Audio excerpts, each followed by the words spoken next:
The ED is turning up the heat on Partha's aide Arpita Chatterjee following the money trail in the teachers' recruitment scam. Exactly a week ago, we showed you the rupees 21.9 crore mega cash haul and gold ornaments worth rupees 76 lakh were recovered from Arpita's Tollygunj flat. And on Wednesday, we showed you another unfathomable amount of cash stacked together amounting to rupees 27.9 crore in hard cash and gold and jewellery rupees 4.31 crore that was recovered in raids from a residence in West Bengal's Belghoria town. With the rupees 50 crore mark now being breached, with total recoveries amounting to rupees 53.21 crore, the ED continued to follow the money laundering trail, breaking open the locks at Arpita's flats at Chinar Park area in Kolkata. Searches were carried out along with the central forces. With Partha and Arpita in ED custody till August 3rd and ED raids leaving the TMC red-faced over its corrupt neta, the big question is, how deep does the rot run? Will more skeletons tumble out? Bureau Report, Republic TV. Now viewers, we did see the kind of visuals that had come to life of heaps of cash that had been recovered, but the political ramifications of this kind of an investigation were also very certain. The TMC had from the very beginning tried to maintain distance from Partha Chatterjee, but now since back-to-back raids are being carried out, the TMC has finally suspended Partha Chatterjee from all posts from the party. Let's take a look. In a massive Republic impact, the Trinamool Congress has removed Partha Chatterjee from all the posts and suspended him from primary membership of the party. The Mamata Banerjee-led government had earlier sacked Partha Chatterjee as a minister. TMC General Secretary Abhishek Banerjee in a press conference announced that Partha, an accused in the SSC recruitment scam, was suspended till the probe into the matter was underway. আজকে শৃঙ্খলা রক্ষা কমিটির যে বৈঠক ছিল সেখানে আমরা যারা উপস্থিত ছিলাম একে একে সবাই নিজের কথা বলেছে জানিয়েছে এবং সর্বসম্মতিক্রমে সিদ্ধান্ত হয়েছে যে দলের সমস্ত পদ থেকে পার্থ চট্টোপাধ্যায়কে উইথ ইমিডিয়েট এফেক্ট অপসারিত করা হচ্ছে Speaking on Arpita Mukherjee, from whose house huge amount of money was recovered, Abhishek Banerjee said that she did not belong to Trinamool. Apart from Abhishek Banerjee, other TMC leaders such as Saugata Roy also distanced themselves from Arpita. ED जांच कर रहे हैं, वो जो करेंगे वही होगा। हम तो चाहते हैं कि जल्दी इसको इन्वेस्टिगेशन कंप्लीट हो। पार्टी से साइड लाइन क्यों नहीं हो रही? इस पूरे मामले से अपने आप को अलग क्यों नहीं कर रही कि भाई पार्टी निकाल देता है? पार्टी तो अलग कर लिया। पार्टी बोला कि अर्पिता को साथ पार्टी का कोई ताल्लुक नहीं है, इस पैसे के साथ भी पार्टी का कोई ताल्लुक। और पार्थो को However, BJP chief Sukanta Majumdar said that the decision came late and action on the other accusers is still due. देखिए, पार्थ चट्टोपाध्याय को हटाया गया है सिर्फ बलि का बकरा बनाने के लिए। 2 दिन पहले बोल रहे थे पार्थ चट्टोपाध्याय इन्वॉल्व नहीं है। आप बीजेपी का इतना बड़ा जुलूस देखकर डर के मारे पार्थ चट्टोपाध्याय को हटा दिया। 5 बजे का मीटिंग था, उस मीटिंग में डिसीजन होना था। अभिषेक बनर्जी क्रेडिट लेना चाहता था कि मैं मीटिंग करके उनको हटाऊंगा। उससे पहले जनता का आक्रोश देकर पार्थ चट्टोपाध्याय का प्रीमेच्योर डिलीवरी हो गया। Meanwhile, West Bengal Chief Minister and TMC President Mamata Banerjee affirmed that action as party's strict action against corruption.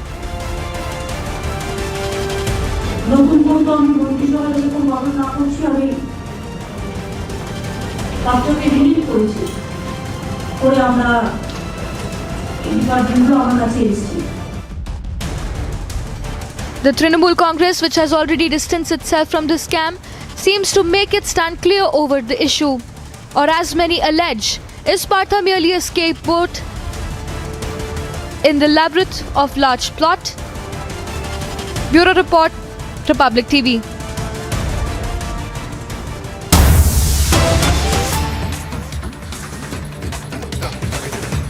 Now viewers, we are also coming across to some more breaking updates that we are picking up now. A ballot fitted with the sophisticated GPS integration chip has been recovered in the Damana area of Jammu. Police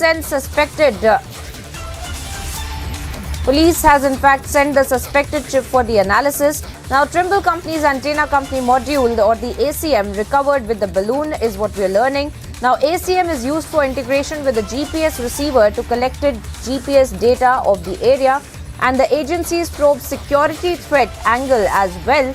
Now this is the same area where the drone dropped 3 IEDs on 7th of June, and suspected IED was defused by the army on 14th of July as well. So of course the big massive breaking update that we are getting with respect to how a ballot fitted with a sophisticated GPS chip was recovered, and Gursimran, my colleague, is joining us on the broadcast with more updates. Gursimran, tell us more about this chip that has been recovered by the authorities, the kind of probe that will be carried out by the authorities as well, because it's Jammu there where the preparation for the elections are in full swing, and amongst that we are seeing this kind of a news break.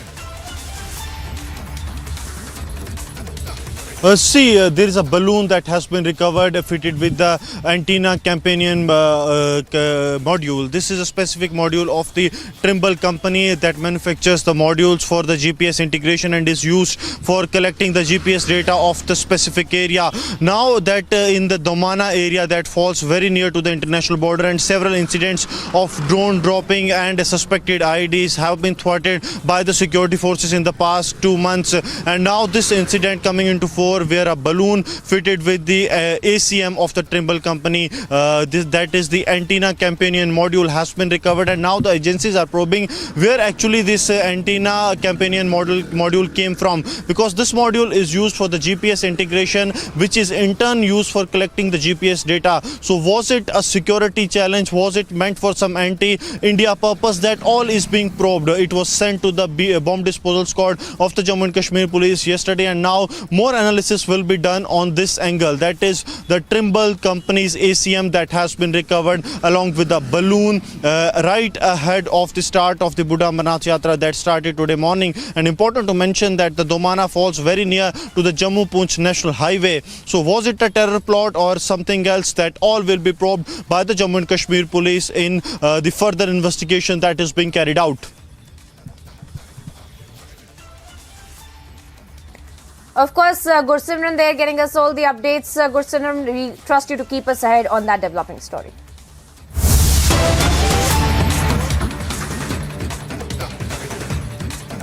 Moving on now, viewers, to back-to-back breaking developments that we are tracking for you from Kochi this time, where a 13-year-old boy had unfortunately lost his life after the ground floor of the double-story house collapsed in Ernakulam district.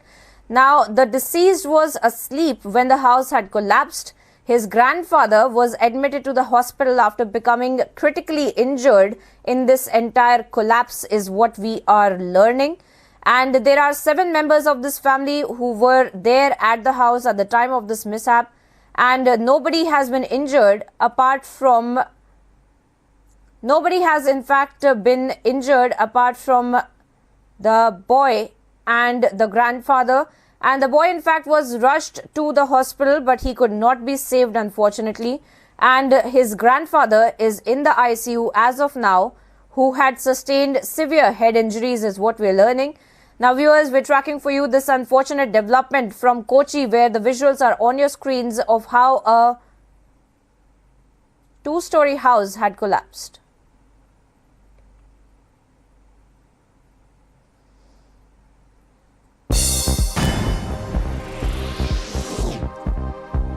And let's take a quick check of the stories from across the country. Prime Minister Narendra Modi addresses the 44th Chess Olympiad in Chennai and says that it is a proud moment for the country to host the Olympiad.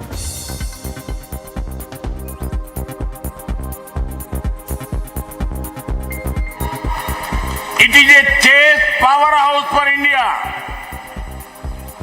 It has produced many of India's chess grandmasters.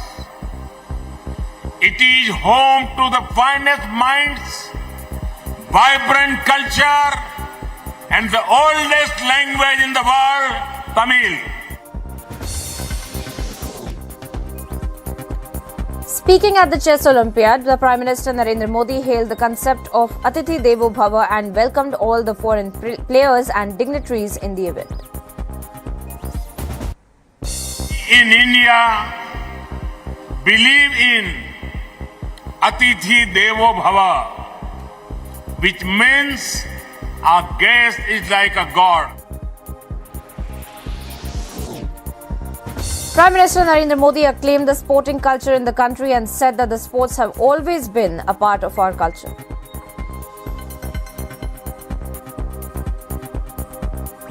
Sport has always been considered divine in our culture.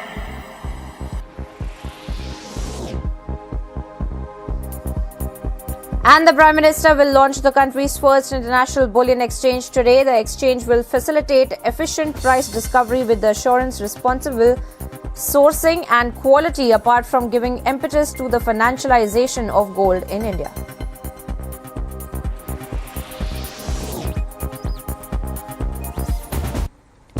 And it's a big boost for country's defense capabilities. India received the first lot of the 2 US-built MH-60R multi-role helicopters at the Kochi International Airport. The third helicopter is scheduled to be delivered in August this year. Remember, in 2020, India made an agreement with the United States government to procure 24 MH-60R multi-role helicopters.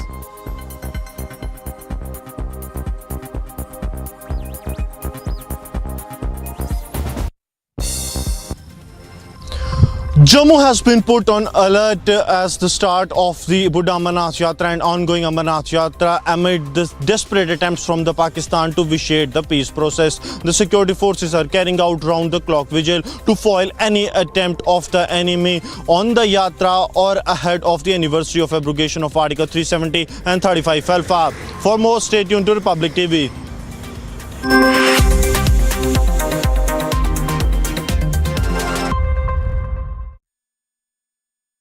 Amity University has India's largest scholarship program, from which over 25,000 brilliant students have already benefited. Students with over 95% in Class 12 boards get 100% scholarship, and students with over 90% get 50% scholarship.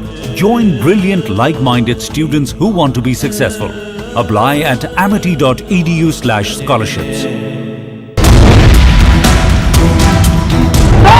Murmu Congress party की घृणा का केंद्र बनी। कांग्रेस के नेता सदन ने देश की राष्ट्रपति को राष्ट्रपत्नी कहकर संबोधित कर उनका अपमान किया। मूल्यविहीन, संस्कारविहीन राजनीति का प्रतीक है। माफी मांगो Sonia Gandhi.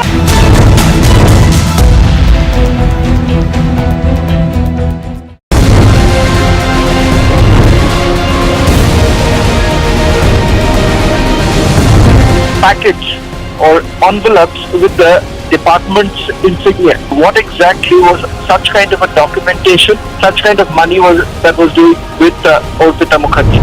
It's 15 crores and 3 kg gold vase, viewers, from the same Orpita, the close aide of the TMC minister. The enforcement director says that most of these properties have been bought from the proceeds of crime. They suspect that this was the money that was basically being round-tripped money was actually taken in lieu of that posts were actually given, looting the public money first of all, and secondly selling off government jobs. Wherever you are, whenever you want, Republic live stream with you everywhere.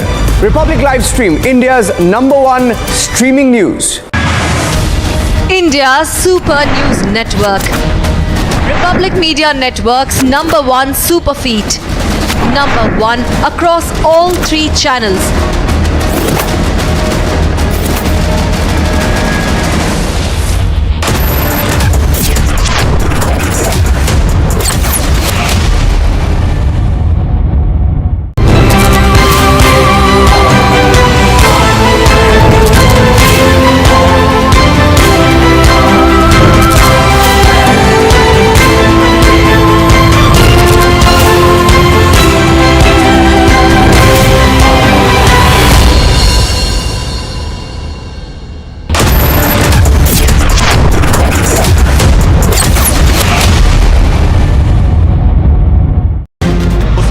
आग लगी हुई है और आंदोलनकारी इस तरीके से और Kashmiri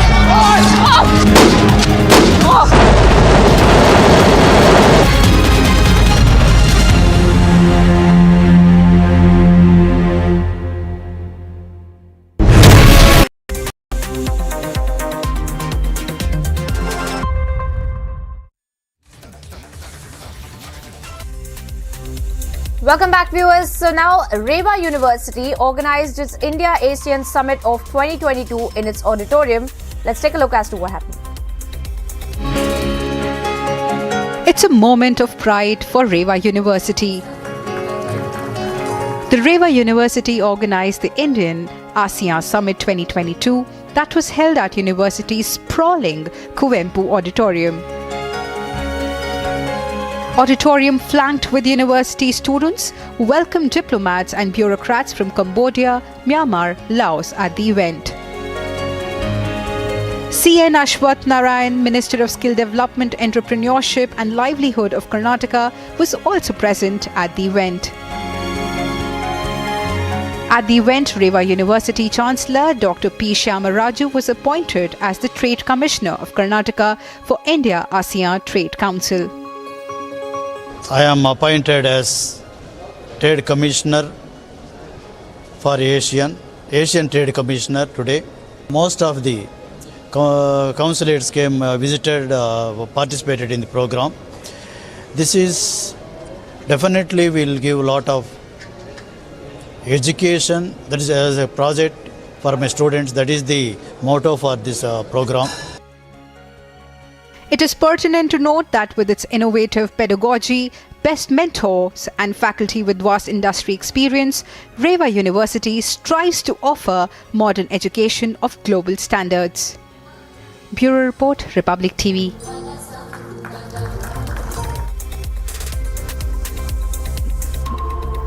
Now, viewers, shifting focus to what's happening in Jammu and Kashmir, where the Jammu and Kashmir police and the Indian Army could have been seen carrying out rescue operations, where at least 14 children had been also rescued as well. With respect to the flood-affected areas, let's take a look as to what's happening on the ground.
आग लगी हुई है और आंदोलनकारी इस तरीके से और Kashmiri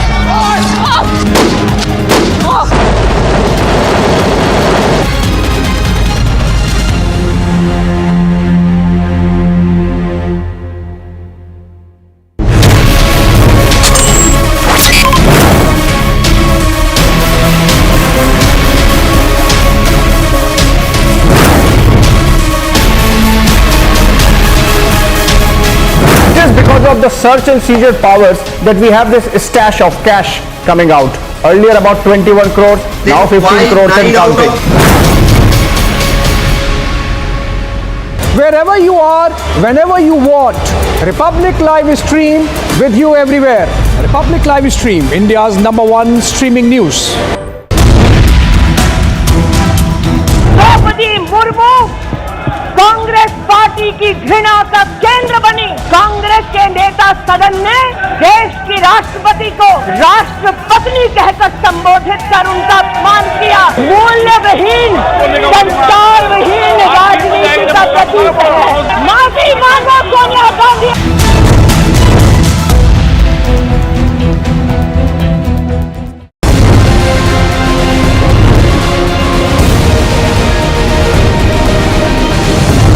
package or envelopes with the department's insignia. What exactly was such kind of a documentation, such kind of money that was doing with Orpita Mukherjee? It's 15 crores and 3 kg gold bars, viewers, from the same Arpita, the close aide of the TMC minister. The enforcement directorate says that most of these properties have been bought from the proceeds of crime. They suspect that this was the money that was basically being round-tripped money was actually taken in lieu of that posts were actually given, looting the public money first of all, and secondly selling off government jobs.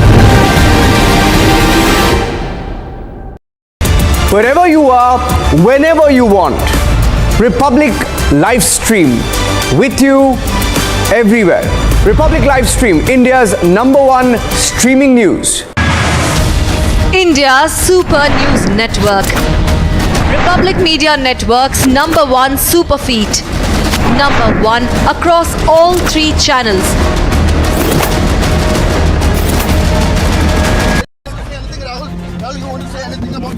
200 to 300 supporters are gathered here. They're trying to stop the car. पूरी भीड़ नजर आ रही है और ये भीड़ बता रही है कि लोग रुकने वाले नहीं।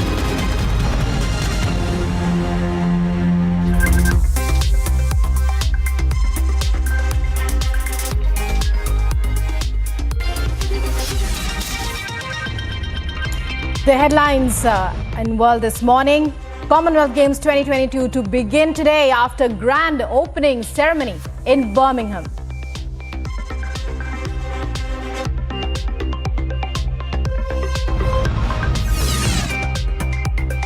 United States looks at the start of a recession as the economy shrinks again in the second quarter.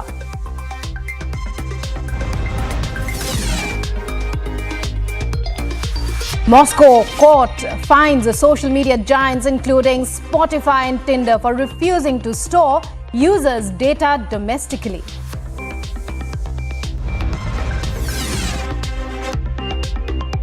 Battle against raging wildfires across Germany and Czech Republic on.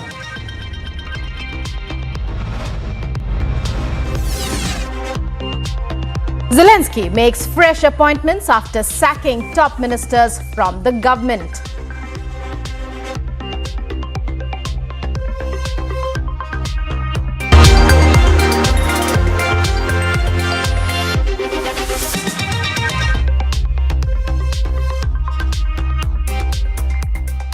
Hello and welcome to World This Morning. I'm Rukma. In our top story, the US gross domestic product contracted by 0.9% in the second quarter of this year after a first quarter drop of 1.6%. The United States Commerce Department said this on Thursday in a preliminary estimate that technically places the economy in a possible recession. But the US president says that the economy is slowing down but not in recession.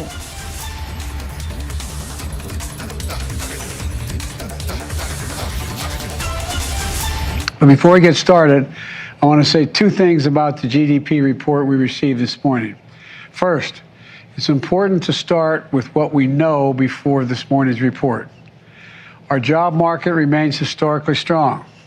Our economy created more than 9 million jobs since I came to office, in no small part because the people on this stage. Our economy created more than 1 million jobs in the second quarter, the same period as today's GDP report covers.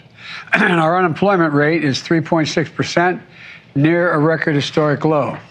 Secondly, household and businesses, the engines of our economy, continue to move forward. Just this past week, SK Group from Korea was here at the White House to announce $22 billion in new investment in semiconductors, advanced batteries, and electric vehicle chargers, and medical devices. That's on top of the $200 billion in clean energy investments in America from other businesses since we took office, all powering the strongest rebound in American manufacturing in 3 decades. Now, there's no doubt we expect growth to be slower than last year and the rapid clip we had. But that's consistent with the transition to a stable, steady growth and lower inflation. Well, thousands welcomed the Queen's baton relay to host City Birmingham on the eve of the Commonwealth Games. A huge celebration with dance, music and performances accompanied the arrival of the ceremonial rod. The baton has been taken on an epic journey across 72 Commonwealth nations and territories during the lead up to the Games. Take a look. Thousands of cheering people welcomed the Queen's baton relay to host City Birmingham on the eve of the Commonwealth Games. The Commonwealth Games is a multi-sport Olympic-style event made up of mostly former British colonies. The Games are said to be the largest sport event in the UK since the 2012 Olympics. A huge celebration with dance, music and performance accompanied the arrival of the ceremonial rod. The baton has been taken on an epic journey across 72 Commonwealth nations and territories during the lead up to the Games. Among the baton bearers were Birmingham-born comedian Sir Lenny Henry, who carried the torch into City's Victoria Square.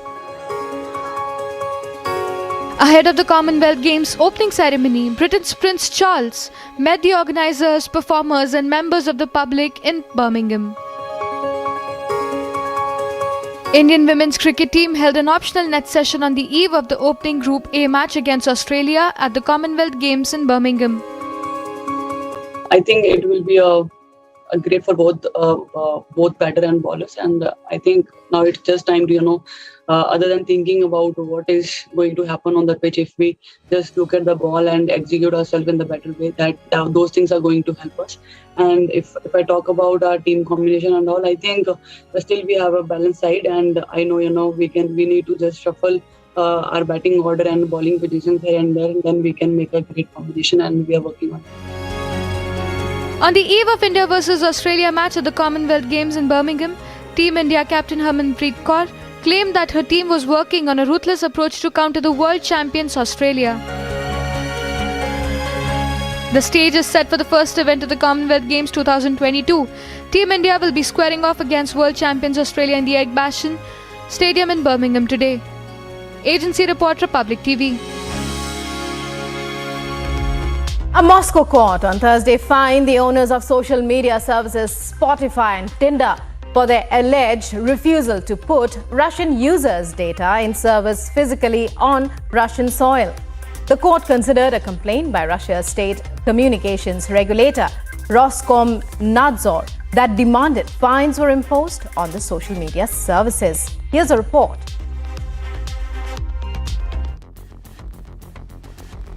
In a big showdown over technology, massive fines were imposed by the Moscow court. The Russian courts have fined the owners of social media services, Spotify, Tinder and WhatsApp for the refusal to put Russian users' data in the servers manually on the Russian soil. Судебным участком 422 Таганского района города Москвы Хромеев, рассмотрев дело 5-13-48-22 административное порушение, предусмотрено частью 8 статьи 13.1 СКО АПРФ в отношении матч-группы ЛСИ, зарегистрирован в соответствии с законодательством Соединенных Штатов Америки, офис которого находится по адресу North Central Expressway Suite, Даллас, Соединенные Штаты Америки, руководство статьями 29.9, 29.1 СКО АПРФ, мировой судья постановил признать матч-группу. The court considered a complaint by Russia's state communications regulator, Roskomnadzor, that demanded fines to be imposed on the social media services for violating the data storage norms. Судья судебным участком номер 422 Таганского района города Москвы Хромеев, рассмотрев дело 5-13-43-22 административное порушение, предусмотрено частью 8 статьи 13.1 Кодекса Российской Федерации административных правонарушений в отношении Spotify без зарегистрированного в соответствии с законодательством Швеции, с которого находится по адресу Регеринг Гатан 19.11.53 Швеция, по статьям 29.9, 29.1 СКОП РФ мирового судья постановлен признать. Match Group LLC, which owns the dating app Tinder, was fined $34,000, whereas music and podcast streaming service Spotify was fined about $8,000. The rulings come a day after owners of WhatsApp and Snapchat were also fined. The rulings come a day after owners of WhatsApp and Snapchat were fined. Russia has already banned various social media apps like Facebook and Instagram and even Twitter after the conflict in Ukraine began. The finding of more tech giants is seen as a tactic by Russia to exert greater control over data and information flows. Agency report, Republic TV.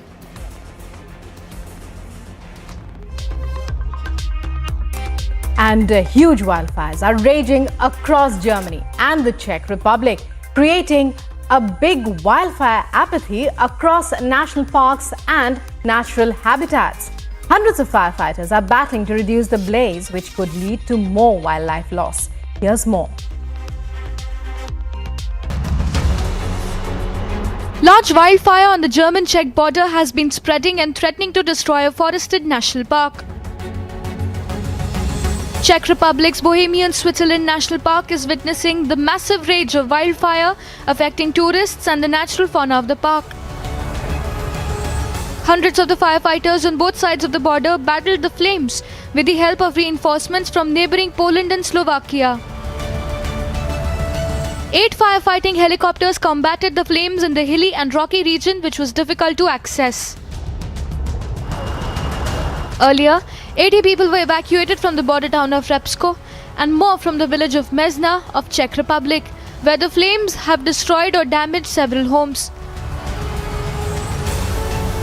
Czech Prime Minister and Interior Minister visited the area and supervised the rescue operations. Agency report, Republic TV.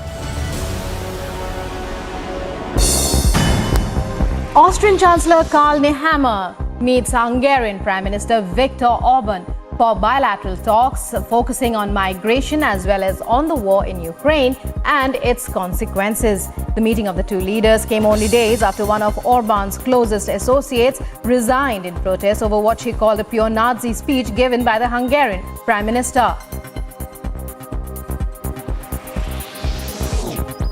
A legal complaint with a Paris court has been filed on Saudi Arabia's crown prince in the gruesome 2018 killing of US-based Saudi journalist Jamal Khashoggi. Washington-based Democracy for the Arab World now called on French authorities to open a criminal investigation of the Saudi crown prince Mohammed bin Salman, who was scheduled to meet French President Emmanuel Macron.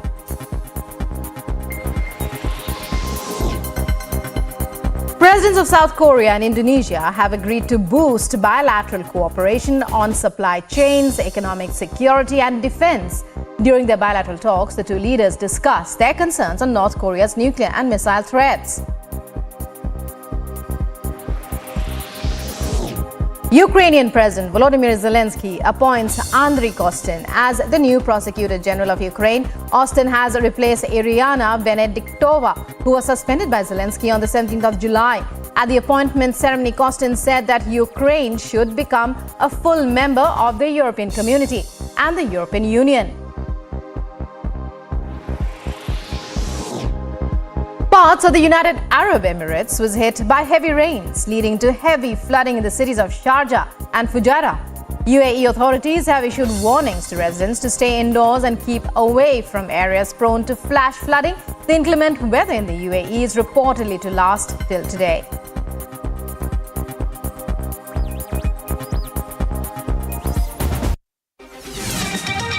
And coming up in a short while, Moscow court finds social media giants including Spotify and Tinder for refusing to store users' data domestically.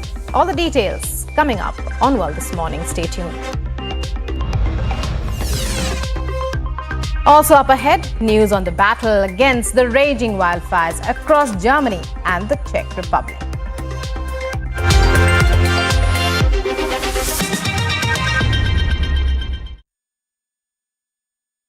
Amity University has India's largest scholarship program, from which over 25,000 brilliant students have already benefited. Students with over 95% in Class 12 boards get 100% scholarship, and students with over 90% get 50% scholarship.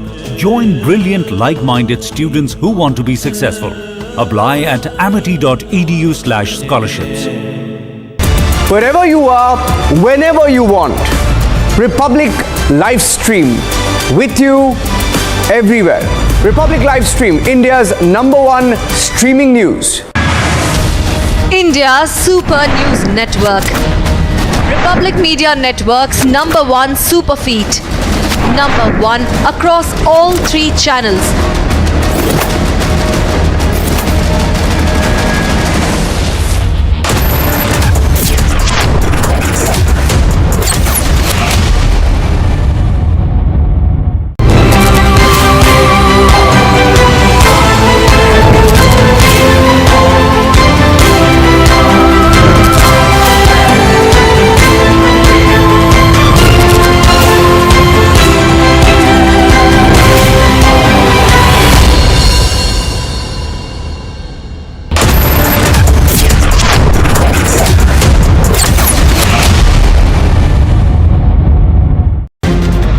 आग लगी हुई है और आंदोलनकारी इस तरीके से और Kashmiri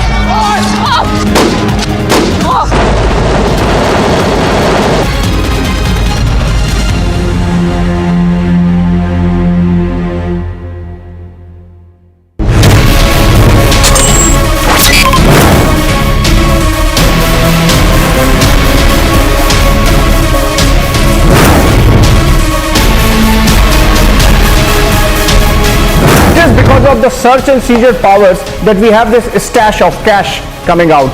Earlier about 21 crores, now 15 crores and counting. Wherever you are, whenever you want, Republic Live Stream with you everywhere. Republic Live Stream, India's #1 streaming news. Draupadi Murmu Congress party की घृणा का केंद्र बनी। कांग्रेस के नेता सदन ने देश की राष्ट्रपति को राष्ट्रपत्नी कहकर संबोधित कर उनका अपमान किया। मूल्यविहीन, संस्कारविहीन।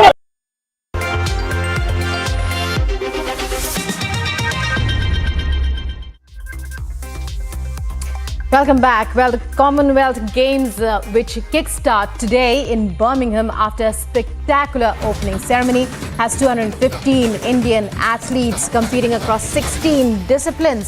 Getting you this piece of breaking news, a video tweeted by Union Minister Kiren Rijiju of our contingent marching at the opening ceremony of the Games this year in Birmingham in the UK. The Union Minister said, I quote, "Very proud to see the most beautiful Indian flag at Birmingham 2022.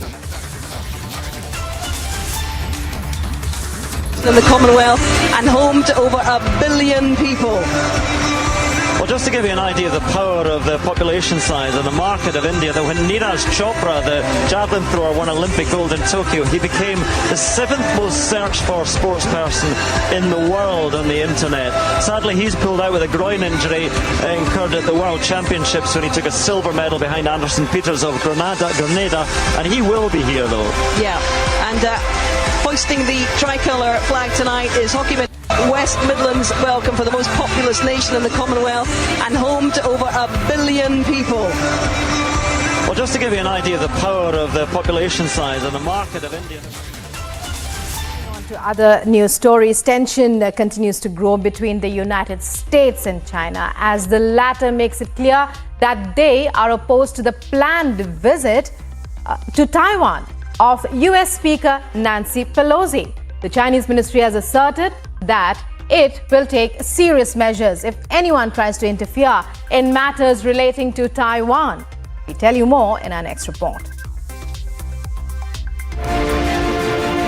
Amid the tension between China and the United States with regards to Taiwan, China rejected a US bill to encourage more semiconductor companies to build chip plants in the US. China cited containment of restrictions from China-US cooperation in science and technology. 该法案包含一些限制中美正常科技合作的条款，中方对此表示坚决反对。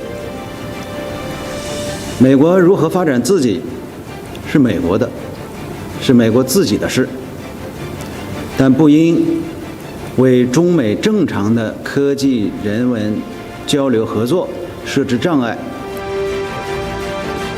US President Joe Biden and China Xi Jinping spent more than 2 hours talking through the future of their complicated relationship.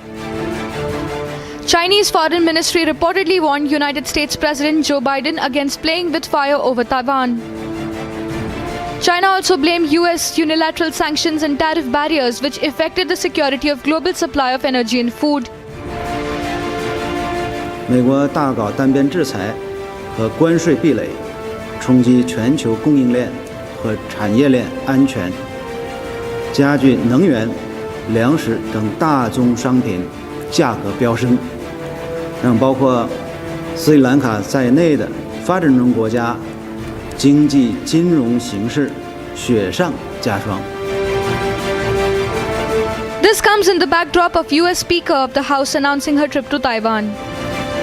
I think that it's important for us to show support for Taiwan. I also think that none of us has ever said we're for independence when it comes to Taiwan. That's up to Taiwan to decide. Hitting back at Nancy Pelosi, China firmly opposed to the planned visit to Taiwan. China's Ministry of Foreign Affairs spokesperson said that the Chinese military will never sit idle and will take serious measures to thwart any attempts by external forces to interfere and separate Taiwan. In the midst of tensions, soldiers participated in live-fire military drills amid escalating tensions with China in Taiwan. The military drills have been running every year since 1984 and aim to boost Taiwan's defenses against invading forces. Although this year the event is more significant in light of rising tensions with China. All eyes are on the visit of Nancy Pelosi. If she will visit Taiwan amid the ongoing tensions, it can aggravate the multiple issues including South China Sea crisis. Agency report, Republic TV. And in sports, four-time world champion Sebastian Vettel will retire from Formula One at the end of the season. Vettel has won all 4 championships with Red Bull between 2010 and 2013 and is third on the all-time list of Grand Prix winners with 53 victories. Here's more on his journey.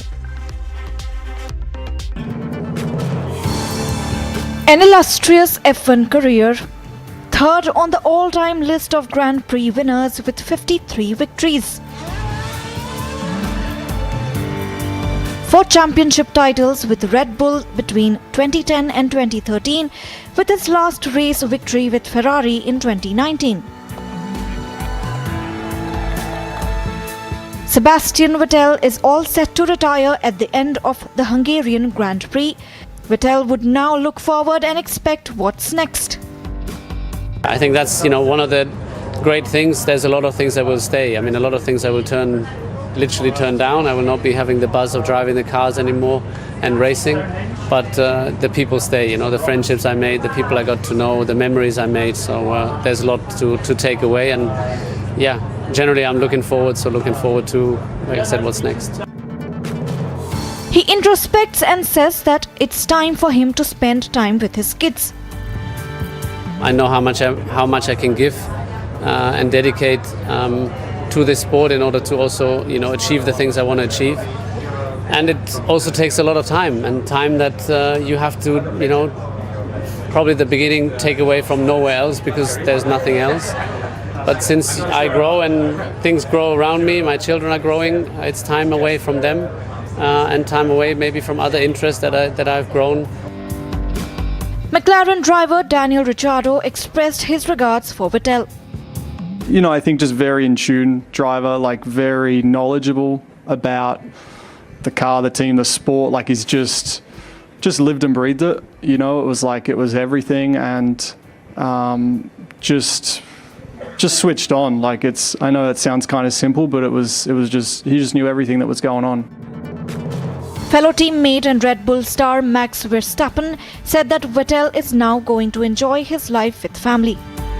It's something that, you can see coming. Everyone is getting older. At one point, everyone is retiring. And it's, of course, never nice when that moment arrives, especially, of course, for Seb's fans.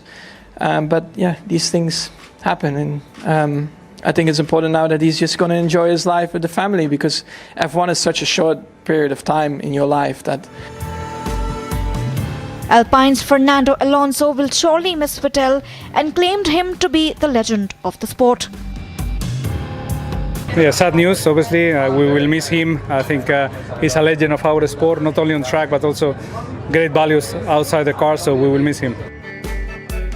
As Vettel finishes his career with accolades and laurels, all eyes are now on the Hungarian Grand Prix, which will be Vettel's last tour. Agency report, Republic TV. And work was continuing to clear up the damage caused by a landslide in Iran's capital, Tehran. Heavy rain in the early hours had caused flash floods and then landslides in the northwestern part of Tehran, causing damage to Imamzadeh Dawood, a religious shrine in the city. According to Tehran officials, 4 people have been killed and many more are injured. A report. A landslide triggered by heavy rainfall in Iran's capital has killed at least 4 people. According to state media of Iran, heavy rain caused flash floods which later triggered landslides in the northwestern part of the capital, Tehran. این اتفاق کلاً ظرف 20 دقیقه افتاد. A religious shrine, Imamzadeh Dawood, suffered maximum damage due to the landslide. این بارونی که دیشب اینجا زد ساعت 12:30 سابقه نداره. The Tehran state officials informed that the rescue teams were deployed at the scene where 9 people are injured and added that search efforts were underway to rescue people who might be trapped under debris. The landslide occurred in a valley in the foothills of Tehran's Alborz mountains. شب در عرض 20 دقیقه آسمون رعد و برق میزد، صدا نداشت، همش برق بود. بعد یه دفعه بارون گرفت، در عرض 5 دقیقه آب راه افتاد سر اون پل اون جلو. آب که رسید اونجا دیدم 3-4 تا ماشین داره میاد این سمت پایین. یهو دیدم اینجا سوراخ شد از این سمت. ماشینا افتاد تو اینجا. از این ور رفت پایین، یهو اینجا رفت پایین. Officials have warned residents of Tehran's mountainous areas about heavy rainfall and possible floods. They also warned that heavier rain was expected later today. Agency report, Republic TV. You're watching World This Morning and other news. We're following up on another incident of hate killing in Karnataka. Another youth brutally hacked to death in Mangaluru.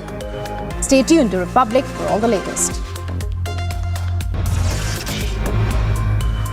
Also up ahead, MiG-21 aircraft of the Indian Air Force crashes near the village of Bhimda in Barmer in Rajasthan. Both pilots suffer fatal injuries.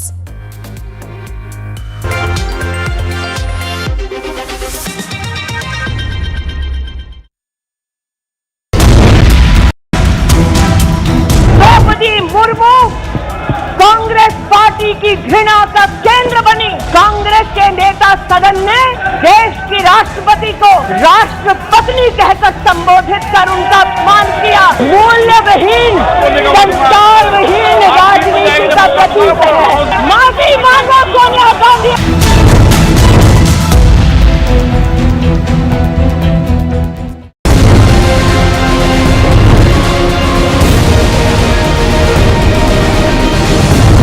Package or envelopes with the department's insignia. What exactly was such kind of a documentation, such kind of money was doing with Orpita Mukherjee?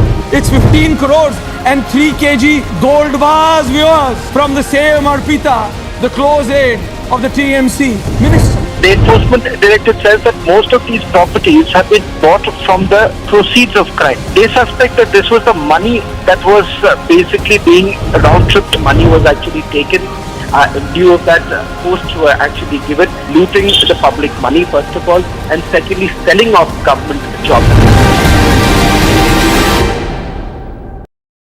Wherever you are, whenever you want, Republic live stream with you everywhere. Republic live stream, India's #1 streaming news. India's super news network. Republic Media Network's #1 super feed. #1 across all 3 channels.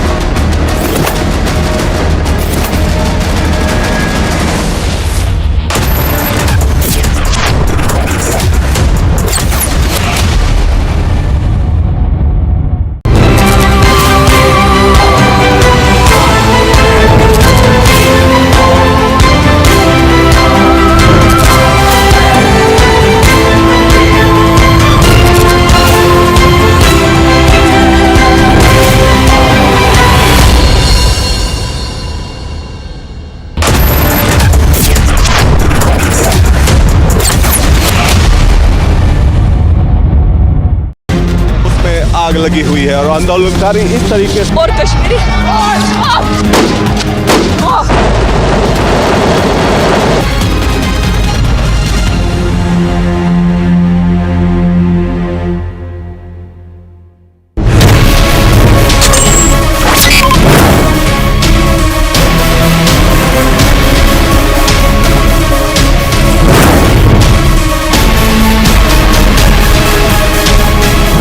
Because of the search and seizure powers that we have this stash of cash coming out.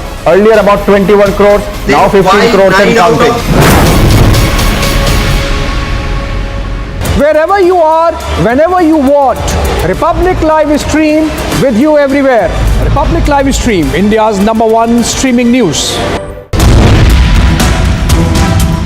Draupadi Murmu Congress party की घृणा का केंद्र बनी। कांग्रेस के नेता सदन ने देश की राष्ट्रपति को राष्ट्रपत्नी कहकर संबोधित कर उनका अपमान किया।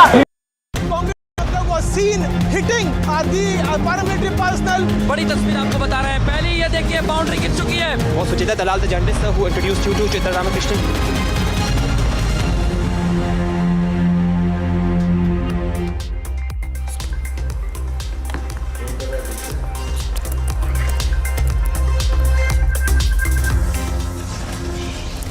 The BJP leader Praveen Netaru's alleged killers Zakir and Shafiq are sent to 14 days in judicial custody.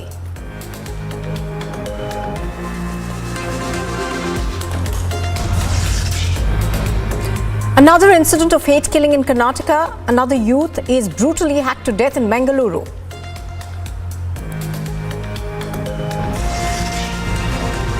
A MiG-21 aircraft of the Indian Air Force crashes near Bhimda village in Barmer. Both pilots suffer fatal injuries.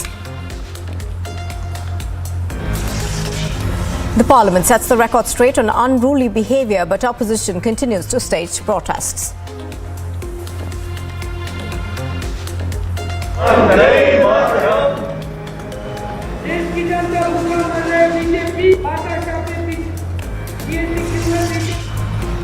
After a grand opening ceremony, Birmingham is set to witness exemplary show of sporting strength.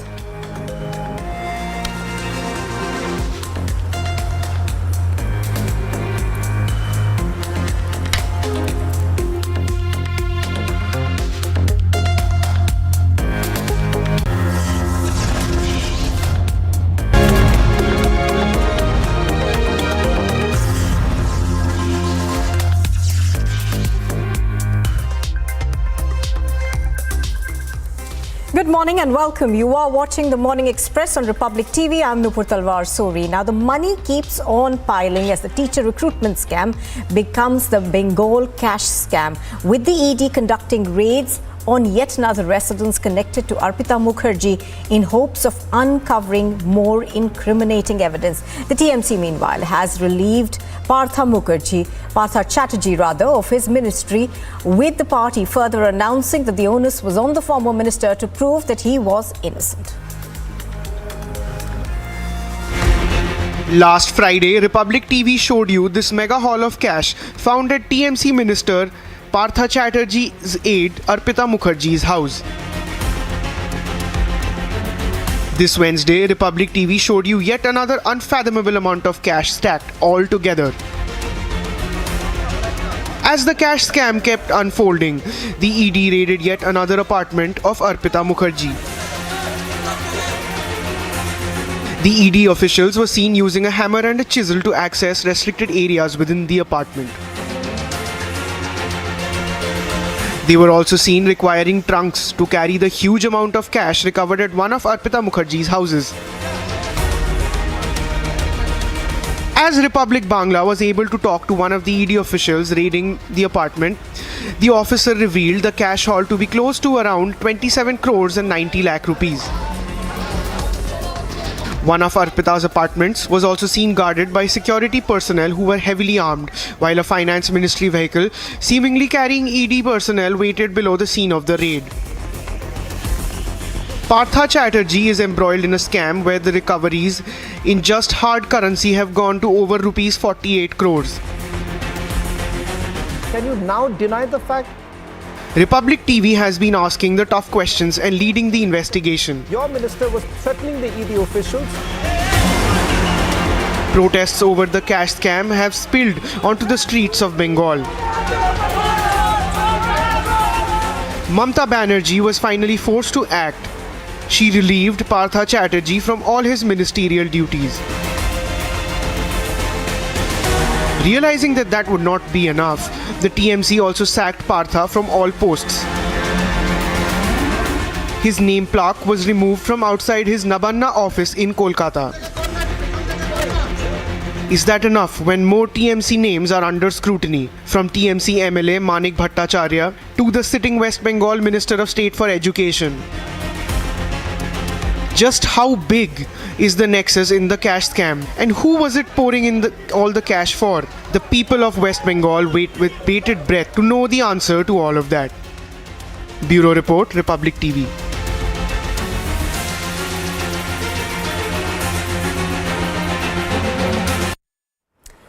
And in fact, suspended MPs are on their 50-hour protest in Parliament complex. A total of 27 MPs, including 23 Rajya Sabha MPs and 4 Lok Sabha MPs, have been suspended for unruly behaviour. Now, during the ongoing monsoon session of Parliament, of course, we have seen a lot of adjournments in this session of Parliament, and there are a total of 27 MPs who have been suspended. The MPs, of course, are on a 50-hour relay protest in the Parliament complex. So there you can see it, opposition MPs at the protest site. Anuj is reporting live. He's at the site where these MPs are protesting at the Gandhi statue in Vijay Chowk. Anuj, good morning. Anuj, it's a 50-hour relay protest that the MPs have undertaken. Give us a sense of what's happening around you. How many MPs are there right now? Well, these are the MPs who have been suspended, and let me remind you that you pointed out very rightly, this is the 50-hour protest of the MPs who are protesting at this point in time. And let me remind you that this was uproar in the Parliament, what we have seen. This was uproar in the upper house of the Parliament, what we have seen, and in the lower house of the Parliament, what we have seen. The warning was given again and again, but we have seen what has happened in the session, what has happened in the houses, where sometimes the papers were thrown. Again and again the warning was given, but still this was the action of the MPs, what we have seen in the visuals, what we have seen from the house, and finally the action was taken. This is 27 in number if we talk about the total MPs, and at this point in time at the Gandhi statue, this is the 50-hour protest of the MPs which is on. At this point in time, we will have to see, we will have to wait what exactly will be the outcome of the same. But the strict action has been taken by the Speaker, and the line is very much clear that you can't disrupt the session. We have seen what is being happening in the monsoon session, where the uproar is continuously being seen in the House. Yes. So essentially, Anuj, this suspension, of course, lasts till this weekend, that is today. Thank you for the moment, Anuj, for bringing us those details. But Anuj earlier spoke to the AAP MP, Sanjay Singh, who's on protest over there. धरने का तीसरा दिन है और इस वक्त मैं संसद परिसर में ही गांधी प्रतिमा के सामने बैठा हूँ। मुद्दा आप सारे लोग जानते हैं, गुजरात में जहरीली शराब पीने से 75 लोगों की मौत हो चुकी है। उस गुजरात में जहाँ पर कि 27 वर्षों से बीजेपी का राज है, उस गुजरात में जहाँ पर घोषित तौर पे शराबबंदी है, वहाँ छोटे छोटे बच्चे अनाथ हो गए और यही मुद्दा मैं सदन में उठाना चाह रहा था। मुझे सस्पेंड कर दिया गया है, लेकिन अभी भी मैं संसद परिसर में हूँ। Well, FIRs have been lodged against the Congress leader Adhir Ranjan Chaudhary over the sexist jibe at the president, with a complaint against the Neta in Madhya Pradesh. This comes after no official apology has been received by the leader as of now.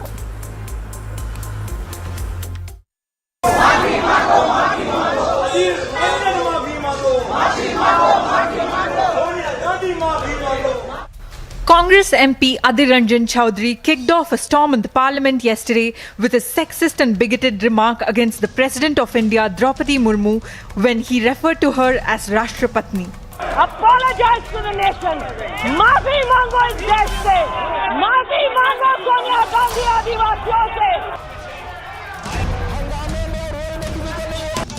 He then went on to brazenly defend his stance not once, पहले कहा राष्ट्रपति, उससे साथ साथ निकल चुका राष्ट्रपति।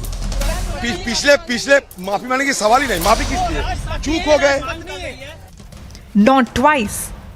अगर राष्ट्रपति जी को बुरा लगा, मैं खुद राष्ट्रपति से मिलकर माफी मांगूंगा जरूरत पड़े तो। लेकिन ये पाखंडी के पास क्यों है? मैं इतना माफी मांगने की बात आते हैं। मैं तो कुछ किया नहीं है गलती। But a total of 3 times. मेरी चूक हुई है सिर्फ एक बार और लफ्ज, क्योंकि एक लफ्ज में मैंने अचानक राष्ट्रपति से राष्ट्रपति निकल चुके और इसके लिए बवाल करना ये बड़ा ताजुब लगते हैं। Before admitting his mistake, मैं अपने चूक हुई, गलती हुई, एक बार नहीं 100 बार इसको स्वीकारा है मैंने। राष्ट्रपति निकाल चुके हैं मेरी जुबान से, गलती से चूक हुई। इसका मतलब फांसी की तख्ते पे चढ़ जाऊं तो कहिए, सूली पे चढ़ जाऊं तो कहिए। अगर मेरे साथ कोई मेरे खिलाफ अगर किसी का कोई आरोप रहे तो मुझसे कहा करो। सदन के अंदर मेरे खिलाफ आरोप लगाया गया, मैंने स्पीकर साहब को खत लिख के जवाब देने के लिए समय मांगा। स्पीकर साहब ने जवाब देने के लिए मुझे मौका भी दिए थे, लेकिन ये सत्ता पक्ष वो भी नहीं करने दिया। And still there was no apology from the Congress or Adhir Ranjan Chaudhary, despite the BJP condemning the language in the strongest of terms. Sonia ji sanctioned the humiliation of a poor woman who was sent to the highest office in this country. You sanctioned the insult of every Indian citizen. Due to your male Congress workers and leaders have continued to demean the office of the President of India. Apologize to the nation. Maafi mango is death se. Maafi mango Sonia Gandhi Adivasiyon se. Maafi mango aurton se. Maafi mango gareeb se. The NCW had also issued a notice to Adhir Ranjan Chaudhary, while 12 state commissions have jointly condemned the remark. And now, an FIR has been filed in Madhya Pradesh against Adhir Ranjan Chaudhary. Union Minister Smriti Irani took on not just Adhir Ranjan Chaudhary but the Congress President Sonia Gandhi as well. And outside we saw a press conference by tribal ministers of the government, including Kiran Rijiju, Sarbanand Sonowal, Bharti Pawar and Hina Gavit, who is a spokesperson of the party. Subsequently, we saw an FIR happening in the state of Madhya Pradesh against Adhir Ranjan Chaudhary for hurting sentiments of the great mass of tribal community across the country, even as the National Commission for Women has summoned the Congress leader for seeking an explanation on his comments. Now it remains to be seen if Sonia Gandhi will step up and act against sexist MPs. Bureau Report, Republic TV. And here's some news in brief this morning. Prime Minister Narendra Modi is set to launch India's first international bullion exchange during his 2-day visit to Gujarat. India's first international bullion exchange will facilitate efficient price discovery with the assurance of responsible sourcing and quality in India. A sessions court in Ahmedabad deferred till Friday its order on the bail applications of activist Teesta Setalvad and the former DGP R.B. Srikumar in a case of allegedly fabricating evidence in the 2002 riots case. The court of the additional principal judge was scheduled to pronounce the order on Thursday but deferred it till today. As National Education Policy 2020 is set to complete 2 years of its implementation, the Union Home Minister Amit Shah will launch new initiatives related to the education sector today. The event will be held at Dr. Ambedkar International Centre in the national capital. As Jammu and Kashmir continues to receive heavy rainfall, the Indian Army and police personnel in a joint rescue operation have rescued 14 people stuck in floods. A miner has died and several people have been injured after the ground floor of a double-storey house collapsed in Kerala.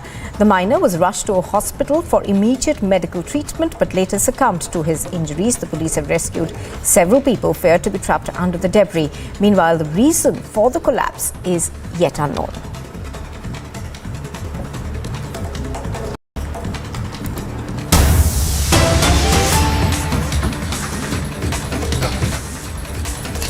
And this is news that's just coming in from Sagar in Madhya Pradesh. We are learning that 30 children in a school were vaccinated through a single injection syringe. The district administration has collected the children's blood samples for investigation.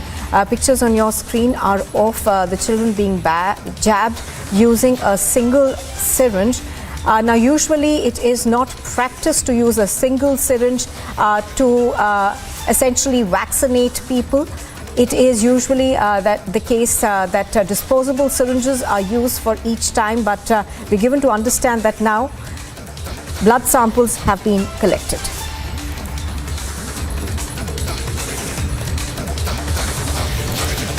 कल जो sampling हुई है उसमें सभी की report normal आई है। आज करीब 21 बच्चों की और सैंपलिंग की है, क्योंकि आज 5 बजे तक रिपोर्ट आ जाएगी। जो अभी कल बच्चों का जो परीक्षण किया था वो भी स्वस्थ है और अभी जो बच्चे आए हैं जिनकी सैंपलिंग की है वो भी स्वस्थ हैं। किसी को किस प्रकार की तकलीफ नहीं है, लेकिन केवल ये सावधानी बस सैंपलिंग कर रहे हैं ताकि भविष्य में कोई उनके पेरेंट्स को दिक्कत ना हो।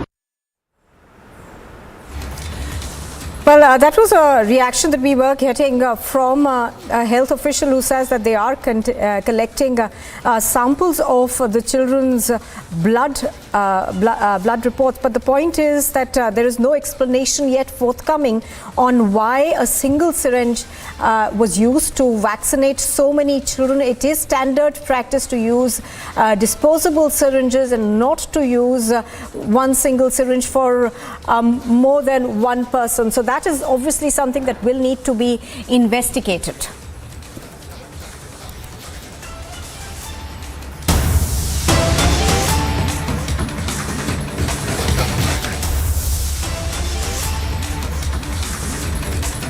And we are now getting disturbing visuals. These pictures on your screen are of the mortal remains of a person that has been brought on a cot in Indore's district hospital. These pictures have now gone viral.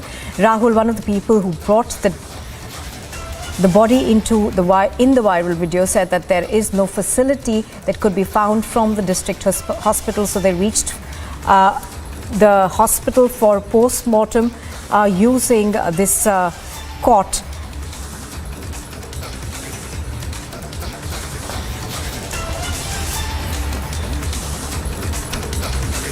जिला चिकित्सालय निर्माणाधीन है। जिला चिकित्सालय का कुछ building material वाला कुछ सामान आया था डंपर से, उससे हमारा एंट्रेंस के यहाँ पे थोड़ा रास्ता ख़राब हो गया था, उबड़ खाबड़ हो गया था, तो वाहन जाने में थोड़ी सी असुविधा थी, जिसको हमने सुबह 9 बजे दुरुस्त करा दिया था। उस दौरान एक डेड बॉडी आई थी, जिससे कि परिजन लोग अपनी खटिया पर जिला चिकित्सालय गेट से पीएम रूम तक ले गए थे। Well, in yet another shocking incident from Karnataka's Bengaluru, a victim named Fazil was hacked to death in the Suranthkal area by 4 unidentified assailants. Now, the incident comes just days after the gruesome killing of Praveen Nataru on the 26th of July. A gruesome murder in Mangalore, Surathkal has sent shockwaves in the Karnataka. At around 8 p.m. on Thursday, a youth named Fazil was brutally hacked to death by masked assailants. CCTV footage accessed by Republic show a number of men attacking Fazil. Even after escaping the attack for the first attempt, Fazil was targeted yet again, and this time he couldn't escape. In the grotesque attack captured in the video, the assailants can be seen stabbing the victim multiple times. Fazil was rushed to a hospital in a critical condition, but later succumbed to his grievous injuries. While Congress has dubbed the incident as revenge killing, ಅವನ ತಂದೆ history ನೋಡುವಾಗ ಹಳೆ ಗ್ರಜ್ಜಿನ ವಿಷಯ ಅಂತ ಕಾಣ್ತಿಲ್ಲ. ಇದು ನಿನ್ನೆ ಆದ ಕೊಲೆಗೆ ಒಂದು ಪ್ರತ್ಯುತ್ತರವಾದಂತಹ ಒಂದು ಕೊಲೆ ಅಂತ ಹೇಳುವಂತಹದ್ದು ಒಂದು ಮಾತು ಕೇಳ್ತಾರೆ. The police called it a premature deduction. Sir, 2 days back in Sulla, Bellar, and any revenge? See, it is very premature to say that there is any connection with any other incident. So we will fairly investigate, and if at all there is any connection, we will let you know. With Section 144 imposed, the police have now declared the area very sensitive. We will be taking up a case in Surathkal police station limits. This area is considered to be very sensitive with respect to these kind of incidents.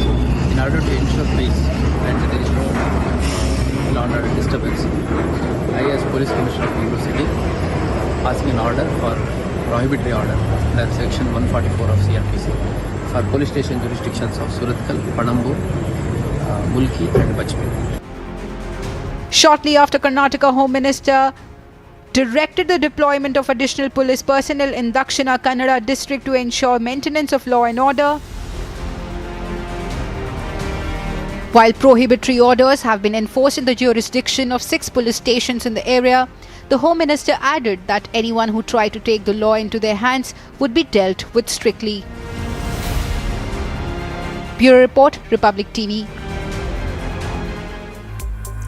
Now, in a tragic incident, a MiG-21 aircraft of the Indian Air Force crashed near the Bhimda village of Barmer, killing both pilots. According to the IAF, an investigation is underway.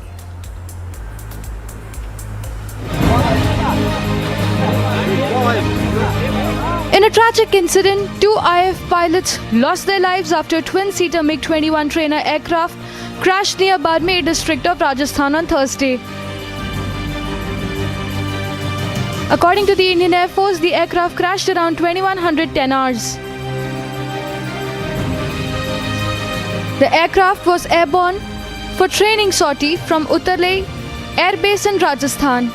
Defence Minister Rajnath Singh spoke to Air Chief Marshal V.R. Chaudhary following the crash.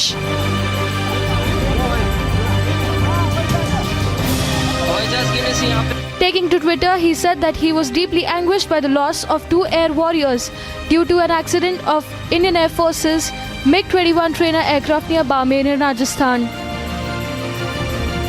Expressing condolences on Twitter, the IAF expressed deep regret at the loss of 2 lives and announced that a court of inquiry has been ordered in the incident. Bureau Report, Republic TV.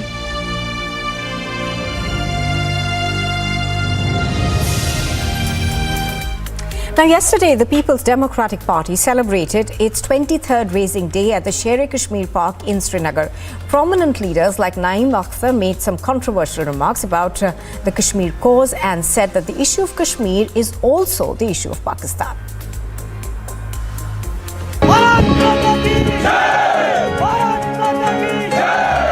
India is all set to celebrate 75 years of independence.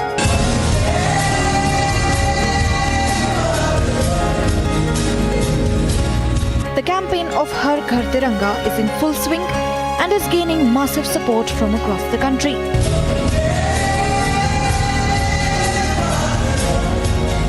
But this too seems like a matter of politics for some.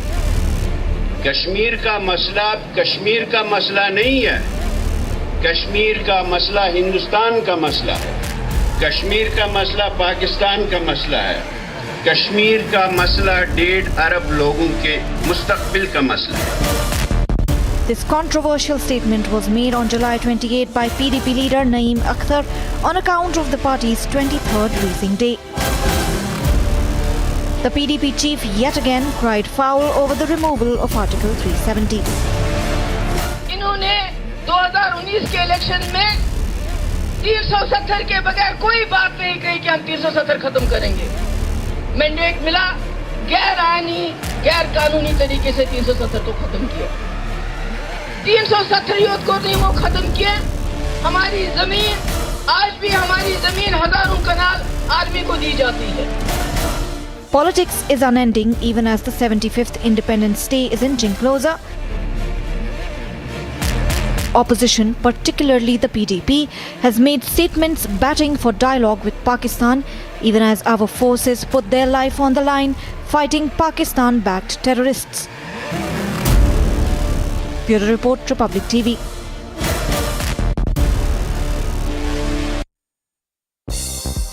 Well, sport news this morning. A cricket tournament was organised for differently able players in Jammu and Kashmir's Pulwama, aiming to bolster their confidence so that they can compete at national and international levels in the sport. The organiser of the tournament said that he was ready to organise other activities as well. India held an optional net session on the eve of their opening Group A match against Australia at the Commonwealth Games in Birmingham. Only 6 players attended the session, managed by coach Ramesh Pawar, with all-rounder Radha Yadav and opener Shefali Verma among the notables at the Moseley Cricket Club. Britain's Prince Charles has met with Commonwealth Games athletes before the event's opening ceremony at Birmingham. He greeted and spoke to all the athletes at the Athletes' Village, where competitors are staying during the Games. The German national team trained at the Euro 2022 final team base for the first time ahead of Sunday's match against host England at London's Wembley Stadium. The last time England and Germany met at a Euros final was in Helsinki in 2009 when the Germans won 6-2. FC Barcelona and Sevilla have reached an agreement for Chelsea target Jules Koundé. The French international is scheduled to join Barcelona for a reported €50 million.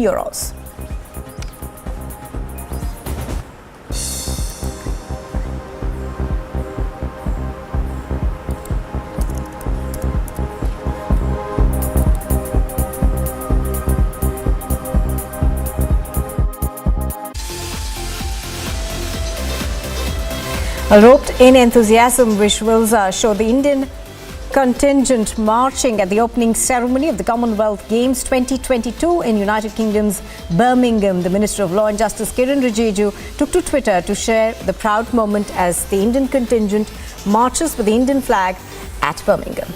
A groin injury incurred.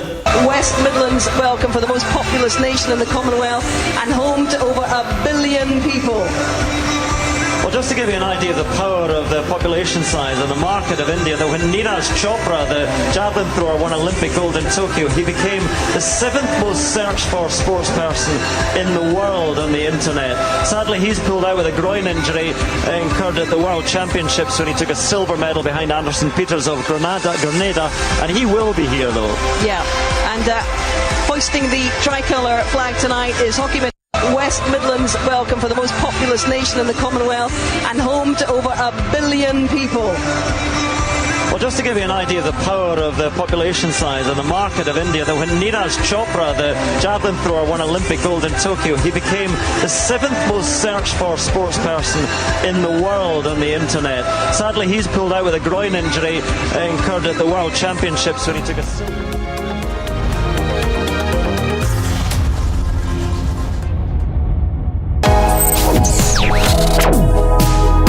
Reading allows us to become familiar with ourselves. We don't read, we won't know what is knowledge. I just find it very interesting to know people's lives, how they went through certain situations, how they dealt with things. So wherever you want to go in life, if you read books along those lines, then that would really help you in growing. Reading could mean a million different things to every individual. What does it mean to you? Visit readindia.info to find out more.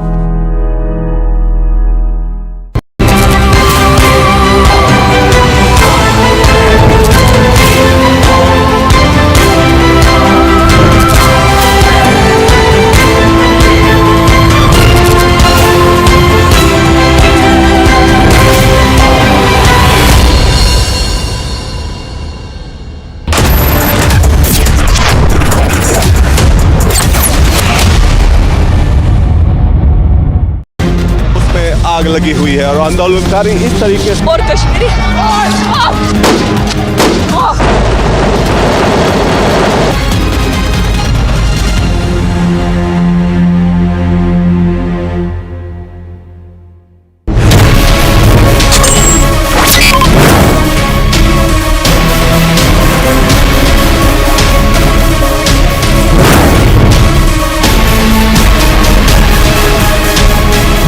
because of the search and seizure powers that we have this stash of cash coming out. Earlier about 21 crores, now 15 crores and counting. Wherever you are, whenever you want, Republic Live Stream with you everywhere. Republic Live Stream, India's #1 streaming news.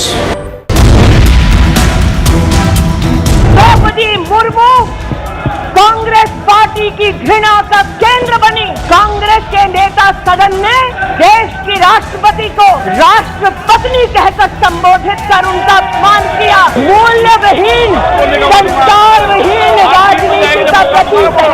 माफी मांगो Sonia Gandhi.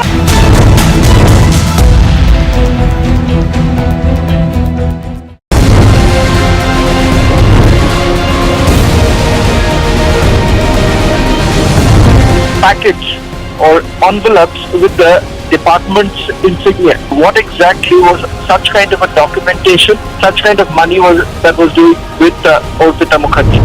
It's 15 crores and 3 kg gold vase, viewers, from the same Arpita, the close aide of the TMC minister. The enforcement director says that most of these properties have been bought from the proceeds of crime. They suspect that this was the money that was basically being round-tripped money was actually taken in lieu of that posts were actually given, looting the public money first of all, and secondly selling off government jobs.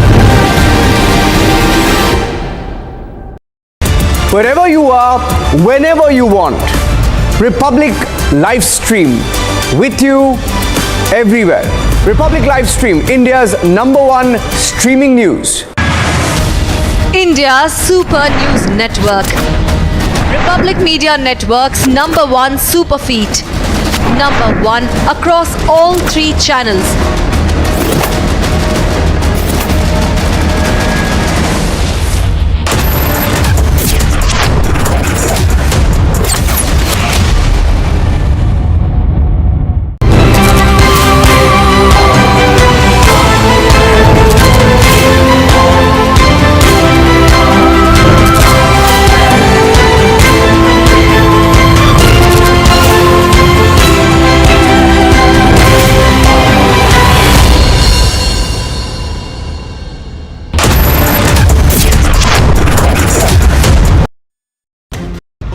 आग लगी हुई है और आंदोलनकारी इस तरीके से और Kashmiri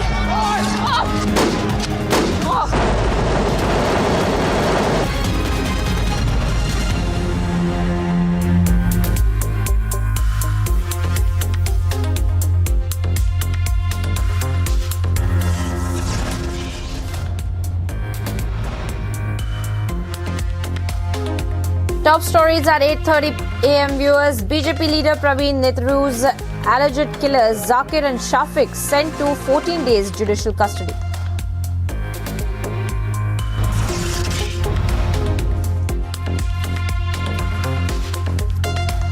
Another incident of hate killing in Karnataka. Another youth brutally hacked to death in Mangaluru.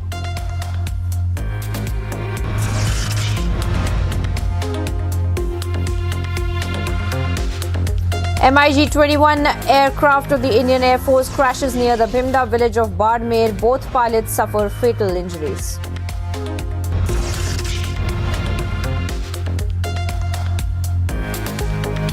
Parliament sets records straight on the unruly behaviour, but opposition continues to stage the protest.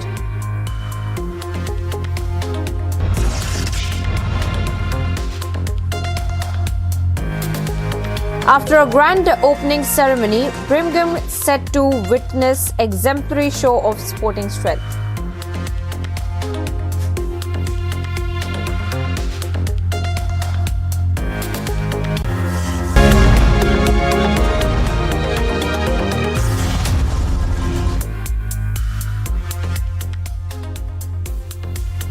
Hello and welcome viewers. Thank you for tuning into Republic TV. I'm Priyanka Sharma. This is the Morning Express and we're keeping a track for all the biggest stories that are happening. Now this time from the PFI link that is now being investigated with respect to the growing anger in the state and the BJYM General Secretary as well that had been victimized in this entire matter. Let's take a look as to what's really happening with the entire investigation.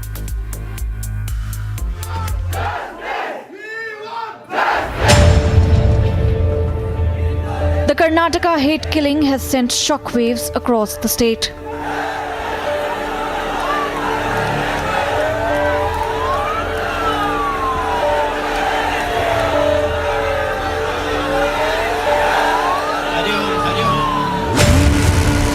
The accused have been caught on CCTV. We are at the same place where Praveen Netturu was murdered, and he owns that particular poultry shop, Akshaya Farm Fresh Chicken, and he was murdered at the same place. Now you can see the police is doing the merger or a panchanama where they are trying to get the evidence as much as possible. The police has them under arrest. These two persons have been arrested based on the current investigation. Then we are investigating from all possibilities. We only own one person by name Zakir. He's already having one criminal case in Bellary police station. In 2020, one IPC 324 offence was registered against him. He's accused in that. And the wife of arrested accused, Shafiq, says he is part of the PFI. ಎಂಟು ಗಂಟೆ ಹೊತ್ತಿಗೆ may be ಗಾರ್ಬೆಲ್ಲಲ್ಲಿ ಇರಬೇಕು ಅವರು ಮನೆಯಲ್ಲಿ ಇರಲಿಲ್ಲ ಸಂಘಟನೆಯಲ್ಲಿ ಇದ್ದಾರೆ PFI ಸಂಘಟನೆಯಲ್ಲಿ SDP ಅಂದರೆ ಸೋಷಿಯಲ್ ವರ್ಕರ್ ಆಗಿ ಸ್ವಲ್ಪ ಕೆಲಸ ಮಾಡ್ತಿದ್ರು. Union Minister Rajiv Chandrasekhar says no stone will be left unturned. At some point we have to say enough is enough, and we have to deal with these kind of organizations that prey on innocent people for their political views with violence decisively and firmly under the Indian law. The Karnataka Chief Minister has assured action. Whatever possible we'll do it, and if need be, the process is on, and it is concerned to not only to Karnataka, it's other states also, and I am hopeful that very soon such decision will be taken. BJP Yuva Morcha President and BJP MP Tejasvi Surya has said there will be zero tolerance. जो भी ऐसे investigations है वो कानून के हिसाब से और कानून के चौकट के अंदर वो चलेगा, और कानून सबको एक है, कानून सबसे ऊपरी है, और कानून और कोर्ट्स के जो फैसला आता है वो सब मानना पड़ेगा. ये लोकतंत्र है. With these links now emerging, you had union ministers alleging a link, you had the state probing a link, you have the police mentioning a link, and with pictures and the links being revealed during the course of the investigation, the focus automatically has come on the government at both the central and state level on whether they will now press for action against the PFI and SDPI. Tejasvi Surya is all set to meet Praveen's family today. But the Congress is questioning the BJP government's go slow. Anybody who is sowing the seeds of communal hatred, irrespective of community, should be banned in the society. All eyes will be on what the Karnataka government does next. Bureau Report, Republic TV. Now viewers, following the unfortunate death of the BJYM District Secretary, we spoke to Rajiv Chandrasekhar, the Union Minister, and he has spoken about how there are several state governments who are inciting the radical culture, and there has to be something that needs to be done about the subsequent extremist organization effects on the society as well. Let's take a look. Rajiv Chandrasekhar, thank you for speaking to Republic TV. A lot of people are angry, Rajiv, about how this has happened, the brazen manner in which Praveen Netturu was murdered and how the killers fled. Yes, some of them have been arrested, but many more are at large this afternoon.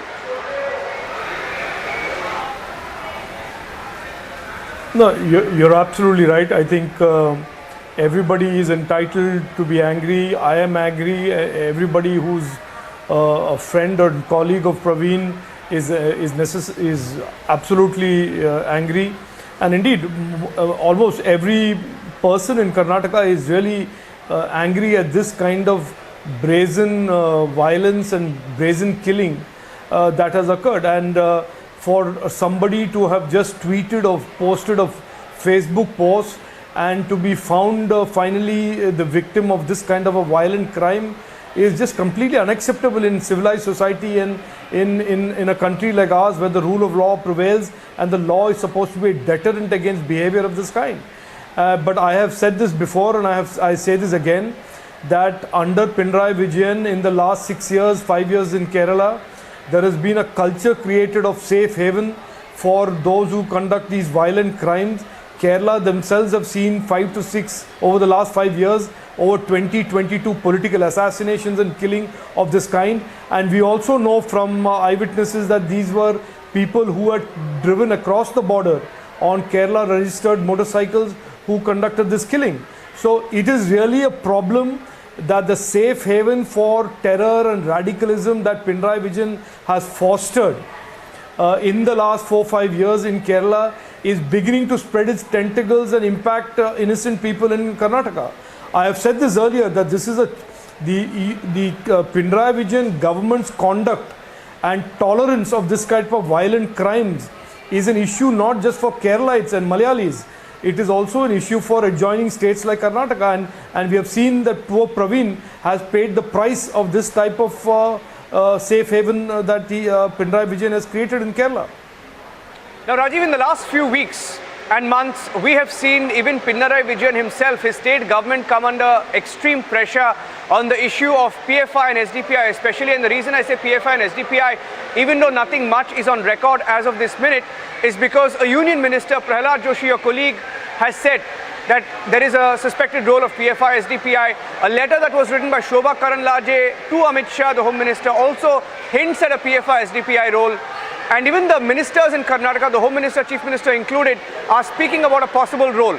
Now, if there is a role, questions are being asked on what the government is doing on the PFI and the SDPI.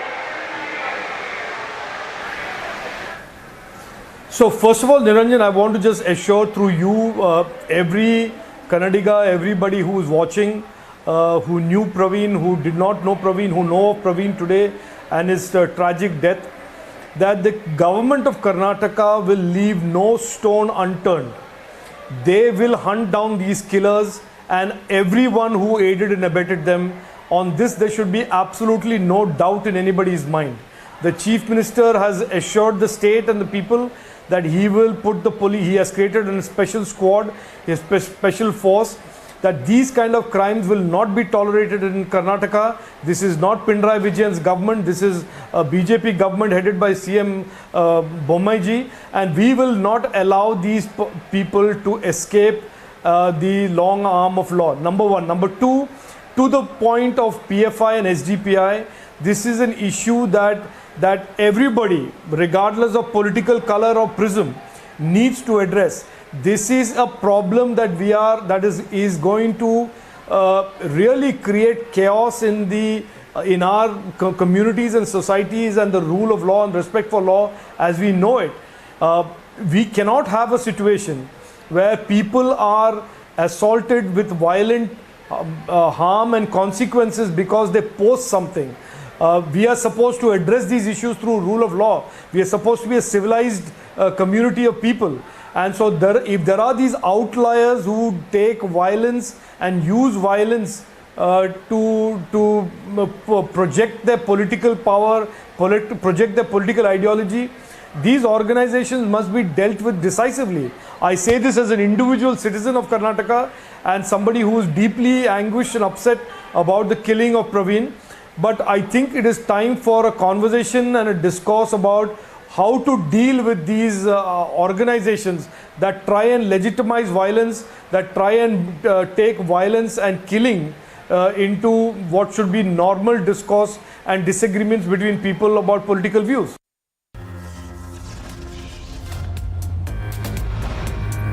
Taking a short break now, viewers, getting you details on the other side of how an MiG-21 aircraft of the Indian Air Force crashed near the Bidma village in Bardmer and both pilots suffered fatal injuries.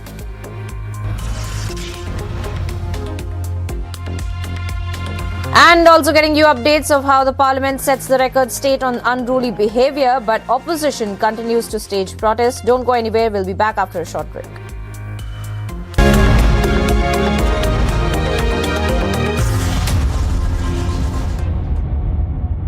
Amity University has India's largest scholarship program, from which over 25,000 brilliant students have already benefited. Students with over 95% in Class 12 boards get 100% scholarship, and students with over 90% get 50% scholarship.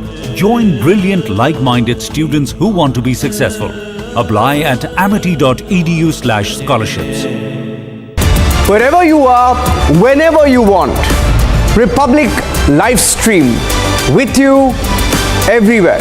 Republic live stream, India's #1 streaming news. India's Super News Network. Republic Media Network's #1 super feed.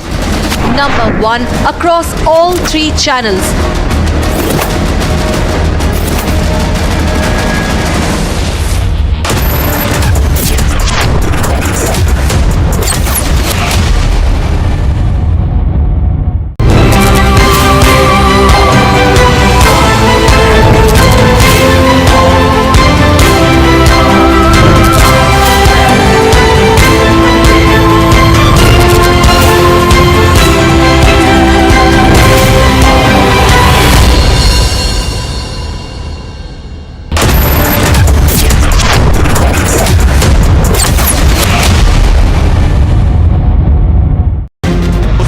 आग लगी हुई है और आंदोलनकारी इस तरीके से और Kashmiri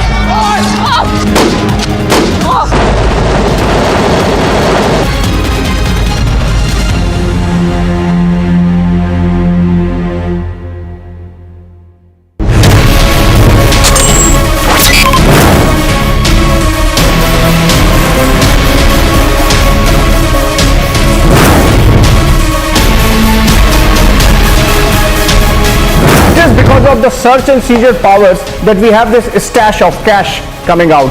Earlier about 21 crores, now 15 crores and counting.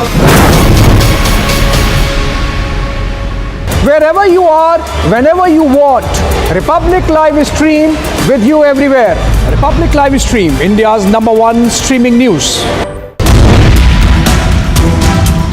Draupadi Murmu Congress party की घृणा का केंद्र बनी। कांग्रेस के नेता सदन ने देश की राष्ट्रपति को राष्ट्रपत्नी कहकर संबोधित कर उनका अपमान किया। मूल्यविहीन, संस्कारविहीन राजनीति का प्रतीक है।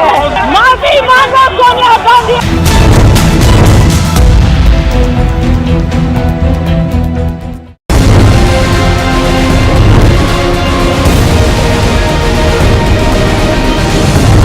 Packets or envelopes with the department's insignia. What exactly was such kind of a documentation, such kind of money that was doing with Orpita Mukherjee?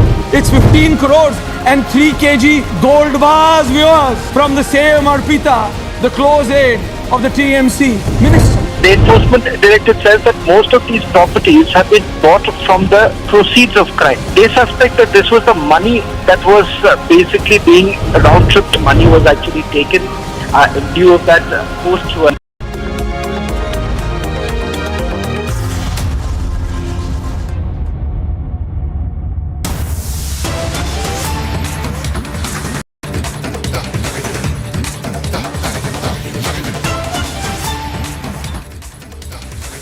Welcome back, viewers. We're getting some more breaking updates on the Morning Express, where Indigo's Kolkata-bound flight skidded while taxiing for a takeoff in Jorhat yesterday. No passengers suffered injuries in the incident, and a team constituted to probe the incident is done as of now, is what we're learning. And now, during the initial inspection of the aircraft, no abnormalities were observed, is something that has been said by the Indigo airline. Remember, viewers, we had seen earlier as well such a similar incident that had come to light of the Indigo air flights and also the SpiceJet as well, where we had seen emergency landings had to be done. But as of now, the latest that we are picking up is with respect to the Indigo Kolkata-bound flight that skidded while taxiing for a takeoff yesterday, is what we're learning, and no passengers suffered any injuries in the incident, and a team constituted to probe the incident as well. And during the initial inspection of the aircraft, no abnormalities had been observed. This is something that has been said in a statement by the Indigo airline, and they have said that there was a proper inspection that had been done and there had been absolutely no abnormalities that had been found.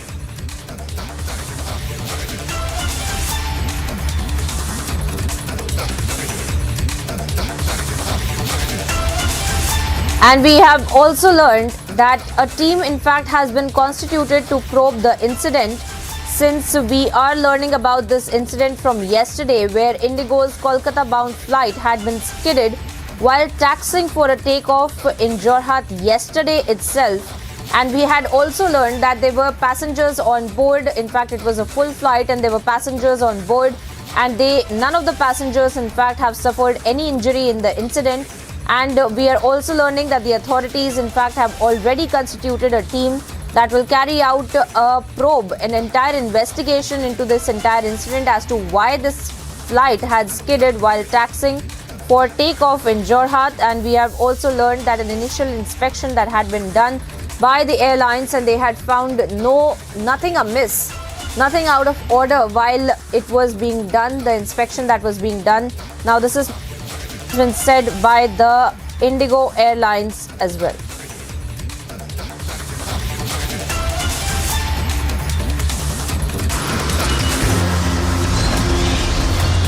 Uproar in both the houses of the parliament continues. 27 suspended MPs is still sitting on the dharna. We'll be right back after a short break. Stay tuned.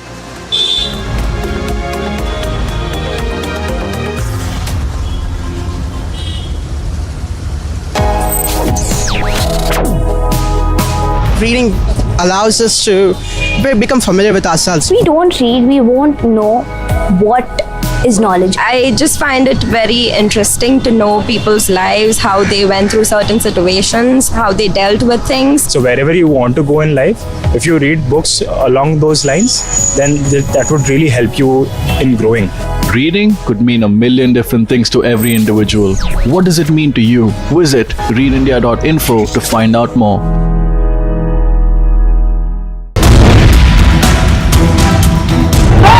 Murmu Congress party की घृणा का केंद्र बनी। कांग्रेस के नेता सदन ने देश की राष्ट्रपति को राष्ट्रपत्नी कहकर संबोधित कर उनका अपमान किया। मूल्यविहीन, संस्कारविहीन राजनीति का प्रतीक है। माफी मांगो Sonia Gandhi.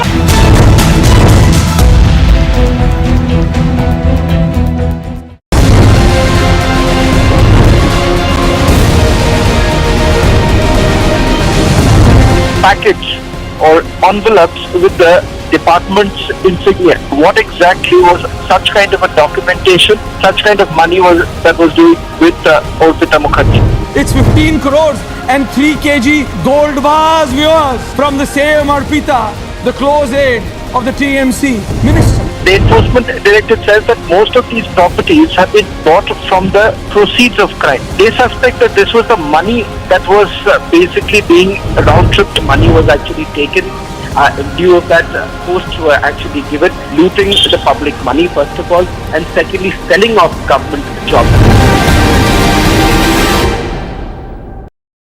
Wherever you are, whenever you want, Republic live stream with you everywhere.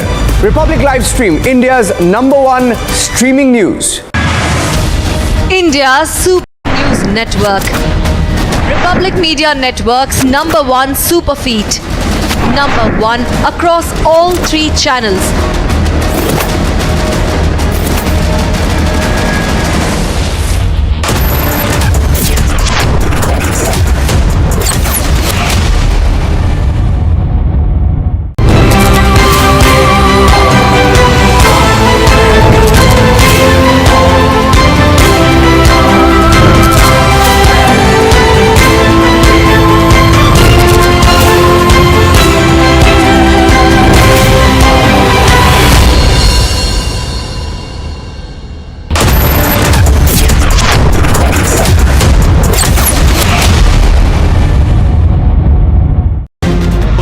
आग लगी हुई है और आंदोलनकारी इस तरीके से और Kashmiri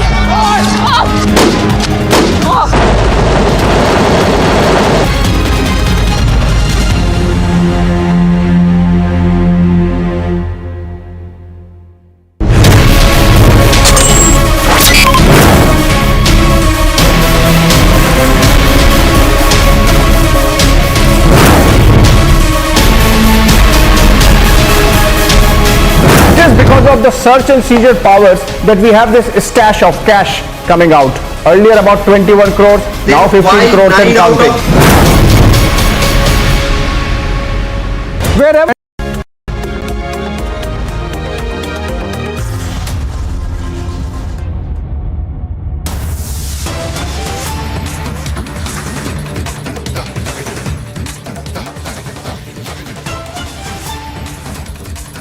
Welcome back, viewers, and we're once again cutting across to that breaking update that we were picking up for the Indigo airline, where the Kolkata-bound flight had skidded while taxiing for takeoff in the Jorhat yesterday. And we are also learning that no passengers, in fact, had been affected by this, but this was a Kolkata-bound Indigo flight that, in fact, had to be subsequently cancelled on Thursday after the aircraft, in fact, had skidded off the runway during the takeoff and its wheels had gotten stuck in the muddy outfield, is what we are learning. And airport officials, in fact, had informed that this was the flight that had been operating on the Jorhat-Kolkata route. And we had seen that yesterday itself the flight had been held up for several hours at Jorhat due to the technical issue, and later it had been cancelled. And the information had been spread yesterday itself and on social media as well. This entire issue had come to light, and we are now seeing that a team, in fact, has been constituted to look into this entire matter. But of course, we are now learning about the reason as to why the aircraft had skidded off the runway during the takeoff, as its wheels has gotten stuck in the muddy outfield, is what we are learning. This is an incident, remember, from yesterday. And we had also seen the Indigo also putting out a statement where they had stated, and I quote, "We are concerned to hear about this and raising this right away with the concerned team." And we had seen yesterday itself when one of the passengers had also put this on social media. The Indigo had responded with this kind of a statement, but now we are also looking into how a proper probe, an investigation that will be carried out into looking into this entire technical failure as to why it had happened. And of course, a team that has been made to look into this entire matter. Investigation will be carried out. The statements of the passengers will also be taken, and of course the cabin crew as well will be asked questions about this entire issue, and airport authorities will be also called in, is what we are learning.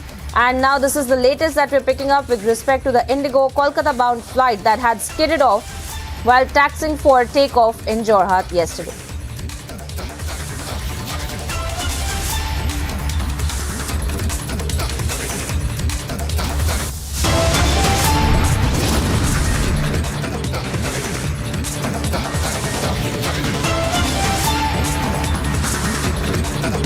And taking a short break here now, viewers, bringing you details of how the opposition continues their protest in the national capital.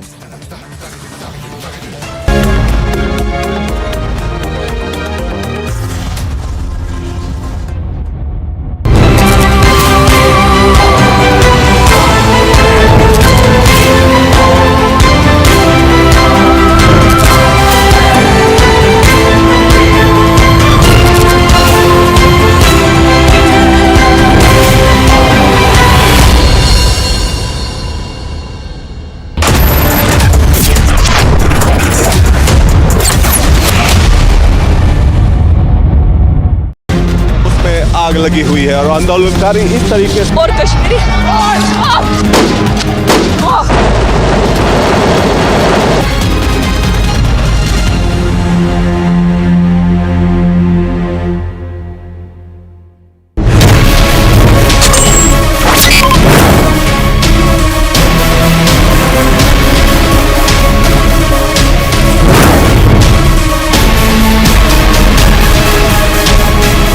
Because of the search and seizure powers that we have this stash of cash coming out. Earlier about 21 crores, now 15 crores and counting. Wherever you are, whenever you want, Republic Live Stream with you everywhere. Republic Live Stream, India's #1 streaming news. Draupadi Murmu Congress party की घृणा का केंद्र बनी। कांग्रेस के नेता सदन ने देश की राष्ट्रपति को राष्ट्रपत्नी कहकर संबोधित कर उनका अपमान किया। मूल्यविहीन, संस्कारविहीन राजनीति का प्रतीक है। माफी मांगो Sonia Gandhi.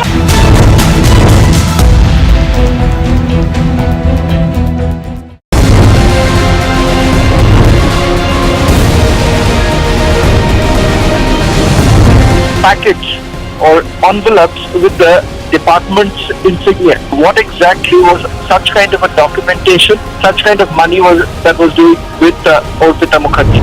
It's 15 crores and 3 kg gold bars, viewers, from the same Arpita, the close aide of the TMC minister. The enforcement directorate says that most of these properties have been bought from the proceeds of crime. They suspect that this was the money that was basically being round-tripped money was actually taken in view of that posts were actually given, looting the public money first of all, and secondly selling off government jobs. Wherever you are, whenever you want, Republic Live Stream with you everywhere. Republic Live Stream, India's #1 streaming news. India's Super News Network.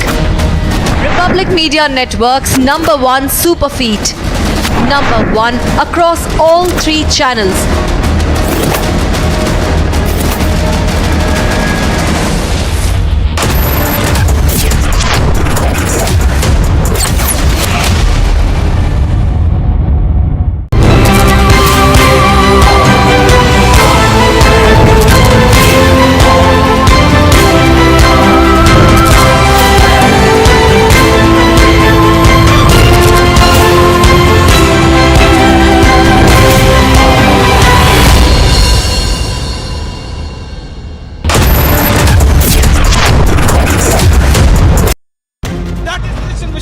First visuals on your scene. Christian, would you give facts to India? Mr. Bhandari, just one question, sir.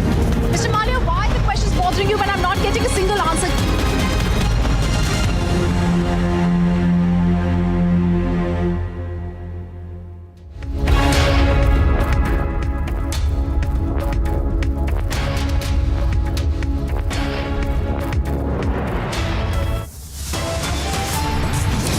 BJP leader Praveen Netaru's alleged killers Zakir and Shafiq are sent to 14 days in judicial custody. Another incident of hate killing in Karnataka. Another youth is brutally hacked to death in Bengaluru. Indigo's Kolkata-bound flight skids while taking off. No casualties are reported. A team is constituted to probe the incident. A MiG-21 aircraft of the Indian Air Force crashes near Bhimda village in Barmer. Both pilots suffer fatal injuries. Parliament sets the record straight on unruly behaviour, but opposition continues to stage protests. After a grand opening ceremony, Birmingham is set to witness exemplary show of sporting strength.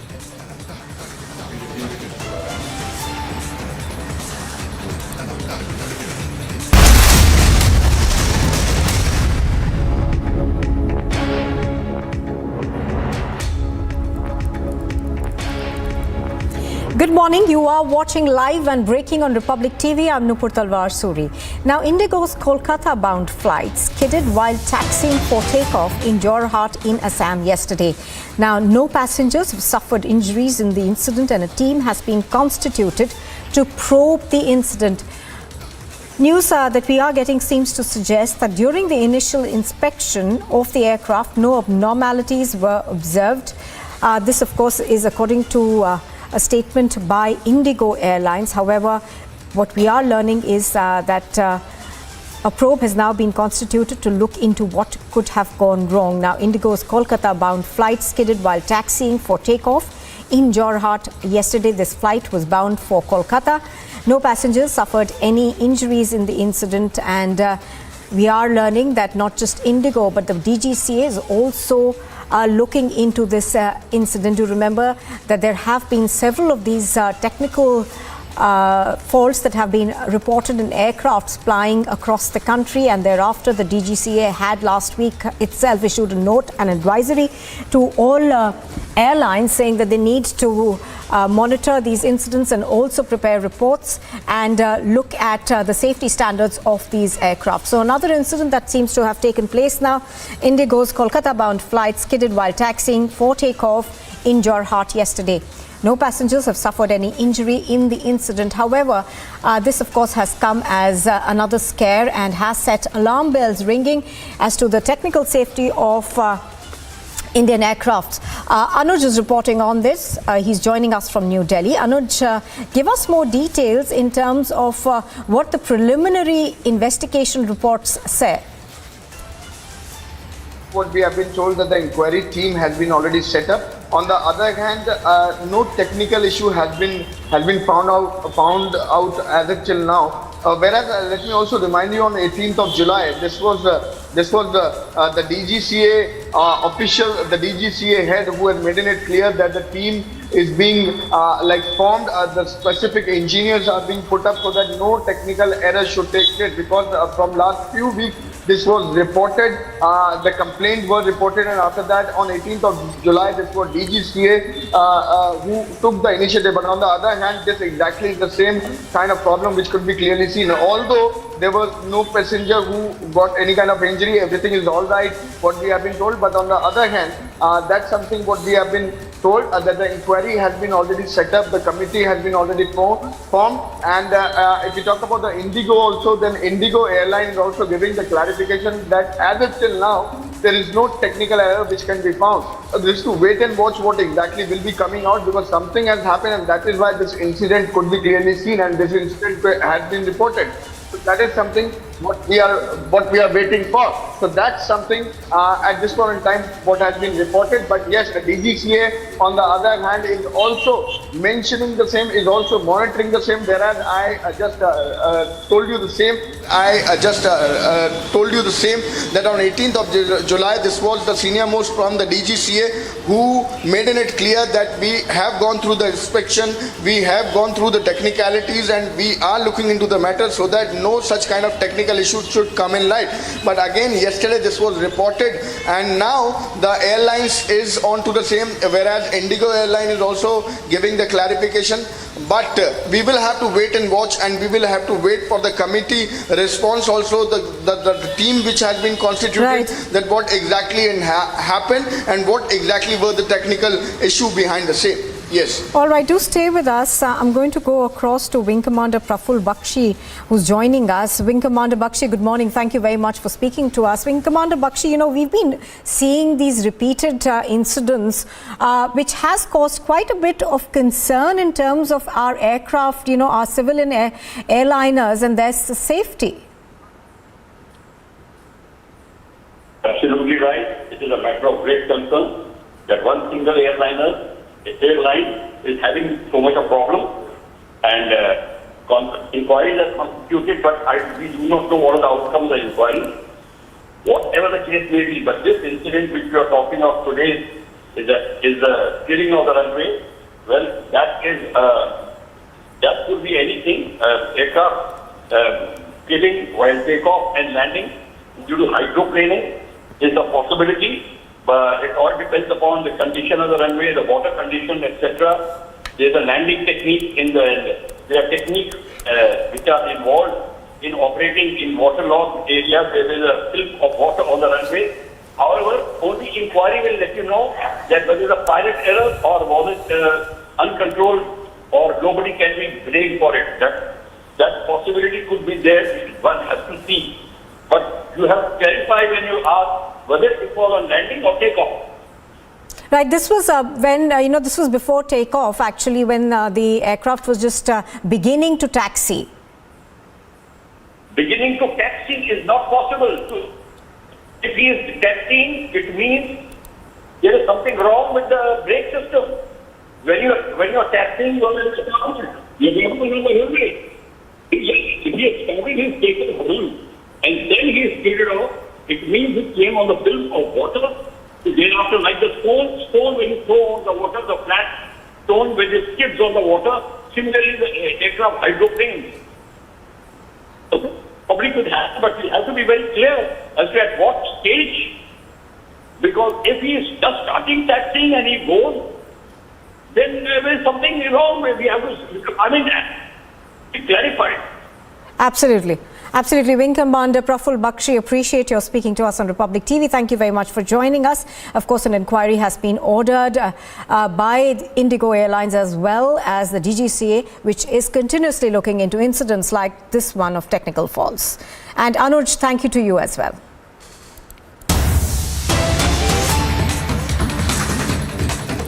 A news just coming in now in the Rajya Sabha, where we have continued to see disruptions ever since the monsoon session of Parliament began. We are now hearing that Rajya Sabha MP Pramod Kumar has given a 0-hour notice on the issue of the surge in Indian money held in Swiss banks. So this is a 0-hour notice that has been given for discussion on the issue of a surge in the amount of Indian money that is held in Swiss banks. We have, of course, continued to see a large amount of disruption in both houses of Parliament. The monsoon session is currently underway, but hardly any business has been transacted in both houses of Parliament. At the outset of the monsoon session, of course, we had heard about 27 bills were supposed to be passed, but there is hardly any business that's been transacted because of the continuous disruptions that we have seen in both houses of Parliament. Let me go across to Anuj, who has more details on this 0-hour notice being given.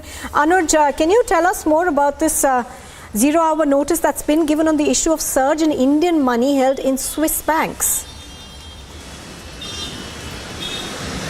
Well, exactly, that's the notice which has been given by the Rajya Sabha MP. That's Pramod Kumar, who has given the notice for the 0 hour, where he is stating where a debate should be there, a question hour should be there regarding the surge in money, Indian money in the Swiss bank. This is not the issue which is being taken first time. We have seen it several times when this issue came in light. But the most important part here to mention is whether this is going to be taken, whether the function in both the houses can be done or not, because we are continuously seeing uproar in both the houses. We already understand, we already know that there are the MPs, these are the 27 MPs including in Rajya Sabha and Lok Sabha, who are sitting in protest, and they have been suspended. So the business is not able to move ahead with the things, and smooth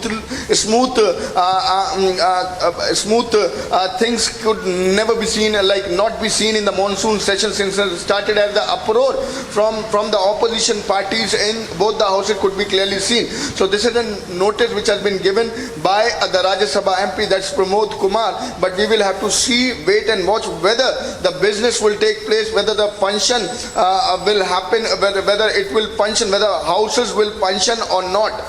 That is going to be very, very important, because since from the very morning we are seeing the Rajya Sabha MPs themselves, the MPs who have been suspended are sitting on dharna.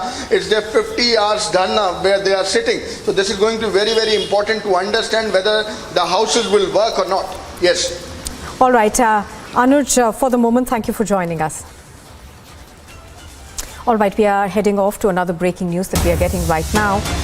We are bringing to you visuals of the Jammu-Srinagar National Highway that has now been blocked at Ramban due to regular landslides. Now, Jammu and Kashmir has been seeing a heavy downpour, which is leading not just to rivers breaching the danger levels, but also to mudslides and landslides, which are being reported in various parts of Jammu and Kashmir. These particular visuals that you are seeing are, I think, from the Ramban sector, where a mudslide is being reported, and because of this, the stretch of the Jammu-Srinagar National Highway seems to have now been blocked. Now, remember, yesterday also the Jammu-Srinagar Highway was blocked for several hours after another landslide.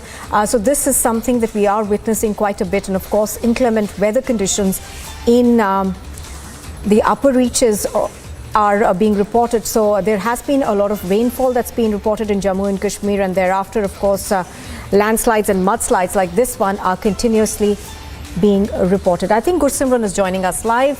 Gursimran, give us more details of how long it will take for the Jammu-Srinagar National Highway to clear off. See, the men and the machinery are on the work to restore the traffic on the strategically important Jammu-Srinagar National Highway, because Amarnath Yatra is also going on, and there has been a delay. Yesterday we saw that due to heavy landslides that have taken place, the Panthyal Steel Bridge, that was also damaged to a large extent, after which the teams of the National Highway Authority of India, they were rushed to the spot. And today morning, once again, the slides have taken place, which has led to disruption of the traffic.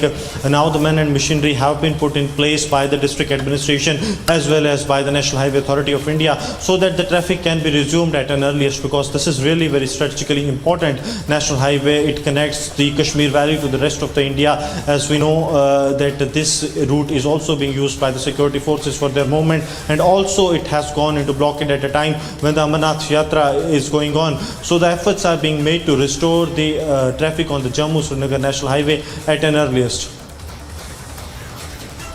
All right, Gursimran, of course, is bringing us the latest from there. Gursimran, any idea in terms of what the situation is in the upper reaches? Because, you know, the Met Department, of course, has predicted moderately heavy rainfalls in various parts of Jammu and Kashmir. Yes, the situation is more likely to remain as such as of heavy rainfall in the upper reaches of Jammu and Kashmir, which can lead to the situation of flood and landslides at the upper reaches as well as in the low-lying areas. Yesterday we saw how the river Chenab, it crossed the danger mark and has led to a havoc situation in the Jammu region, and similar situation is in the water bodies that are in the upper areas of the Jammu and Kashmir, be it Doda, Kishtwar, Ramban, Poonch or Rajouri. Even multiple rescue operations have been launched by the Indian Army to rescue the people who have been stranded due to the rise in the water tributaries or the water bodies that were lying vacant for a long time. So these relief and rescue operations are also underway, but the weather situation, it will prevail like this only for next 3 days, as being predicted by the Department of Weather and Forecast. All right, Gursimran reporting on that from Jammu. Thank you for joining us with that update.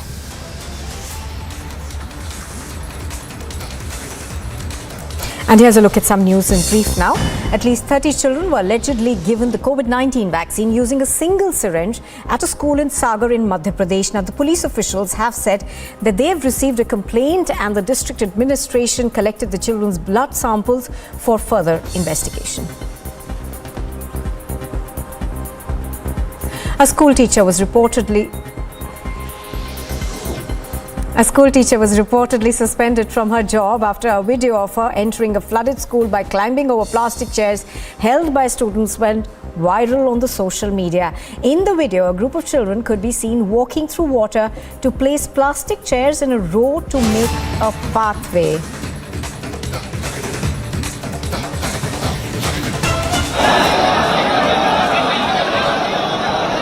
A scream.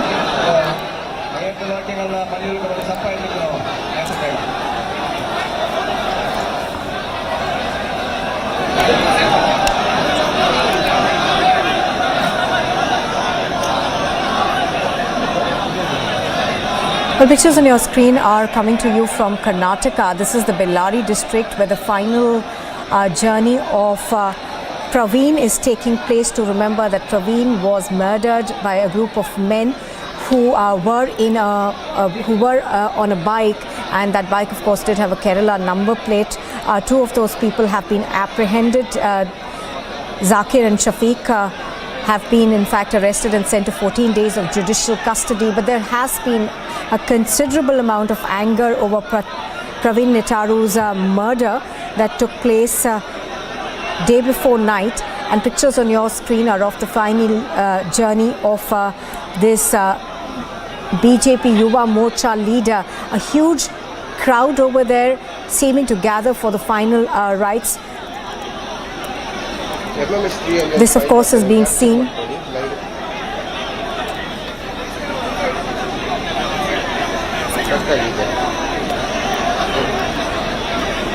All right, so pictures on your screen are of the huge crowd that has gathered for the final journey of Praveen Netara. Now, there has of course been considerable anger in Dakhin Kannada over this murder because there are questions being raised about the security situation there. Now, this brutal murder of course has been followed by another one, and tensions are simmering in this area. Sage Raj is on the phone. He's bringing us more details. Now, Sage, we can see a large amount of crowd over there in these pictures. People wanting to say goodbye to Praveen, who was a BJP youth wing leader.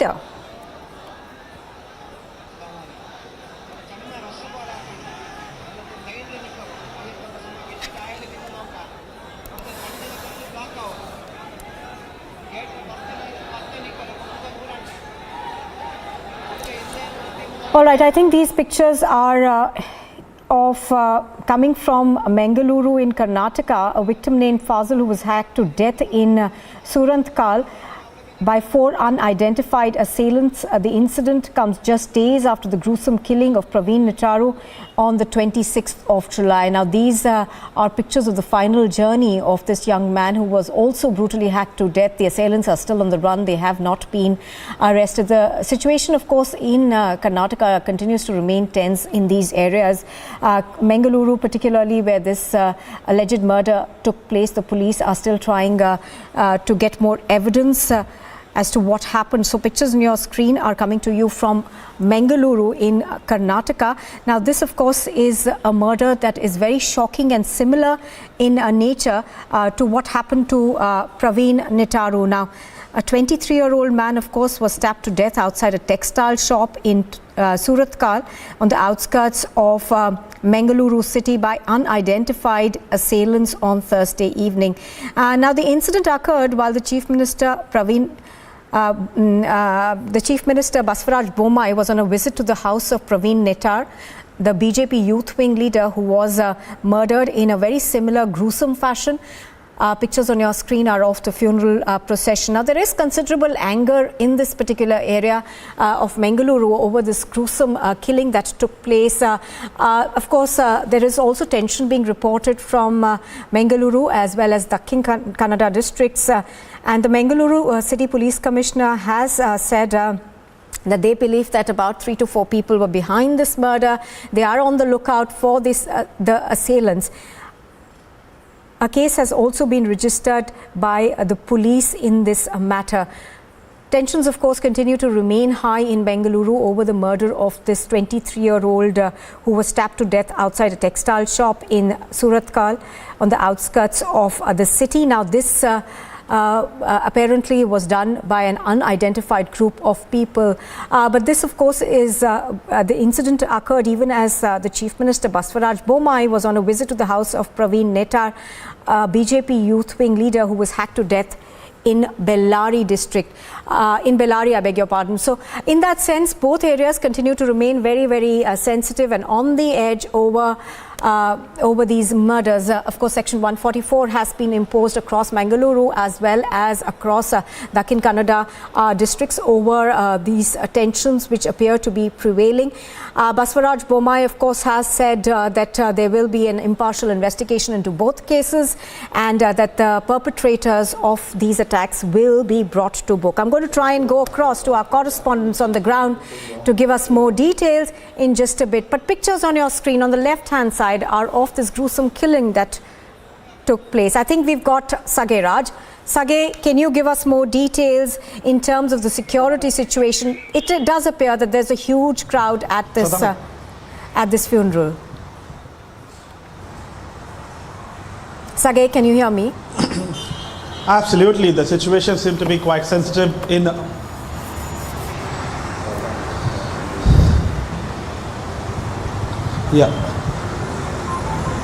The situation in Dakshin Kannada district is quite sensitive, where 144 section has been imposed in several places of Mangalore after a false murder attack was been reported. And later in the night, the police have confirmed that he had succumbed to injuries at AJ Hospital.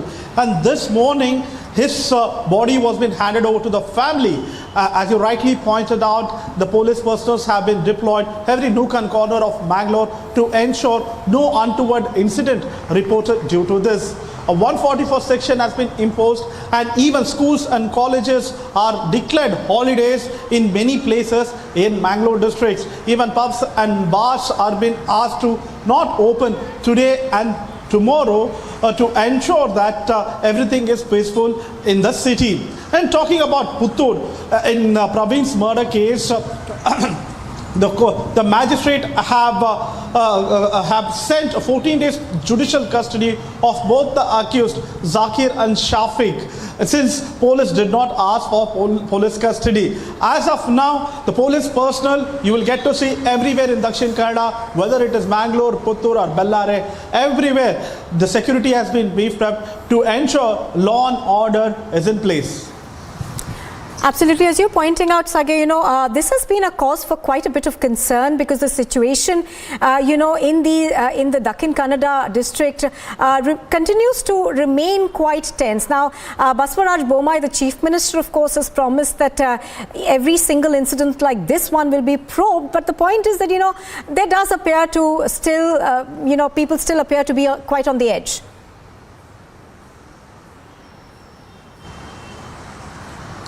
Absolutely, when these kind of murders which has been reported in Dakshin Kannada district, definitely the situation is tense and people are on edge, and people are unsure what is going to happen next, because you will see a murder 2 days back, and within after 2 or 3 days you will get to see one more murder reported from the same area, and people are worried about the law and order situation and why these things are happening.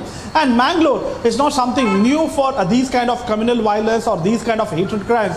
It is infamous for several incidents, including in the previous incidents, especially when it comes to Prashant Pujari's murder, Sharat Badiwala's murder, or Deepak Rao's murder.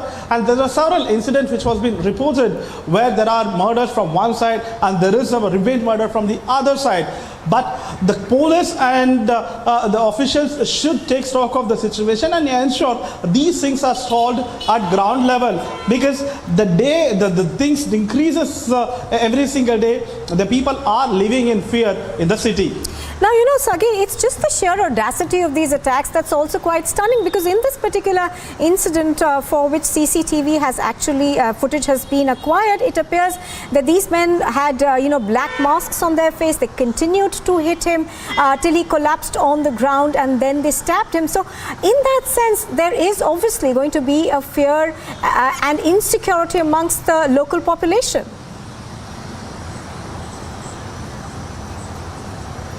Absolutely, and this particular incident happened in Suratkal New Market area, and if you see that particular market area, there are a lot of shops, a lot of shopping area, but still these people have executed the plan. And if you notice, they have covered their face when they came and attacked Fazil in the market when people were around him.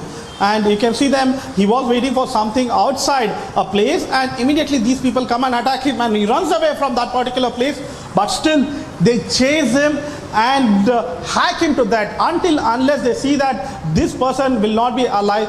That's when they leave him from that particular place. That gruesome, this particular murder was in Suratkal, sending shockwaves across the state, where people are already living in fear because of Praveen's murder, and this one is adding more fuel to the fire. All right, as you're pointing out, it does appear to be one incident after another following each other. But what are people in the area saying? Have you been able to speak to them and get a sense of, what they want?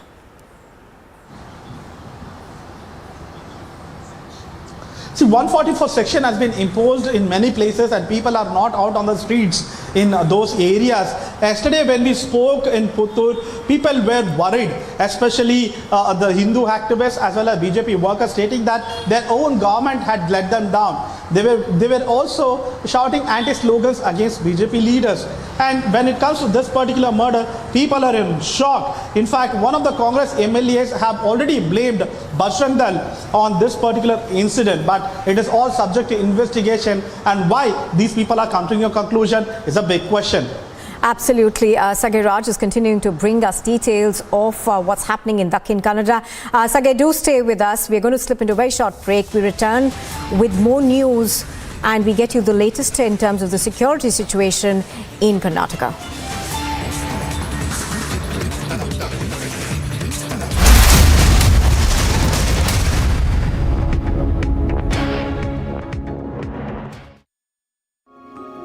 हो रहा है जो हो रहा है क्यों तुम न जानो न हम पम पररररम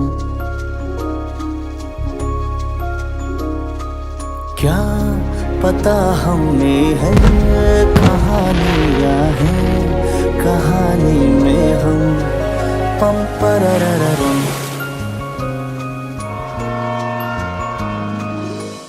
Amity University has India's largest scholarship program, from which over 25,000 brilliant students have already benefited. Students with over 95% in Class 12 boards get 100% scholarship, and students with over 90% get 50% scholarship. Join brilliant, like-minded students who want to be successful. Apply at amity.edu/scholarships. Wherever you are, whenever you want, Republic live stream with you everywhere. Republic live stream, India's #1 streaming news. India's Super News Network. Republic Media Network's #1 super feed. #1 across all 3 channels.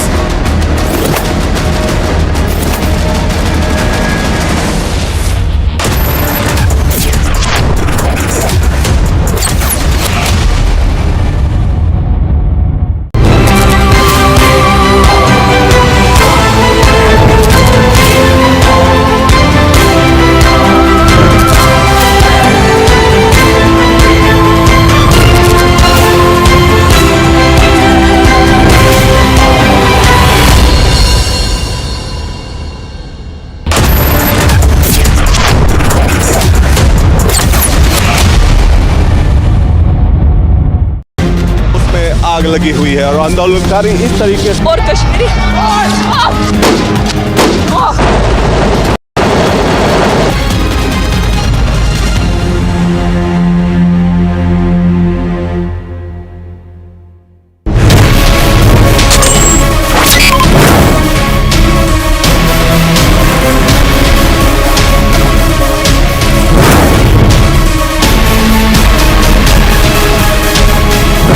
Because of the search and seizure powers that we have this stash of cash coming out.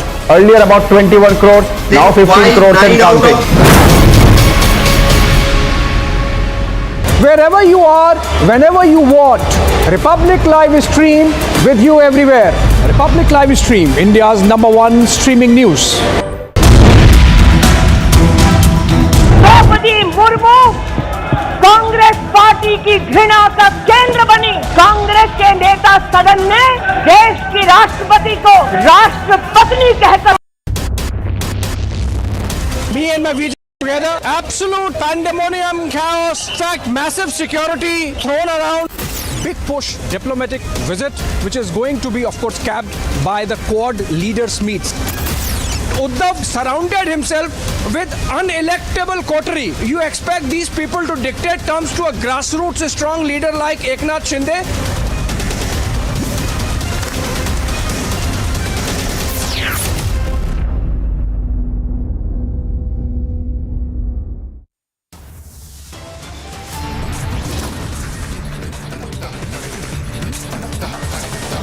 Top stories, viewers. At 9:30 a.m., BJP leader Praveen Netru's alleged killers Zakir and Shafiq sent to 14 days of judicial custody.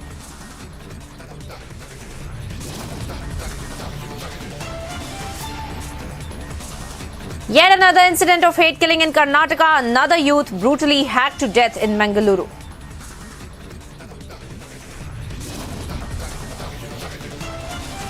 Indigo's Kolkata-bound flights kids while taking off, no casualties reported. Team constituted to probe the incident.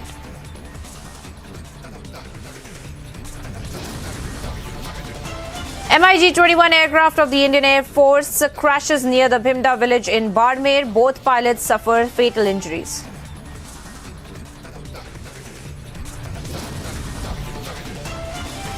Parliament says the record state on unruly behaviour, but opposition continues to stage the protest.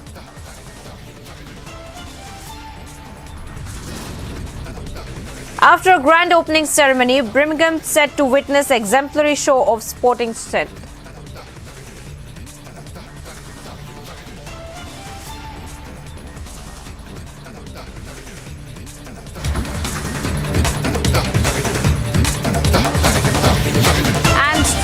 Across to some breaking updates that we're picking up, viewers, this time from the Bengal cash scam that has exploded, and the BJP now levels a big allegation against the Bengal Chief Minister Mamata Banerjee and says that Mamata did not want to sack Partha Chatterjee, but she was compelled to do so.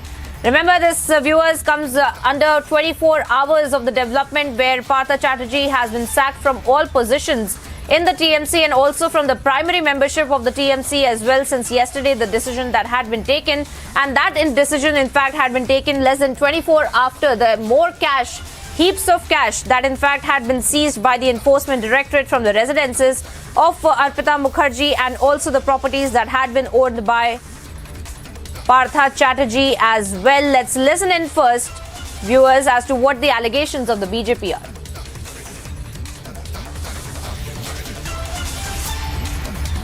Seat इतना है तो इतना धन करोड़ों मिलने के बाद 7 दिन लगा उसको सैक करने के लिए।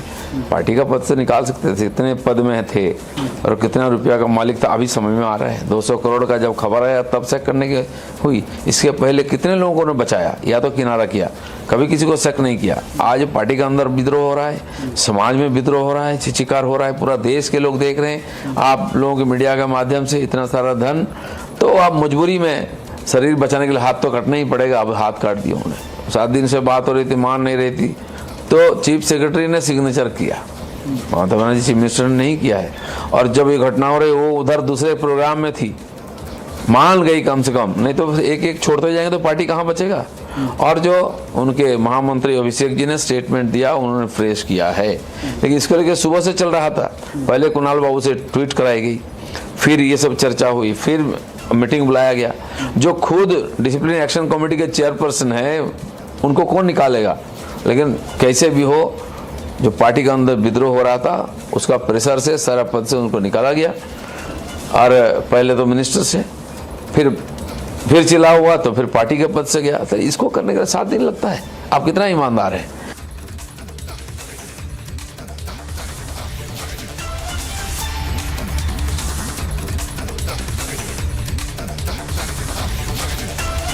Now, viewers, we are seeing massive allegations coming to light from the BJP, who are now claiming that that Mamata Banerjee herself did not want to take care of Partha Chatterjee to be removed from the party. But now we are seeing that since the last 7 days, the raids that have been continuing by the Enforcement Directorate and the kind of information that is coming to light about the nexus that had been operating about the money laundering as well has led her to finally take this decision of removing Partha Chatterjee from the party.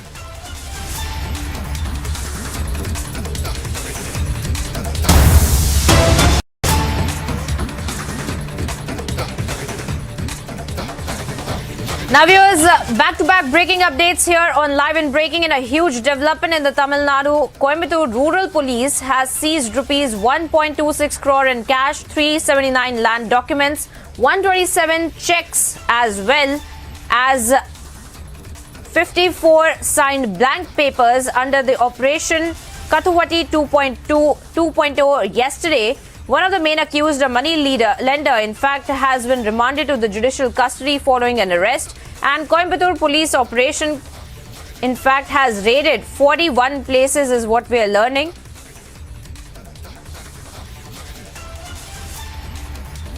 And this is a huge development in Tamil Nadu that we are tracking for you now, viewers, where the rural police has seized rupees 1.26 crores in cash. And Varshini, my colleague from Chennai, is also joining us on the broadcast. Varshini, tell us more about this entire operation 2.0 that has been carried out by the rural police, the seizures that have been made, the cash that has been seized. Tell us about this investigation.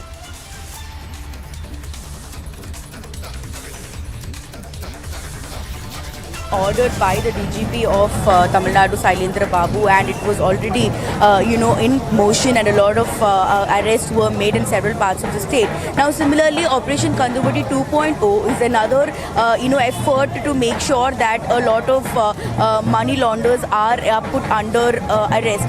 There have been several cases in the state where these kind of money laundering issues have arisen, and a lot of people have been suffering because of people with power are easily able to take or grab lands and documents and money from the people who are not able to. Therefore, this Operation Kanduvati has helped in a big way in kind of stopping this whole scenario happening in rural areas. Similarly, in Coimbatore, rural police have now seized almost 1.26 crore rupees in cash, 379 land documents, 127 checklists, and over 54 signed blank papers that these money launderers have had. And now the main accused also has been remanded in judicial custody after he was arrested, is what we are hearing. And this is definitely a huge turning point in this case, because this is going to make sure that the police are able to access and find out more details about whoever is being connected to this from different parts of the state as well. Now, this has happened in the Coimbatore district, but this will definitely move around to other districts, is what the police side also say about this matter.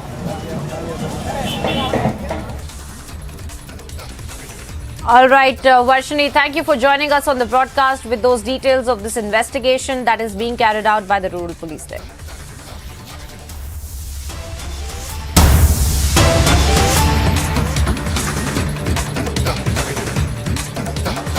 And some more breaking updates that we're tracking for you, viewers. Late night transfer of 12 IAS officers that had taken place. The Unnao DM transferred is what we are learning. Apurva Dubey became the DM of Unnao, and Ravindra Kumar has been transferred to Kushinagar. Varanasi District Magistrate Kaushal Raj Sharma has been made the Divisional Commissioner of Prayagraj.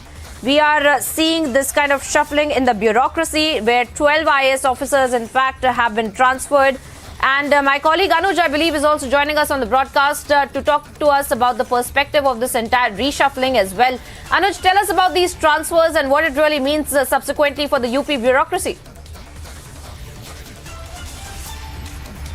Well, if we talk about these transfer and if we talk about this reshuffling, then we do understand when we are talking about Uttar Pradesh, this is Chief Minister of Uttar Pradesh, Yogi Adityanath, who is very much focused on the ground things, on the law and order situation. And what I've been told, what we are seeing, that this is the focus regarding the development, this is the focus regarding the law and order situation, this is the development regarding taking the things further on the good note. So that's something what we have been told. This is in total, when we are talking, is 12 IAS who has been transferred, and the reshuffling has been done in the midnight. And now what we have been told, this includes like Prayagraj also, where the changes could be seen. This includes Kushinagar also, Varanasi also, where the changes could be seen. So this is all the focus of the Uttar Pradesh government. And as we do know, and we have seen the Uttar Pradesh government in action earlier also, and this is the part of the strategy of Baba, whom we call Baba the Yogi Adityanath, the Chief Minister of Uttar Pradesh. So this is once again when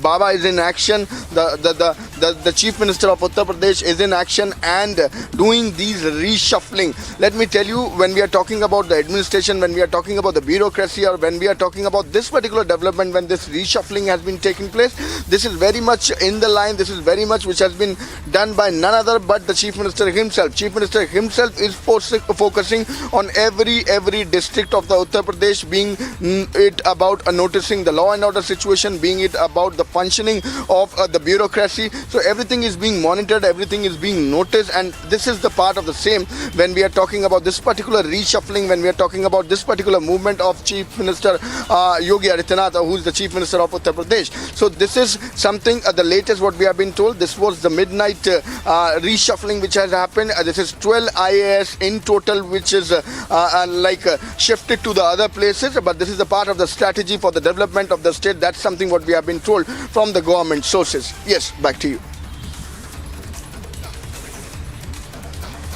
All right, Anush, they're getting us all the details of what's really happened in the reshuffling of the UP bureaucracy. Thank you, Anuj, for getting us all those details.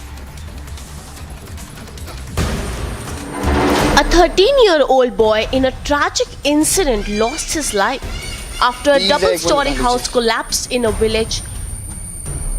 The deceased was asleep in the house when the house collapsed. The child's grandfather was also in the house and was rushed to a hospital after he was critically injured.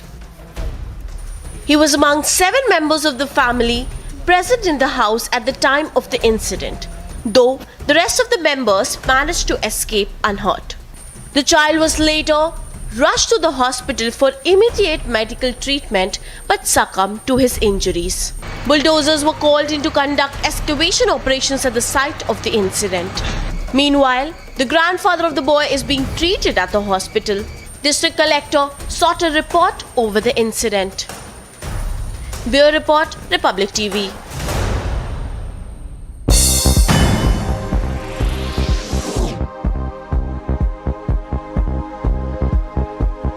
Now viewers, getting you updates from the world of sports. A cricket tournament was organized for differently able players in Jammu and Kashmir's Pulwang, aiming to bolster their confidence as they reach the national and international levels in sport. The organizer of the tournament said that he was ready to organize other activities as well if they wanted to do something else.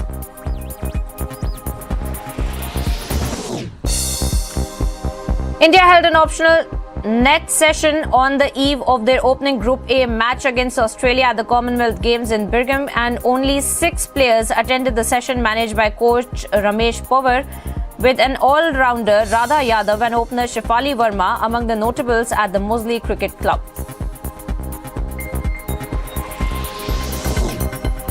Britain's Prince Charles met with the Commonwealth Games athletes before the event's opening ceremony, and he greeted and spoke with them at the athletes' village where the competitors are staying during the Games.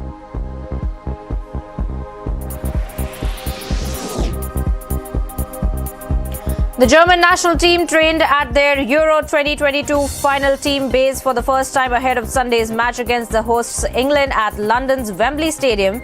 The last time England and Germany met at a Euros final was in Helsinki in 2009 when the Germans won 6-2.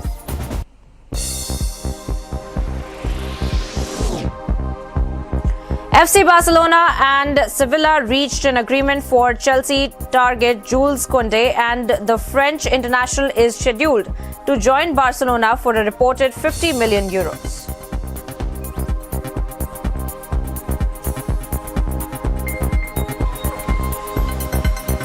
Keep watching Republic TV for non-stop rolling coverage on uproar in both the houses of the parliament, and opposition continue to protest. We'll be right back after a short break. Stay tuned.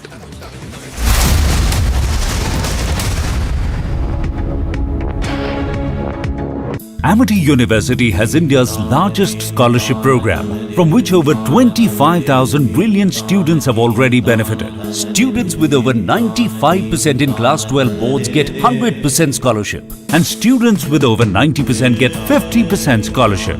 Join brilliant, like-minded students who want to be successful. Apply at amity.edu/scholarships.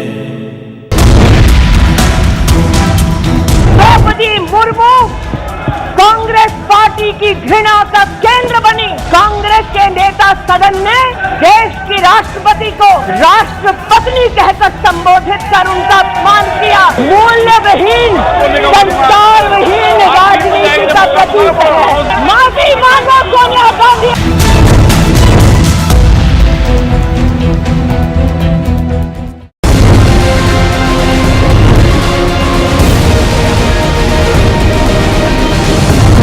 Packets or envelopes with the department's insignia. What exactly was such kind of a documentation, such kind of money that was doing with Orpita Mukherjee? It's 15 crores and 3 kg gold bars, viewers, from the same Arpita, the close aide of the TMC minister. The enforcement directorate says that most of these properties have been bought from the proceeds of crime. They suspect that this was the money that was basically being round-tripped money was actually taken in lieu of that posts were actually given, looting the public money first of all, and secondly selling off government jobs. Wherever you are, whenever you want, Republic live stream with you everywhere. Republic live stream, India's #1 streaming news. India's Super News Network. Republic Media Network's #1 super feed. #1 across all 3 channels.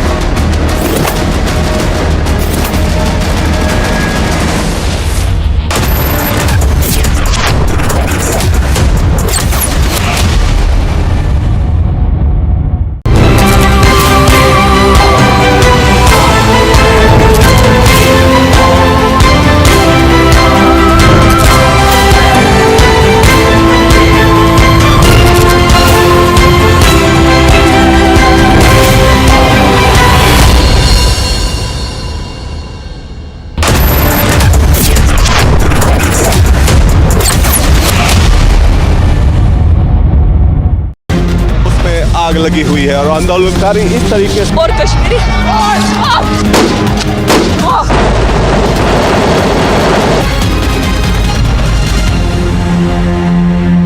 That is Christian Michel. First visuals on your scene. Christian, would you give facts to India? Mr. Bhandari, just one question, sir. Mr. Malia, why are the questions bothering you when I'm not getting a single answer?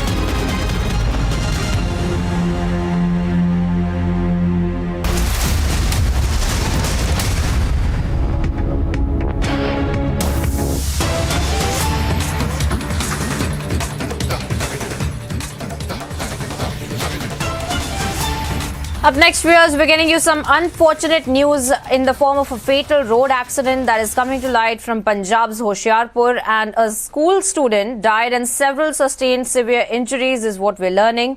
Accident reported in the morning between a school bus and a truck in Hoshiarpur, and class 9 student has unfortunately lost his life and several other students are injured in this incident. We are putting across those images of that school bus as well on your screens right now, and we are learning about this fatal road accident that took place in Punjab's Hoshiarpur. Amandeep, my colleague, is also joining us on the broadcast with more details. Amandeep, heartbreaking news really coming to light from Punjab where this accident has taken place. A student, we are learning, has lost his life as well. Tell us more.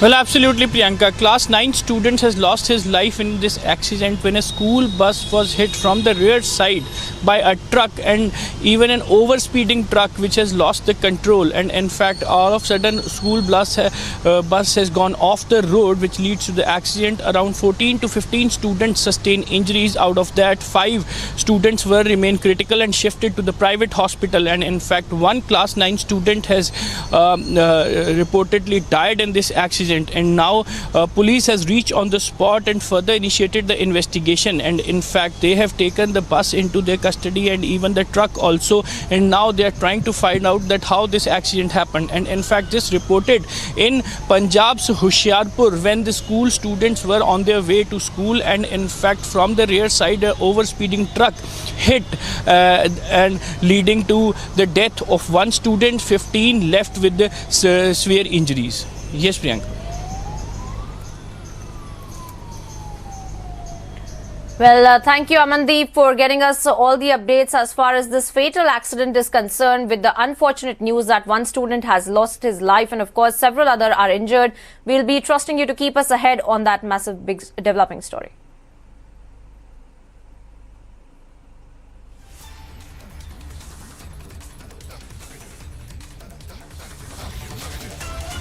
Now, viewers, visuals have been coming in from United Kingdom's Birmingham as well.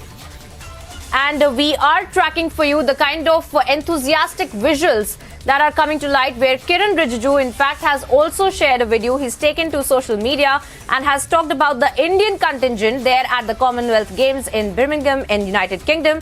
Let's take a look at those pictures.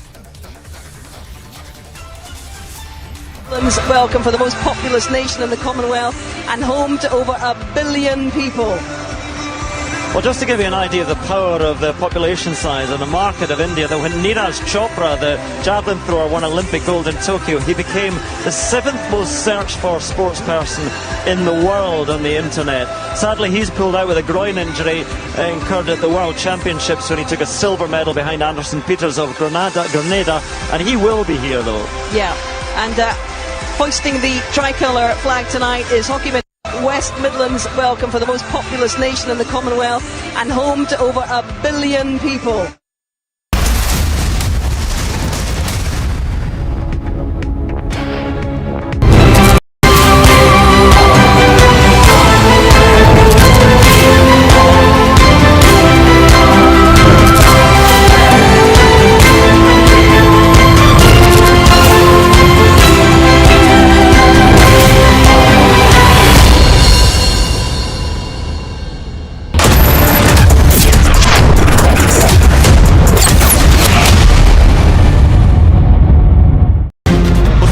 आग लगी हुई है और आंदोलनकारी इस तरीके से और Kashmiri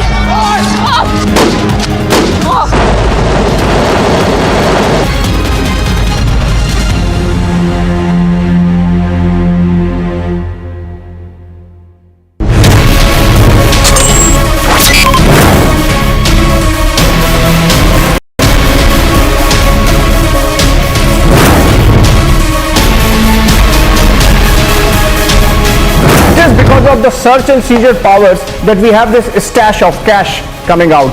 Earlier about 21 crores, now 15 crores and counting.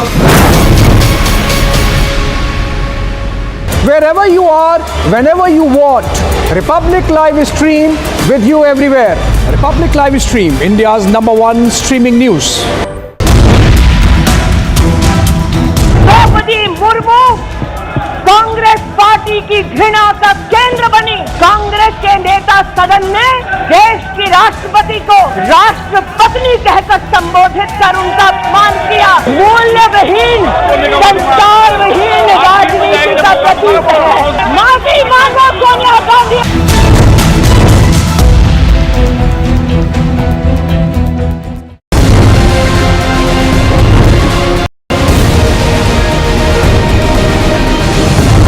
package or envelopes with the department's insignia. What exactly was such kind of a documentation, such kind of money that was doing with Orpita Mukherjee?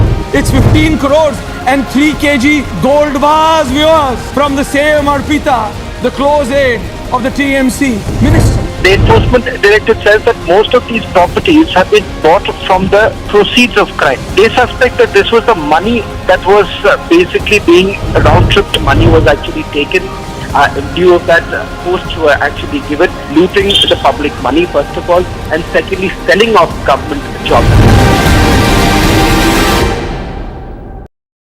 Wherever you are, whenever you want, Republic Live Stream with you everywhere. Republic Live Stream, India's #1 streaming news. India's Super News Network. Republic Media Network's #1 super feed. #1 across all 3 channels.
whenever you want.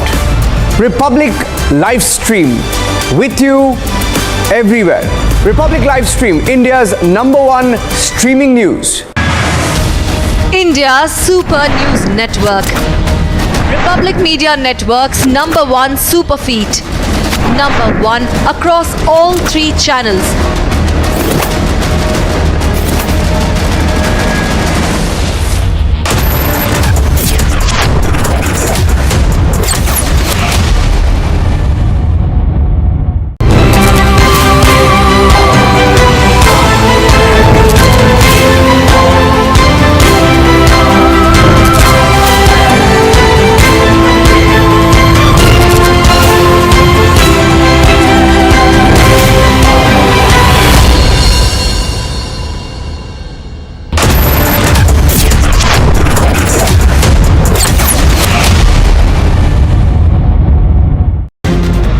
आग लगी हुई है और आंदोलनकारी इस तरीके से और Kashmiri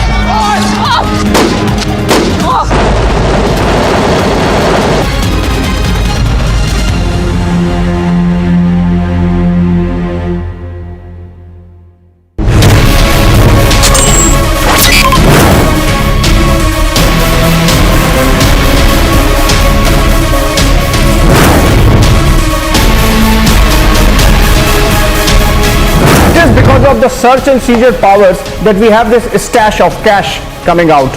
Earlier about 21 crores, now 15 crores and counting. Wherever you are, whenever you want, Republic Live Stream with you everywhere. Republic Live Stream, India's #1 streaming news. Draupadi Murmu Congress party की घृणा का केंद्र बनी। कांग्रेस के नेता सदन ने देश की राष्ट्रपति को राष्ट्रपत्नी कहकर संबोधित कर उनका अपमान किया। मूल्यविहीन, संस्कारविहीन राजनीति का प्रतीक है। माफी मांगो Sonia Gandhi.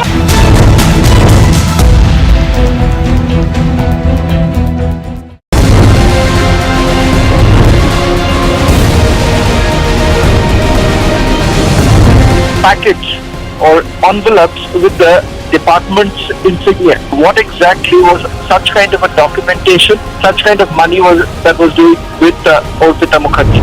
It's 15 crores and 3 kg gold bars, viewers, from the same Arpita, the close aid.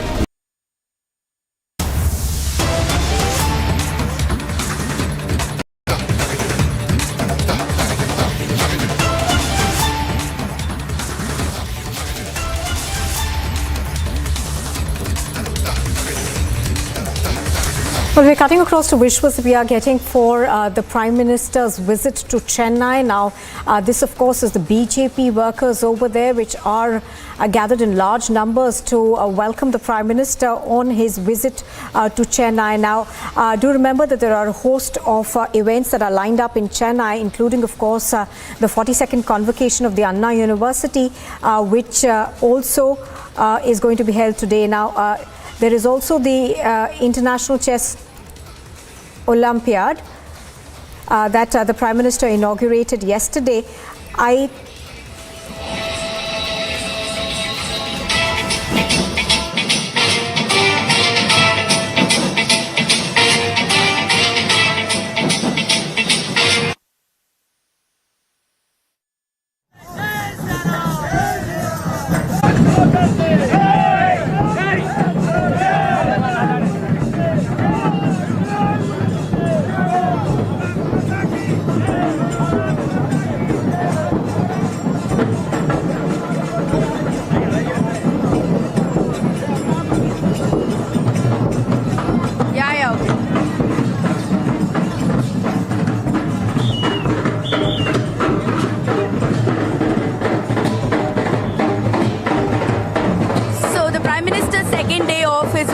Chennai, he will be attending the 42nd convocation of the Anna University, and he just entered the Anna University building to attend the convocation. He will be attending it along with Governor of Tamil Nadu Arun Ravi and the Chief Minister M.K. Stalin. And in the reception to welcome the Honorable Prime Minister, the BJP workers have gathered and they are celebrating with dance and music, with dole and all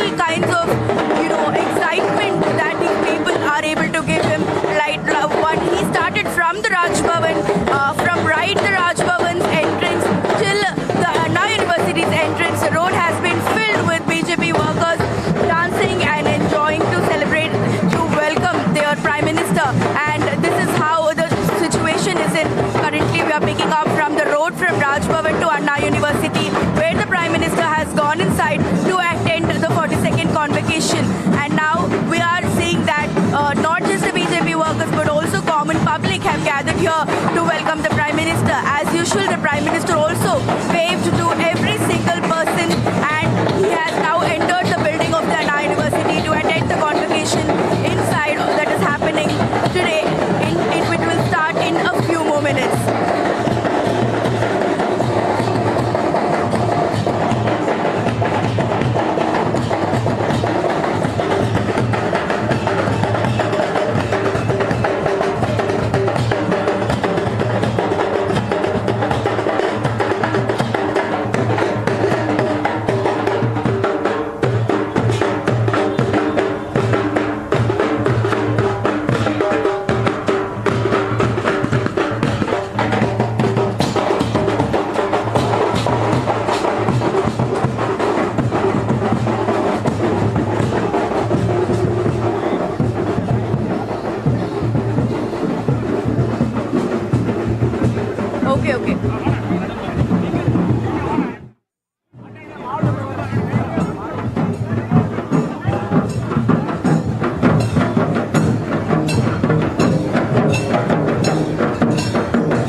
a welcome, for grand welcome for the Prime Minister was given today. You could see how the people, not just BJP workers, but also a lot of other public, dancers, musicians, instrumentalists came down to the roads to welcome the Prime Minister. Right from the Raj Bhavan till the Anna University, the Prime Minister's convoy, just passed only for 5 minutes, but the kind of excitement and the festivities that has been going on here has been happening for more than 1 hour or 2 hours right now.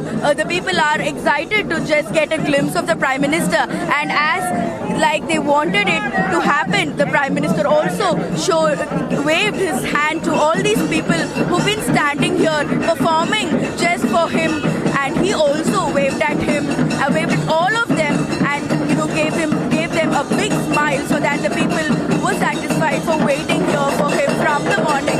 And they are still not done with the excitement. The festivities are still going on. People are still playing music, dancing for music. There were dancers, classical dancers who also performed. Now we have instruments like dhol and nadaswaram, and these are also very important for culture. So these kind of instruments.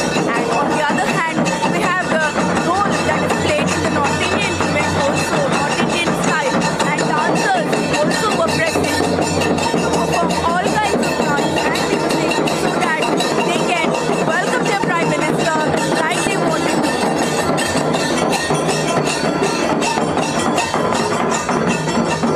And this is what we are picking up from the ground here in Chennai, in the roads, right in front of the Raj Bhavan to Anna University. The people have happily performed for their Prime Minister.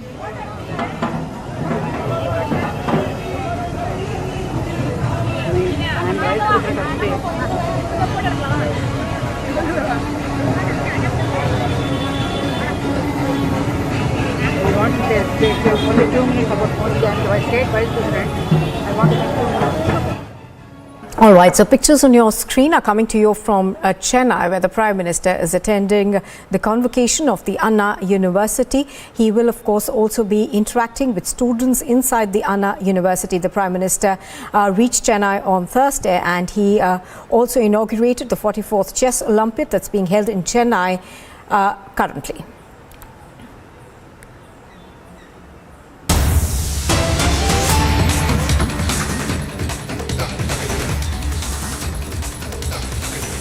Well, we are cutting across to visuals that we are getting from Bengaluru, where thousands of people have gathered for the funeral procession of the youth who was stabbed to death in a public place last night. Now, we are given to understand that the Bengaluru top cop has in fact spoken to Republic TV over the killing of Fazil, and chorus, of course, is growing for justice to be rendered to Fazil.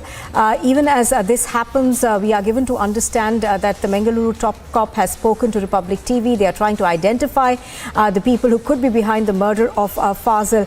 But Fazil, of course, was stabbed to death outside a shop by masked attackers in Bengaluru on Thursday evening. The savage attack, caught on CCTV camera, took place amid tensions in the district. Yesterday's murder of Fazil, and what is the investigation is saying? Have you found out what is the reason behind this? See, yesterday at about 8:50.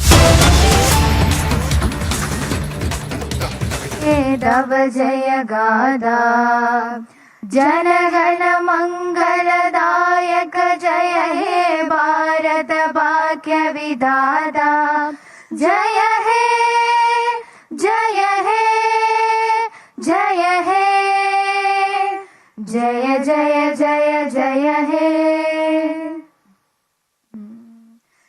நீராரும் கடலுடுத்த நிலமடந்த கெழிலொழுகும் சீராரும் வதனமென திகழ் பரத கண்டமிது தெக்களமும் அது சிறந்த திராவிடனல் திருநாடும் தர்க்க சிறு பிறை நுதலும் தரித்தனரும் திலகமுமே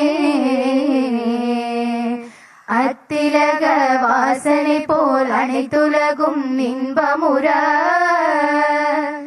எத்திசையும் புகழ் மணக்க இருந்த பெரும் தமிழனங்கே தமிழனங்கே உன் சீரிலமை திறம் வியந்து செயல் மறந்து வாழ்த்துதுமே வாழ்த்துதுமே வாழ்த்துதுமே.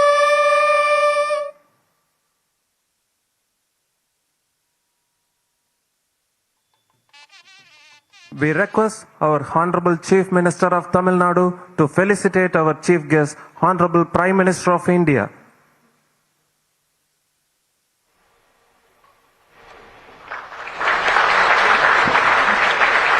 On behalf of Anna University, we request the Vice Chancellor to present the memento to our Chief Guest, Honorable Prime Minister of India.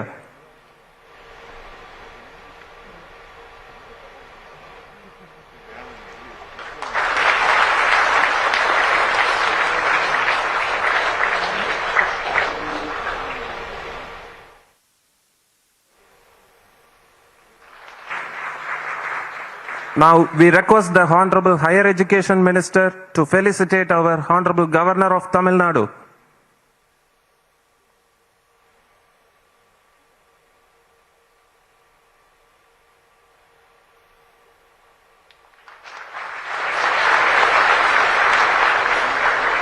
We request the Honorable Higher Education Minister to felicitate our Honorable Chief Minister of Tamil Nadu.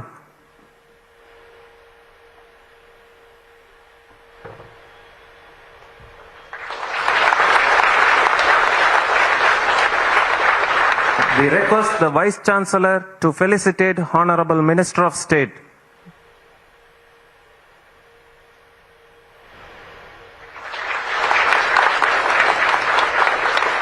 We request the Vice Chancellor to felicitate our Honorable Higher Education Minister.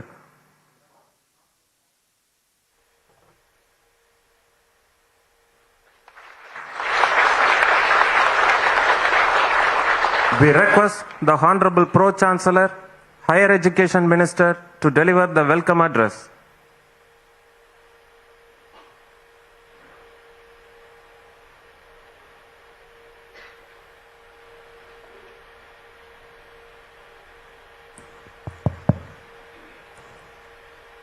நேற்றைக்கு தமிழகத்தில் 44வது chess Olympic போட்டியை துவக்கி வைத்து இன்று அண்ணா பல்கலைக்கழகத்தின் 42வது பட்டமளிப்பு விழாவிற்கு முதன்மை விருந்தினராக வருகை புரிந்து சிறப்புரையாற்றவிருக்கிற இந்திய நாட்டின் மாண்புமிகு பிரதம அமைச்சர் ஐயா நரேந்திர மோடி அவர்களே,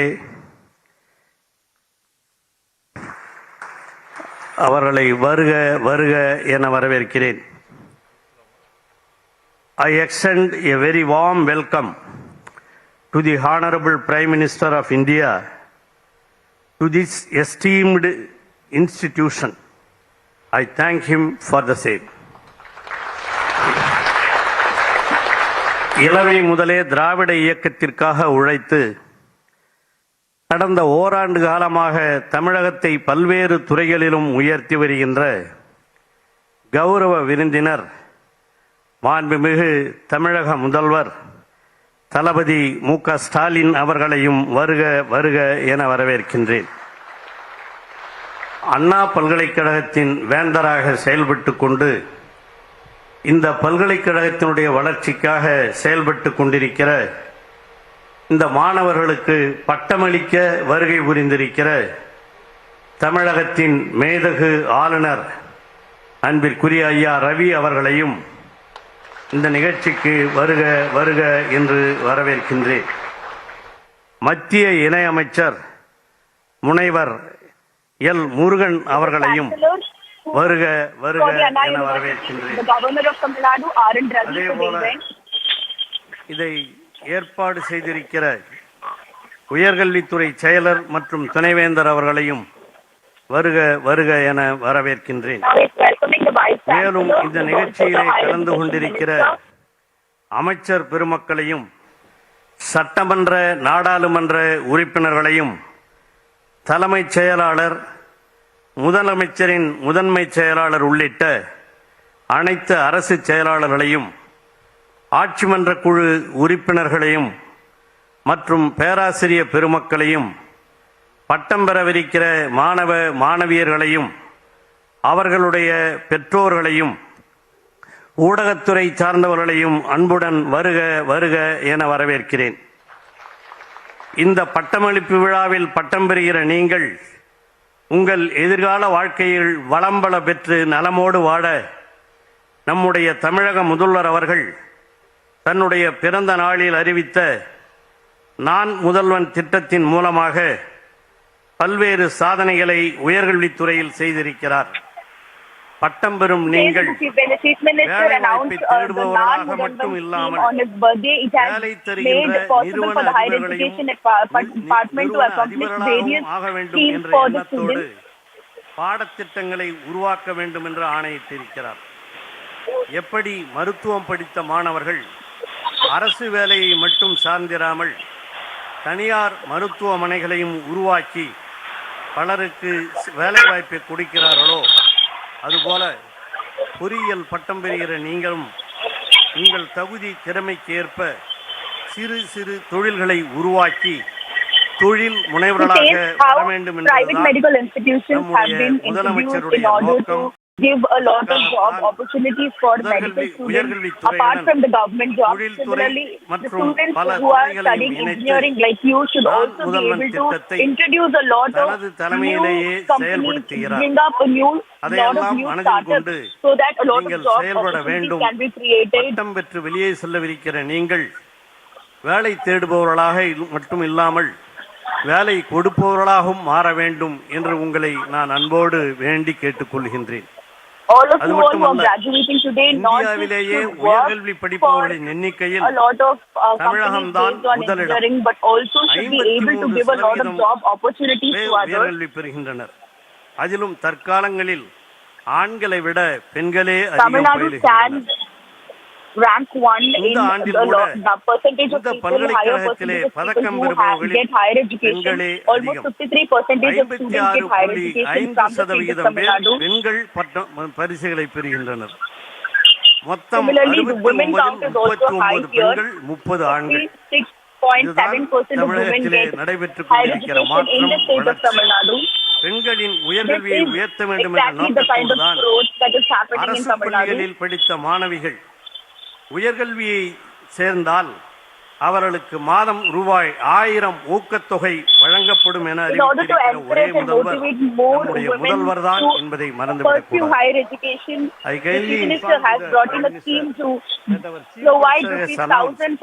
Those lady students who have studied in government schools in the villages, if they go to higher education, they will be given 1000 rupees per month. This is the first time in India our Chief Minister is introducing. This is because to improve women education in India, that is our Chief Minister is doing in Tamil Nadu. மேலும் கிராமப்புற மாணவர்களின் உயர்கல்வி பெற வேண்டும் என்ற நோக்கத்தோடு கலைஞர் அவர்கள் நுழைவுத் தேர்வை ரத்து செய்தார். அதனால் அதற்கு முன்னர் 25,000 இருந்த கிராமப்புற மாணவர்களின் சேர்க்கை எண்ணிக்கையை 77,000 உயர்ந்தது. This is because of the abolition of entrance test to the engineering colleges.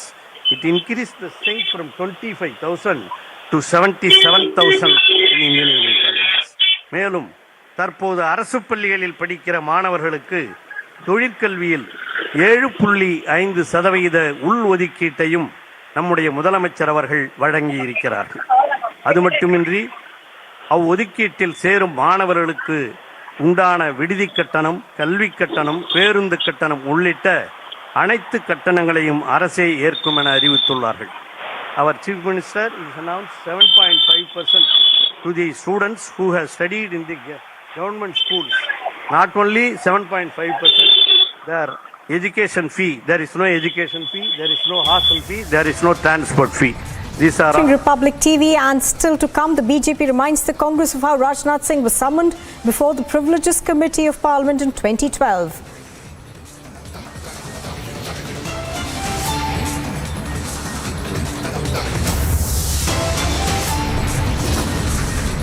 And we will also continue to get you the latest of the Prime Minister's visit to Anna University.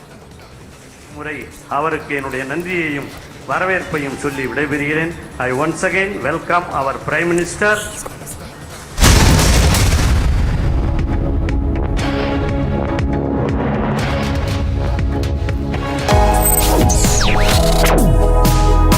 Reading allows us to become familiar with ourselves. We don't read, we won't know what is knowledge. I just find it very interesting to know people's lives, how they went through certain situations, how they dealt with things. So wherever you want to go in life, if you read books along those lines, then that would really help you in growing. Reading could mean a million different things to every individual. What does it mean to you? Visit readindia.info to find out more. At least 30 children were allegedly given the COVID-19 vaccine using a single syringe at a school in Sagar in Madhya Pradesh. Now, the police officials have said that they have received a complaint and the district administration collected the children's blood samples for further investigation. A school teacher was reportedly suspended from her job after a video of her entering a flooded school by climbing over plastic chairs held by students went viral on the social media. In the video, a group of children could be seen walking through water to place. Britain's Prince Charles met with the Commonwealth Games athletes before the event's opening ceremony, and he greeted and spoke with them at the athletes' village where the competitors are staying during the Games.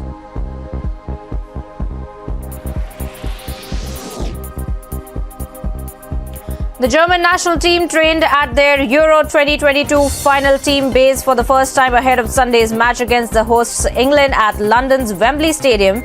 The last time England and Germany met at a Euros final was in Helsinki in 2009 when the Germans won 6-2.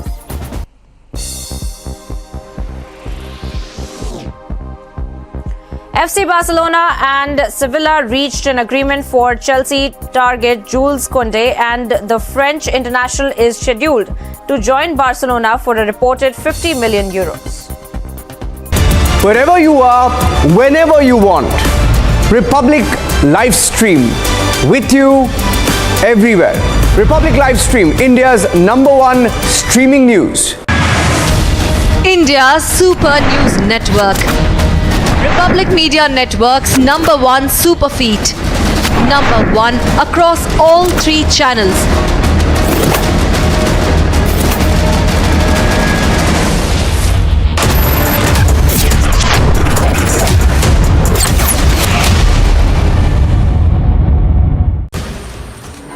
A 13-year-old boy in a tragic incident lost his life after a double-story house collapsed in a village.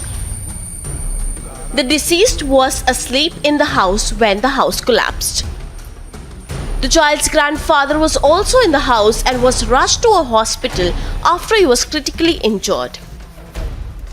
He was among 7 members of the family present in the house at the time of the incident, though the rest of the members managed to escape unhurt.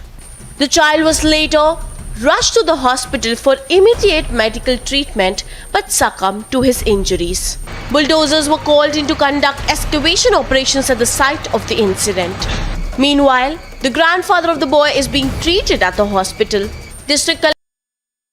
Wherever you are, whenever you want, Republic live stream with you everywhere. Republic live stream, India's #1 streaming news.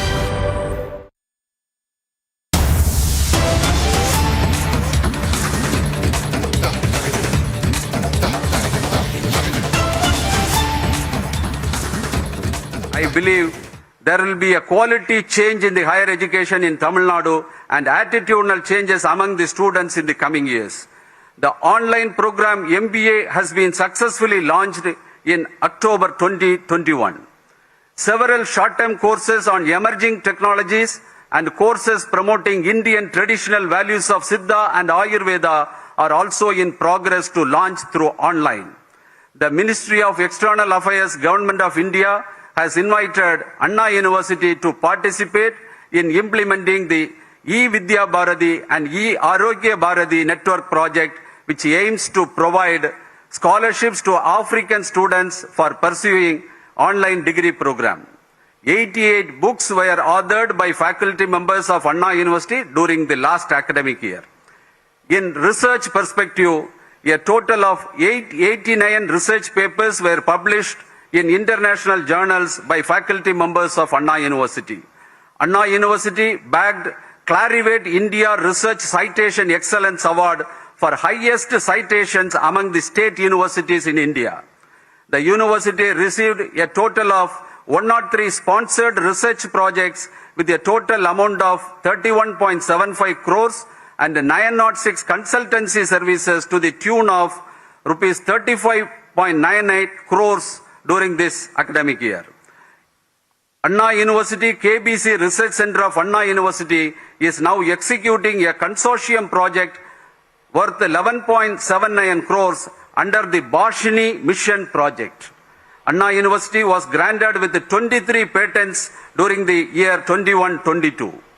In innovation and incubation perspective, out of 25 incubatees registered with Anna University during the last year with Atal Incubation Center, one of the incubatee, Space Kids Private Limited, is going to launch Asadi Sat, a satellite built by 750 government school girls from Kashmir to Kanyakumari, which will be launched by ISRO in remembrance of Asadi Ka Amrit Mahotsav. Tamil Nadu government established Unmanned Aerial Vehicle Corporation partnering with the MIT Anna University in 2022. The Department of Information Technology, Government of Tamil Nadu, is presently establishing an IT&D hub at a cost of rupees 54.61 crore in Anna University on emerging and deep tech startups. A research park inside the CEG campus with a budget of rupees 50 crores is in progress to promote innovation, incubation, and accelerating the growth of startups. With respect to students' achievements, 256 companies took place in the recruitment process and 79.4% of undergraduate students were placed through campus recruitment process. Students have excelled in various sports activities, notably Khelo India achievements with gold in aquatics, silver in karate, gold in tennis, and gold in weightlifting and several other tournaments. Regarding green initiatives, e-vehicle operation inside the campus, solar PV plant, network load monitoring system for 50 buildings inside CEG campus were executed, and wastewater treatment with ultra filtration improvement of groundwater level by storage of rainwater runoff in pond are under progress. Received District Green Champion certificate from Ministry of Education, Government of India in the year 2022 for the adoption of implementation of best practices of Swachhta Action Plan. Anna University ranked 8th in the world in the Sustainable Development Goals, Affordable Clean Energy by Times Higher Education, the impact ranking based on research output in 2021-22. With regard to outreach and extension activities, Anna University adopted Pattipulam village in Chengalpattu, Mambakam village in Kanjipuram, Melathur village in Sriperumbudur, Tirupalivanam village and Pallipalayam village in Thiruvarur. Our Chancellor's recent initiatives of fortnight independence celebration through all Vice Chancellors will definitely reach all the villages of Tamil Nadu through university, colleges and schools.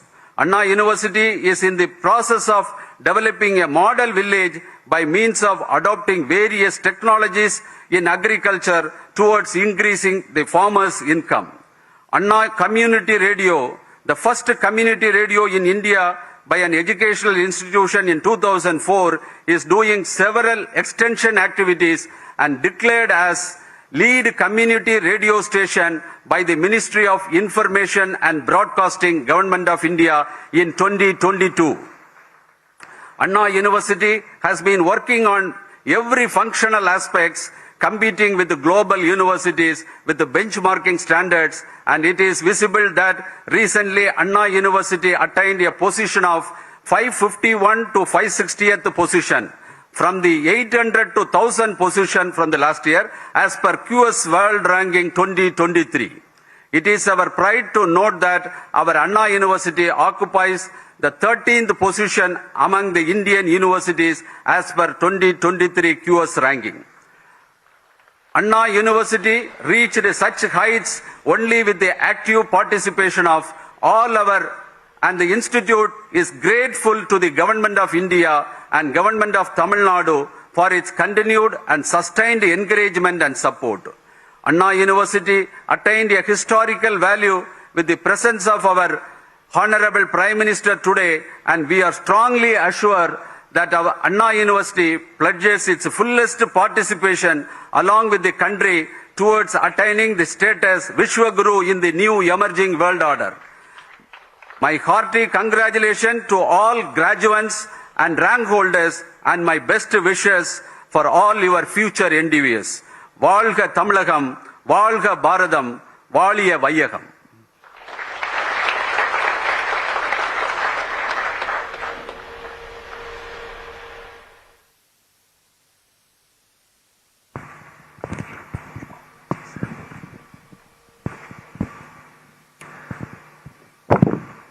I declare this convocation open.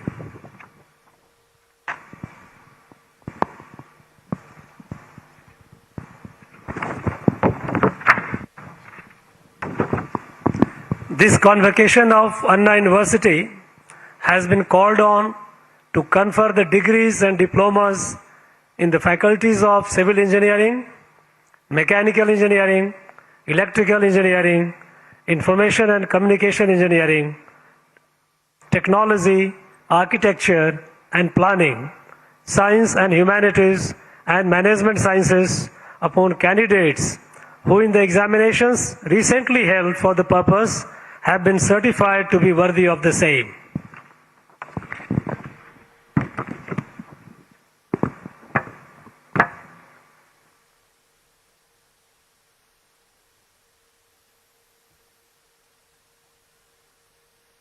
We request the Honorable Chief Minister of Tamil Nadu to address the gathering.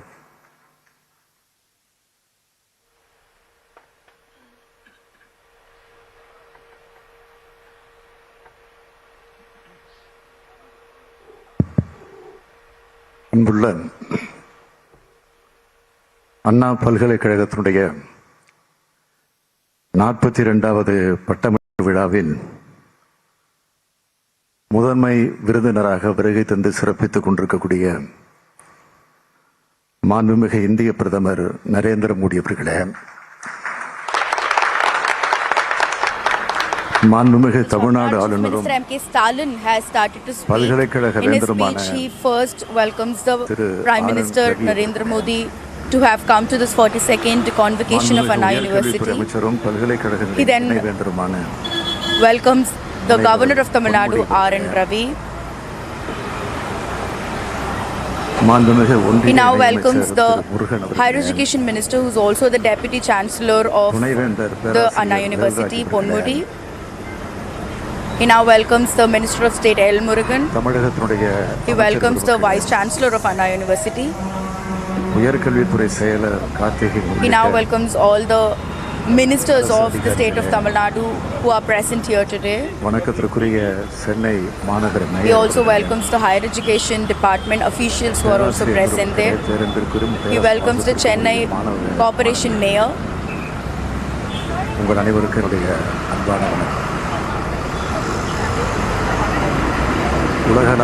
Now he finally greets the staff and students of the Anna University. He says that yesterday the International Chess Olympiad was inaugurated by the Prime Minister Narendra Modi. This is the first time ever that it is happening in India, and it's happening in Asia for the third time. This kind of an international recognition has been received to Tamil Nadu.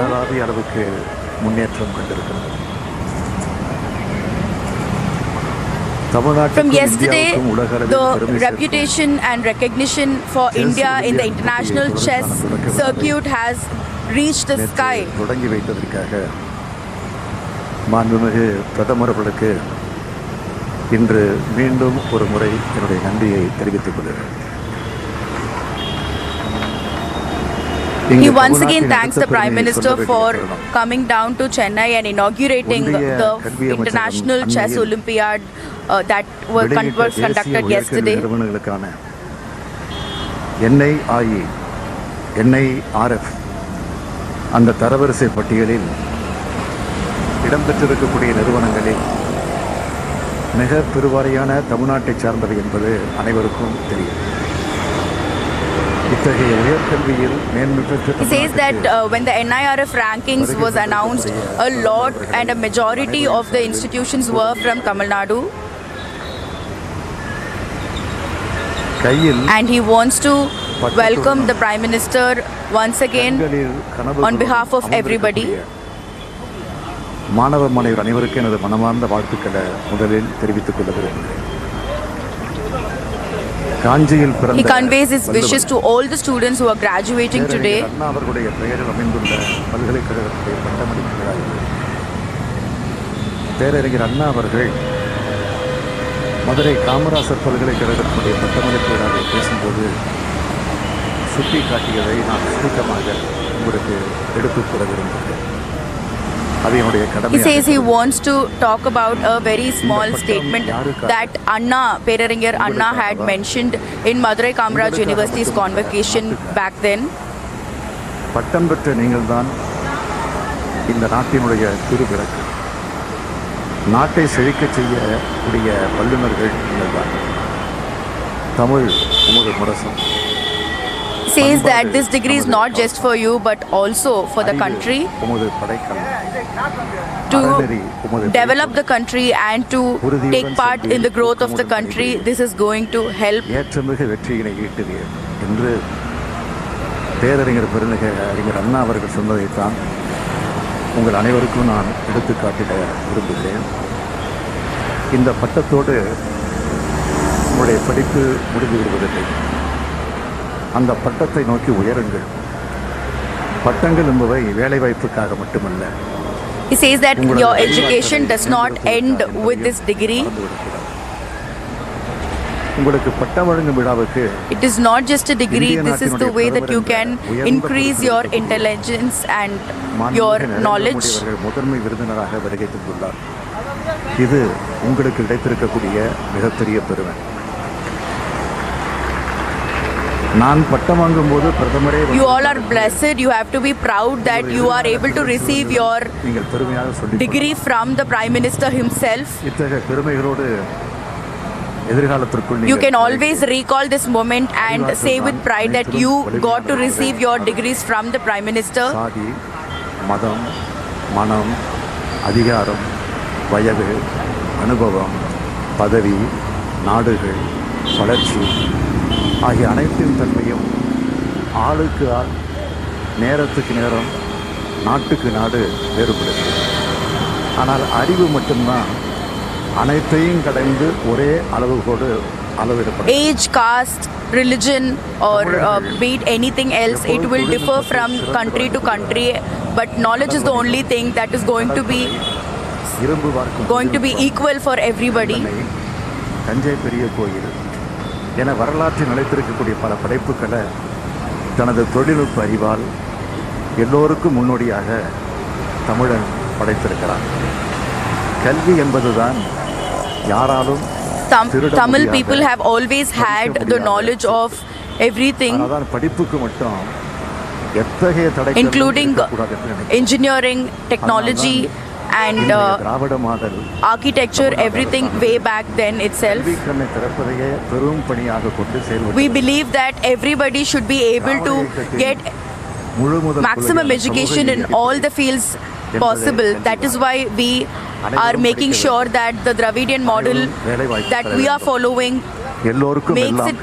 makes sure that every person, every single student in the state gets proper education, equal education. அனைவருக்கும் கல்வி, அனைவருக்கும் கல்லூரி கல்வி, அனைவருக்கும் உயர்கல்வி, அனைவருக்கும் ஆராய்ச்சி கல்வி என்ற இலக்கை நோக்கி Tamil Nadu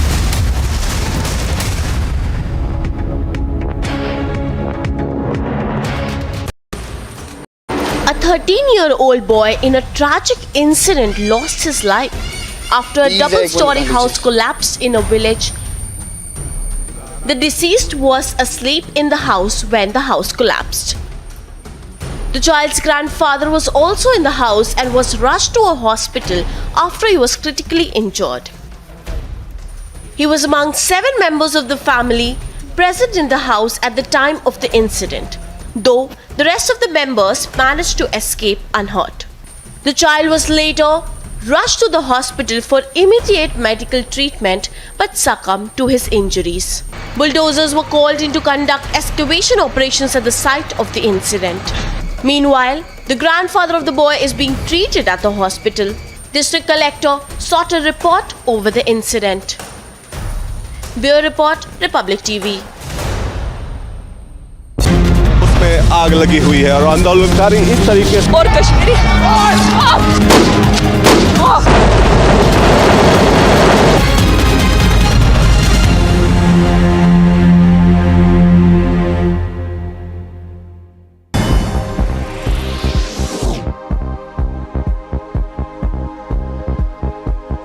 Now viewers, getting you updates from the world of sports. A cricket tournament was organized for differently able players in Jammu and Kashmir's Pulwang, aiming to bolster their confidence as they reach the national and international levels in sport. The organizer of the tournament said that he was ready to organize other activities as well if they wanted to do something else.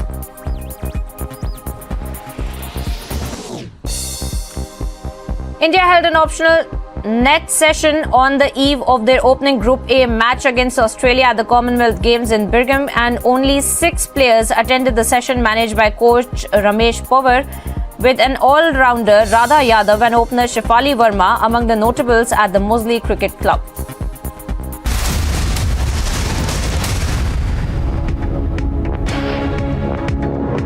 உள்ள சுமார் 10 லட்சம் இளைஞர்களை படிப்பில், அறிவியல், சிந்தனையில், ஆற்றலில், திறமையில் திட்டமிட மேற்கொண்டிருக்கிறோம்.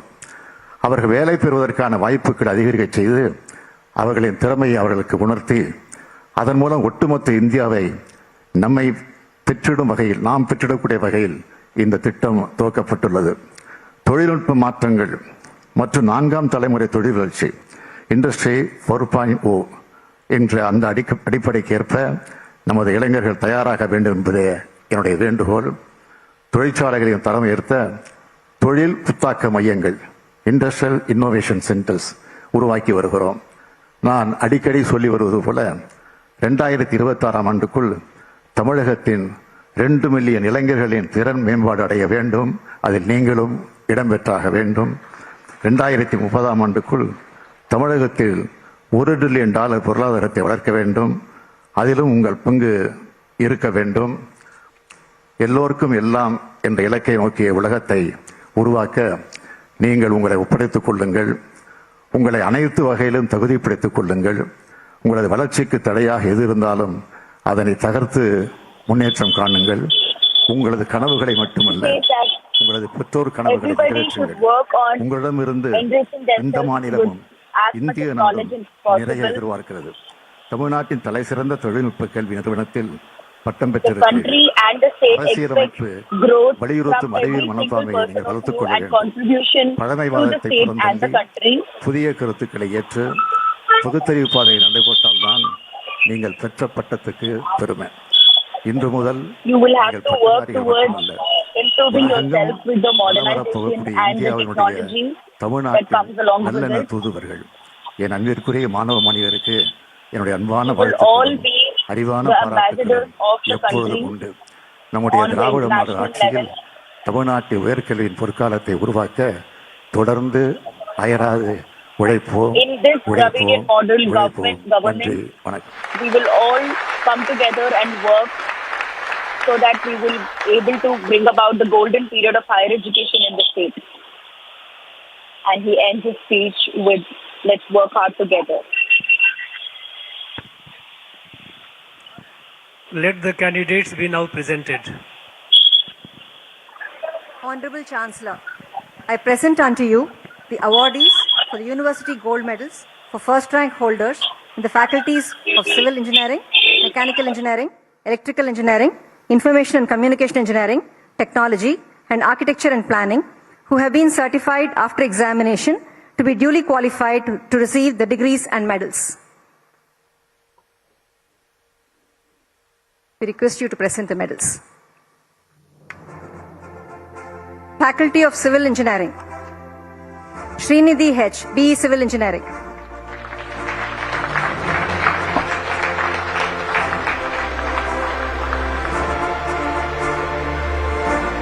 Ramya N, BE Civil Engineering, Tamil Medium.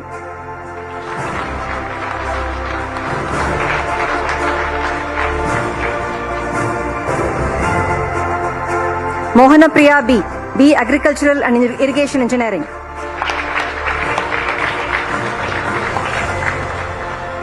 Kausalyavati VK, BE Civil Engineering, Tamil Medium.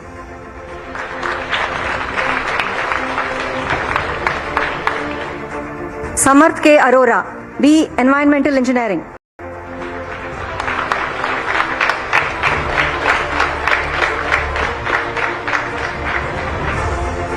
Malavika V, BE Civil Engineering.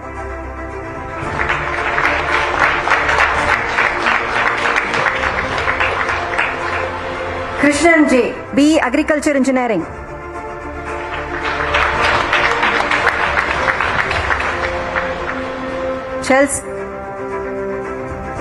Chelsea Serlin K, BE Geoinformatics Engineering.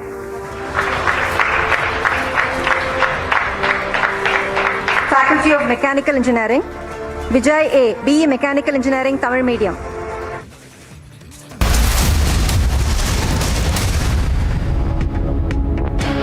Wherever you are, whenever you want, Republic live stream with you everywhere. Republic live stream, India's #1 streaming news.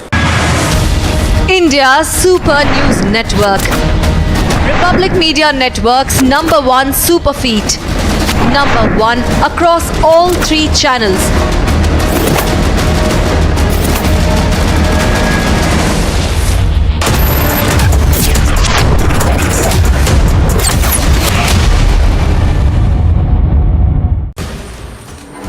A 13-year-old boy in a tragic incident lost his life after a double-story house collapsed in a village. The deceased was asleep in the house when the house collapsed. The child's grandfather was also in the house and was rushed to a hospital after he was critically injured.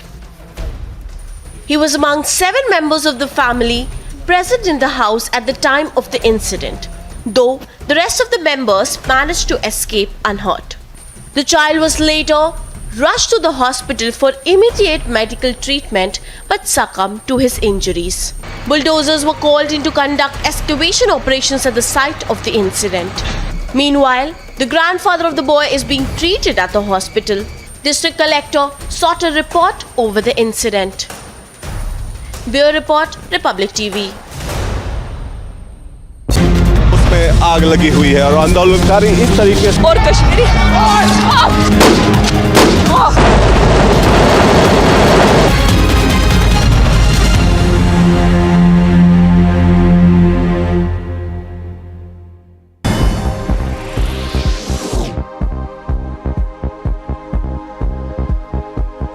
Now viewers, getting you updates from the world of sports. A cricket tournament was organized for differently able players in Jammu and Kashmir's Pulwang, aiming to bolster their confidence as they reach the national and international levels in sport. The organizer of the tournament said that he was ready to organize other activities as well if they wanted to do something else.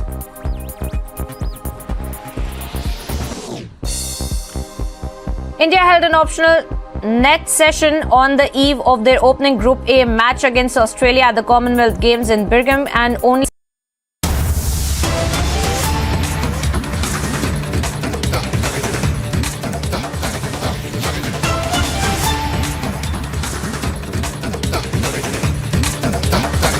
Development. Once again, another Congress leader defends insult of the president.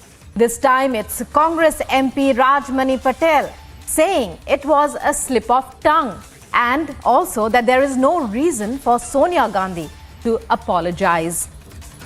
So the Congress continues with its defense of the abusive comment made by its leader Adhir Ranjan Chaudhary yesterday. It says here that another leader now says that it was just a slip of tongue after Mr. Chaudhary himself had gone into a defense of his comment. He had referred to the Rashtrapati as Rashtrapatni and saying it was a slip of tongue.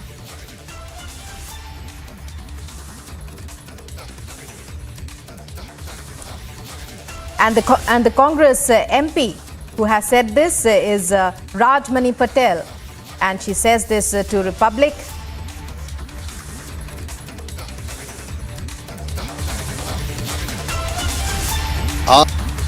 हमारे संविधान ने, हमारे कानून ने, हमारी व्यवस्था ने जो विपक्ष का दायित्व दिया है, अधिकार दिया है, उसी अधिकार के तहत विपक्ष आवाज उठा रहा है। और विपक्ष कोई व्यक्तिगत मामला नहीं उठा रहा, किसी के हित में, किसी के विरोध में मामला नहीं उठा रहा है, बल्कि उठा रहा है कि सांसद को चुन करके इस देश की जनता भेजती है। इस देश की जनता का प्रतिबिंब होता है सांसद। तो जो जनता की समस्या है, जो जनता के जीवन से जुड़ी हुई है, आज महंगाई से आम जनता की कमर टूट गई है, आज उसकी ज़िंदगी बसर नहीं हो रही है, आज अपने बच्चों को पढ़ा नहीं पा रहे हैं, आज बेरोजगारी चरम सीमा पर है कि वो गलत कामों की ओर हमारा नौजवान जो हमारे देश की ताकत है वो दूसरे रास्ते की तरफ मुड़ रहा है। तो इन मुद्दों को अगर उठाना माने अपराध है, इन मुद्दों पर चर्चा करना अगर अपराध है, तो फिर मोदी जी बता दें कि सदन में चर्चा काहे के लिए करना चाहिए। तो इस मुद्दे को अगर उठाते हैं सरकार से कि भाई इस पर चर्चा करिए, देश की जनता की निगाह है, देश की जनता का भविष्य जुड़ा हुआ है, देश के बेरोजगारों का भविष्य जुड़ा हुआ है, तो इसमें कहते हैं कि हंगामा करते हैं, तो ये सवाल न उठाएं। तो सवाल क्या उठाएं सदन में? सदन में सांसदों की जिम्मेदारी क्या संविधान देता है, कानून क्या जिम्मेदारी देता है?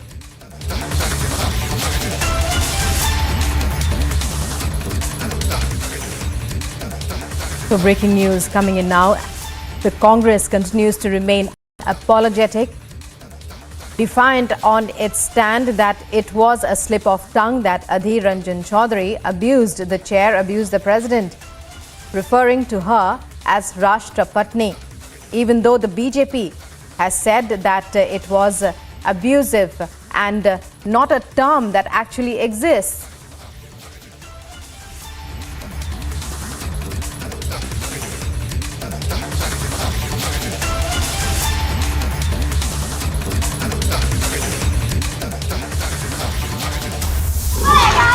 In a bizarre incident, watch students of primary school in Uttar Pradesh Baldio area making a bridge of chairs for teachers to enter the waterlogged school.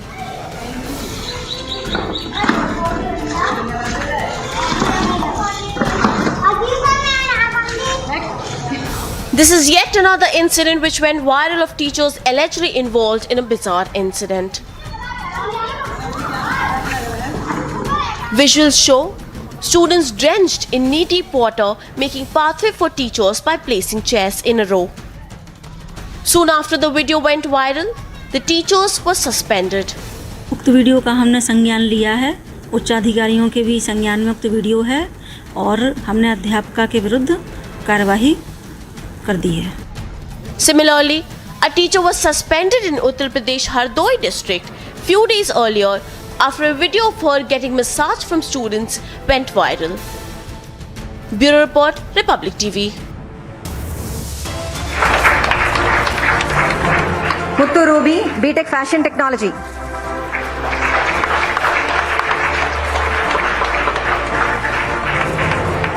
Faculty of Architecture.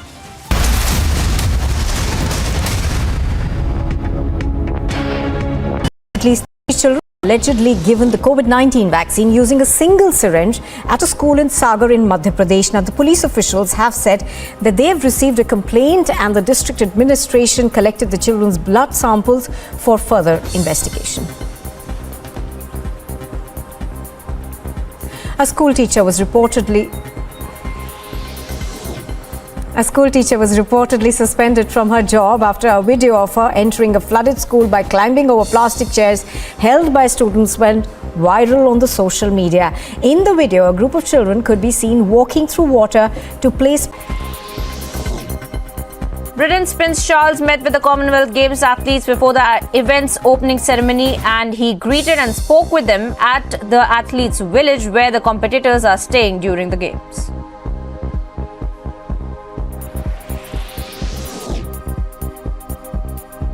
The German national team trained at their Euro 2022 final team base for the first time ahead of Sunday's match against the hosts England at London's Wembley Stadium. The last time England and Germany met at a Euros final was in Helsinki in 2009 when the Germans won 6-2.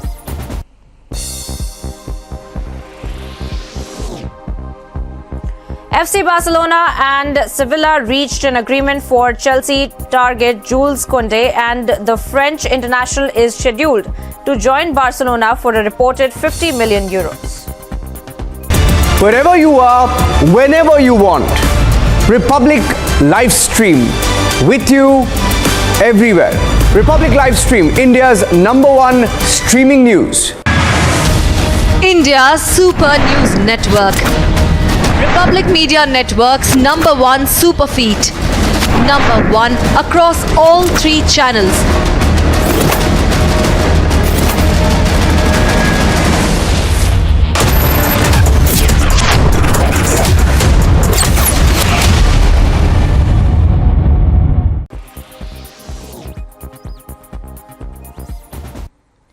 And it's a big boost for country's defense capabilities. India received the first lot of the 2 US-built MH-60R multi-role helicopters at the Kochi International Airport.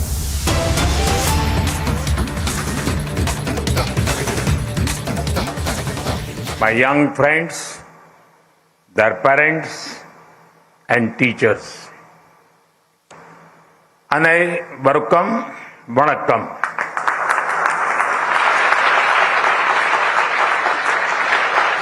First of all, congratulations to all those who are graduating today in the Anna University's 42nd Convocation. You would have already built a future of yourself in your minds. Therefore, today is not only a day of achievements, but also of aspirations.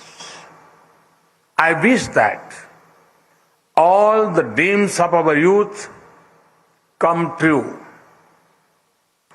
This is also a special time for teaching staff and non-teaching staff, support staff at Anna University.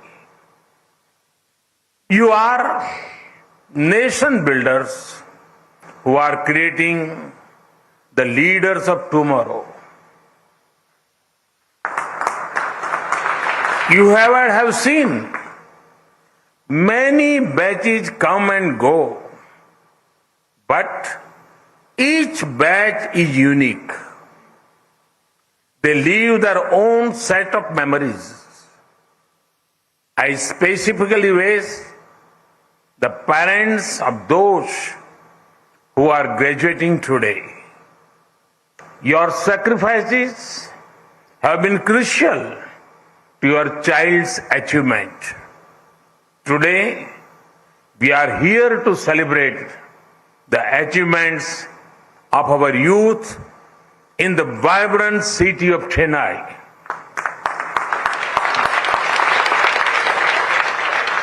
In February 1897, 125 years ago, Swami Vivekananda spoke to the Madras Times.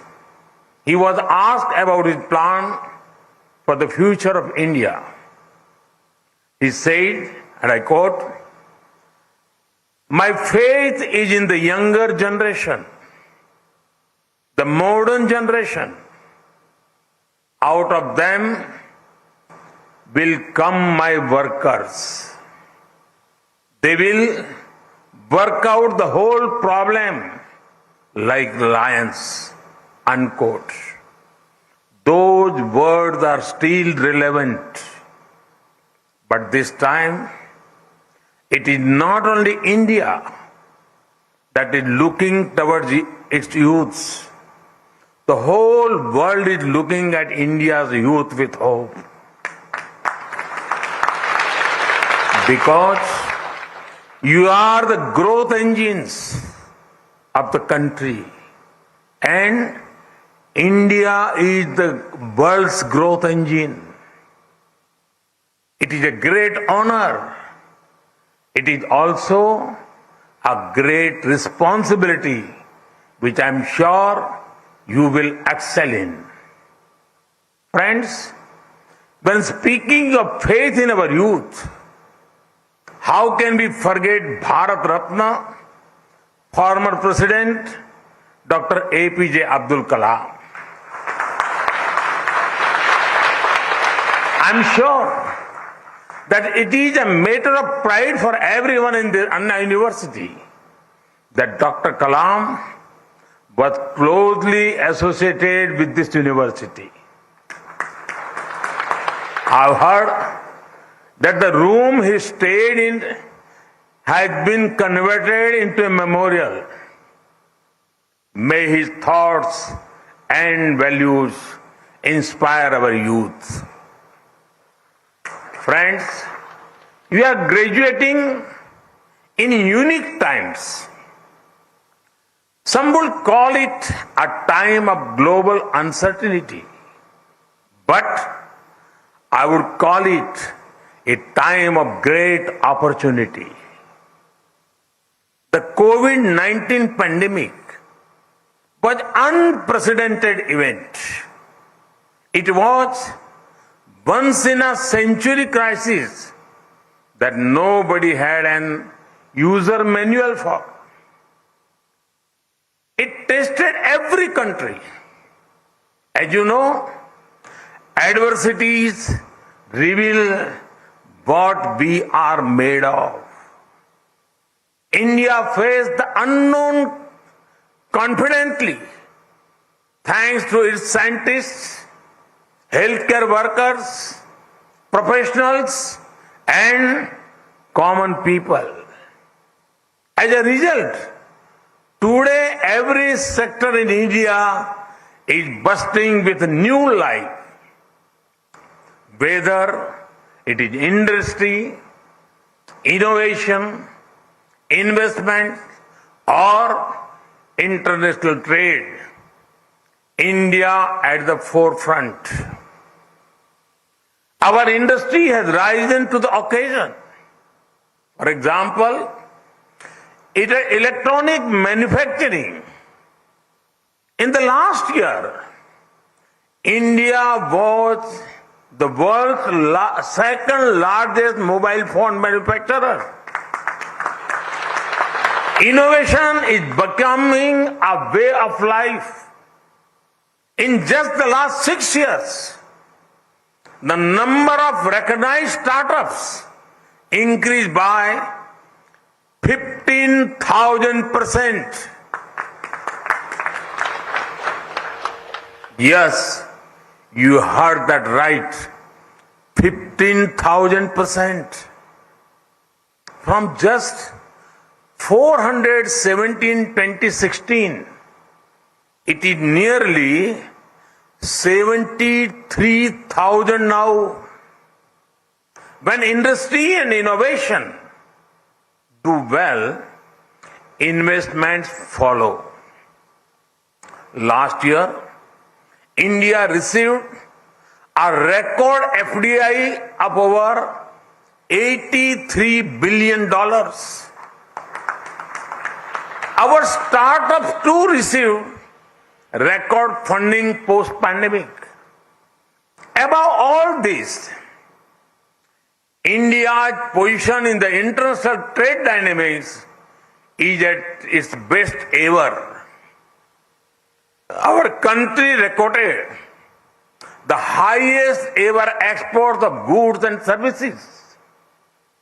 We expected food grain at a crucial time for the world.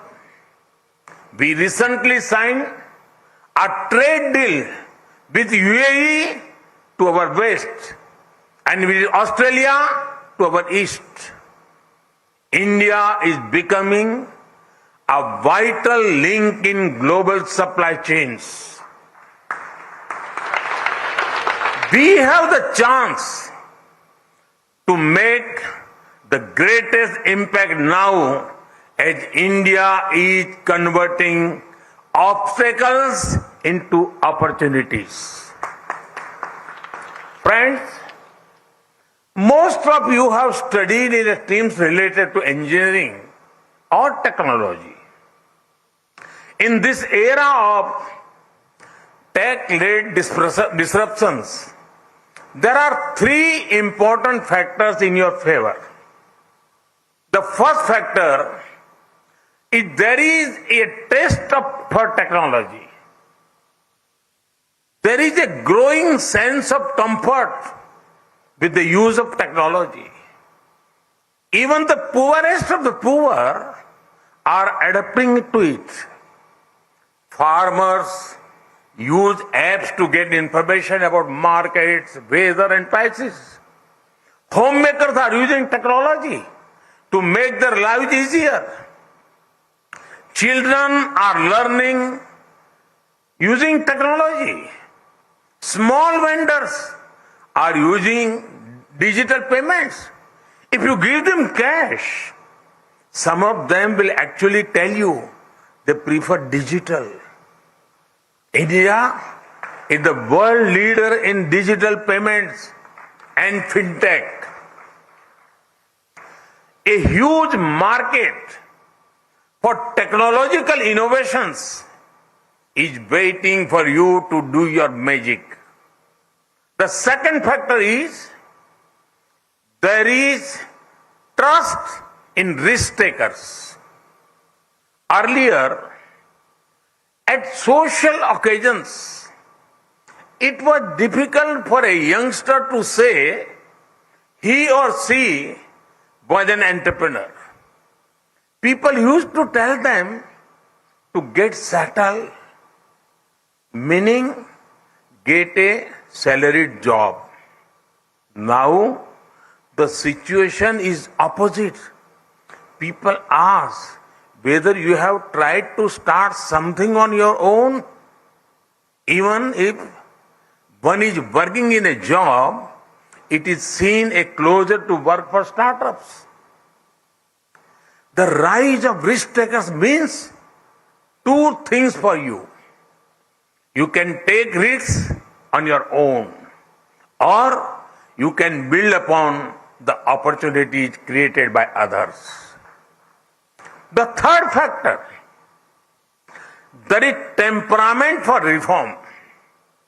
Earlier, there was a notion that a strong government means it should control everything and everyone. But we have changed this. A strong government does not control everything or everyone. It controls the system's impulse to interfere. A strong government is not restrictive, but is responsive. A strong government does not move into every domain. It limits itself and makes space for people's talent. A strong government strength lies in its humility to accept that it cannot know or do everything. This is why you see reforms in every sphere that make greater space for the people and their freedom. The new national education policy ensures greater freedom for youth to take decisions according to evolving situations. The scrapping of nearly 25,000 compliances is boosting ease of living. Removal of angel tax, removal of retrospective tax, and reduction of corporate tax are encouraging investments and industry. The reforms in drones, space, and geospatial sectors are opening up new avenues. The reforms in the infrastructure sector through PM Gati Shakti Master Plan are creating world-class infrastructure at speed and scale. There is taste for technology, trust in risk takers, temperament for freedom, for reform. All these factors are creating a platform for you where opportunities are created, sustained, and grown. Friends, the next 25 years are crucial for both you and India. It is the Amrit Kal leading up to the 100th year of independence. We are lucky that many young people like you will build their own future as well as India's. So, your growth is India's growth. Your learnings are India's learnings. Your victory is India's victory. So when you make your plans for yourself and your family, remember that you are automatically making plans for India too.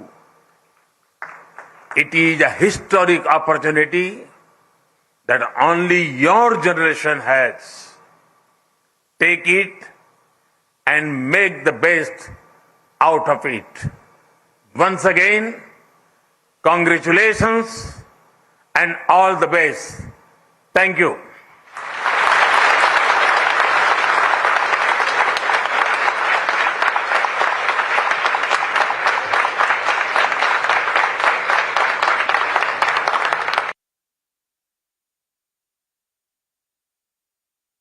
Now we request the candidates to stand and take the pledge.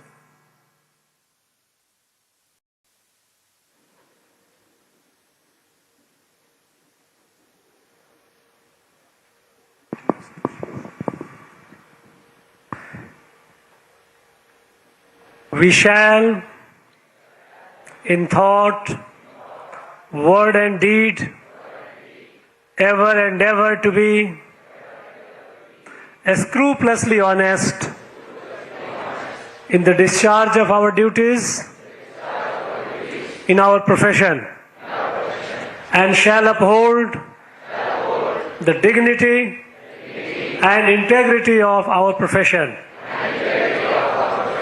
and the honor of our university.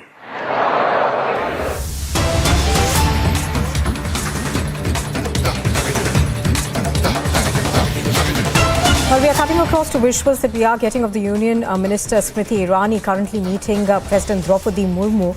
Now, in a tweet, Smriti Irani said, and I quote, "Had the privilege of calling upon the Honourable President of India, Draupadi Murmu ji." So those are pictures on your screen of Smriti Irani meeting Draupadi Murmu, the newly elected president. She, of course, President took oath on the 25th of July, and thereafter, of course, we have seen a large amount of controversy break out over the office of the President. Smriti Irani, of course, has defended the President very robustly. Strict actions on all the three cases. I will not explain anything now.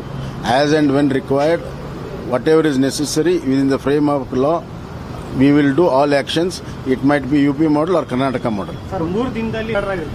Thank you, sir. Thank you, sir. Minister of Karnataka, Basvaraj Bommai, is speaking about law and order, going on to say that we will do whatever we can to make sure that the culprits are brought to book. We are heading back into the other breaking news that we were just tracking. Pictures on your screen are of the Union Minister Smriti Irani meeting the President Draupadi Murmu. Now, Smriti Irani's meeting, of course, does come under at a time when there has been controversy surrounding the comment of Adhir Ranjan Chaudhary of the Congress party, where he referred to the President as Rashtrapatni. That, of course, led to a debate as well as a furor in both houses of Parliament. The Congress party, of course, so far has refused to apologize. Adhir Ranjan Chaudhary saying that it was an inadvertent mistake. But Smriti Irani over there in those pictures with the President, she's also tweeted about it, that she went in to meet the new President of the country, Draupadi Murmu, at the Rashtrapati Bhavan.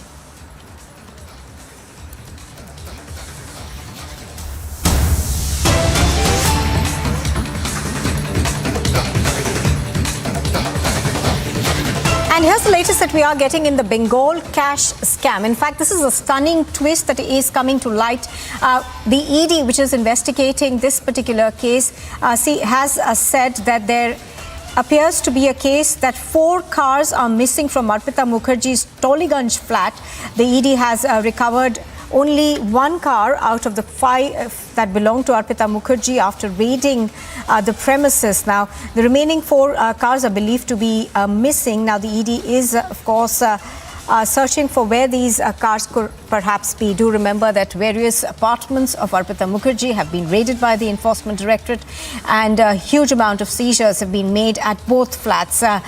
These seizures, of course, include cash, gold coins, property deeds, as well as silver.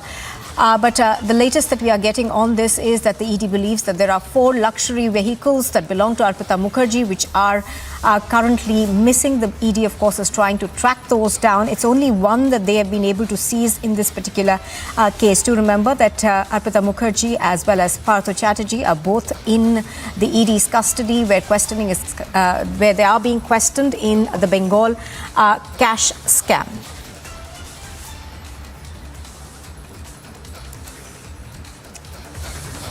Piyush Ori is reporting from outside the Enforcement Directorate's office in Kolkata. He's getting us the latest. Piyush, good morning. Piyush, give us more details in terms of the ED's investigation.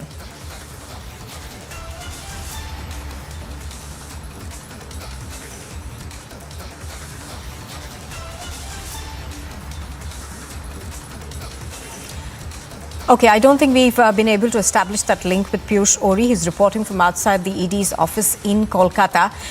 But after the massive amount of cash as well as gold and silver and property deeds that were seized from the various apartments that belong to Arpita Mukherjee, we're now learning that the ED is on the lookout for about 4 luxury cars that belong to Arpita Mukherjee but have now seemed to have gone missing. I think we've got Piyush back. Piyush, take us through the details of the investigation. So definitely, as you said, the Enforcement Directorate is now tightening its hold over this recruitment scam which involves Partha Chatterjee and Arpita Mukherjee. And in this, now we are getting to know that there are 4 luxury cars reportedly belonging to Arpita Mukherjee that is now beginning to miss. What we have been also told is that it is these luxurious cars where some very important documents and also the black money involving from this recruitment scam was there. So now, the ED officials are beginning their search for these vehicles. And if they are going to get these vehicles, we have been told that it is going to further tighten their hold over this recruitment scam, which has, rocked the politics of Bengal and which has already weakened the stature of Partha Chatterjee, which has also been sacked from all the cabinet berths from the TMC. Back to you in the studio. Absolutely. Now, Piyush, we are learning that Partha Chatterjee as well as Arpita Mukherjee were taken for their medical checkups. Of course, for Partha Chatterjee, the court has ordered regular medical checkups. But give us more details in terms of how their questioning will now go forward. So, they have just been taken to ESI hospital here at Joka in Kolkata, outside the suburbs of Kolkata, for the medical examination. Now, this medical examination, at least for Partha Chatterjee, is very important because as Partha Chatterjee said, that, he was suffering from several illnesses. and he definitely required some relief from the questioning of Enforcement Directorate. However, when the same examination was being done by Ames Bhubaneswar, it was found out that he could be questioned, which ultimately led to his being taken into custody by the Enforcement Directorate. So now, as per the court orders, there are medical examinations that needs to be regularly done for Partha Chatterjee, and the Enforcement Directorate is complying by this rule. Having said that, the Enforcement Directorate is making no stone unturned to make sure that they tighten their hold over this recruitment scam. And for this, there are several raids that have been happening at the associate of Partha Chatterjee's associate Arpita Mukherjee, in which the Enforcement Directorate has been successful in finding the heaps of cash. They have been able to find these heaps of cash, and now the main challenge for the Enforcement Directorate officials is to find the source of income. And for this, the investigation is ongoing. Back to you in the studio. Now, what I also wanted to understand is that the ED seems to be, wanting to interrogate more people to be able to ascertain the extent really of this scam. So any inputs that you're getting on that?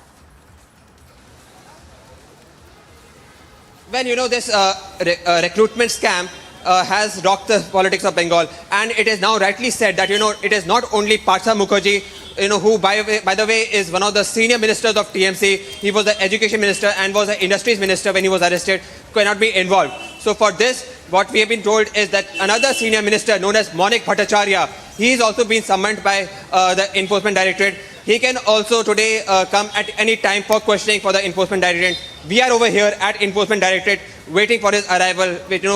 We hope that today he may come to Enforcement Directorate for questioning. Besides this, the officer of special duty for Partha Chatterjee, Sukanto Acharya, he's also been asked by the Enforcement Directorate for questioning.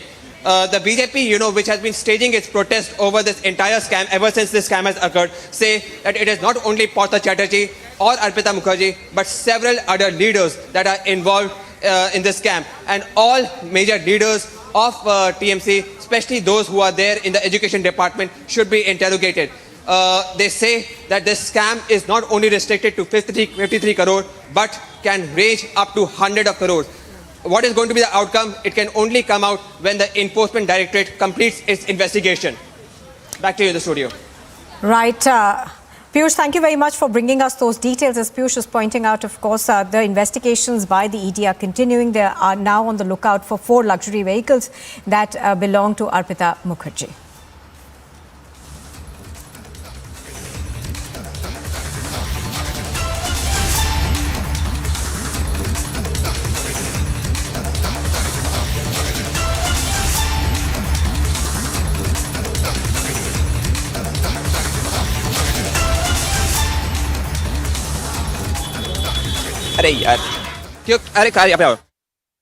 Directorate is tightening its grip over Partha Chatterjee and Arpita Mukherjee, but there are claims that there are more senior TMC leaders who are involved. As BJP says is going to commit its count on the street for this protest, we are going to be there on the ground, keeping you updated for all these updates on the recruitment scam which has rocked the politics of Bengal. Stay tuned to Republic Media Network.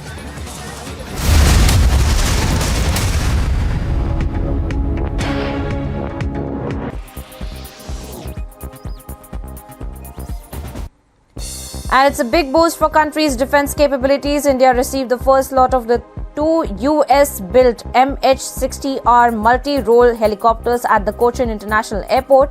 The third helicopter is scheduled to be delivered in August this year. Remember, in 2020, India made an agreement with the United States government to procure 24 MH-60R multi-role helicopters.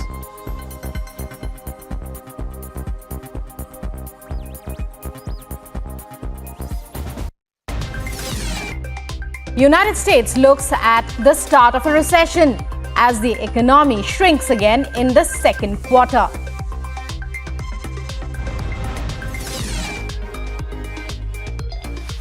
Moscow court fines the social media giants including Spotify and Tinder for refusing to store users' data domestically.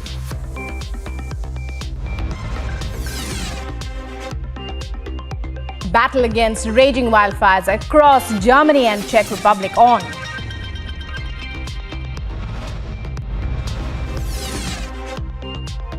Zelensky makes fresh appointments after sacking top ministers from the government.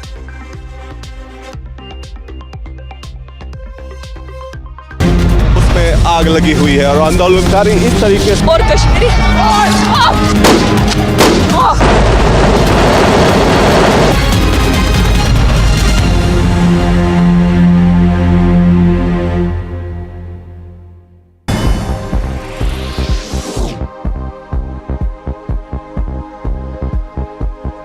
Now viewers, getting you updates from the world of sports. A cricket tournament was organized for differently able players in Jammu and Kashmir's Pulwang, aiming to bolster their confidence as they reach the national and international levels in sport. The organizer of the tournament said that he was ready to organize other activities as well if they wanted to do something else.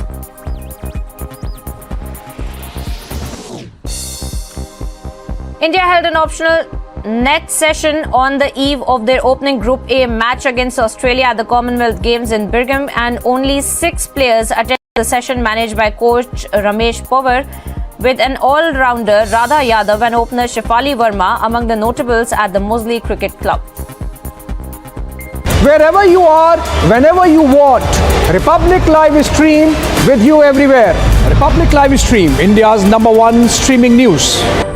At least 30 children were allegedly given the COVID-19 vaccine using a single syringe at a school in Sagar in Madhya Pradesh. Now, the police officials have said that they have received a complaint and the district administration collected the children's blood samples for further investigation. Police vans have also come in right now just to give the security to the BJP legislators right now as they are staying here for a while before the government formation actually takes place. About 17 locations where these searches are being carried out. In all likelihood, the number is going to go up. There could be some arrests. Total of 8 CCTV footages that have been accessed. This encapsulates Kole's murder that has taken place.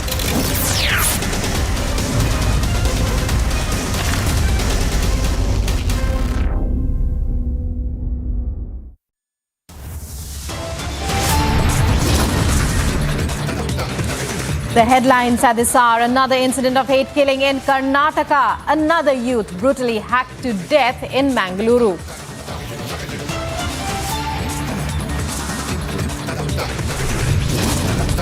Tensions simmer in Mangaluru as another youth is killed. Section 144 imposed until Saturday.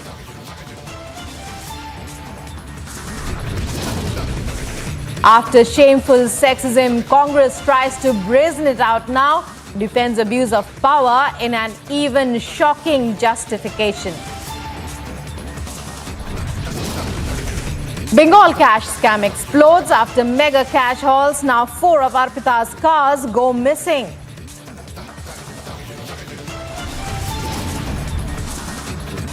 BJP reminds Congress of how Rajnath Singh was summoned to Privileges Committee of Parliament in 2012.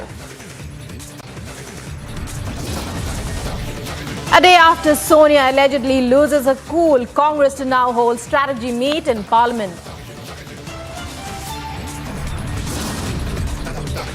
It's day 2 of Prime Minister's Chennai visit. Colourful scenes play out as Chennai welcomes the Prime Minister in a grand welcome.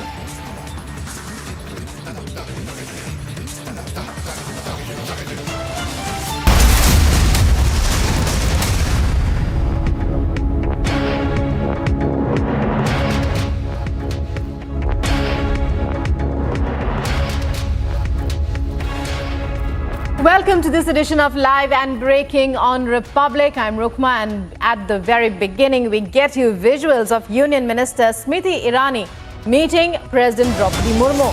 In a tweet, Smriti Irani had said, and I quote, "Had the privilege of calling upon the Honourable President of India, Draupadi Murmu ji." So these are visuals we are getting you Smriti Irani there meeting with President Draupadi Murmu. This comes in the backdrop of a huge controversy that erupted over comments made by Congress leader Adhir Ranjan Chaudhary, after which the BJP had demanded an apology. The Congress refusing to oblige, in fact, standing strong in its defiant stand that it was a slip of tongue. Now we are seeing Smriti Irani meeting President Draupadi Murmu.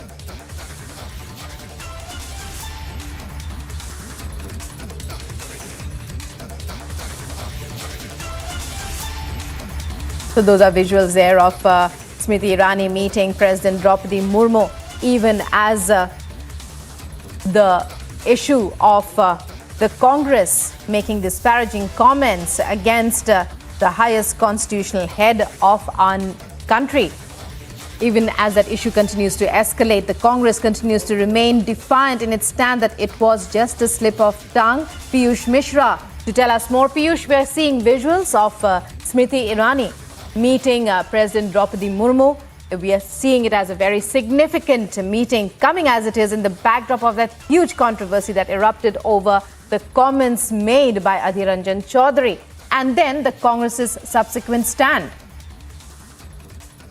Yes, these are the pictures coming in from inside the office of President, where Union Minister Smriti Irani has just met with the President of India, and she has tweeted, and I quote, "Had the privilege of calling upon the Honorable President of India, Draupadi Murmu ji, along with MOS Munshpara, who is also the minister in Modi cabinet and another one more leader." So this meeting has come in the wake of massive controversy which is already going on between BJP and Congress over the demeaning words those were used by the Congress leader Adhir Ranjan Chaudhary yesterday. It was Smriti Irani who had led the entire charge. In fact, she first did the press conference and also raised the issue of Adhir Ranjan calling Rashtrapati as Rashtrapatni inside the parliament. In fact, the BJP MPs women BJP MPs, in fact, had raised this issue.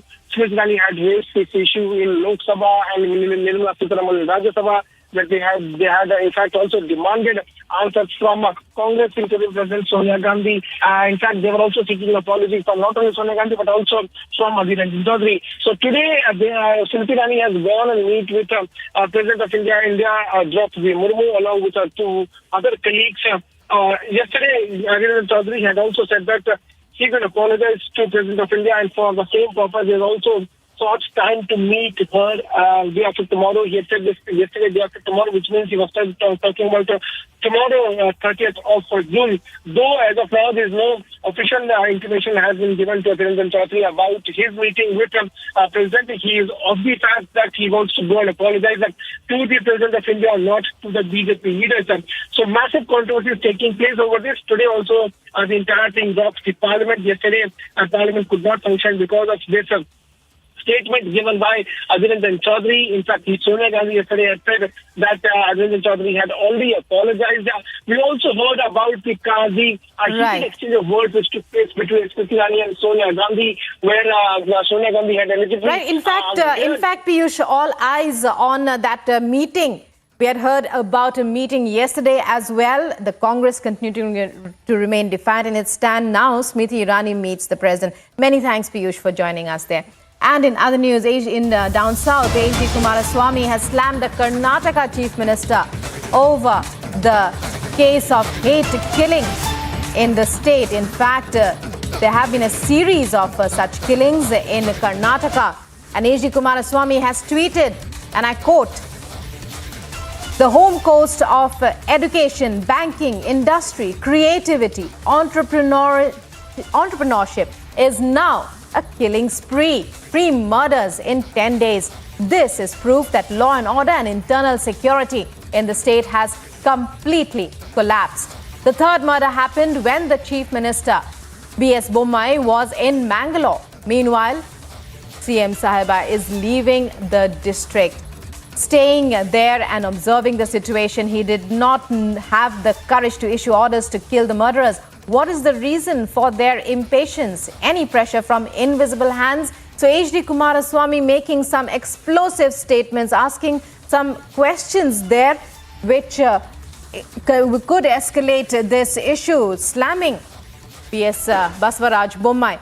And Sagai Raj joining us to tell us more. Sagai, tell us more about what H.D. Kumaraswamy is saying. Is that the stand of his party? Is that the stand of the opposition in the state?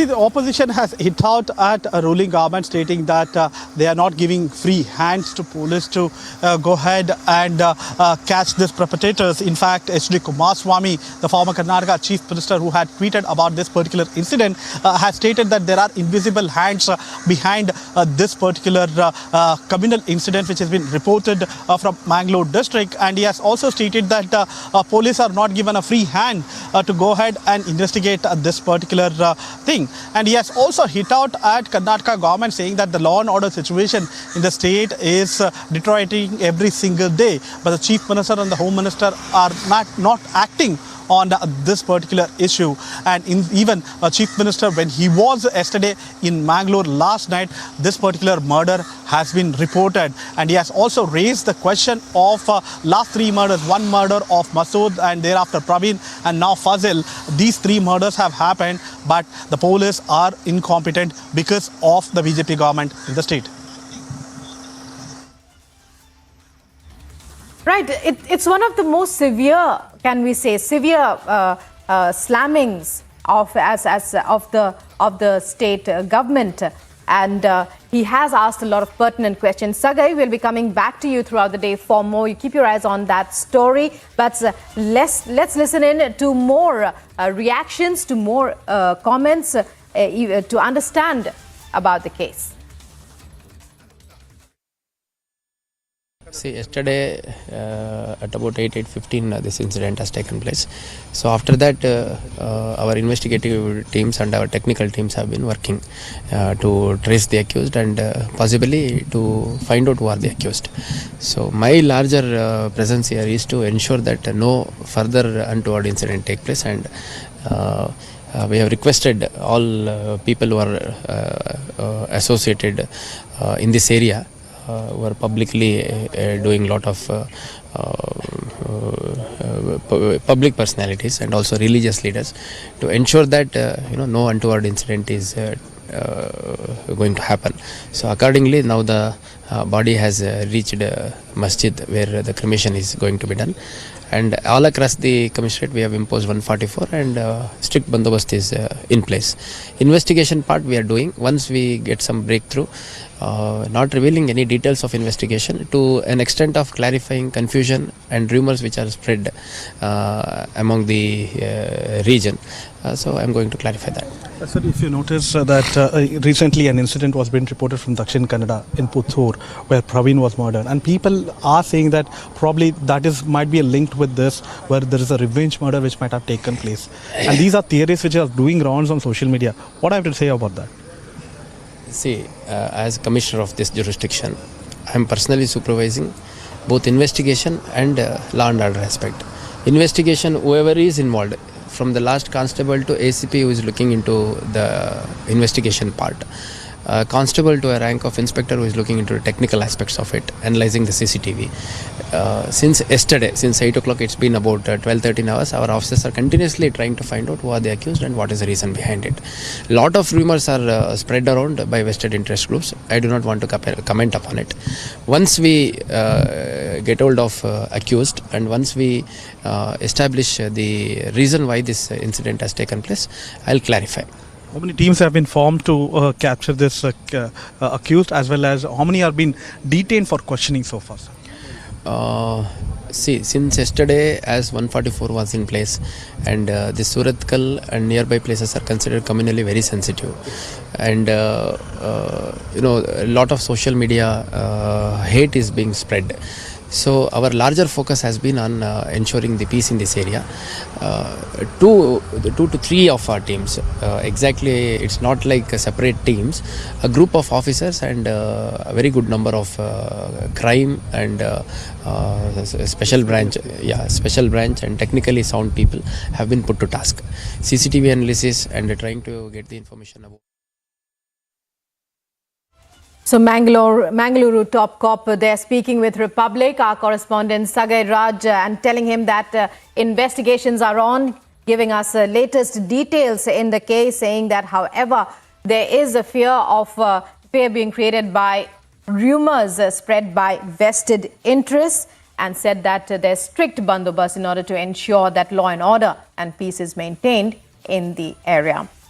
And let's move on now to some more stories from across India. Grand welcome for Prime Minister Narendra Modi witnessed in Chennai today. Welcomed with dhols and dance. Chennai welcomed the Prime Minister ahead of his visit to the 42nd Convocation of Anna University.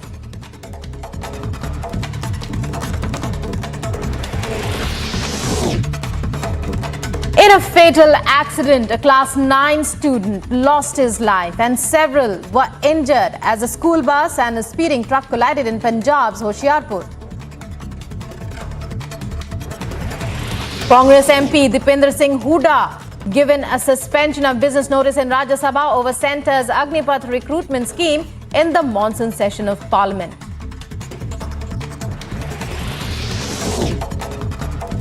Congress MP K. Suresh gives adjournment motion notice in Lok Sabha over war of words which unfolded between Union Minister Smriti Irani and Sonia Gandhi. Congress MP alleges that shocking attempts were made by BJP MPs, including Union Minister Smriti Irani, to threaten Sonia Gandhi.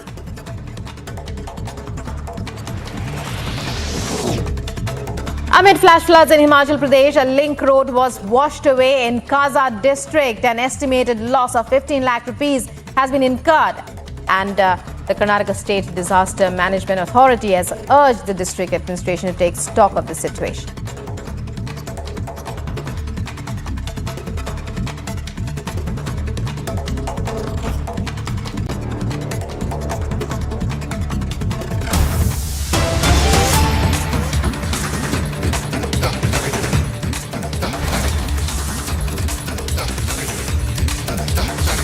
And breaking news coming in now amid all the uproar over Congress's insult to President Draupadi Murmu. Home Minister Amit Shah meets the President Murmu, and that's the latest detail coming in. Latest updates now. We're trying to get more details on this. A very significant meeting coming as it does in the backdrop of that escalating war of words between the Congress and the BJP over the Congress's disparaging remarks against Draupadi Murmu and its subsequent refusal to oblige. Now you can see those visuals of the Home Minister Amit Shah meeting President Draupadi Murmu.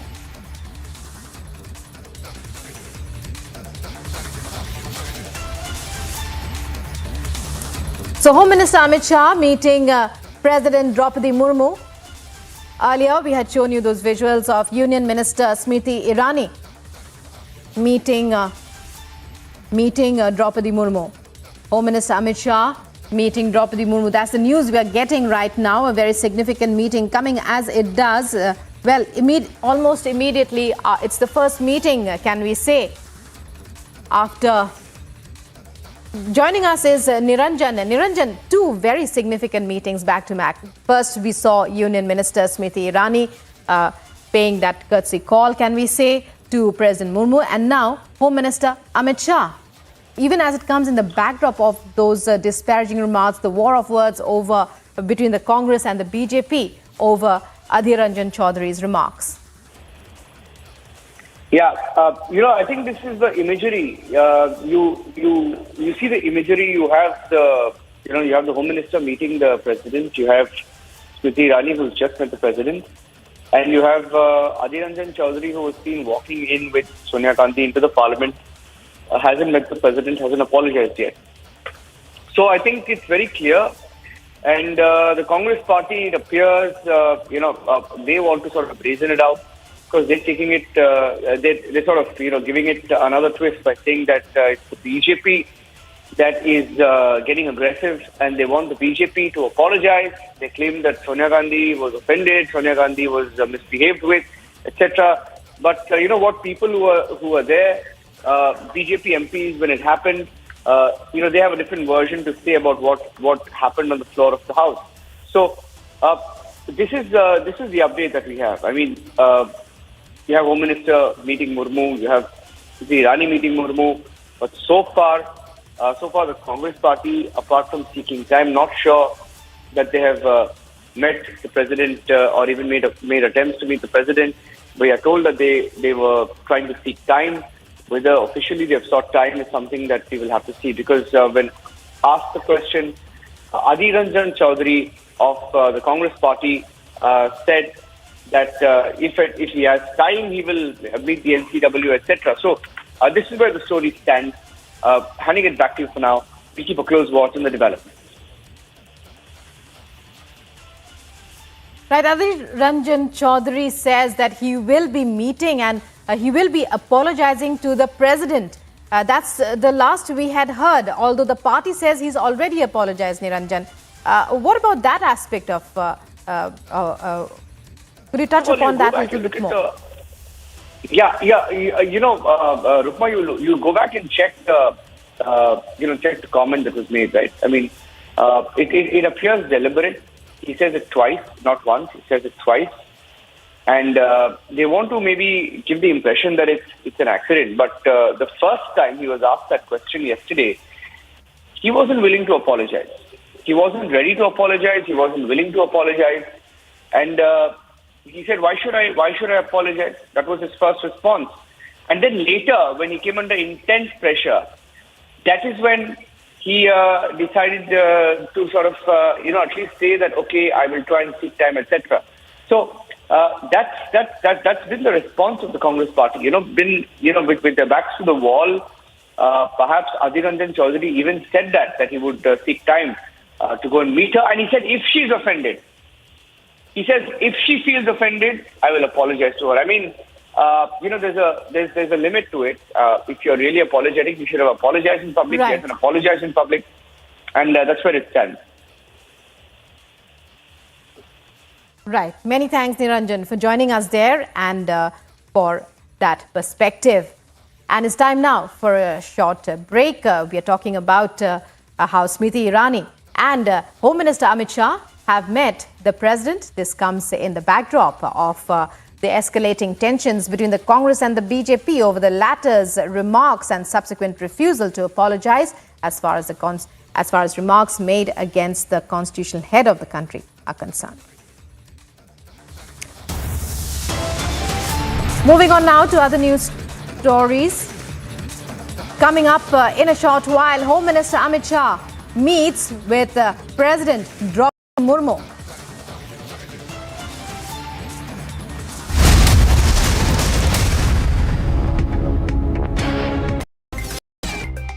United States looks at the start of a recession as the economy shrinks again in the second quarter.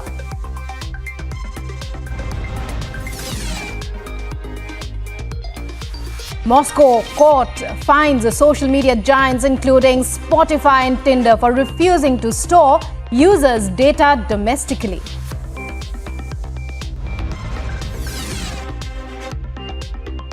Battle against raging wildfires across Germany and Czech Republic on.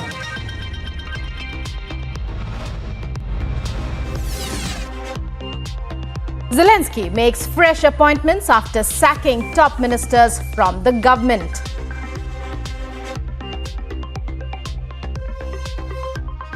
Wherever you are, whenever you want, Republic live stream with you everywhere. Republic live stream, India's #1 streaming news. India's Super News Network. Republic Media Network's #1 super feed. #1 across all 3 channels.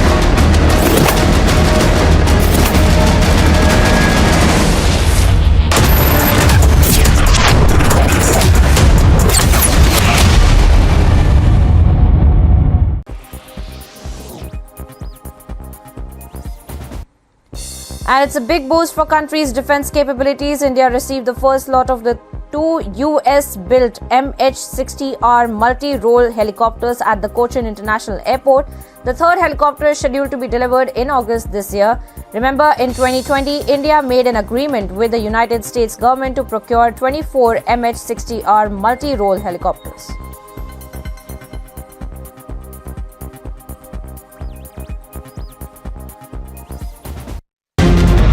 आग लगी हुई है और आंदोलनकारी इस तरीके से और Kashmiri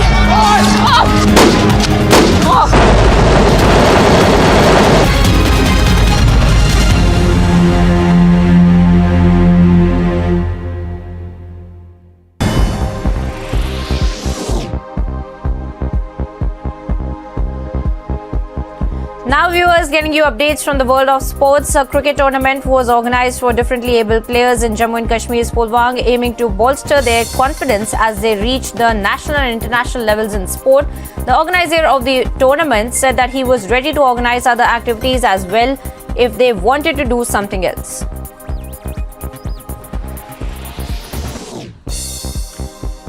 India held an optional net session on the eve of their opening Group A match against Australia at the Commonwealth Games in Birmingham, and only 6 players attended the session managed by coach Ramesh Pawar, with an all-rounder Radha Yadav and opener Shefali Verma among the notables at the Moseley Cricket Club. Wherever you are, whenever the Department of Higher Education and School Education, Government of West Bengal, which has details of who these illegal recruits were. The enforcement director says that most of these properties have been bought from the proceeds of crime. They suspect that this was the money that was basically being round-tripped. Papers with the recommendation of candidates, appointment and transfer letters, admit cards aid Arpita was perhaps in some way trying to push the recommendations. ED team raiding Arpita's flats, and while one of her flats were being raided, came the recovery of wards and mountains of cash.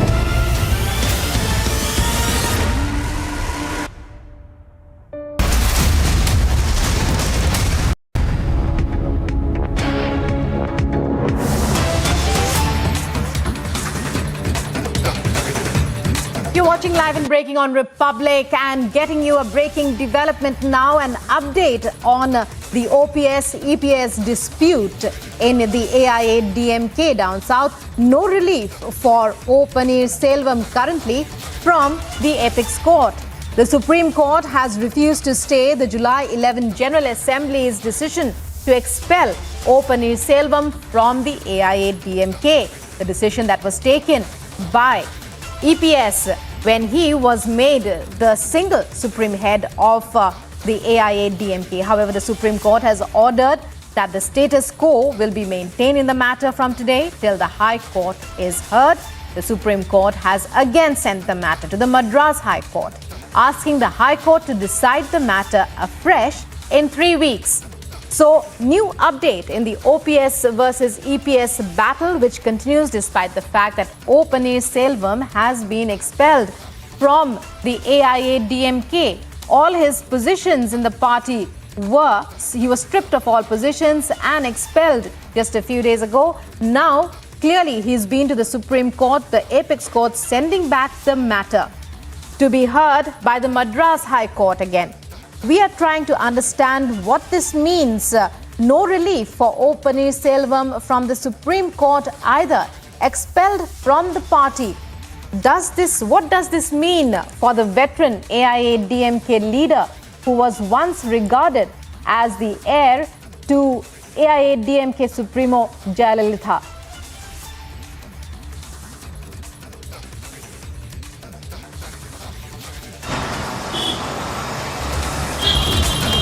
Well, the OPS and EPS tussle that's been going on for a long time now has definitely intensified with now Supreme.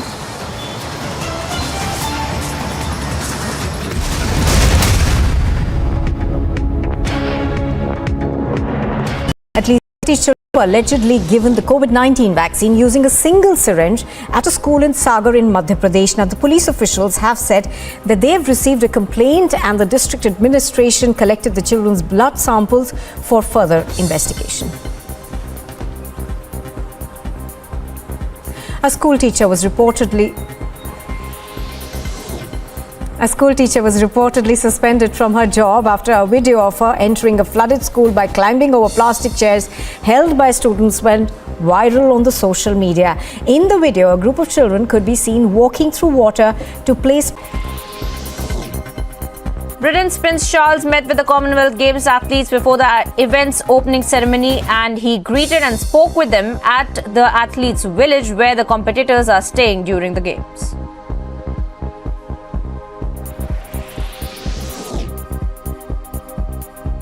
The German national team trained at their Euro 2022 final team base for the first time ahead of Sunday's match against the hosts England at London's Wembley Stadium. The last time England and Germany met at a Euros final was in Helsinki in 2009 when the Germans won 6-2.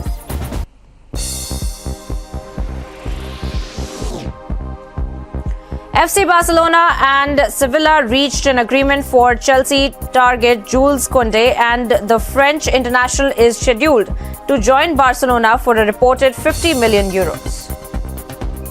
Wherever you are, whenever you want, Republic live stream with you everywhere. Republic live stream, India's #1 streaming news. India's Super News Network. Republic Media Network's #1 super feed. #1 across all 3 channels.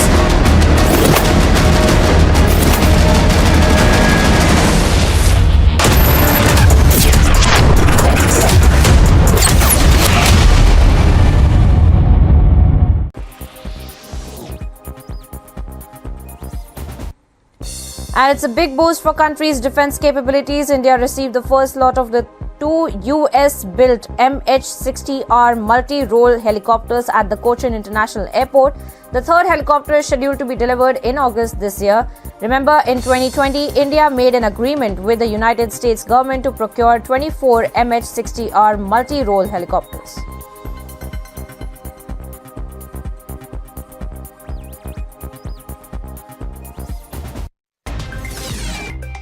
United States looks at the start of a recession as the economy shrinks again in the second quarter.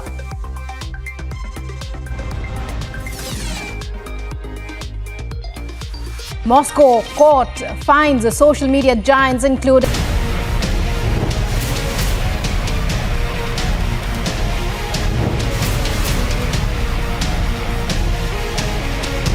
Big breaking news!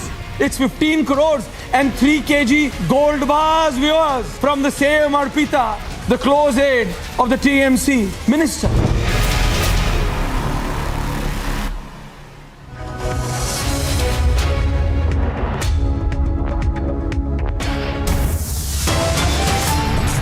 Another gruesome murder in Karnataka. A youth is brutally hacked to death in Bengaluru. Tensions simmer in Mangaluru as another person is killed. Section 144 is imposed until Saturday. Stunning twist in the Bengal cash scam. After mega cash holds, now 4 of Arpita Mukherjee's luxury cars go missing. After shameful sexism, the Congress tries to brazen it out now, defends abuse of power in an even shocking justification. Amidst the Congress's sexism insults, Smriti Irani and Amit Shah meet President Murmu at the Rashtrapati Bhavan. A day after Sonia Gandhi allegedly lost her cool, the Congress is to hold a strategy meeting in Parliament.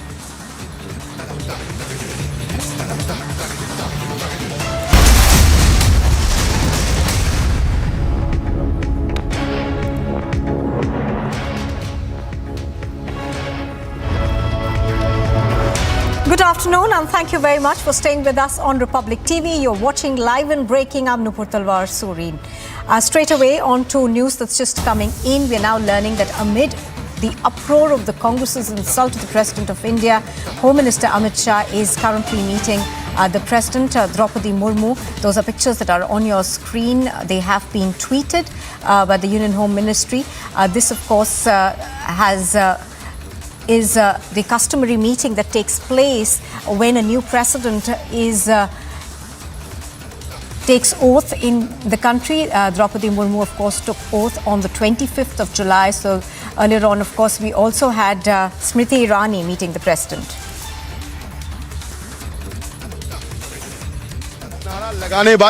नारा लगाने वाले हमारे हिंदुस्तान के सबसे बड़ा मुखिया वो तो कम से कम आए और अपने गिरवान में झांक कर देखे। लेकिन दादा वो सोनिया गांधी पर कहने का बहुत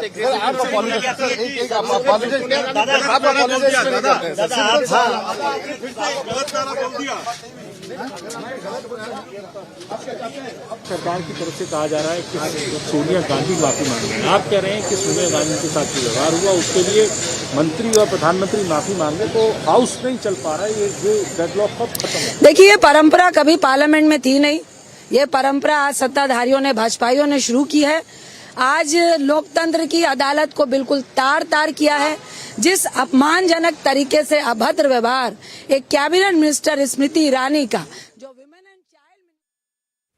All right, so those are comments that are coming in from opposition leaders.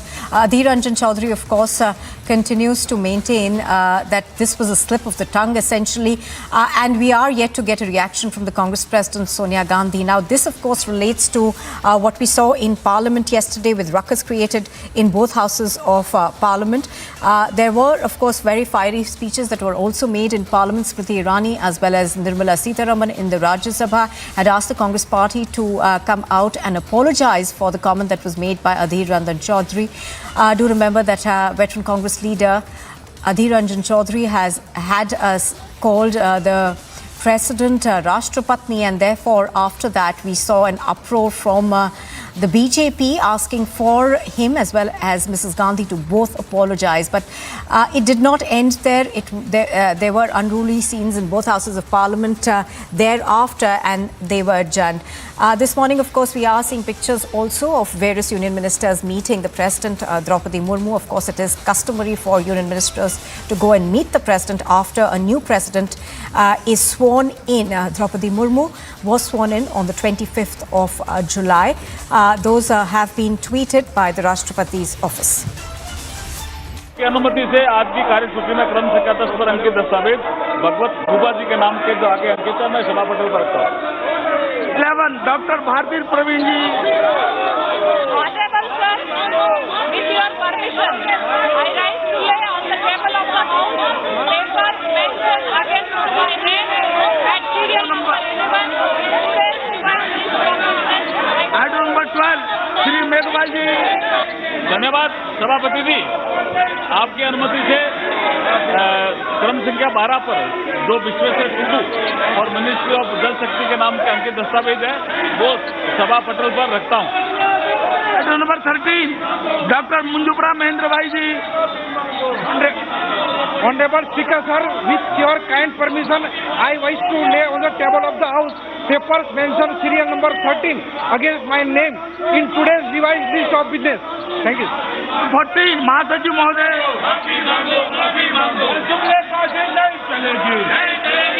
Sir, I have to report a message from Rajya Sabha that Rajya Sabha has elected one member to associate with the Committee on the Welfare of Other Backward Classes.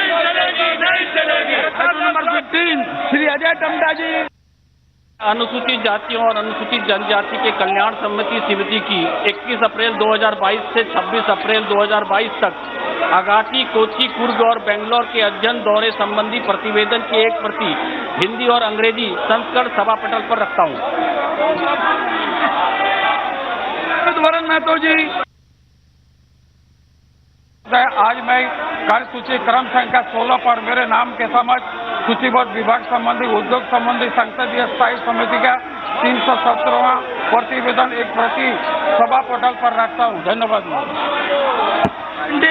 Shri Anjum Ram Meghwal ji. Honourable chairperson sir, with your permission, I want to make a statement regarding the status of implementation of the recommendation observation content in the 315th report of the Department-related Parliamentary Standing Committee on Transport, Tourism and Culture on demand for grant 2022-23 pertaining to the Ministry of Culture. Thank you. Item number 18, Shri Arjun Ram Meghwal ji. So, Chairperson sir, with your kind permission, on behalf of Shri Bhagwat Kuba I want to make the following statement regarding the status of implementation of the recommendation observation content in 9th report of the Standing Committee on Chemical and Fertilizer on action taken by the government on the recommendation observation content in the 2nd report of the Committee on Demand for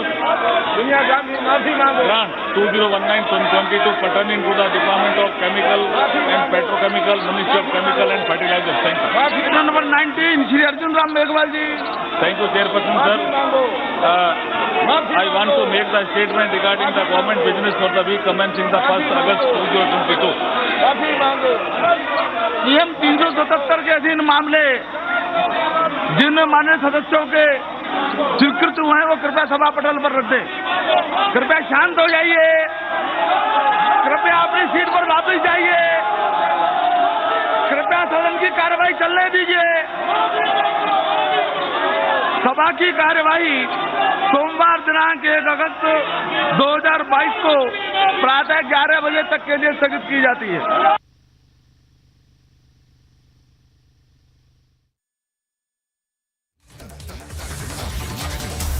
All right, so I think both houses of parliament have been adjourned till 11 o'clock on Monday.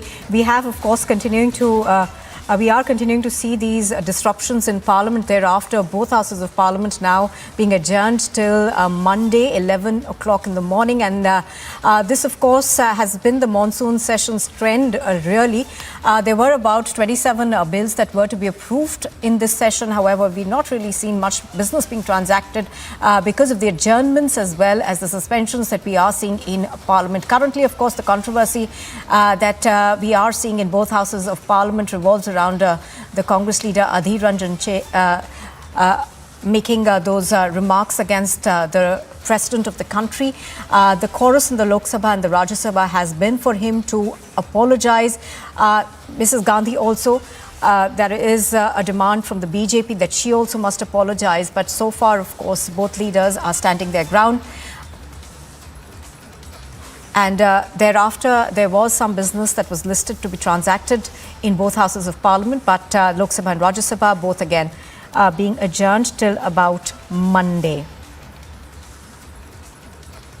In fact, earlier on, we saw the Parliamentary Affairs Minister Prahlad Joshi, in fact, releasing a statement where he also said that the Union Minister must apologize. Now, even as we are continuing to see ruckus in both houses of parliament, we were earlier given to understand that the Congress party will also be holding a meeting in parliament to strategize for the monsoon session of parliament. The Congress party, of course, has been protesting both inside and outside of parliament. We've seen this relay protest that's been going on for about 50 hours now. That's at Vijay Chowk with various MPs who've been suspended, 27 in number to be exact, protesting at Vijay Chowk.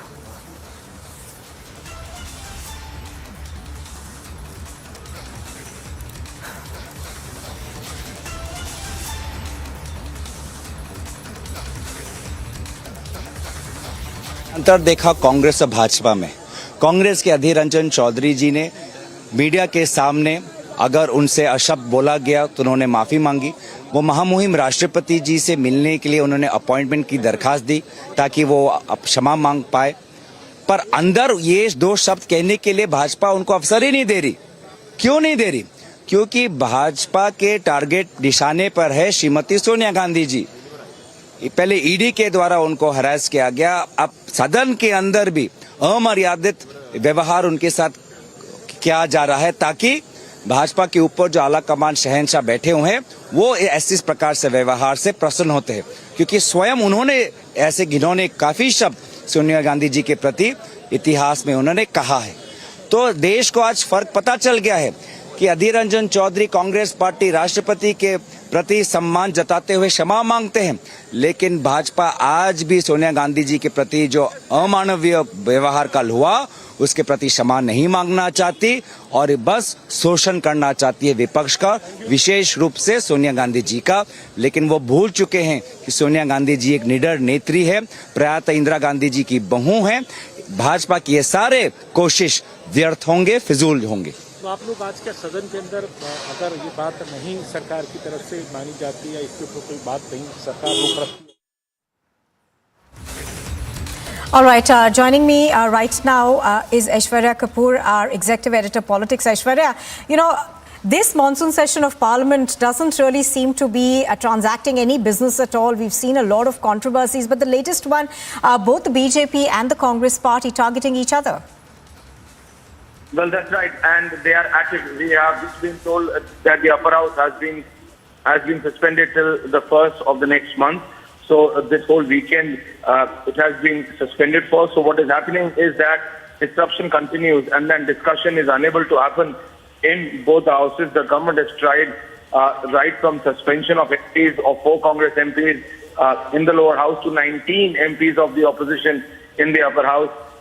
It has not resulted in the kind of result which the government would have wanted for, but the Congress and the BJP are at it, and to a point to which that the basic functions, the basic bills which need to be discussed upon, which have been agreed by all opposition parties and the government in the BAC, that is the Business Advisory Committee, even that work is unable to proceed because the BJP and the Congress are at it both inside the Parliament and outside, and hence.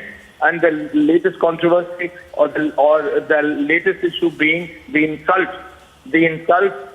being hurled by the Congress leader Adhiranjan Chaudhary to the President of India, amid which we are just being told that the Home Minister has met the President of India at Rashtrapati Bhavan. So all of this is transpiring, but the work of the Parliament is hindering once again.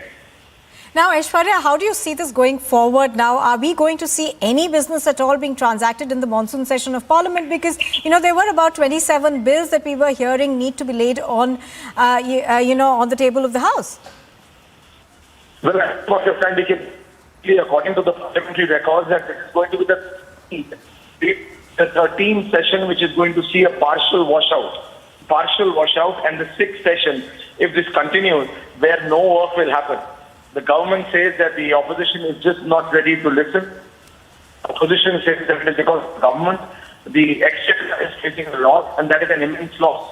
So it is both government and the opposition to find a solution to.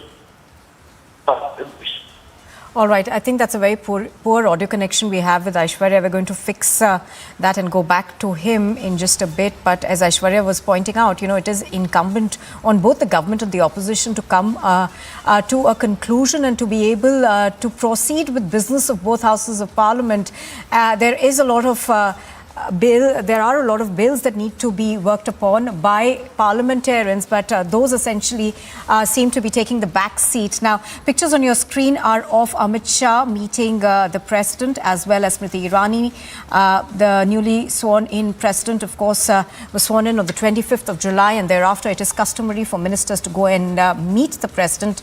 On the left-hand side of your screen, Interim President of the Congress Party. She, of course, was in the Lok Sabha yesterday, and thereafter there was a bit of an argument over there. The BJP says that she needs to apologize to the President. However, the Congress Party maintains that a senior leader and the President of the Congress has been insulted, and that Ms. Irani needs to apologize to her.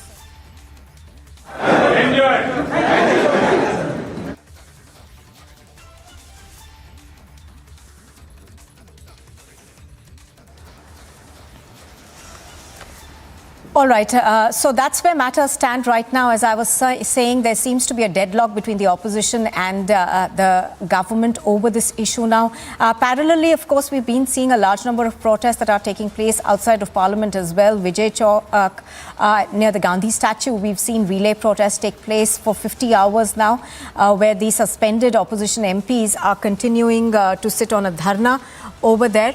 But currently, the BJP and the Congress, of course, locked in a war of words, with each demanding, asking the other to apologize. Now, just to tell our viewers that both houses of Parliament, of course, now stand adjourned, and they are going to be meeting on Monday at 11 o'clock. We have, of course, continuously seen disruptions in both houses of Parliament over the past week over various issues. Yesterday, of course, it was Adhiranjan Chaudhary's remark against the President, where he called her Rashtrapatni, which set off a furore in both houses of Parliament, with the government asking the Congress Party to apologize. Adhiranjan Chaudhary, of course, has said that he has sought a meeting with the President and that he will apologize to her. But this, of course, came after he repeatedly said that this was a slip of the tongue. But the BJP, we saw wanting the Congress leader to apologize, and thereafter Smriti Irani and Nirmala Sitharaman, both of them took to the floor of the Rajya Sabha and the Lok Sabha, targeting the Congress party and asking them to apologize.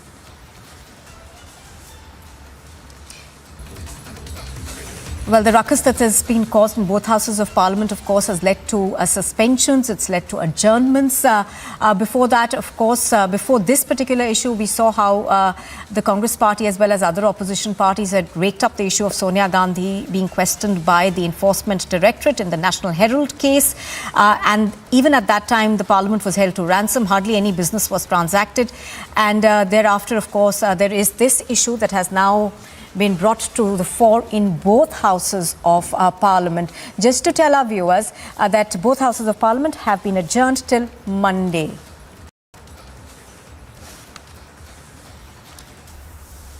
All right, so protests are taking place at various parts of the country. I think Abhishek Kapoor also joins us now. Abhishek, we've barely seen any business being transacted in Parliament in this monsoon session of Parliament, and we were expecting perhaps about 27 bills. That's at least that's what the government said it wanted to lay on the table. But none of that has happened so far. Now, what is your assessment? Do we see this dying down, or do you fear that, it will be a washout? Well, Nupur, I don't see it dying down anytime soon. Remember, BJP has really escalated it up, and we have seen the kind of very combative Smriti Irani took on interim Congress President Sonia Gandhi for effectively what came out as, standing in defense of Adhir Ranjan Chaudhary and his remarks. The Congress party seems to be doubling down, and it's almost become what began as a comment by Adhir Ranjan Chaudhary, which compromised the dignity of the office of the president, has turned into a Smriti versus Sonia battle in and outside the parliament. And we have seen how the BJP believes that the insult of the first tribal woman president is something which cannot be allowed till an apology comes. In fact, in the morning, we have seen another comment coming in from Adhir Ranjan Chaudhary, almost adding insult to injury. When he was asked about the National Commission of Women's summons to him on Monday, he said, Parliament is on, he's busy, he will see if he gets time. So, a little condescending on NCW also. So, Adhir Ranjan Chaudhary really continues with his, conduct which riles some in terms of political optics. So, I don't see it dying down. There has been some transaction of business in Parliament, a couple of bills here and there, but largely the legislative agenda remains unaddressed. And like we have seen many instances earlier, even this monsoon, as you feared, Nupur, could be a washout. Absolutely. And Abhishek, how do we see this, ruckus, essentially this war of words between the Congress and the BJP now going forward? Because as far as the Congress party is concerned, they're very firm that, Adhir Ranjan Chaudhary will only go and apologize to the president. The BJP says that this is a matter where, the president of the country has been demeaned in a manner, so to say, and hence they must come out and issue a public apology. Well, so there are two parts to it, Nupur. One is, of course, this comment that Adhir Ranjan Chaudhary has made yesterday, a day before, in fact. And the other is that the Congress party is doubling down, and Adhir Ranjan Chaudhary happens to be a repeat offender, almost like a habitual offender in making these off-the-cuff remarks, which he is left to explain. And then the explanation itself becomes convoluted. So be it him calling ED idiot, be it him claiming that Prime Minister's plane has a swimming pool, because he was trying to defend Rahul Gandhi's Kathmandu party, or be it other comments that he has made. I think BJP has somehow decided that this issue of Adhir Ranjan Chaudhary's pricks here and there, every session, really has to be taken head on now. And it so happens that with the first tribal president of India being the target, and the kind of political capital the BJP really invested in Draupadi Murmu's candidature, they are not going to let go of this in terms of making sure that the Congress party pays for it in terms of, political optics. there is substantive argument also that the manner in which Adhir Ranjan Chaudhary is really brazing in doubt, we don't understand whether the Congress party really appreciates the impact on the dignity of office of the president that might have happened because of the comment he has made. So I think in that sense, as things stand today, Nupur, Parliament stands adjourned till Monday. The House could not be in order, and it's unlikely till the time that some kind of clamp down happens from the Congress party. At least a meeting happens with the president. The BJP is not going to back off. All right, Abhishek Kapoor, our senior executive editor there. Thank you for joining us. President Sonia Gandhi वो भी एक female है, उनको इसमें माफी मांगनी चाहिए मुर्मू जी से। और हम इनकी कांग्रेस को हम अपोज करते हैं कि इनकी जो लैंग्वेज है ये हमेशा इंटेंशनली यूज करते हैं। तो लगातार भाजपा जो है वो विरोध प्रदर्शन कर रही है और ये बात कहना है कि जानबूझकर जो है कांग्रेस की तरफ से ऐसे शब्दों का इस्तेमाल किया गया है। किसी भी तरह का कोई ऐसा बात नहीं है कि जो गलती से हुआ है, बल्कि जानबूझकर जो है वो विरोध प्रदर्शन किया जा रहा है। सरजीवन कुमार के साथ Gursimran Singh, Republic media network.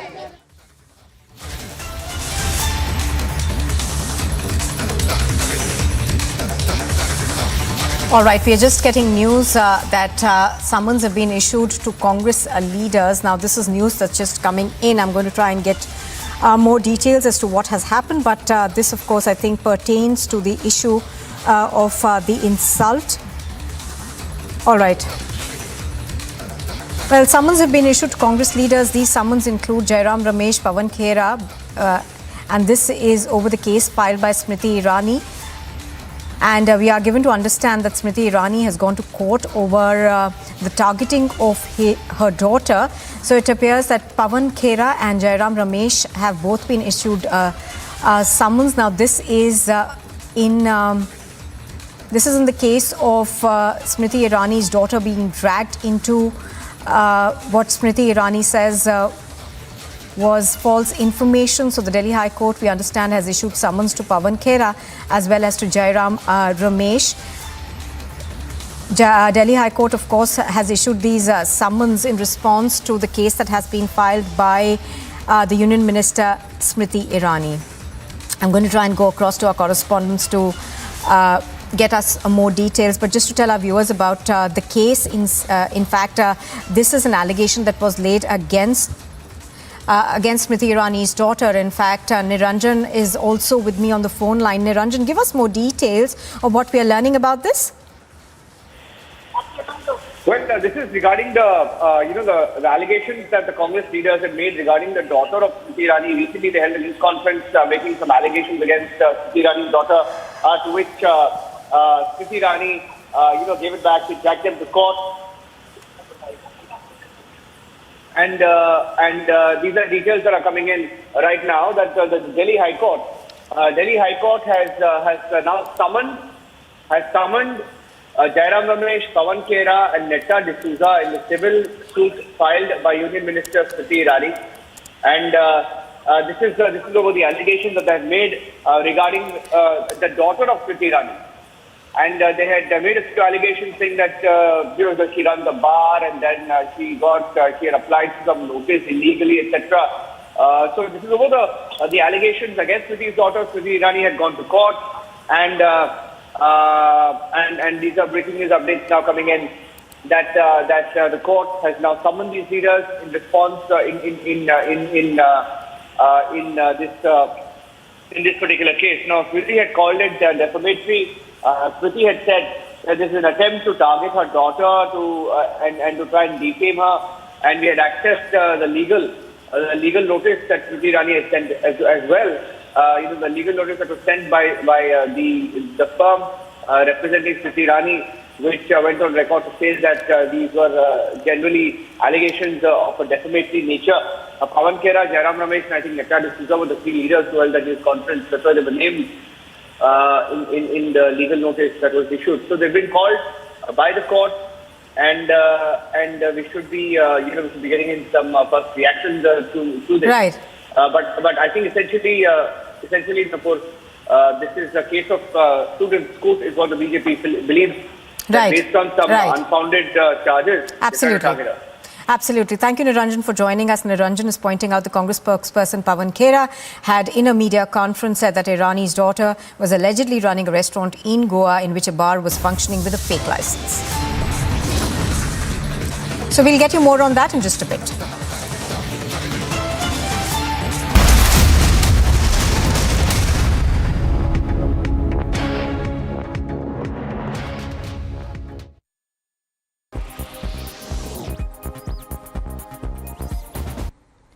And it's a big boost for country's defense capabilities. India received the first lot of the 2 US-built MH-60R multi-role helicopters at the Kochi International Airport. The third helicopter is scheduled to be delivered in August this year. Remember, in 2020, India made an agreement with the United States government to procure 24 MH-60R multi-role helicopters.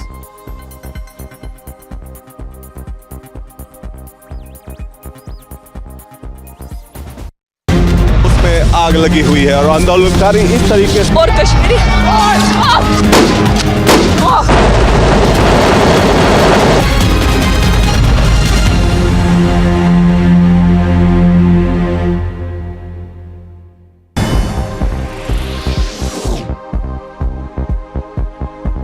World of Sports, a cricket tournament was organized for differently abled players in Jammu and Kashmir's Pulwang, aiming to bolster their confidence as they reach the national and international levels in sport. The organizer of the tournament said that he was ready to organize other activities as well if they wanted to do something else.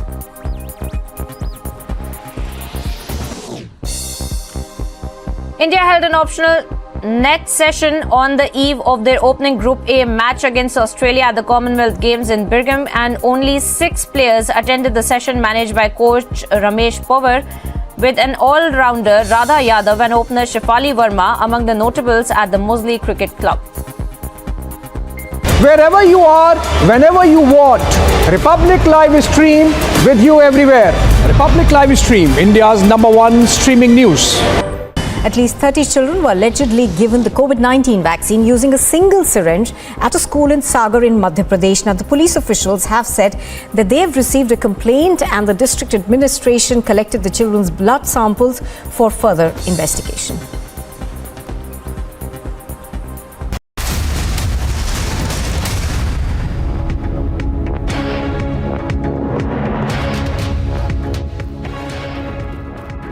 And you're watching Live and Breaking on Republic. I'm Rukma, and well, in our top story, after shameful sexism, the Congress now tries to brazen it out, defending abuse of power in an even more shocking justification. And going across to latest visuals coming in on the Bengal cash for jobs scam, the SSC recruitment scam. Earlier we had been telling you about how Partha and Arpita had left the ED office after a round of questioning. They were both being taken to hospital.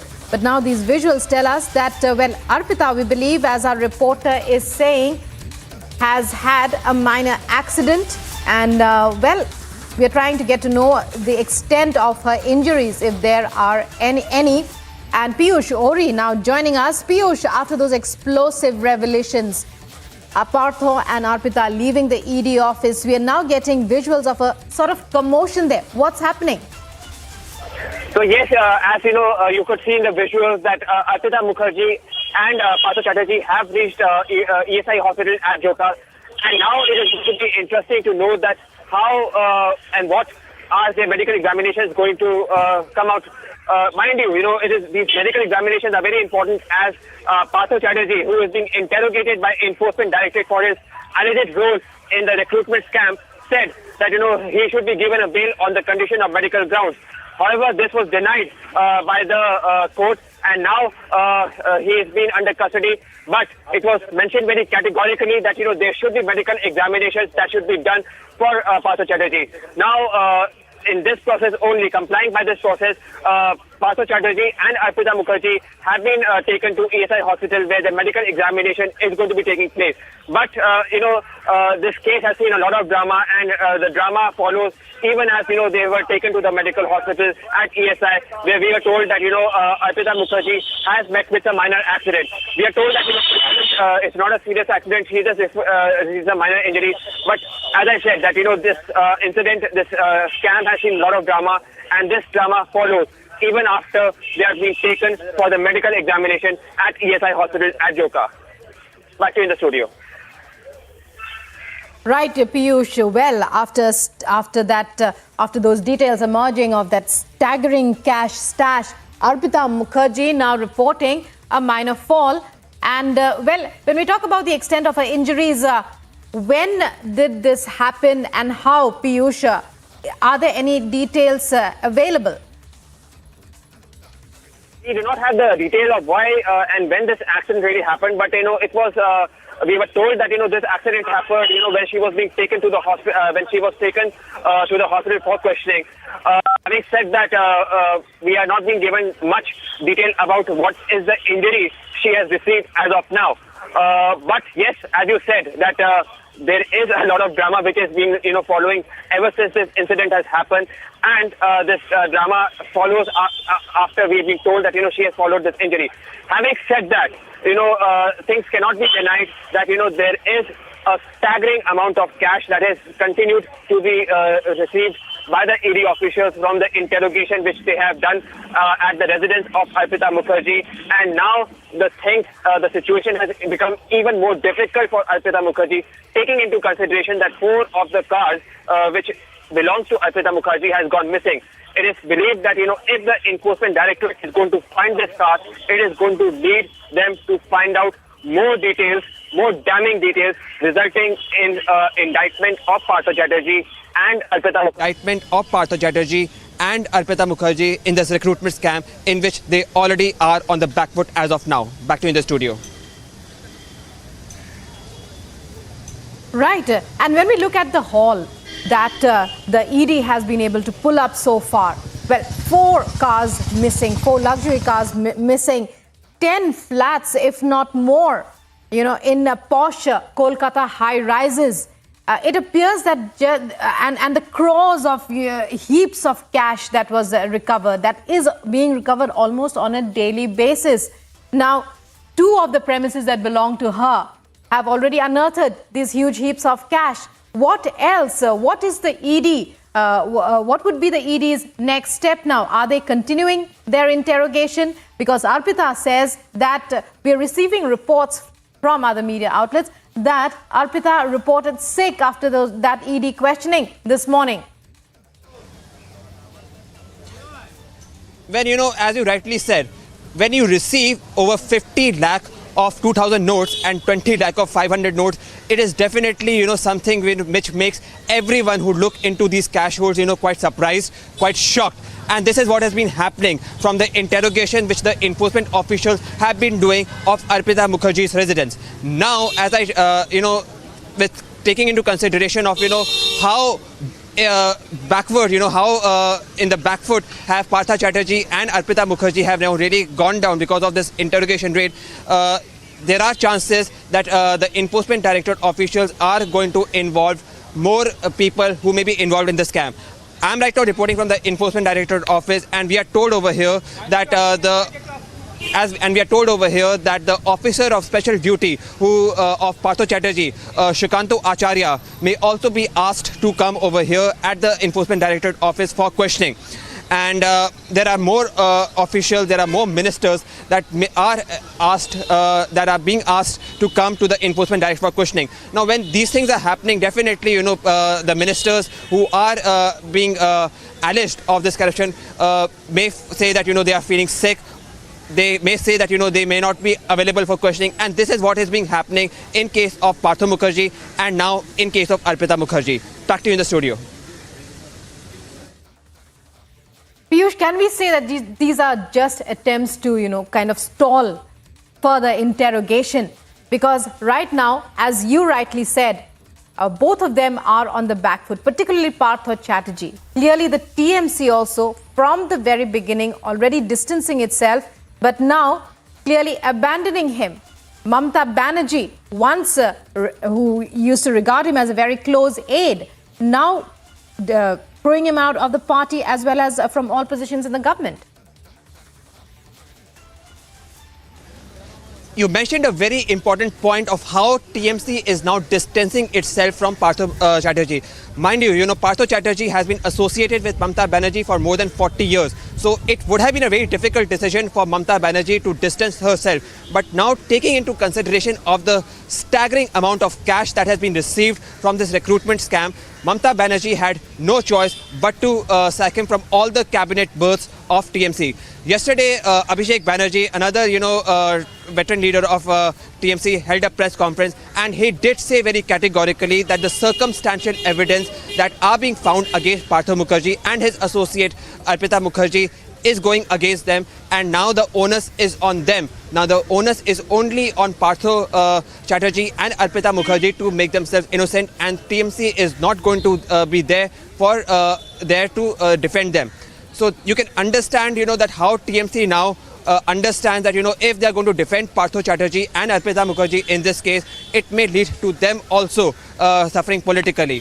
So yes, the TMC is distancing itself and understanding that, Partho Chatterjee as well as Arpita Mukherjee are on back foot. There are being attempts that are being made to stall this investigation. Mind you, Partho Chatterjee, to begin with, said that, he was ill, he was physically ill, and he could not be available for questioning. He did go to the state-run hospitals for his medical examination, leading enforcement directorate officials to say that Partho Chatterjee, rather than being medically examined in state-run hospitals, should be taken to central-run hospitals, because this was an attempt by Partho Chatterjee to stall the investigation, to delay the case which has been in which he has been allegedly involved for massive corruption. So yes, there are attempts by Partho Chatterjee and now even Arpita Mukherjee to some extent for stalling the investigation. But as the investigation goes, it is not really making their life easier.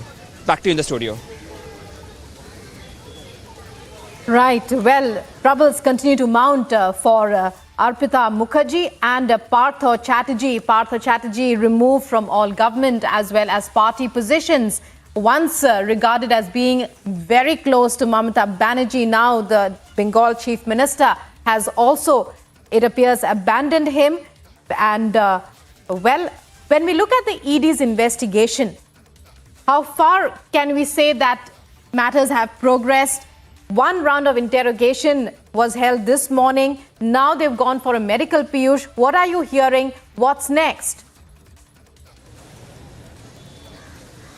Well, the enforcement directorate officials have succeeded now in establishing the proceeds of crime by, by raiding several of the houses of Arpita Mukherjee, in which they have been successful in finding hoards of cash. Mind you, 50 lakh of 2,000 notes and 20 lakh of 500 notes. It is staggering. So you can understand the amount of, corruption, which was amount of, money that was, hoarded, and the enormity of corruption that is involved in this entire recruitment scam. Now, the ED officials, as I said, they have been successful in establishing the proceeds of crime. Now, the main challenge for these ED officials would be to establish the sources of the income. And for this, the ED officials now are interrogating not only Partho Chatterjee and Arpita Mukherjee more intensively, more aggressively, but also their closest aides. We are being told that OSD of Partho Chatterjee, Shukanto Acharya, may today be coming to Enforcement Directorate for questioning. And besides this, another TMC leader, Maunik Bhattacharya, has also been asked for questioning. Our teams are there at their houses, and we are trying to establish we are tracking their movement. And whenever they come to Enforcement Directorate office, we are going to keep you updated of all their movements. But as I said again, that now the basic challenge of Enforcement Directorate official is to establish the sources of the income and also widen the scope of this investigation beyond Partho Chatterjee and Arpita Mukherjee, for which they are now interrogating several other top leaders of TMC and close aides of Partho Chatterjee. The beginning of which is going to start with Sukanto Acharya, who was the officer special duty for Partho Chatterjee. Back to you in the studio. Well, Piyush, stay with us. We'll be right back with you. But joining us is Kishle from Republic Bangla. Kishle, we are hearing reports that Arpita is breaking down. It's not the first time this has happened. It's happened before as well. It appears she fell down, suffered minor injuries. We do not know the details of those injuries. But right now, could you put this and this entire case as it has happened into some kind of perspective, especially the events of today? More cash recovered, staggering amounts of cash Arpita Mukherjee apparently kept in her home, and also 4 luxury cars. In addition to many flats in posh Kolkata high-rises. Well, exactly, as you rightly put, that the huge amount of cash that was recovered from Arpita Mukherjee's flat. Last day it was about more than the first time, 22 crores first time, 28 crores second time, and the amount of gold and the cars that you were talking about. All that was recovered. Also 3 bank accounts of Arpita Mukherjee has been seized by ED, which we broke earlier, and about 2 crore 20 lakh rupees in those bank accounts as well. But what we saw today was that Arpita Mukherjee and Partho Chatterjee was taken out of the ED office, CGO complex, central government office in Salt Lake City in Kolkata, and they were taken to ESI hospital in Joka. And all that way we followed Arpita Mukherjee's car, Partho Chatterjee's car, and when they reached there, we saw those dramatic visuals where Arpita Mukherjee almost fainted when she was coming out of the car. She was clearly weeping. She was trying to wipe her tears, wipe her face, and when she tried to step out of the car, she clearly fainted. Questions are arising whether her health condition is right. Right now she is going inside the hospital. She is inside the hospital and her health checkup will go on. Doctors will check her and everything will be done accordingly. But whether this is because of the extreme mental pressure that is going through her because of all this amount of cash that you just mentioned has been recovered from her different flats, or whether because of the repeated interrogations that's happening, we do not know. But what we saw is a dramatic visual of Arpita Mukherjee clearly fainting, falling on the ground when she was trying to come out of her car and when she was trying to enter the ESI hospital. Later on, Partho Chatterjee, when he was going inside ESI hospital, he pulled down his mask and he said, "I am a victim of a conspiracy." It's a breaking news that Partho Chatterjee for the first time said this after he was removed from all his posts in Trinamool Congress yesterday, all 5 posts of Trinamool Congress. इस प्रकार से इतना भारी भरकम भ्रष्टाचार किया गया, और वो भी किसके साथ? युवाओं के साथ जो रोजगार का अवसर खोज रहे थे, टीचर बनना चाह रहे थे, मतलब कि टीचर्स के साथ भी, और जो शिक्षा लेने वाले स्टूडेंट्स है, both the teachers and those who are taught, इनके साथ स्कैम किया गया. और जब एक के बाद एक सबूत सामने आते गए, कैलकाटा हाई कोर्ट के डिवीजन बेंच का तो ऑर्डर था ही, उस पर कोई कार्रवाई नहीं की गई, परंतु जब एक के बाद एक सबूत सामने आते गए, द माउंटेन ऑफ कैश ऐसे बढ़ता गया, तब जाकर मीडिया के और विपक्ष के दबाव में, मतलब भारतीय जनता पार्टी जो इस पूरे मुद्दे को लेकर बहुत मुखर है बंगाल में खासकर, दबाव में आकर ममता बनर्जी ने अपने नंबर 2 को, मतलब पार्था चैटर्जी को आखिरकार हटाने का काम किया. Finally she took the decision to take her number 2 in government out of government after the mountain of cash and corruption kept piling up day in and day out. अब हो सकता है कि कुछ लोग इस मजबूरी को भी मजबूती के तौर पर पेश करना चाहते हो. Some people are making a virtue out of this necessity that she was forced to make her minister resign, her number 2 resign. Questions will still be asked that why hasn't Mamata Banerjee acted upon Mr. Adhikari, whose daughter's appointment and her application as a teacher had been cancelled by the Calcutta High Court. She has not taken action against Mr. Adhikari. And the very fact is that there is institutionalization of corruption and corruption of every institution in the TMC, too much corruption run government of West Bengal. But for whatever it is worth, Mamata Banerjee and the TMC, which I call as the second musketeer of corruption, has got rid of their number two after much pressure. But today I want to talk about the third musketeer of corruption. आज मैं आपसे ये जो तीसरा musketeer है corruption का उसकी बात करूंगा और उसका नाम है आम आदमी पार्टी। आम आदमी पार्टी जो तीसरा मस्केटियर ऑफ करप्शन है, और तीनों मस्केटियर्स में एक समानता आप देखिए कि तीनों ही भरपूर भ्रष्टाचार करते हैं, फिर किस प्रकार से विक्टिम कार्ड खेलते हैं, सारी संस्थाओं पर दोष डालने का काम करते हैं और अपने पाप को छिपाने का कुत्सित प्रयास करते हैं। और आज मैं आपको तीसरे मस्केटियर मतलब आम आदमी पार्टी की कहानी सुनाऊंगा, क्योंकि कुछ दिन पहले आपको याद होगा कि ये थर्ड मस्केटियर ऑफ करप्शन आम आदमी पार्टी के नेता अरविंद केजरीवाल टेलीविजन स्क्रीन पर आए थे। वैसे वो टेलीविजन स्क्रीन में ही आते हैं ज्यादा, विज्ञापन के माध्यम से आए थे शायद, मुझे लगता है। और आकर उन्होंने कहा, मैंने सत्येंद्र जैन की सारी फाइलें देख ली हैं जी, कट्टर ईमानदार है जी, ये उन्होंने आकर कहा। परंतु कल 27 तारीख को, परसों, कट्टर ईमानदारी का जिसका सर्टिफिकेट दिया जा रहा था, उसके कट्टर करप्शन और कट्टर क्रिमिनल बैकग्राउंड का एक फाइंडिंग और एक मुहर लगाने का काम दिल्ली के हाई कोर्ट ने किया है। और मैं आपको पढ़कर सुनाऊंगा दिल्ली हाई कोर्ट की डबल बेंच ने किस प्रकार से अरविंद केजरीवाल के दिए गए कट्टर ईमानदारी के सर्टिफिकेट को कूड़ेदान में डालकर यह बताया है कि सत्येंद्र जैन एक कट्टर क्रिमिनल बैकग्राउंड वाला व्यक्ति है। सत्येंद्र जैन एक कट्टर आपराधिक पृष्ठभूमि वाला व्यक्ति है। मैं आपको पढ़कर सुनाऊंगा, यह दिल्ली हाई कोर्ट का फाइंडिंग है और निर्देश है। Para number 23, page number 15, high court का ऑर्डर है। It is pertinent to note at this juncture that while it is not for the court to issue directions to the chief minister, जाहिर सी बात है court इस मामले में हस्तक्षेप नहीं करता, किसे मंत्री बनाना है नहीं बनाना है, जुरिस्डिक्शन मामले होते हैं वो। It is the duty of this court to remind these key duty holders about their role with regard to uphold the tenets of our constitution.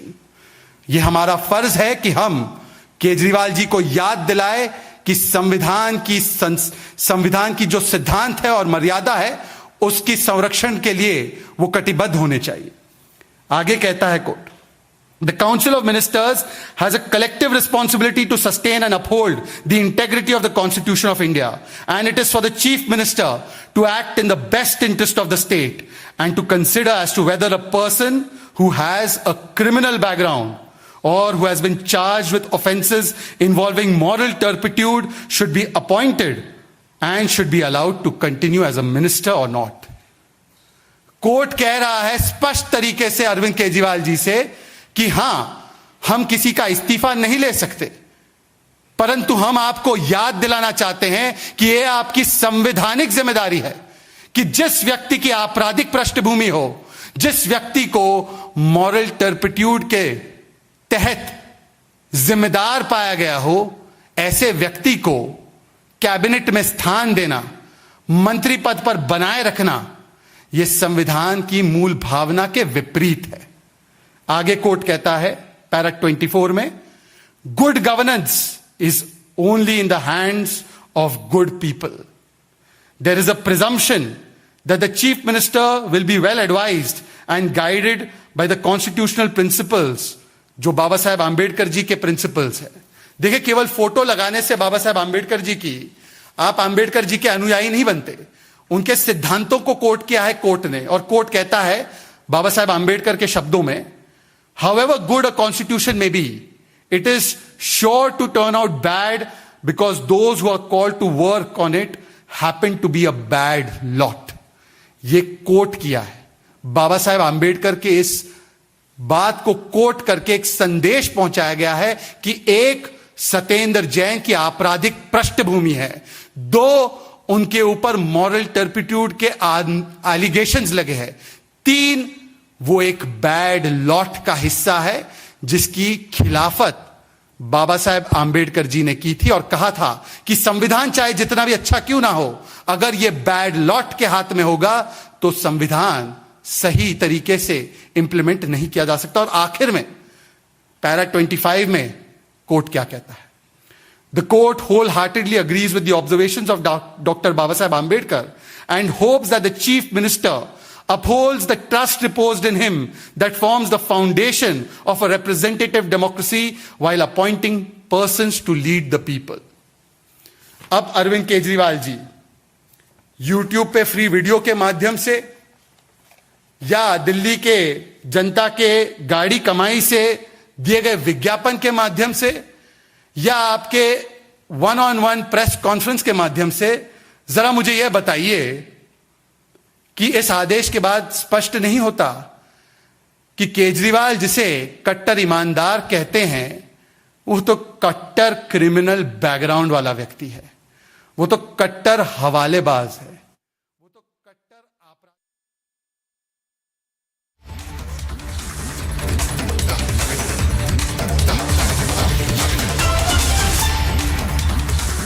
Breaking news coming in now from the Delhi High Court regarding the civil suit that has been filed against Khera by Smriti Irani.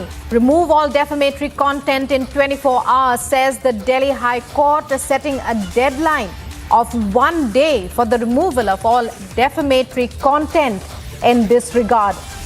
So swift and sound action from the High Court, very clear directions being given to remove all defamatory materials. This is a directive given to Khera and Company, and the Delhi High Court issuing this. Well, Niranjan joining us now, a senior executive editor. Niranjan, it's over to you to take us through the significance of this Delhi High Court directive setting a 24-hour deadline for Khera and Company to remove all defamatory content. Well, this is a big setback to the Congress party. It's just come in right now. We just broke some time back that the court had issued summons to Jairam Ramesh, Pawan Khera and Netta D'Souza. And the other big update that we have right now is that the court has asked, I repeat, the court has asked, the Delhi High Court, that is, has asked Congress leaders to remove all defamatory material from social media platforms within 24 hours. And if they fail to do so, the social media companies will do it.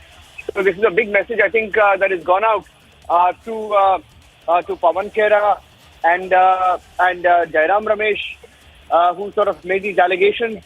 And it's a big win for them. A big win for them because the court has asked now the Congress leaders to take down that news conference they held when they dragged Smriti's daughter into a controversy, and they asked Smriti Irani to clarify, etc. But later it appeared that they may have got the facts wrong, is what the BJP has claimed, and she went to court, she dragged them to court, and now the court has asked them to take down. The court has directed these Congress leaders to take down all the alleged defamatory material from social media platforms within 24 hours. And they've been given about 24 hours deadline to do it. And if they fail, the social media companies will have to do it. And that's the breaking news update that we have. They will have to do it themselves. We'll take a short break now. We'll take a short break and come back with more breaking news updates.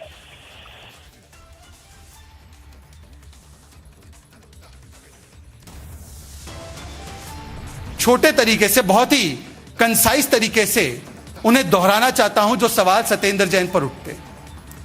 Mister Kejriwal, are you denying that Satyendra Jain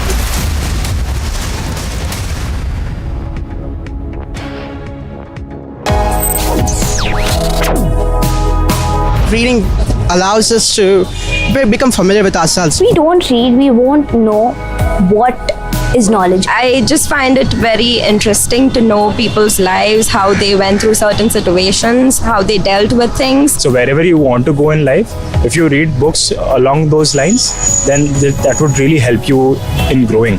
Reading could mean a million different things to every individual. What does it mean to you? Visit readindia.info to find out more. Wherever you are, whenever you want. Republic live stream with you everywhere. Republic live stream, India's #1 streaming news. India's Super News Network. Republic Media Network's #1 super feed. #1 across all 3 channels.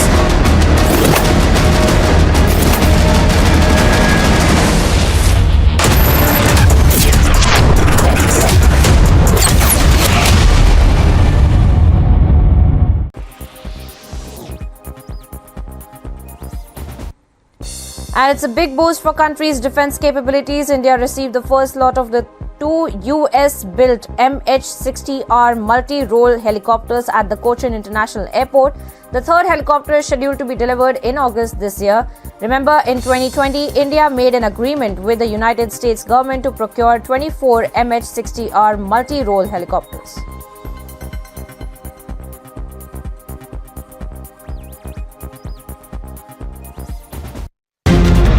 आग लगी हुई है और आंदोलनकारी इस तरीके से और Kashmiri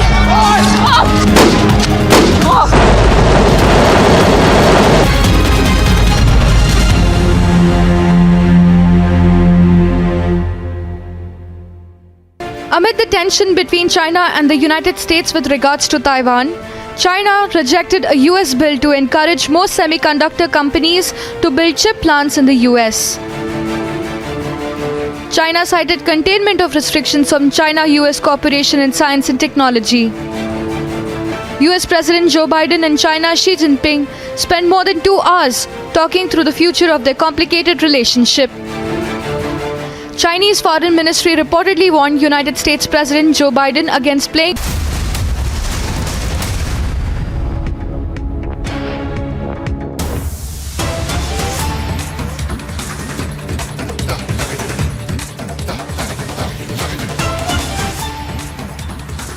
You're watching live and breaking on Republic, and as just before we went in for that break, we were telling you how it's a big win for Union Minister Smriti Irani, who had filed a civil suit, as we were telling you earlier, against Jairam Ramesh and Pawan Khera of the Congress for their defamatory remarks against her daughter, saying that she was running an illegal bar in Goa and without license. Now the court says remove all defamatory content in 24 hours. It has directed the Congress leaders to remove all allegedly defamatory materials from social media platforms within 24 hours. के माध्यम से जो बहुत सारी land acquire की गई, उसको बेनामी ट्रांजैक्शन एक्ट 1988 के तहत Amity University has India's largest scholarship program, from which over 25,000 brilliant students have already benefited. Students with over 95% in Class 12 boards get 100% scholarship, and students with over 90% get 50% scholarship. Join brilliant, like-minded students who want to be successful. Apply at amity.edu/scholarships. At least 30 children were allegedly given the COVID-19 vaccine using a single syringe at a school in Sagar in Madhya Pradesh. Now, the police officials have said that they have received a complaint and the district administration collected the children's blood samples for further investigation. A school teacher was reportedly suspended from her job after a video of her entering a flooded school by climbing over plastic chairs held by students went viral on the social media. In the video, a group of children could be seen walking through water to place. Britain's Prince Charles met with the Commonwealth Games athletes before the event's opening ceremony, and he greeted and spoke with them at the athletes' village where the competitors are staying during the Games.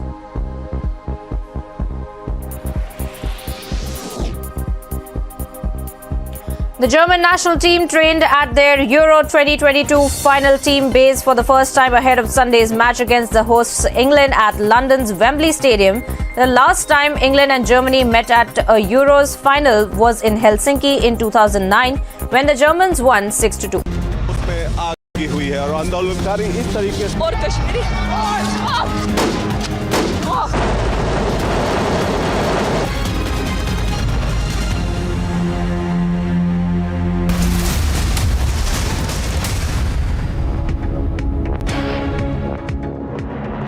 Viewers, we continue to be live and breaking on Republic TV. I am Shivangi Shukla. Right now, let's get in some updates coming in.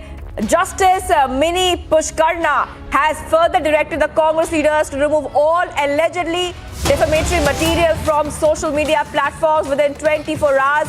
If they fail, the social media companies will have to do it on their own. This is the big news coming in right now, viewers, that this is the case regarding Smriti Irani's defamation suit. More news coming in at this point of time, where in fact this suit was filed by Smriti Irani seeking damages for allegedly making baseless allegations against her and her daughter. Now what we have learned so far is that the Justice Mini Pushkarna has directed the Congress leaders to remove tweets, retweets, posts, video, photos from social media in relation to the allegations made against Irani. I want to go across to Niranjan. Niranjan, take us to the details. This, like I said, is in fact, Rhythm is joining me on the phone line. Rhythm, this is coming as a big setback, Rhythm. Take us through what this means legally. Well, let's tell our viewers it's a big blow to Pawan Khera as the court has today slammed him and others for the kinds of language that have used, slanderous allegations they have made against Smriti Irani, who's the union minister. Today, a single judge, Justice Mini Pushkarna of the Delhi High Court, was hearing the matter on the defamation case that has been slapped on these leaders by Smriti Irani, Union Minister. Jairam Ramesh, Pawan Khera, Netaji D'Souza have to now remove the defamatory material from social media where they had stated this. The court, in their interim order, the Delhi High Court says, slanderous allegations were made. Grave injury has been caused to the repetition of Smriti Irani in view of the tweets and the retweets that were carried out due to the press conferences of the defendants. An interim injunction, which is protection, has been given to Smriti Irani, and an injunction means the three Congress leaders have been directed to delete or remove these allegations from all social media platforms. If they refuse to do so or they're unable to do so, then immediately the social media platforms have to ensure within a period of 24 hours that this material is removed. Not only is it a big blow to them, but one needs to understand when the Delhi High Court steps in, Shivangi, the kind of language used against Smriti Irani and others, it is the court saying action needs to be taken. A big blow to Congress, big blow to Pawan Khera. All right. Thank you, Rhythm, for joining us. I'm also being joined by Gaurav Bhatia from the BJP. Thank you for joining us, Mr. Bhatia. This is a big win coming in fact, for Smriti Irani because, you know, a defamation suit where she and her daughter were targeted. This was definitely a serious issue. Now we're getting a direction coming in that all social media posts which are defamatory should be removed. What is the reaction coming in, Mr. Bhatia? Absolutely. This is a tight slap on the face of the Congress party for the sinister design and propaganda that has become the hallmark of the Congress party now. Now, after the Delhi High Court verdict, I think Congress needs to introspect. And it has also shown how tenacity is the virtue that is not there with the Congress. But Smriti Irani ji came out in the open, took the legal route like any other citizen, and then decided to seek justice. And justice today has been delivered. And this is a very welcome order of the Delhi High Court. Mr. Bhatia, what do you think this also means politically? Because, you know, sometimes we see that these borrow words, you know, keep happening between the opposition and the centre. But when an 18-year-old in this case, Smriti Irani's daughter, is targeted and the court there is saying that defamatory material from there should be removed, what do you think this really means, Mr. Bhatia? Politically, it's again a very significant order, and I'll tell you the reason why. It shows that a citizen who has faith in the judiciary and the legal system gets justice, and people who make scurrilous, irresponsible remarks without an iota of evidence are slammed by the court. And I recollect how Rahul Gandhi did the same to the Honorable Prime Minister Shri Narendra Modi ji, using the slogan Chaukidar Chor Hai, and then later apologizing before the Honorable Supreme Court. So falsity, propaganda has become synonymous to the functioning of the Congress party today. Right, Mr. Bhatia. Also, we have seen the opposition to say again and again that agencies are being used, like the CBI, the ED is being used to target, the opposition. But here we saw that some members in the opposition went all the way to the High Court, for seeking, in fact, saying that a young girl, Smriti Irani's daughter, was running a bar. That's a very serious allegation coming from the Congress itself. So, in a way, would you say that this is hypocrisy coming from the opposition?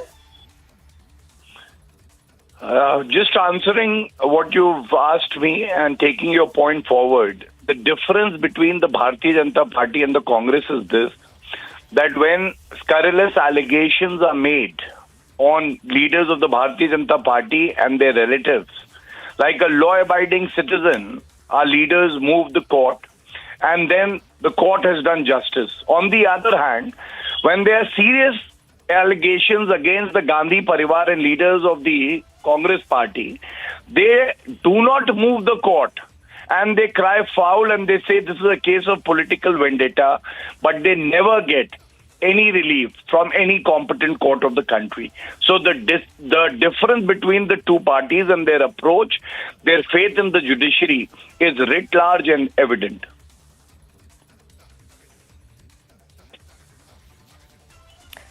I would also request our executive editor, legal, Rhythm Bhardwaj, to come in, and she would also like to take a question from you. Rhythm, go ahead.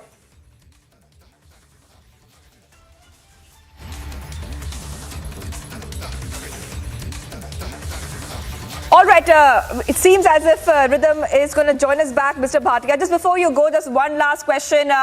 What do you think is going to happen next now? Anything that you would like to, from the BJP side, take any kind of legal action now against the opposition for this specific case of defamation? What should happen now is the larger question. Since the Congress party platform was used to make these scurrilous, scandalous remarks, Sonia Gandhi ji, as the president of the Congress party, should apologize to the country, and especially Smriti Irani ji, and to the child.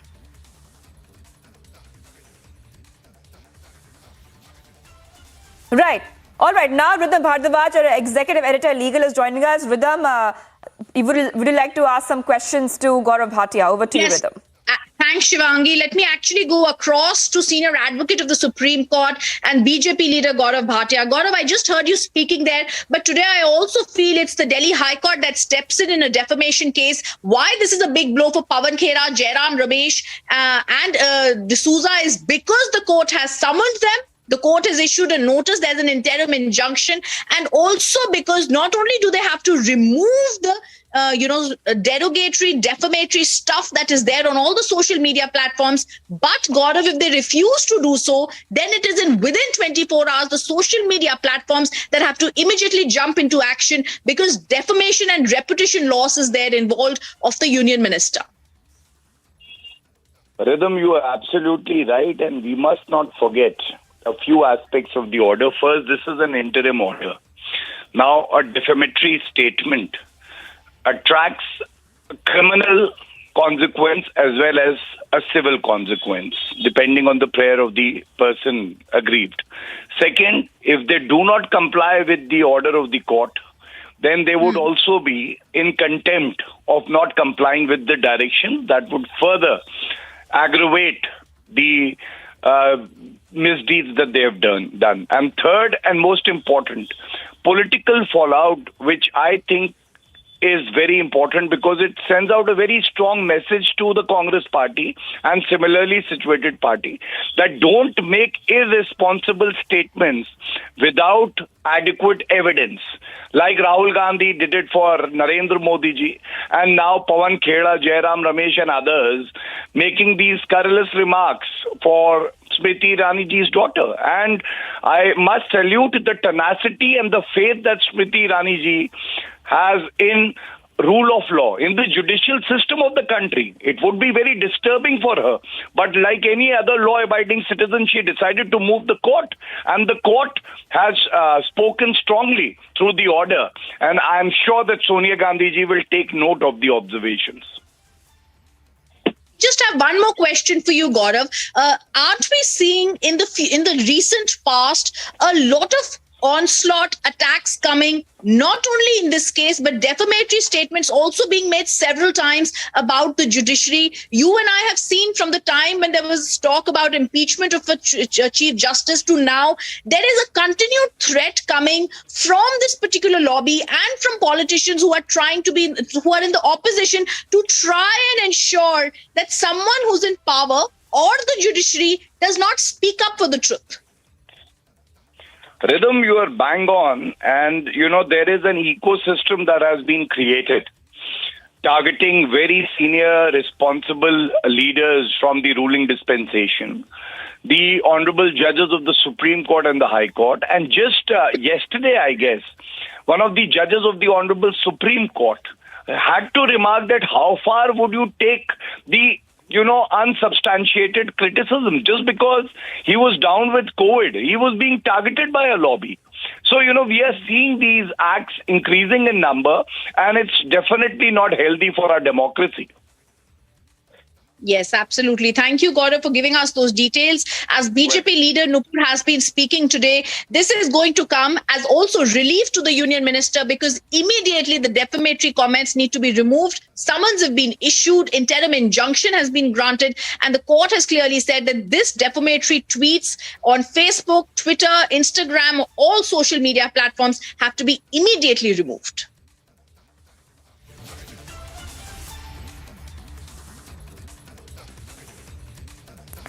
Well, Rhythm, we just heard Gaurav Bhatia speaking to you. If you could just put this entire case in perspective for our viewers, once again, Rhythm, about why was this case very important, especially, the political and the legal ramifications of this case for our viewers, Rhythm, just once more.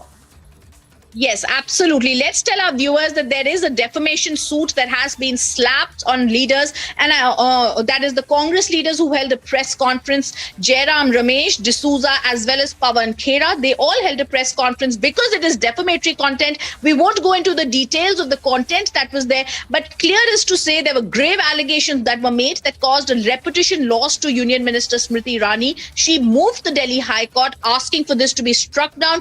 Immediately, the Delhi High Court stepped in. The single bench of the Delhi High Court has gone on to say interim injunction is going to be there. The tweets can no longer be there, or whatever has been said in the press conference has to be removed from all social media platforms. It is a big relief coming in for the union minister. It's a big blow for the Congress party, big blow for Pawan Khera, Jairam Ramesh for the kind of press conferences that are being done. And it's also a message. There is something that is called a defamation case that can happen in the court, Shivangi, specifically when it involves someone's reputation, when it involves a grave prejudice being caused to their goodwill. And that is exactly what they, with this press conference, tried to do, is what the court has said. And therefore, in an interim injunction, the single bench passes an order today of the Delhi High Court saying, first, summons have been issued to them. Secondly, saying that these Congress leaders, Pawan Khera, Jairam Ramesh and D'Souza, will have to remove whatever is there on the social media platforms, and a next date of 18th August has been given.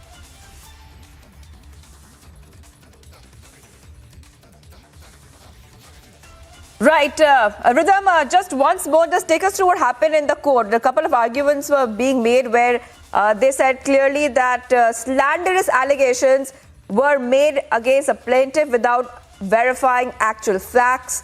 Grave injury has been caused to the reputation of the plaintiff in view of the tweets and retweets carried out during the press conference of the defendants. So these are in fact, what was made in court. These are the arguments that were made in court.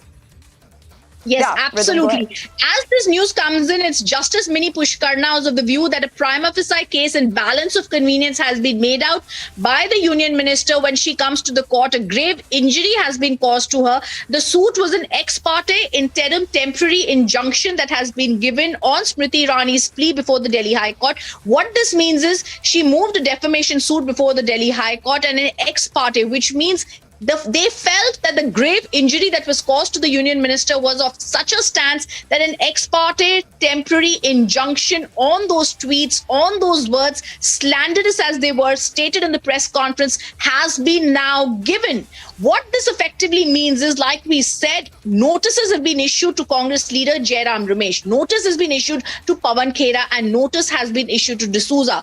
This is a big blow for the three of them and for the Congress party because this particular press conference tried to have defamatory material in it against Union Minister Smriti Irani. When this happened, the court was clearly told today, and the court has said a grave injury was caused to her. These are legal terms, viewers, which means when you say in a defamation case and are able to prove that a grave injury has been caused to you and there's been a loss of reputation and goodwill, immediately the court and the law of the country moves in and gives relief, which is what has happened today. Summons have been also issued to these leaders. They will have to explain themselves.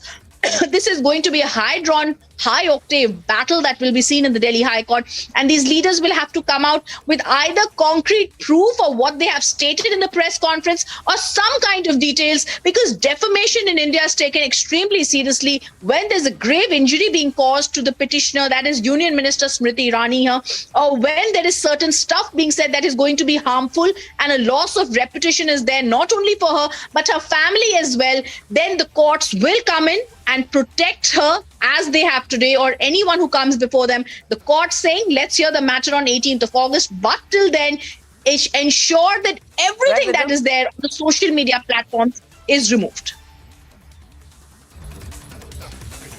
All right. Thank you, Rhythm Bhardwaj, our executive editor, legal, for getting us a perspective on what really happened here. Rhythm, so just to tell the viewers that the Justice Mini Pushkarna has directed the Congress leaders to remove all allegedly defamatory material from social media platforms within 24 hours. If they fail, social media companies will have to do it themselves. Well, let's have a look at the other story we have been tracking. This big story. This is a Bengal cash scam that we are talking about right now, viewers. Getting in an update on the Bengal cash scam. Partho and his aide, Arpita, are being taken to the hospital for a medical right now. Those are the visuals that are on your screen as well. Arpita has fallen down. Now, Arpita is apparently, quote-unquote, sick after ED's double haul of raids, which have been happening at her residence. As you can see there on your screen is that Arpita is seen crying and falling sick. Well, that's what she's saying. So after that update came in, she's being taken to the hospital for a medical. Already the court had ordered a medical for both Partho Chatterjee and for Arpita every 48 hours. But after her condition, which seems to be fragile at this point of time that we can see there on the cameras, she's again being taken to the hospital for a medical as we speak. The case here is in fact, it's getting bigger by the day because a lot of recoveries have been made. Now, this is in relation with the SSC recruitment scam, something that we have been covering here on Republic TV, getting you every second of what's happening for the past 5-6 days now. Remember that the CBI is looking into the alleged irregularities in the recruitment of non-teaching staff and assistant teachers, and the ED is probing the money laundering aspect. While the questioning interrogation continues, we're seeing many things happening on the sidelines. One is that Partho's aide Arpita has fallen down. She's not feeling well. On the other hand, we saw that there were political ramifications as well when Partho Chatterjee has been removed from all party posts. He has been suspended from the TMC after news came in that he's involved here, and a lot of evidence as well in terms of cash, in terms of jewelry, in terms of property beads are coming out from the residence of Arpita Mukherjee.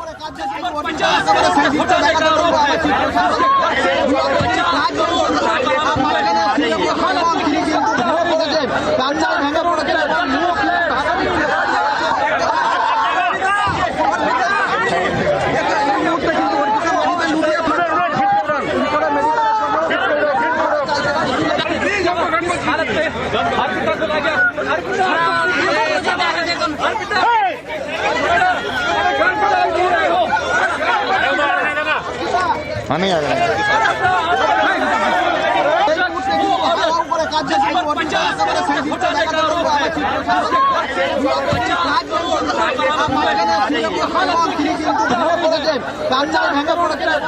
Soni is joining me live from the ED office in Kolkata. Piyush, you have been tracking this story very closely for us.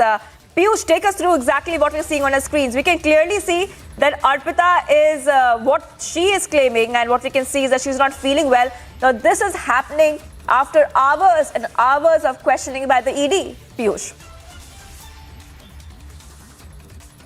So definitely, as you rightly said, that, Arpita Mukherjee now is feeling the pressure of the constant interrogation she's been subjected to by the Enforcement Directorate officials. Now, this comes at the back of the massive raids and massive amount of cash that has been recovered from her residence at three of her residences by the Enforcement Directorate officials. And mind you, there are also 4 of her luxury vehicles which are presently missing. And it is believed that if the Enforcement Directorate is going to find these vehicles, it is going to lead to more cash being recovered and more vital documents that may lead to indictment of Partho Chatterjee and Arpita Mukherjee, who is the closest aide of the veteran TMC leader in this SSC recruitment scam, which has rocked not only the politics of Bengal, but its ripples now are being felt in politics nationally. And now Arpita Mukherjee realizes that how she's on the back foot, and the pressure of this now is being felt by her mentally as well as physically. Today, we saw the dramatic visuals where when she was being taken to the ESI hospital at Jorhat, which is on the outskirts of Kolkata, she, fainted. She said that, she was not feeling well. She reportedly said that she was feeling sick. And this comes only after Partho Chatterjee also, when he was being arrested, said that, he was not feeling well. He was physically very weak, and he had a lot of physical ailments. But this did not come to the help of Partho Chatterjee, as the court ruled out that, this was just some of the ailments, and he should be taken into the custody of Enforcement Directorate for interrogation of the SSC recruitment scam. So what we are seeing is that, the kind of gimmicks, which mostly reportedly Partho Chatterjee and Arpita Mukherjee had been playing in case of their health, has not come to their rescue in terms of there being constant interrogation by the Enforcement Directorate in this SSC recruitment scam. And this is only going to widen, which make us believe that things are not going good for Partho Chatterjee as well as Arpita Mukherjee. Back to you in the studio. Piyush, we are seeing visuals on our screen right now for our viewers as well, where Arpita is seen, in fact, fainting, and a lot of people are holding her and carrying her because she can't even stand. I mean, that is exactly what is coming out right now from Kolkata. Those are the visuals, viewers. Now, it definitely seems to be, like you said, that both Partho and Arpita are on a back foot, because the amount of recovery which has been made is completely sensational. A lot of cash, jewelry, property, deeds. It's very clear right now that where this case is heading.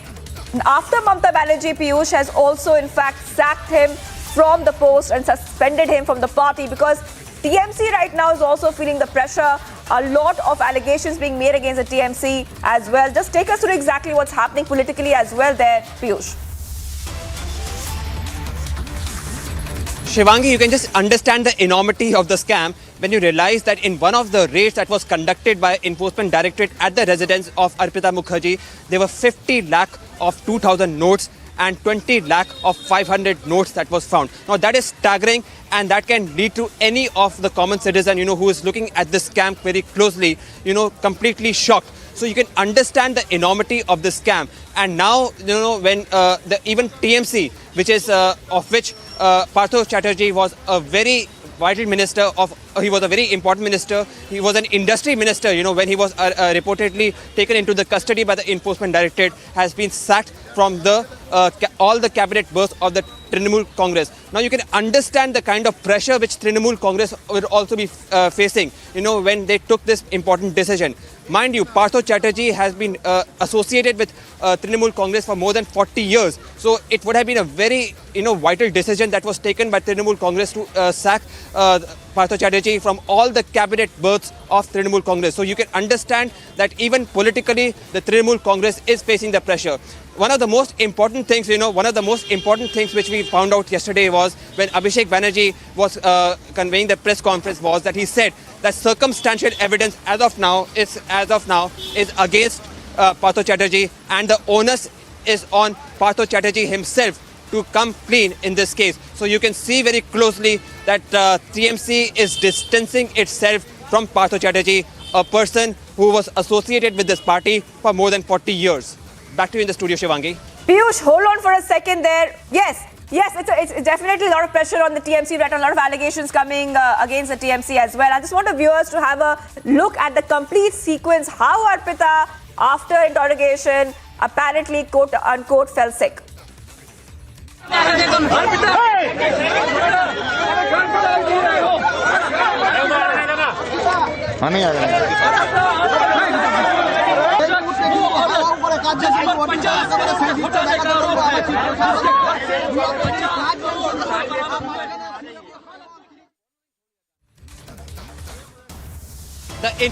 The Enforcement Directorate is tightening its grip over Partho Chatterjee and Arpita Mukherjee as the case explodes and massive twists are coming in this case. Republic Media Network is going to keep you updated of all the updates, of all the twists and turns in this case. Stay tuned to Republic Media Network.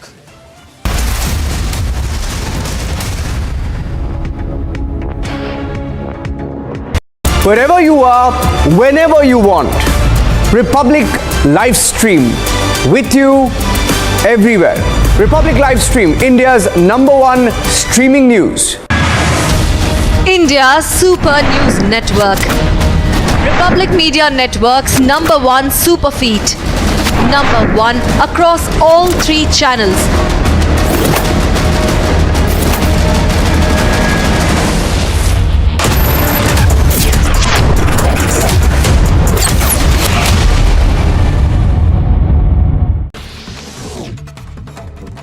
In a fatal accident, a class 9 student lost his life and several were injured as a school bus and a speeding truck collided in Punjab's Hoshiarpur. Congress MP Deepening Singh Hooda given a suspension of business notice in Rajya Sabha over Centre's Agnipath recruitment scheme in the monsoon session of Parliament. उसमें आग लगी हुई है और आंदोलनकारी इस तरीके से और Kashmiri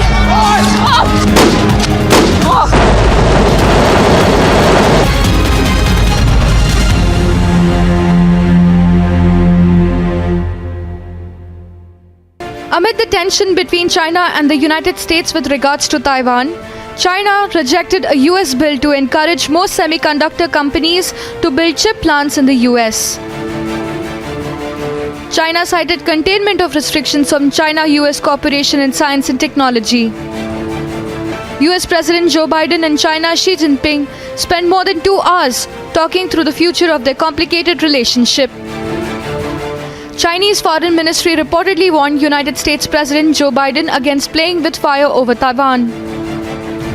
China also blamed US unilateral sanctions and tariff barriers which affected the security of global supply of energy and food. This comes in the backdrop of US Speaker of the House announcing her trip to Taiwan. I think that it's important for us to show support for Taiwan. I also think that none of us has ever said we're for independence when it comes to Taiwan. That's up to Taiwan to decide. Hitting back at Nancy Pelosi, China firmly opposed to the planned visit to Taiwan. China's Ministry of Foreign Affairs spokesperson said that the Chinese military will never sit idle and will take serious measures to thwart any attempts by external forces to interfere and separate Taiwan. In the midst of tension, soldiers participated in live-fire military drills amid escalating tensions with China in Taiwan. The military drills have been running every year since 1984 and aim to boost Taiwan's defenses against invading forces. Although first visuals on your scene. Christian, would you give facts to India? Mr. Bhandari, just one question, sir. Mr. Malia, why the question is bothering you when I'm not getting a single answer?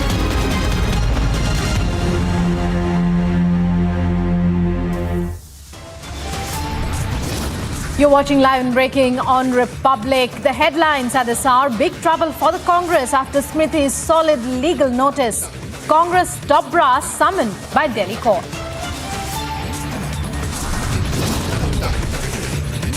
No room for shoot and scoot for the Congress anymore. Delhi High Court tells Pawan Khera and Jairam Ramesh to remove content.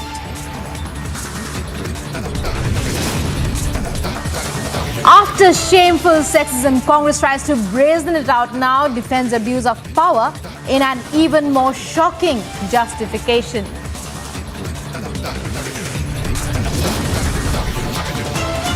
It's insult and abuse galore by the Congress and clocking it. Clock is ticking, but Sonia Gandhi is yet to act against sexist Neta.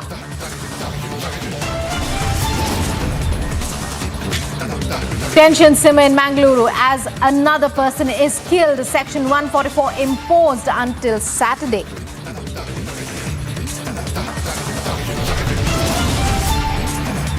Stunning twist in Bengal cash scam after mega cash hauls. Arpita's cars go missing. Bank accounts are seized.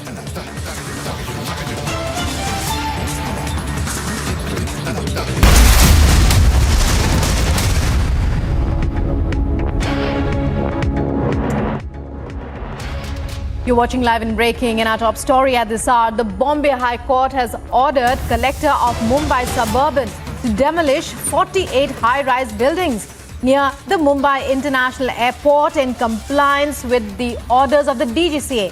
The action has been directed to be taken before the 19th of August. Orders are for demolition of only those portions that are above a certain height, not a blanket demolition of the entire building.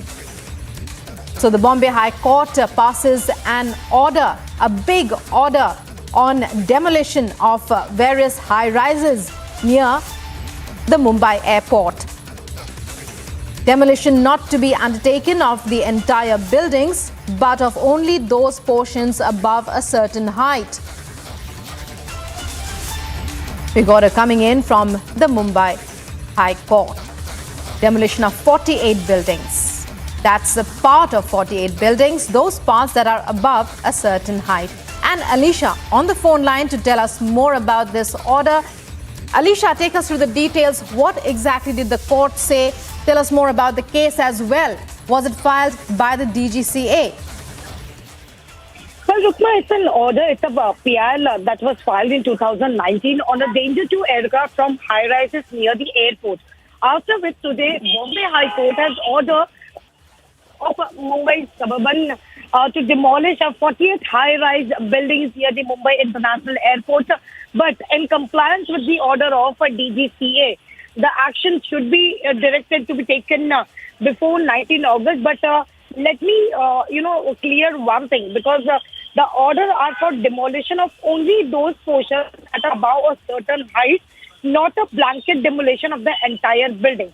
We know that in 2019, that was a PIL filed, and in which, in the last hearing, where Mumbai International Airport Limited told the Bombay High Court that the 2021 and 22 survey to identify obstacles, that is building and structure near the airport that pose danger to aircraft is underway. After which the report has been submitted to the Bombay High Court, and now Bombay High Court has ordered to demolish the portion of a certain height that should be demolished near the international airport, but with the compliance of the DGCA. Many thanks, Alicia, for joining us there. So a big order passed by the Bombay High Court on buildings above a particular height, 48 such buildings near the Mumbai airport. Moving on to other news now, big trouble for the Congress. Justice Mini Pushkarna has further directed Congress leaders to remove all allegedly defamatory material from social media platforms within 24 hours. If they fail, the social media companies will do it, says the court. And this is an order passed in a case against Jairam Ramesh, Pawan Khera and Neta D'Souza to remove the defamatory material on social media against Union Minister Smriti Irani.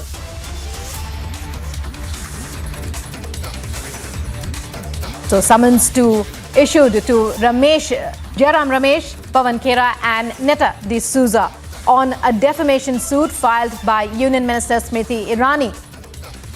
A single judge bench of Justice Mini Pushkarna has directed that the slanderous allegations that were made against the plaintiff without verifying actual facts should be removed. And the deadline that the court has given is 24 hours. Grave injury, the court has said, has been caused to the reputation of the plaintiff in view of the tweets and retweets carried out due to the press conference of the defendants. Earlier, Jairam Ramesh and Pawan Khera had been among those of the Congress who had accused Union Minister Smriti Irani's daughter of illegally running a bar in Goa. The Union Minister had, of course, refuted all the allegations and filed a civil suit. Now, the Delhi High Court has issued an order in this regard to remove all the defamatory allegations within 24 hours. So, summons issued to Jairam Ramesh, Pawan Khera and Netta D'Souza, among those involved in various tweets and retweets. The civil suit had named these Congress leaders of having indulged in publishing slanderous allegations, particularly in social media. So it's a big win for Smriti Irani in this case. The Delhi High Court giving a deadline of 24 hours for the removal of all defamatory allegations against her daughter. The court has also issued summons to Jairam Ramesh, Pawan Khera and Netta D'Souza in this regard.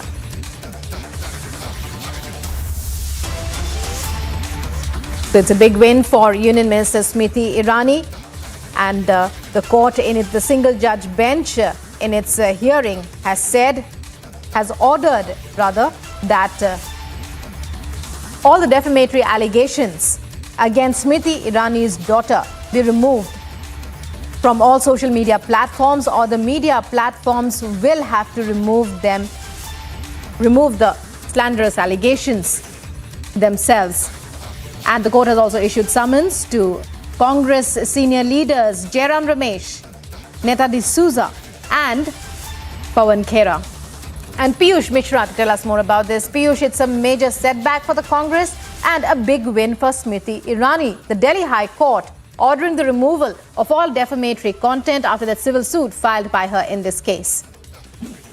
Well, absolutely. That is now being seen as a big trouble for the Congress party, as the Delhi High Court has issued not only summons to Congress leaders, but also has asked the leaders of Congress party like Pawan Khera to remove all the content from social media. In fact, a tweet has also been asked to be deleted, which is what we are given to understand. So as of now, Congress party has not reacted on this, but yes, it is being seen as a big setback to the Congress party. Remember that they had leveled allegations on the Smriti Irani and her family.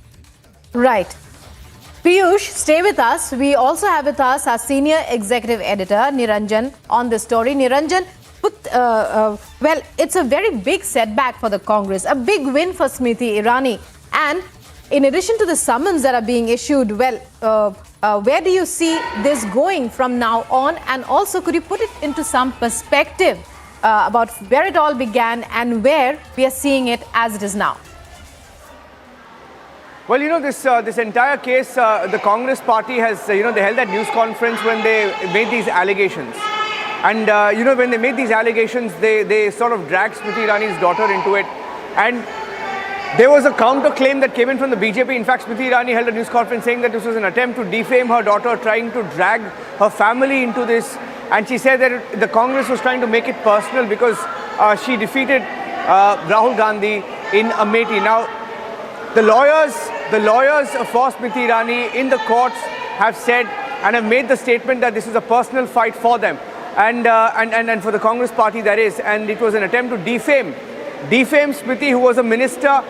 But I think now the fact that the court has stepped in, has summoned these Congress leaders, that is Jairam Ramesh, Pawan Khera And even, I think it was Netta D'Souza, a leader called Netta D'Souza, who was reportedly there at that news conference. And they were called, they've now been summoned, not just the summons. It's a big setback for the Congress party because the court has asked them to remove all the allegedly defamatory content from all social media platforms, from websites, from social media platforms. And the court has said if they don't do it, the social media platforms will have to do it. So either way, all the defamatory content that they posted will be brought down either by the Congress leaders themselves. They will have to do it. The court has asked them to do it within 24 hours. And if they defy the courts, then the social media platforms will have to bring that down. So that's where the story stands. And for Smriti Irani, who believes that the Congress party needlessly dragged her family into it because there have been counter claims that, the claim of the Congress was that her daughter owned a bar, etc. in Goa. Now, she's countered all of those claims and said that the allegations were defamatory in nature.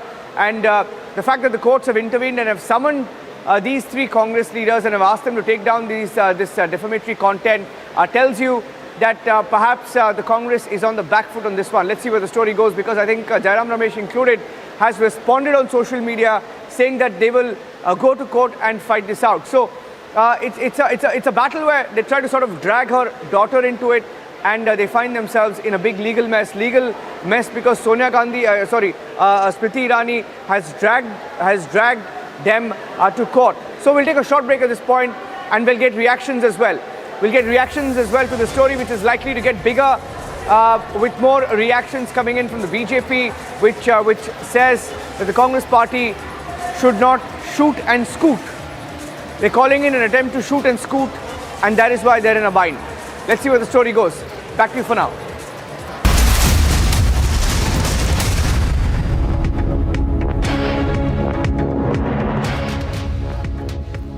Amity University has India's largest scholarship program, from which over 25,000 brilliant students have already benefited. Students with over 95% in Class 12 boards get 100% scholarship, and students with over 90% get 50% scholarship. Join brilliant, like-minded students who want to be successful. Apply at amity.edu/scholarships. Congress MP K. Suresh gives adjournment motion notice in Lok Sabha over war of words which unfolded between Union Ministers Smriti Irani and Sonia Gandhi. Congress MP alleges that shocking attempts were made by BJP MPs, including Union Minister Smriti Irani, to threaten Sonia Gandhi.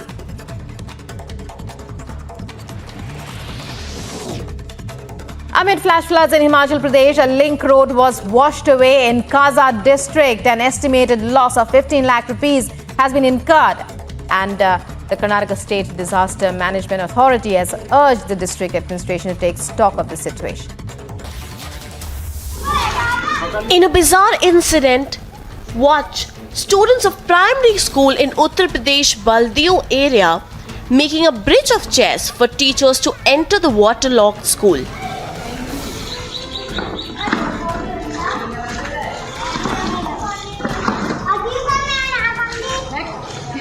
This is yet another incident which went viral of teachers allegedly involved in a bizarre incident.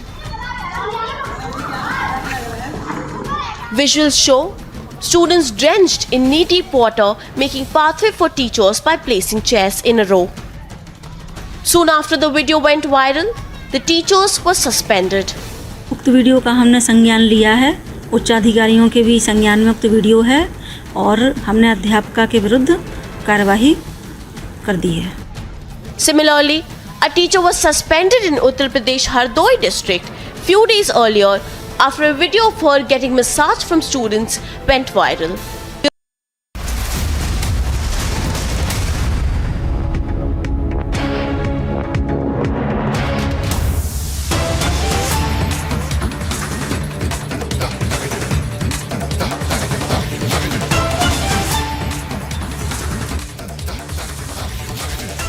You're watching live and breaking news coming in now in the case of Jairam Ramesh, Pawan Khera and Netta D'Souza being issued summons by the Delhi High Court. The first Jairam Ramesh response on the summons we are getting you. First, Jairam Ramesh responding to the Delhi High Court order. which has issued a summons to him as well as Pawan Khera and Netta D'Souza, among others, in what can be seen as a major win for Union Minister Smriti Irani. Joining us is our legal expert, Rhythm. Rhythm, it's over to you to take us through the significance of this, can we say the first level as far as this particular legal case is concerned. Jairam Ramesh, however, remains defiant, says he will fight it out in court. It's over to you. Absolutely. Absolutely. The Delhi High Court today has come down extremely strongly, giving an interim injunction in this case where defamatory tweets and material has been put on social media platforms in a press conference that has been done by Congress leaders Jairam Ramesh, D'Souza as well as Pawan Khera. This is being seen as a big blow to the three of them and to the Congress party because the court has clearly stated there was slanderous material that was put in the press conference that caused a loss of reputation to the Union Minister Smriti Irani and her family. Let's remember these are words that are usually used in defamation cases. If she, that is the Union Minister, that is the plaintiff or the petitioner before the Delhi High Court, was able to establish that there was a loss of reputation and goodwill to her, then in fact the Delhi High Court will immediately give protection to anyone as they have done here. So what does this really mean? There is a massive blow coming in for Pawan Khera, Jairam Ramesh and others. Even though, like you rightly said, they are being defiant, the big news that comes in today is notice has been issued on the defamation suits that had been filed by Smriti Irani. Summons have been issued to the three of them. They will have to give explanations by the 18th of August, when is the next date of the hearing. They have to massively big blow to them, immediately pull out all the stuff from the social media platforms, whether it's Twitter, Instagram, Facebook, or any other social media platform. If they fail to do so, then even more, the court clarifies its order. The social media platform itself has to ensure within the next 24 hours the defamatory content is removed. Well, many thanks, Rhythm, for joining us there and for putting that into perspective. So the Delhi High Court issuing a summons against three top Congress leaders, among them Jairam Ramesh and Pawan Khera, and also ordering that 24 hours, within 24 hours, the defamatory material on various social media websites have to be removed. A major developing story in that regard, a big win for Union Minister Smriti Irani. And it's time now for a short break. All the details here on Republic, so stay with us.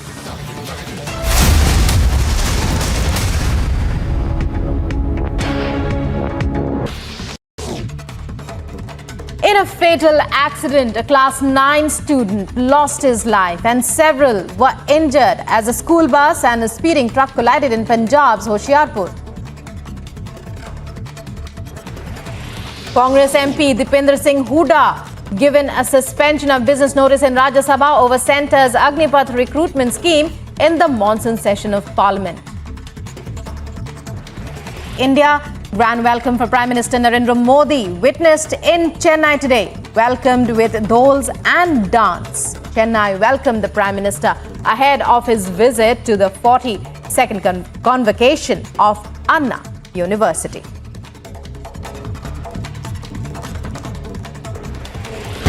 उसमें आग लगी हुई है और आंदोलनकारी इस तरीके से और Kashmiri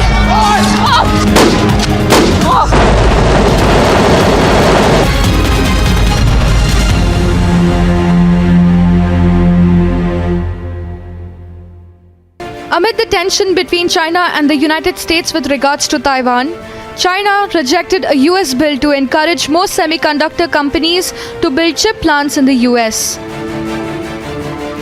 China cited containment of restrictions on China-US cooperation in science and technology. US President Joe Biden and China Xi Jinping spent more than 2 hours talking through the future of their complicated relationship. Chinese Foreign Ministry reportedly warned United States President Joe Biden against playing with fire over Taiwan. China also blamed US unilateral sanctions and tariff barriers which affected the security of global supply of energy and food. This comes in the backdrop of US Speaker of the House announcing her trip to Taiwan. I think that it's important for us to show support for Taiwan. I also think that none of us has ever said we're for independence when it comes to Taiwan. That's up to Taiwan to decide. hitting back at Nancy Pelosi, China firmly opposed to the planned visit to Taiwan.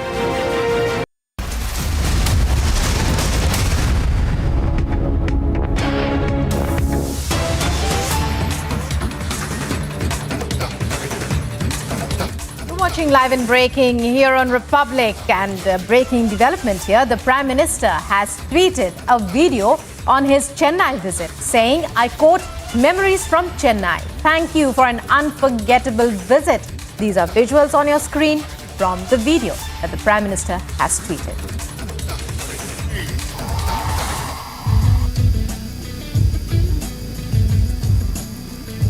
I declare the 44th State Olympiad open. May the games begin.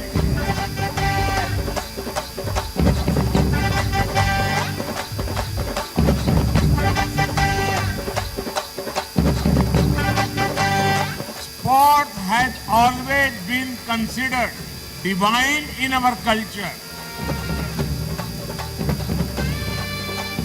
Tamil Nadu has a strong historical connection with chess. This is why it is a chess powerhouse for India.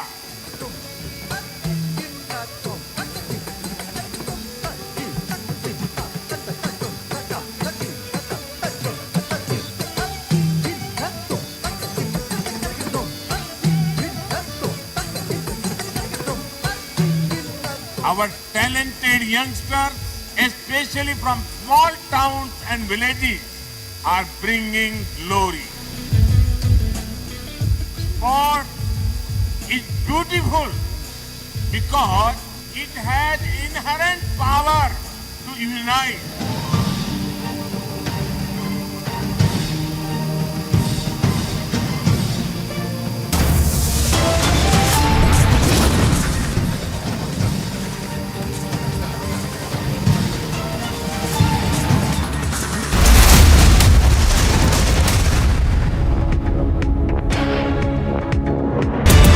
You are whenever you want.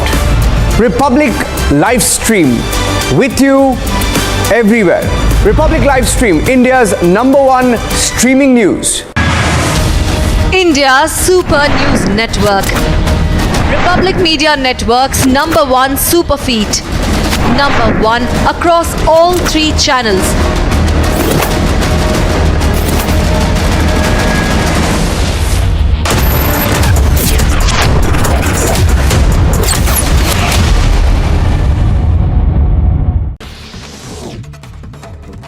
In a fatal accident, a class 9 student lost his life and several were injured as a school bus and a speeding truck collided in Punjab's Hoshiarpur. Congress MP Deepening Singh Hooda given a suspension of business notice in Rajya Sabha over Centre's Agnipath recruitment scheme in the monsoon session of Parliament. उसमें आग लगी हुई है और आंदोलनकारी इस तरीके से और Kashmiri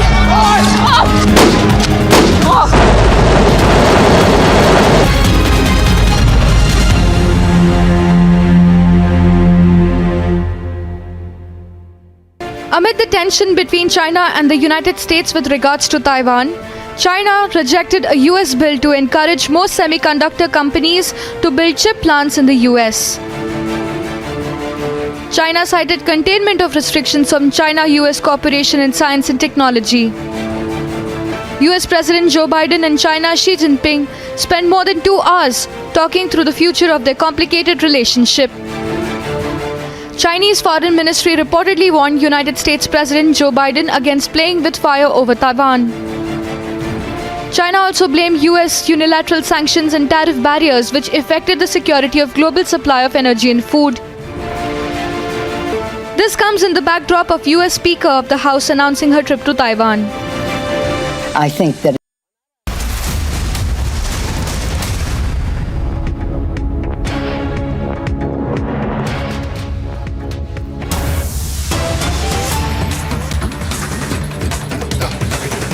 in other cases. That right has to be upheld, and by the prima facie case finding which the learned judge has given, she has held that all these posts, photographs, videos must be removed and there should be a restraint from republishing and publishing them, because that is also an offense. It is not today, the world is not so simple as to say I can say what I like, because you can never reverse the clock. Your reputation, if it gets out of hand, is like good money which has gone down the drain.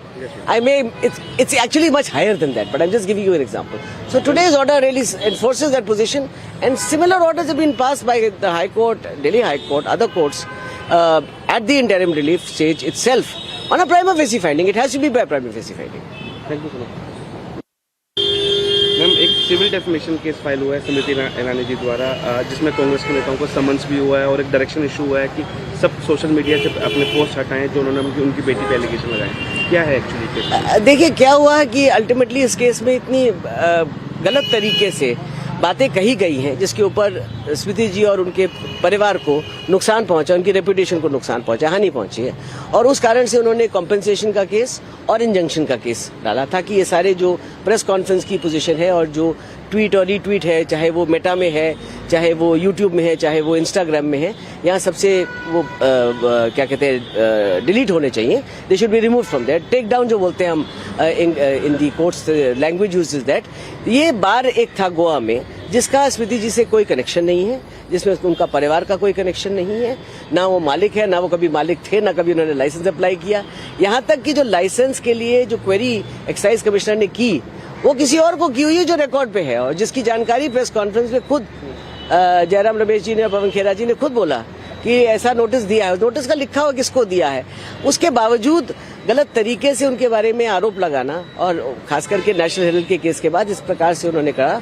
और इतनी large following है जो अपने आप ही, ये जो viewing है कम से कम 2 लाख तो वही है, और 6.5 मिलियन रफली आपकी बाकी जो हैंडल्स हैं उनके ऊपर है.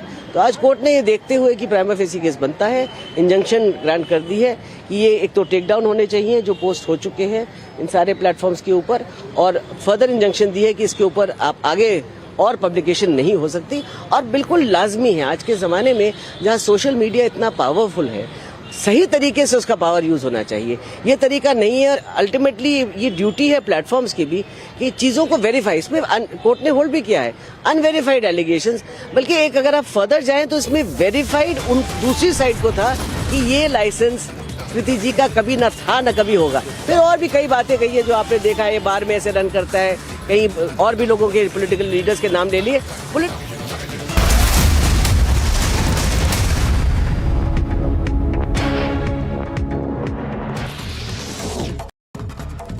Congress MP K. Suresh gives adjournment motion notice in Lok Sabha over war of words which unfolded between Union Ministers Smriti Irani and Sonia Gandhi. Congress MP alleges that shocking attempts were made by BJP MPs, including Union Minister Smriti Irani, to threaten Sonia Gandhi.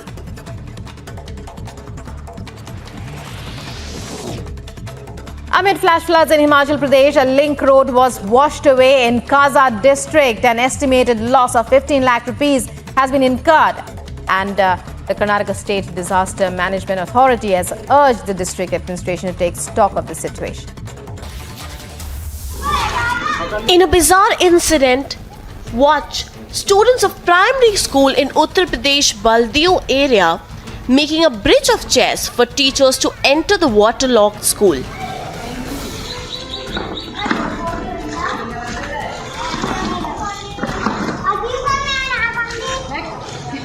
This is yet another incident which went viral of teachers allegedly involved in a bizarre incident. Visuals show students drenched in knee-deep water making pathway for teachers by placing chairs in a row. Soon after the video went viral, the teachers were suspended. उक्त video का हमने संज्ञान लिया है. उच्च अधिकारियों के भी संज्ञान में उक्त वीडियो है और हमने अध्यापका के विरुद्ध कार्यवाही कर दी है.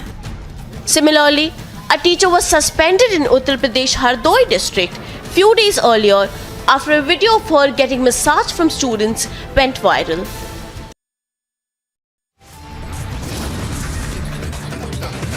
Top headlines at this hour, viewers. A big trouble for Khera and company after Smriti's solid legal notice. Congress top brass summoned by the Delhi court.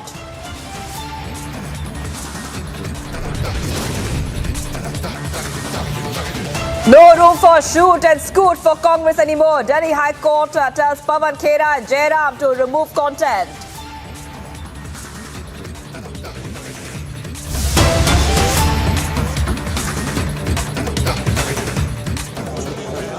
अभी क्या स्थिति है सर? क्या आपके साथ है सभी सदस्य? अब देखिए क्या होता है। मंत्री पहुंचे थे, आपने अंदर जाने से रोका है? बिल्कुल रोका है। हुई जमकर जी, जब हमको रोका गया तो उनको कैसे जाने देंगे अंदर? और शहर की स्थिति बात करें, क्या सीहोर में कल एक कांड हुआ था, उसके बाद की स्थिति अभी क्या? अब है लड़ाई हमारी है, ये तो जो लड़ाई है। अभी क्या दावे हैं कि आप सबसे अधिक पूरे प्रदेश में बात अब करें? जी एक और नहीं विश्वास आ रहा प्रदेश में जिला पंचायत में आपके अध्यक्ष कितने बन रहे कि जो है उनको भी जो है सर्टिफिकेट और तमाम सरकारी गाड़ी में लेकर आ रहे हैं। सरकारी गाड़ी में लेकर सरकारी गाड़ी में लेकर नहीं आ रहा, ये हमारी निजी गाड़ी है।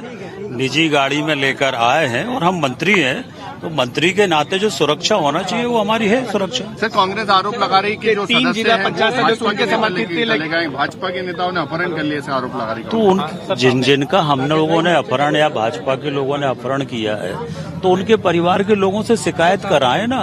उनके परिवार के लोग तो कहेंगे ना कि हमारे परिवार के सदस्य का अपहरण कर लिया है, तो कोई सदस्य तो बोले कि अपहरण हुआ है। तो ऐसे कांग्रेस के कहने से अपहरण कैसे हो जाएगा? वो एक रिपोर्ट कराएं ना, उनके परिवार में बहनें, माता, पिता, पत्नी, किसी से तो रिपोर्ट कराएं कि हमारे सदस्य को भारतीय जनता पार्टी के लोग जबरदस्ती उठा कर ले। निराशा है जो आरोप लगाए जा रहे हैं। अब ये तो परिणाम बताएगा। दिग्विजय सिंह अभी कह रहे हैं कि धनबल का sir hello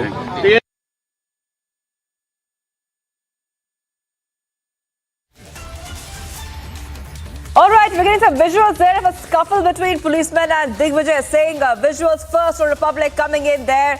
A fierce scuffle between Digvijay Singh and the policemen outside the district panchayat office in Bhopal. We're getting you those updates as we speak right now. Visuals on your screen. Now, this is coming on the backdrop of the election of the district panchayat. Precedent is going on in many districts, including Bhopal.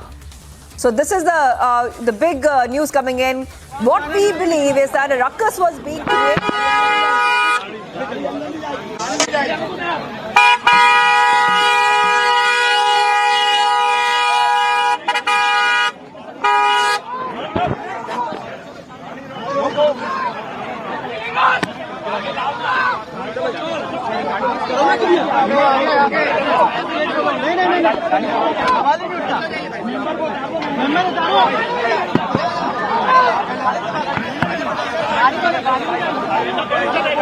गाड़ी में जाएगी ना, गाड़ी में जाएगी। आप भी पीछे होइए।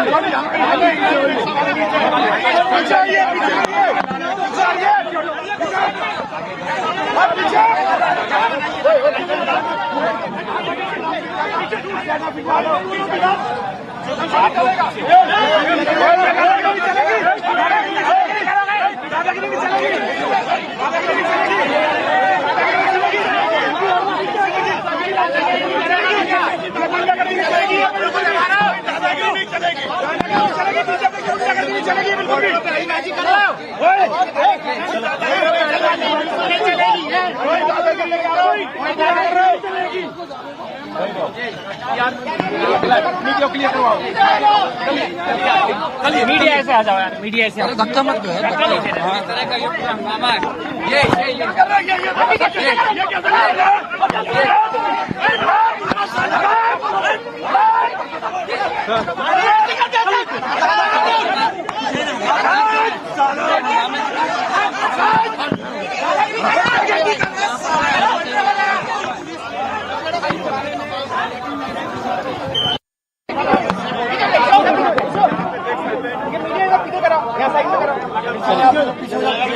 पीछे पीछे धक्का मत दो।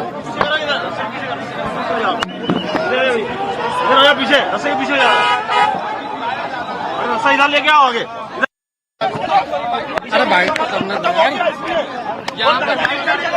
अरे तुम तो हटो भैया आइए आइए। All right, so we are seeing those visuals of a heated argument and scuffle there, which is breaking out between Digvijay and the cops. A fierce scuffle there between Digvijay Singh and policemen outside the district panchayat office in Bhopal. We are getting some more breaking news coming in at this point of time. These are live images coming in from Kolkata. Live images coming in from Kolkata. Bengal cash scam keeps exploding by the day.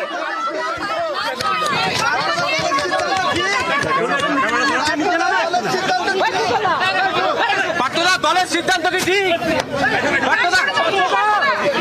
দলের সিদ্ধান্ত ঠিক কি বলবেন? মন্ত্রী থেকে সরিয়ে দিল। কি বলবেন?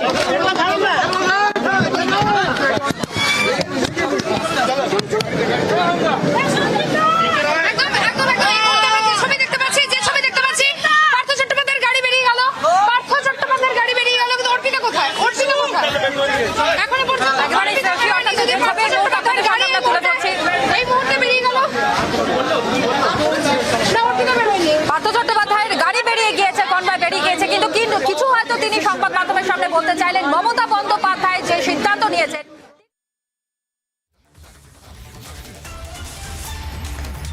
Well, we just saw those visuals coming in where Partho is left after his medical. Our Republic Bangla correspondent there on spot in Kolkata getting us all the details.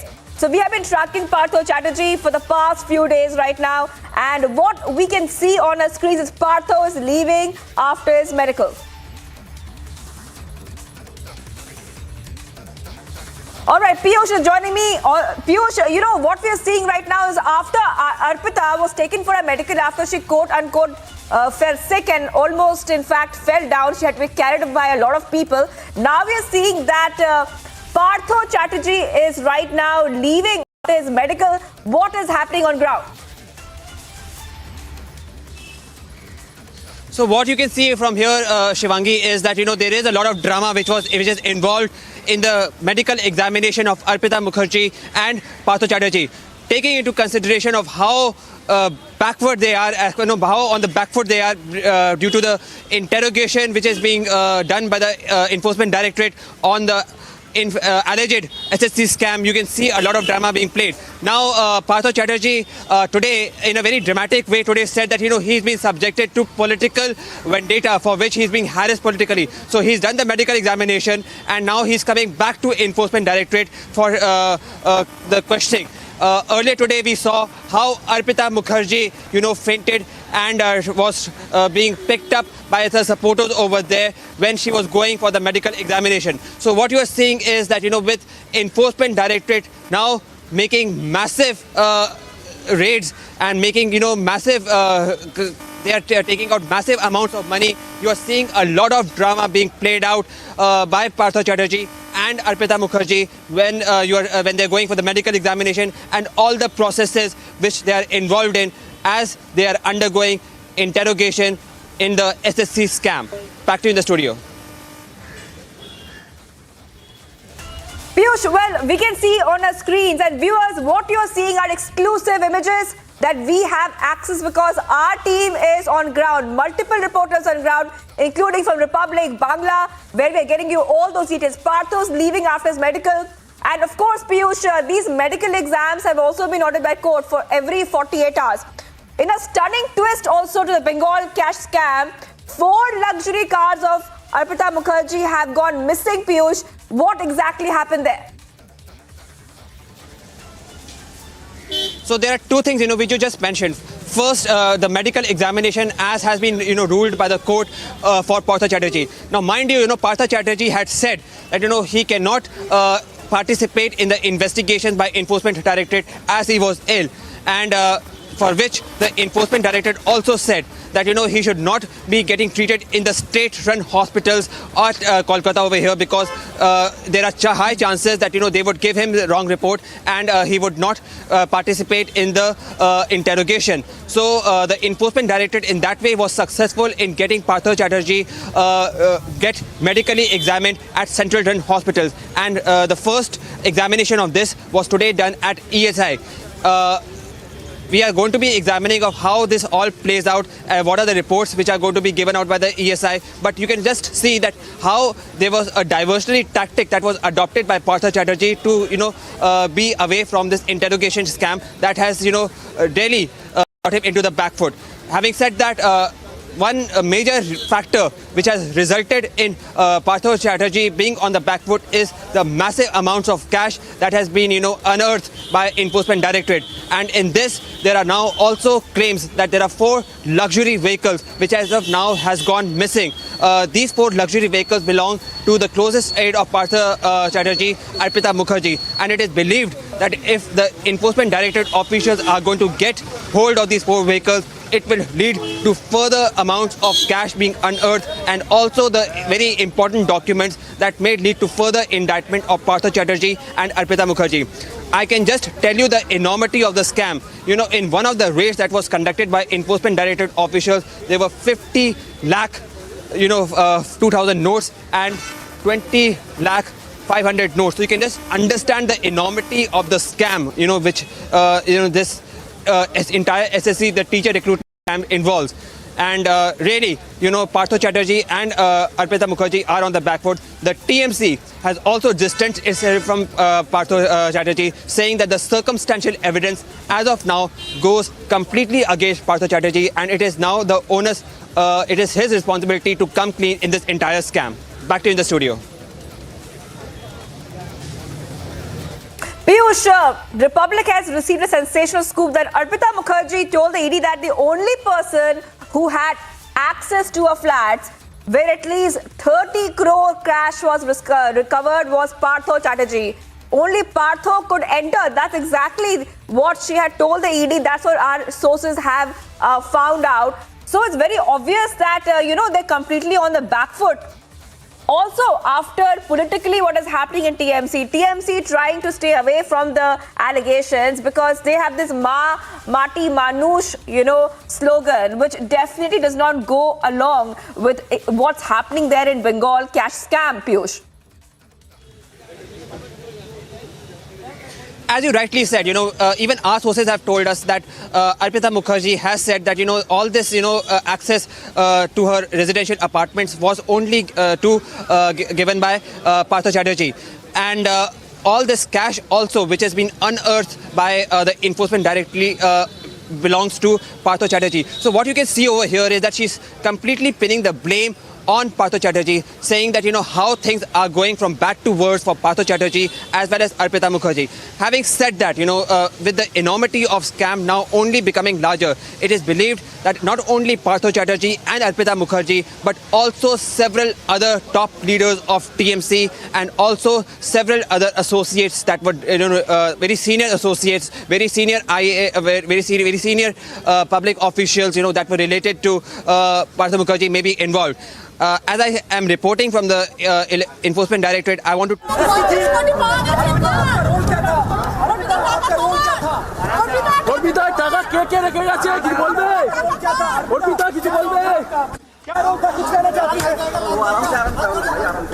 क्या कहना चाहती हैं? अर्पिता कुछ कहना चाह रही हैं आप?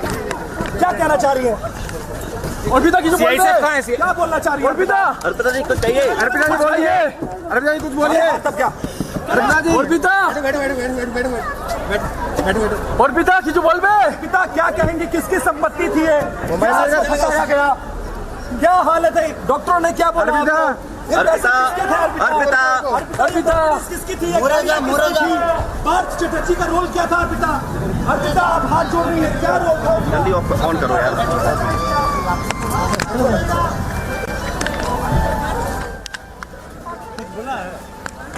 We just heard that sequence, viewers. We just heard that where Arpita was getting inside the car. Many questions to her, but she's not looking well at all. She was being taken for that medical.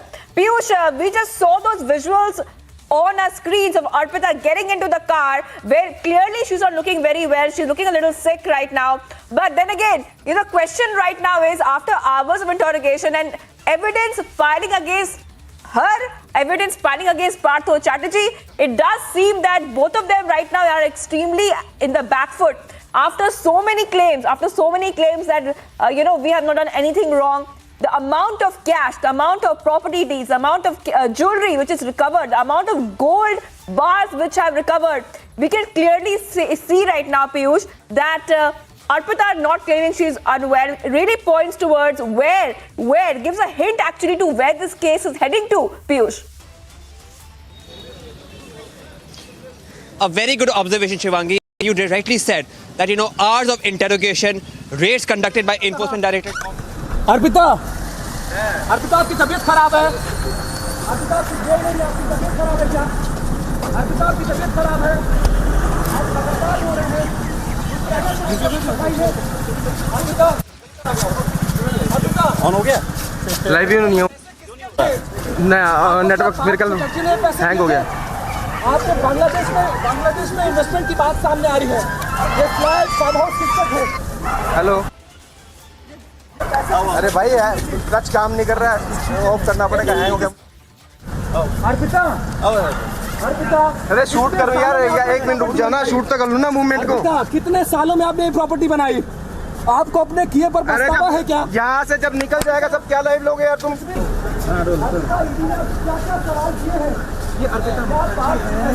Arpita Mukherjee को medical कराने के बाद यहाँ से रवाना हो चुकी है और वापस ईडी के ऑफिस ले जाया गया है। देखिए मेडिकल की प्रोसेस हर 48 घंटे में होना है तो ये कोर्ट के आदेश पर हो रहा है लेकिन जो आपने कहा कि अभी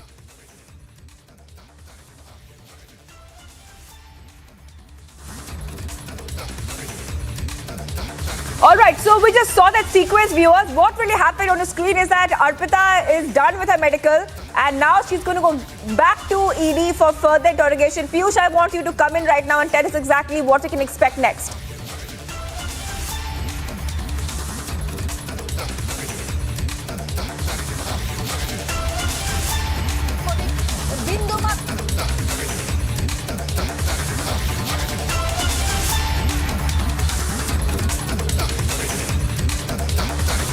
All right, we'll be getting to Piyush in just a second. Right now, we're getting exclusive images, viewers, of Partho Chatterjee and Arpita as well. Arpita's medical is over, it seems, and she's going to go back for questioning. Earlier, she had fallen unwell. At least that's what she had claimed. So a medical test had been ordered for her. The visuals on the screen, you can see clearly our Republic Bangla team and our Republic English team as well is right there on spot covering every detail of this case from Kolkata.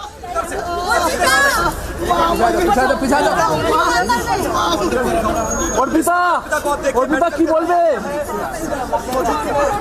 इस वक्त शहर में बुलाया जा रहा है अर्पिता क्या कह रही है ये सारी प्रॉपर्टी किसकी थी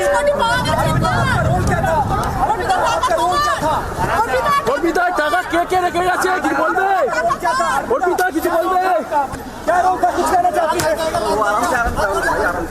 क्या कहना चाहती है अर्पिता कुछ कहना चाह रही है आप क्या कहना चाह रही है अर्पिता की जो बोल रहे हैं क्या बोलना चाह रही है अर्पिता जी कुछ चाहिए अर्पिता जी बोलिए अर्पिता जी कुछ बोलिए तब क्या अर्पिता जी अर्पिता की जो बोल रहे अर्पिता क्या कहेंगे किसकी संपत्ति थी ये फंसाया गया क्या हालत है डॉक्टरों ने क्या बोला अर्पिता किसकी थी पार्थ चटर्जी का रोल क्या था अर्पिता आप हाथ जोड़ रही है क्या रोल था जल्दी ऑन करो यार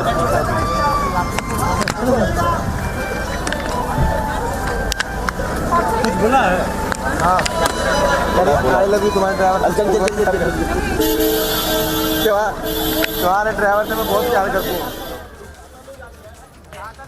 Well, high drama unfolds in Kolkata as Arpita claims to be unwell. We're getting you all the details, exclusive images, and the first images only on Republic TV. Back-to-back leads here, and we continue tracking the story very closely for you. Let's have a look at the other stories that are making news all over India.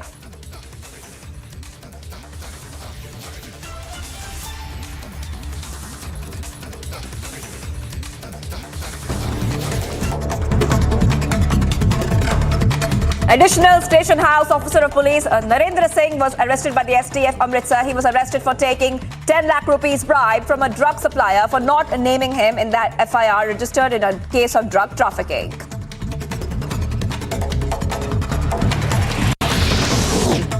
Tamil Nadu CM M.K. Stalin welcomed PM Modi to the 42nd Convocation of Anna University in Chennai today.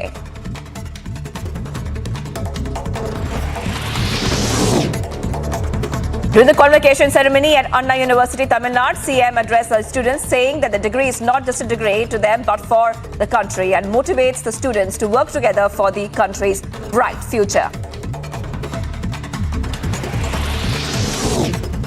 Once again, another Congress leader defends insults of the president. This time, Congress MP Rajmani Patel said it was a slip of tongue and there is no reason for Congress interim President Sonia Gandhi to apologize.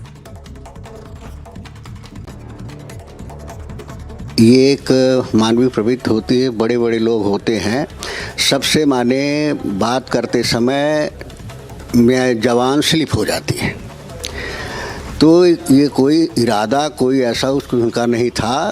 चर्चा के दौरान जो है बात slip हो गई और जिसके लिए उन्होंने माफ़ी मांग लिया और उन्होंने दिया कि राष्ट्रपति से भी मिल करके हम उनसे व्यक्तिगत रूप से भी माफ़ी मांगेंगे। It has come into notice that 4 cars have been missing from Arpita Mukherjee's Tollygunge flat. Though ED has recovered 1 car out of the 5 cars, the remaining 4 cars are still missing. ED is searching for the numbers of these cars and they are checking the CCTV footage of Arpita Mukherjee's flat situated in the Karunamoi area in Kolkata. Smriti Irani, Union Minister for Women and Child Development and Minority Affairs, along with Mahendra Munchpara, MOS for Women and Child Development, and John Barla, MOS for Minority Affairs, met President Draupadi Murmu at Rashtrapati Bhavan today.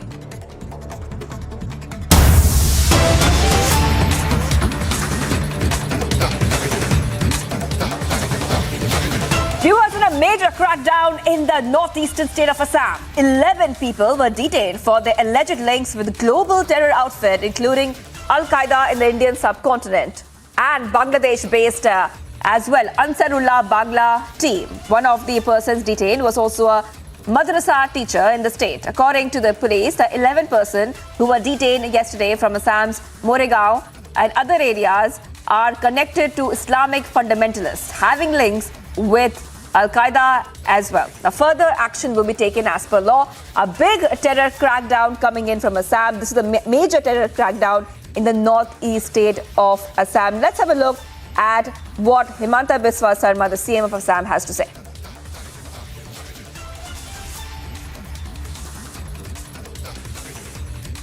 আমাৰ যিটো team আছে, যিটো এতিয়া জেহাদী সংগঠন আছে, সেইটো AQIS আল-কায়দাৰ এটা সংগঠনৰ এফিলেটেড বাংলাদেশৰ আন এটা আনসাৰুল কিবা বুলি এটা সংগঠন আছে।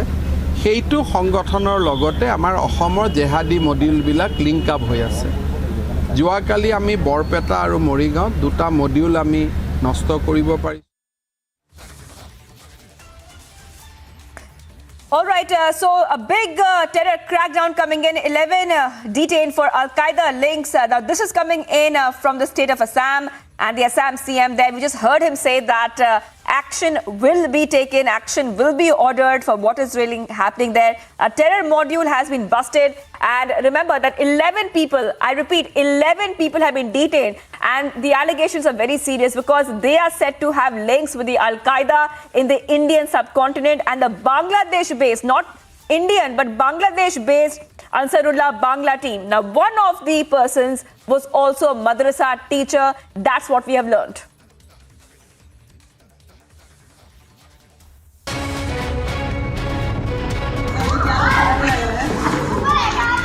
In a bizarre incident, watch students of primary school in Uttar Pradesh Baldio area making a bridge of chairs for teachers to enter the waterlogged school.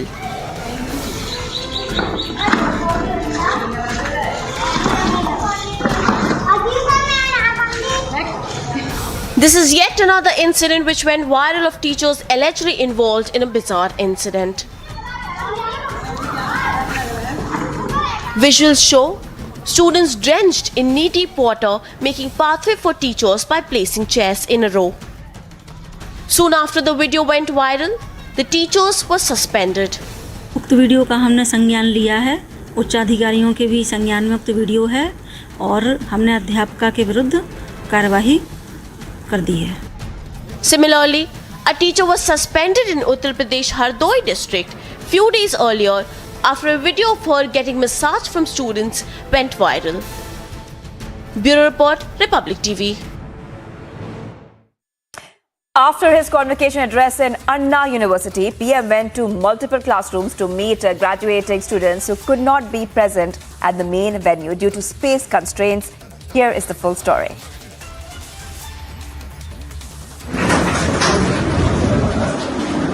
My best wishes are with you.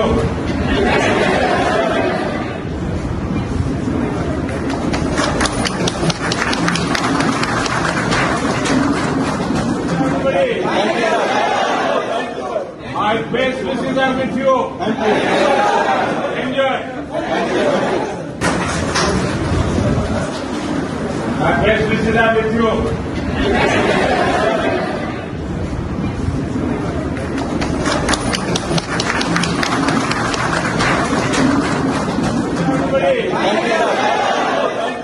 My best wishes are with you. Enjoy.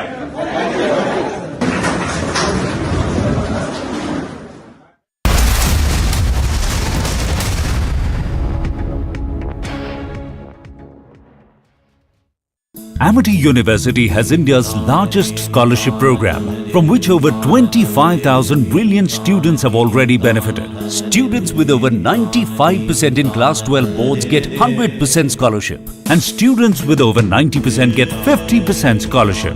Join brilliant, like-minded students who want to be successful. Apply at amity.edu/scholarships. In a fatal accident, a class 9 student lost his life and several were injured as a school bus and a speeding truck collided in Punjab's Hoshiarpur. Congress MP Deepening Singh Hooda given a suspension of business notice in Rajya Sabha over Centre's Agnipath recruitment scheme in the Monsoon session of Parliament. में आग लगी हुई है और आंदोलनकारी इस तरीके से और Kashmiri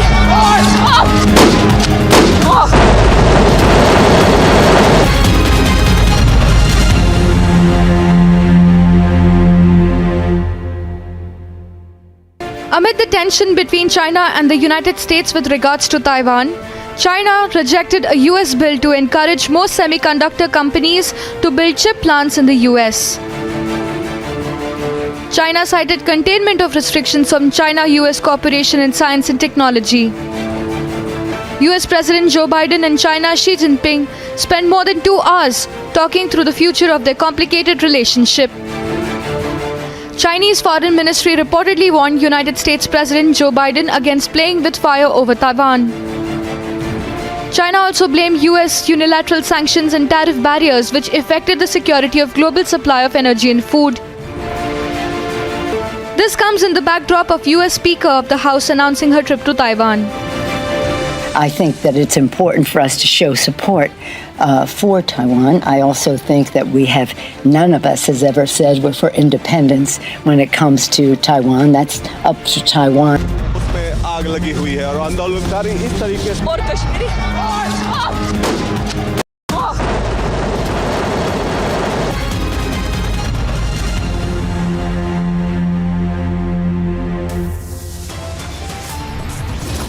Big trouble for Khera and company after Smriti's solid legal notice. Congress top brass summoned by Delhi court.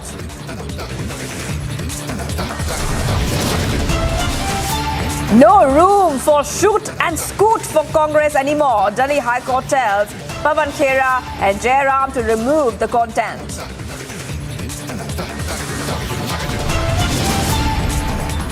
After shameful sexism, Congress tries to brazen it out now. Defends abuse of power in an even shocking justification.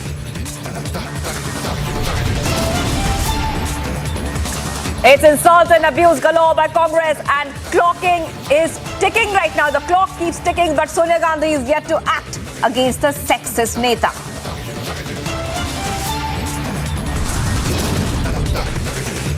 Tensions simmer in Mangaluru as another person is killed. Section 144 imposed until Saturday.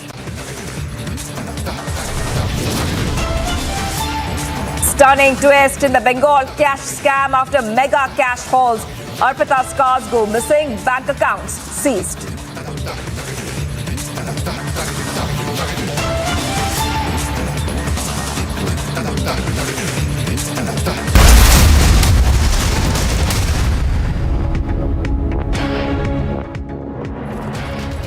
Viewers, we continue to be live and breaking on Republic TV. I am Shivangi Shakla, and the Bengal cash scam keeps exploding. We get you all the details. Right now, what we have learned that Partho Chatterjee, while entering the ESI, said, "I'm a victim of conspiracy." Following the medical, he has now claimed that Mamta's decision was right. This is dramatic scenes unfolding in Calcutta, viewers. Partho Chatterjee crying foul and saying that I'm a victim of conspiracy. And the medical is over. This is after the medical that he has said this. And he's also said that Mamta's decision was right. Now remember that Mamta Banerjee and the TMC has suspended him from the party. They have removed him from all the important portfolios that he was holding. And a reaction coming in from Partho itself. Remember, we're getting you all the top updates here. Partho continues saying, I'm a victim of conspiracy. That is his stance. On the other side, we are seeing that Arpita Mukherjee has claimed to be unwell. Those are the exclusive visuals of Arpita, who in fact had almost fallen down. She had to be picked up. As you can see on your screen, she had to be picked up. She had to be taken for a medical, and her medical is right now over. Now the interrogation will continue, not just for Arpita, but also for Partho Chatterjee, who also had his medical just a short while back. So these are the details that are coming in from the Bengal cash scam. Sensational twist coming in this case, viewers. Sensational twist coming in this case, where we also learned just a short while back that some luxury cars were also missing from Arpita's residence.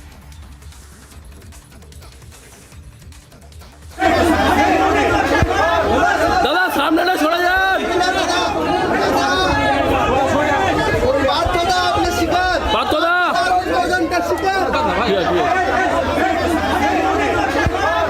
दादा सामने ना छोड़ा यार बात तो दा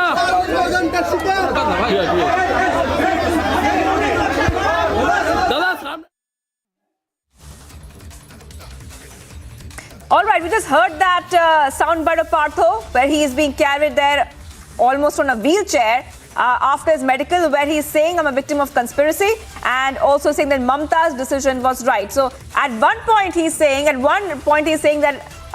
Mamta's decision was right. On the other hand, he's also saying he's a victim of conspiracy. So it's a very, very interesting development coming in. Piyush Ori will take us to the details. Piyush, what are we seeing right now? A reaction coming in from Partho after he was removed from the important party post and also suspended from the party, where he's saying Mamta was right. But at the same time, he's also saying that I'm a victim of conspiracy.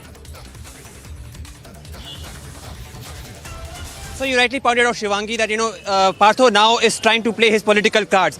At one point of time, he's saying that, all this is a conspiracy by his political rivals to defame him and to get him out of the politics. And on the other hand, now, after getting his medical examination done, he's saying that what Mamta Banerjee, as the party head of TMC, did of removing him from all the cabinet berths was right. Now, let us just understand the importance of this statement which has been made by Partho Chatterjee. Partho Chatterjee understands that, at the moment, he's completely on the back foot with the kind of, massive cash that has been unearthed by Enforcement Directorate. And he understands that, from all this mess which he's got himself into, it is only going to be the support of Trinamool Congress which is going to get him away from all this. So he is trying to make sure that he does not try to make TMC, angry, which, mind you, has completely distanced itself from Partho Chatterjee, saying that, the circumstantial evidence as of now suggests that Partho Chatterjee as well as Arpita Mukherjee are, believed to be involved in this cash scam, and it is the onus now is completely on them to get themselves be innocent in this. So what you are seeing over here is that the TMC has distanced itself, but Partho Chatterjee is trying to play a political card by saying that, what has been done by TMC is right and he's going to stand by the decision. And on the other hand, he's saying that all this is a political conspiracy to defame him. Back to you in the studio, Shivangi. But Piyush, I just want our viewers to have a look at what they're seeing in their screen. Now he's saying that he's a victim of conspiracy, and after he's saying that Mamta was right. Two different things being said in a way, because Mamta had clearly said that if anyone is found guilty of corruption, they will be severely punished. That's a statement which had come from her after a long time. She was silent. Then she finally said that they will be punished. And soon enough, we saw a decision coming in from the TMC leadership where he was removed from the party post and suspended as well. Piyush, earlier in the day, just take us through what has been happening, because today we are seeing a lot of high drama unfold coming in this Bengal cash scam. Piyush, take us through what happened earlier in the day. Scam has, occurred. There has been a lot of drama which we have witnessed, Earlier, to begin with, Partha Chatterjee had said that, he's physically unwell and he should not be, subjected to the intense questioning by the Enforcement Directorate. He then went to the state-run hospitals for the treatment, on which, the Enforcement Directorate officials contested this decision, and they went to the court saying that he should be rather treated in the central-run hospitals so that the medical reports are not fudged. The Enforcement Directorate in this case was successful in getting not only the custody but also getting the medical examination of Partha Chatterjee and Arpita Mukherjee be tested in the central run hospitals. From there on, the situation became even worse for Partha Chatterjee and Arpita Mukherjee, with Enforcement Directorate, conducting raids at Arpita Mukherjee's residence, and from there finding massive amounts of cash that, surprised all the, all our viewers, who were seeing the amounts of cash that was unearthed from the houses of Arpita Mukherjee. And today, when Arpita Mukherjee and Partha Chatterjee were being taken to medical examination, we saw very dramatic visuals of how Arpita Mukherjee, reportedly said that she was feeling unwell. She looked weak. She looked mentally very pressured. And, you could see our reporters constantly asking her about, where what were these assets? What were the source of these assets? Was she mentally pressured?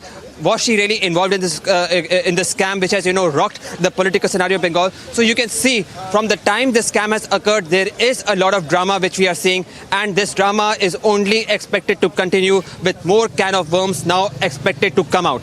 Back to you in the studio, Shivangi. Right. And Niranjan is also joining us. Niranjan, this cash scam is exploding and multiple layers coming out of this scam. Niranjan, over to you. Thank you for that. In fact, before we stay on the Bengal story, there's some breaking news update that's now coming in the story of Praveen Netturu, who was murdered in Karnataka. I'm going straight to that story right now. There's been a development. An NIA investigation has been ordered. I'm going straight to that breaking news story right now. The state government in Karnataka has ordered an NIA investigation into, they want an NIA investigation into the murder of Praveen Netturu, who was killed, who was murdered a few days back, over which PFI and SDPI activists have also been arrested. That's the big breaking news story right now. NIA probe ordered into Karnataka hate killing. That's a confirmation that's now coming in, and I'm going across and let's get some reactions first up to the story, because this is a big breaking news development we are hearing. In fact, one of the demands of ministers included, MPs included, has been that the investigation should be handed over to the NIA, given the complexities and given the role of radical groups in this particular case. And recently, Shobha Karandlaje, Union Minister and MP from Karnataka, had also written to the Karnataka government asking for an NIA investigation into the case. And the NIA is now, in all probability, going to take over the case right now, because the state government wanted the case handed to the NIA. That's the big breaking news update, and that's now coming in. And we'll try and get some reactions to it, please. And you had some responses coming into the story. The police has gone on record several times to say that they're looking at alleged PFI and SDPI links. Let's play out the sound bites of the police, the investigators, and tell you what's going on in Karnataka. That's Fazil. That is Fazil, who was killed in Mangaluru. But this is the case of Praveen Netturu. This is a case of Praveen Netturu, and let's show the pictures of Praveen Netturu. We are hearing that the NIA probe has been recommended. That was Fazil, who was killed in Mangaluru last night. The CCTV footage also emerged. Now in the Praveen case, in the Praveen Netturu case, getting in breaking news now that the state government in Karnataka has handed over the investigation to the NIA. They want the NIA investigation to take place. In fact, the Karnataka Chief Minister Basavaraj Bommai also spoke. We'll play out what Basavaraj Bommai also said in just a few seconds. But this comes as a big development in the case. The Karnataka government, we are told, has recommended an NIA investigation into the killing of Praveen Netturu. This is a big breaking news update. The Chief Minister's office in Karnataka confirming that they're going to hand over the case to the NIA. And it's going to be taken over by the NIA completely right now. Let's play out some of the responses we've been getting. We've been reporting live from Dakshina Kannada through the day. Here's what the Chief Minister said earlier.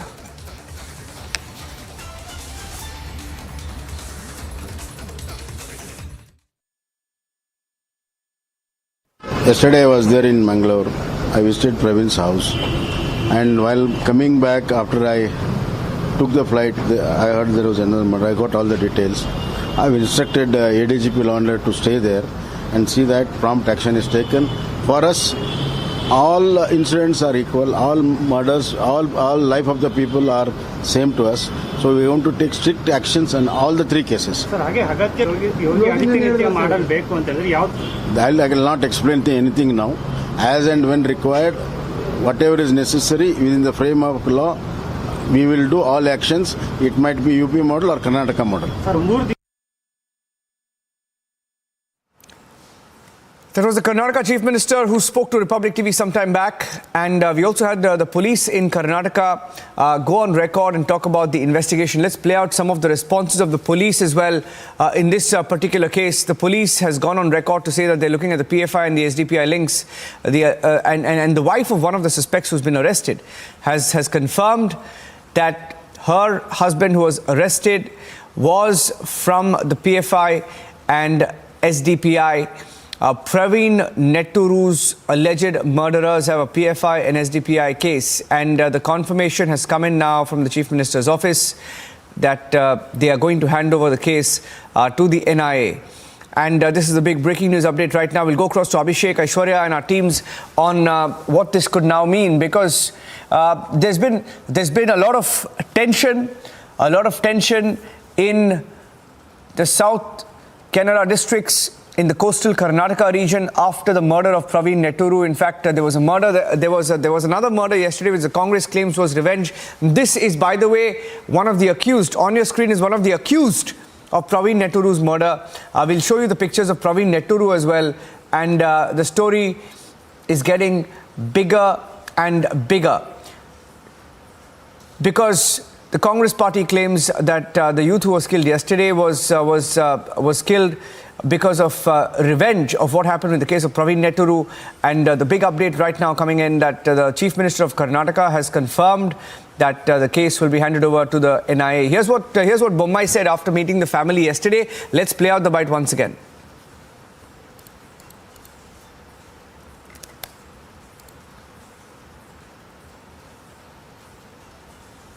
I visited Praveen's house, and while coming back after I took the flight, I heard there was another murder. I got all the details. I've instructed ADGP Law and Order to stay there and see that prompt action is taken. For us, all incidents are equal. All murders, all life of the people are same to us. So we want to take strict actions on all the three cases. I will not explain anything now. As and when required, whatever is necessary within the frame of law, we will do all actions. It might be UP model or Karnataka model.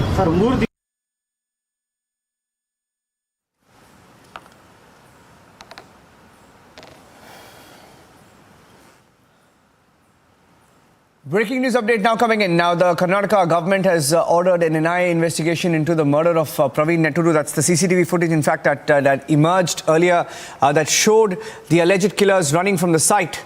At least 7 of them seen running after the murder of Praveen Netturu in this particular video. And now the police has, the Karnataka government has handed over the investigation to the NIA. This is a big investigation, big update that's now coming in. And we are hearing now that the NIA will now take over. Let's get in some more reactions to the story. This is a big update because the BJP and some of the BJP leaders and union ministers included had written to the Home Minister. Okay, I think we have MB Patil of the Congress. Mr. Patil, can you hear me? Good afternoon, sir. Can you hear me? Mr. Patil, good afternoon. Can you hear me, sir? Yeah, I'm hearing you. Yeah, we are hearing that this investigation of Praveen Netturu's murder has been handed over to the NIA. Can I get your reaction on that, Mr. Patil? See, actually, nobody is above law. See, those culprits who are there, they have to be stringently punished, and such incidents should not happen in future. Karnataka is a peace-loving state, you know. So here, whatever has happened, there is a failure on behalf of the BJP government, particularly the Home Minister. The Home Minister has been in previous cases also totally an ineffective person over here. So whatever as per law, whatever decision, let there be an inquiry, even by NIA or whatever agency, not only in this case. Wherever such incidents happen, in all the cases, irrespective of caste, creed and religion, they have to take action on those people. Thank you for that. I have Mr. Kumaraswamy, H.D. Kumaraswamy, former Karnataka Chief Minister, also joining us on the phone line. Mr. Kumaraswamy, good afternoon. We are hearing that the case has been transferred to the NIA, the killing of Praveen Netturu. That was MB Patil. Let me go across to H.D. Kumaraswamy. Mr. Kumaraswamy, can you hear me? Please, I'm hearing you. Sir, can I get your response, Mr. Kumaraswamy? Getting in news now that the case has been transferred to the NIA, Praveen Netturu case. That is different issue. Handing over to the NIA to inquiry, that is different issue. Here, the people concerned, the Karnataka people concerned, whatever the future of the state in Karnataka regarding peace issue, because from last 15 years, several murders took place because of this communal riot. How they were going to stop it? Handing over to the NIA, that is different issue. Now the present government, they have actually transferred the responsibility to inquire about this incident to NIA. That is okay. I am not opposing it. But problem, even after handing over to NIA, how this government will going to protect other younger generation, other common people here? That is the main issue. That message this government has to give it to the Karnataka citizen.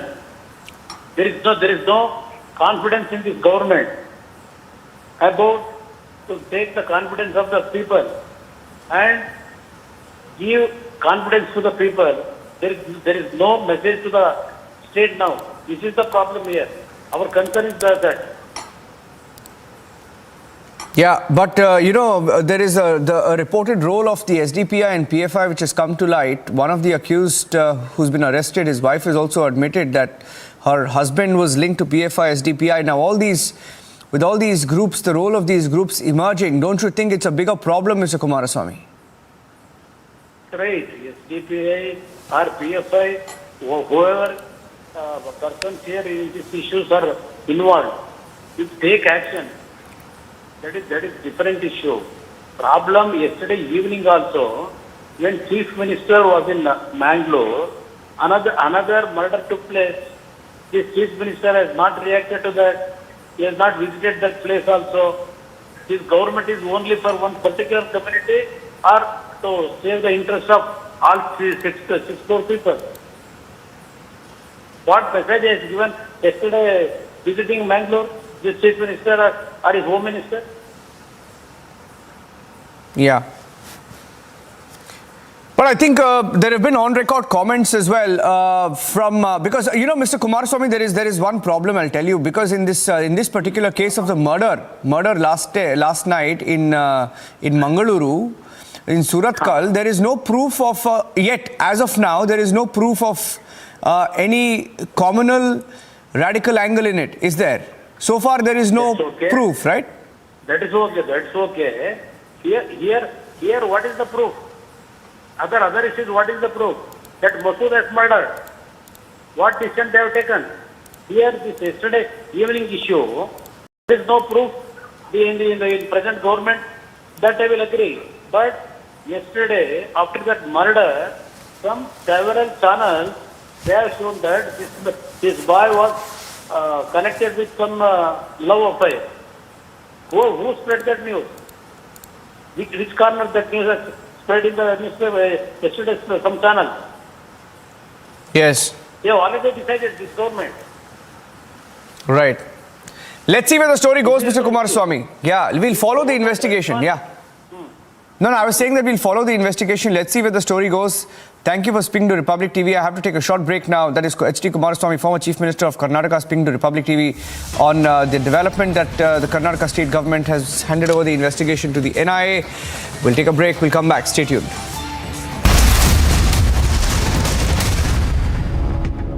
Amity University has India's largest scholarship program, from which over 25,000 brilliant students have already benefited. Students with over 95% in Class 12 boards get 100% scholarship, and students with over 90% get 50% scholarship.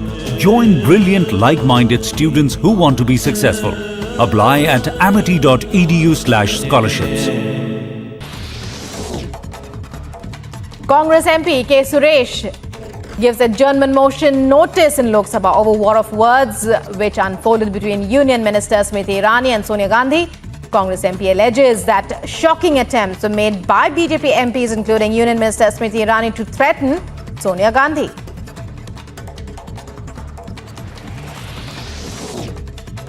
Amid flash floods in Himachal Pradesh, a link road was washed away in Kaza district. An estimated loss of 15 lakh rupees has been incurred, and the Karnataka State Disaster Management Authority has urged the district administration to take stock of the situation. In a bizarre incident, watch students of primary school in Uttar Pradesh Baldio area making a bridge of chairs for teachers to enter the waterlogged school.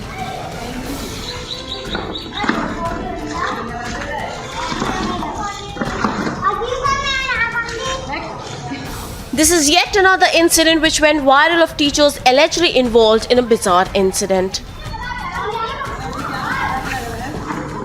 Visuals show students drenched in knee-deep water making pathway for teachers by placing chairs in a row. Soon after the video went viral, the teachers were suspended. उक्त video का हमने संज्ञान लिया है, उच्च अधिकारियों के भी संज्ञान में उक्त वीडियो है और हमने अध्यापका के विरुद्ध कार्यवाही कर दी है. Similarly, a teacher was suspended in Uttar Pradesh Hardoi district few days earlier after a video of her getting massage from students went viral. Bureau Report, Republic TV. Wherever you are, whenever you want, Republic live stream with you everywhere. Republic live stream, India's #1 streaming news. India's Super News Network. Republic Media Network's #1 super feed. #1 across all 3 channels.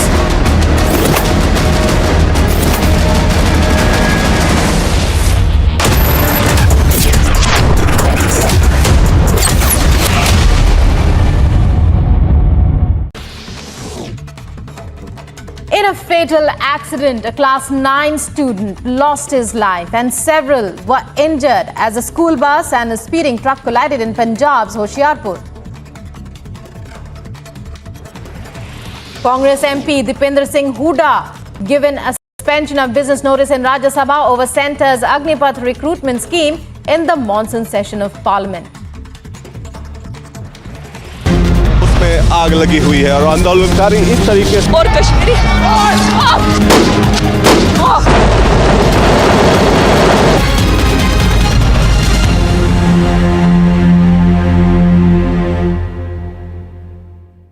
Amid the tension between China and the United States with regards to Taiwan, China rejected a US bill to encourage more semiconductor companies to build chip plants in the US. China cited containment of restrictions from China-US cooperation.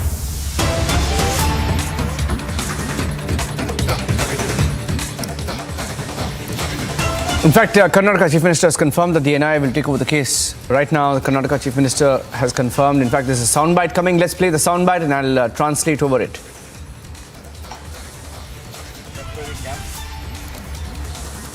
ಹಲವಾರು ಪೋಸ್ಟ್ಗಳಲ್ಲಿ vacant ಇದೆ ತುಂಬುವುದಕ್ಕೆ ಕ್ರಮ ತೆಗೆದುಕೋಬೇಕು ಮತ್ತು KSRP ಇನ್ನೊಂದು ಬೆಟಾಲಿಯನನ್ನು ಅಲ್ಲಿ ದಕ್ಷಿಣ ಕನ್ನಡಕ್ಕೆ shift ಮಾಡಬೇಕು. ಈ ಥರ ಹಲವಾರು ಕ್ರಮ ಮತ್ತು ರಾತ್ರಿ ಗಸ್ತನ್ನು ಹೆಚ್ಚಿಗೆ ಮಾಡಬೇಕು ಅನ್ನುವಂಥ ಕ್ರಮಗಳನ್ನು ತಗೊಳ್ಳೋದಕ್ಕೆ ಆಗಲೇ ಹೇಳಿದ್ದೇನೆ. ಮತ್ತು ನಾನು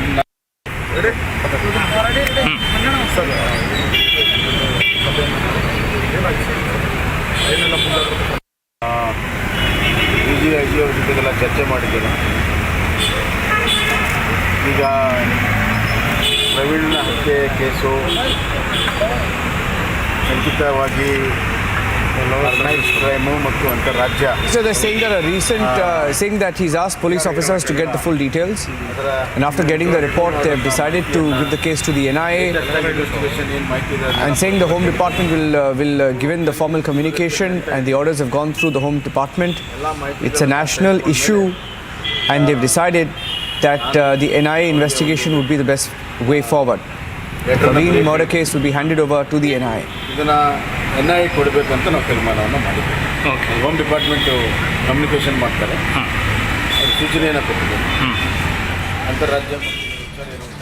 We'll take a short break and come back with more details of the case. We're tracking closely from Karnataka as the government there hands over the Praveen Netturu murder case to the NIA.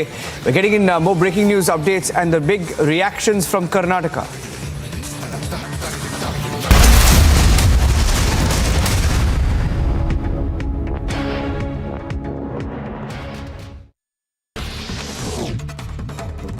In a fatal accident, a class 9 student lost his life and several were injured as a school bus and a speeding truck collided in Punjab's Hoshiarpur. Congress MP Deepening Bengal given a suspension of business notice in Rajya Sabha over Centre's Agnipath recruitment scheme in the Monsoon session of Parliament. आग लगी हुई है और आंदोलनकारी इस तरीके से और Kashmiri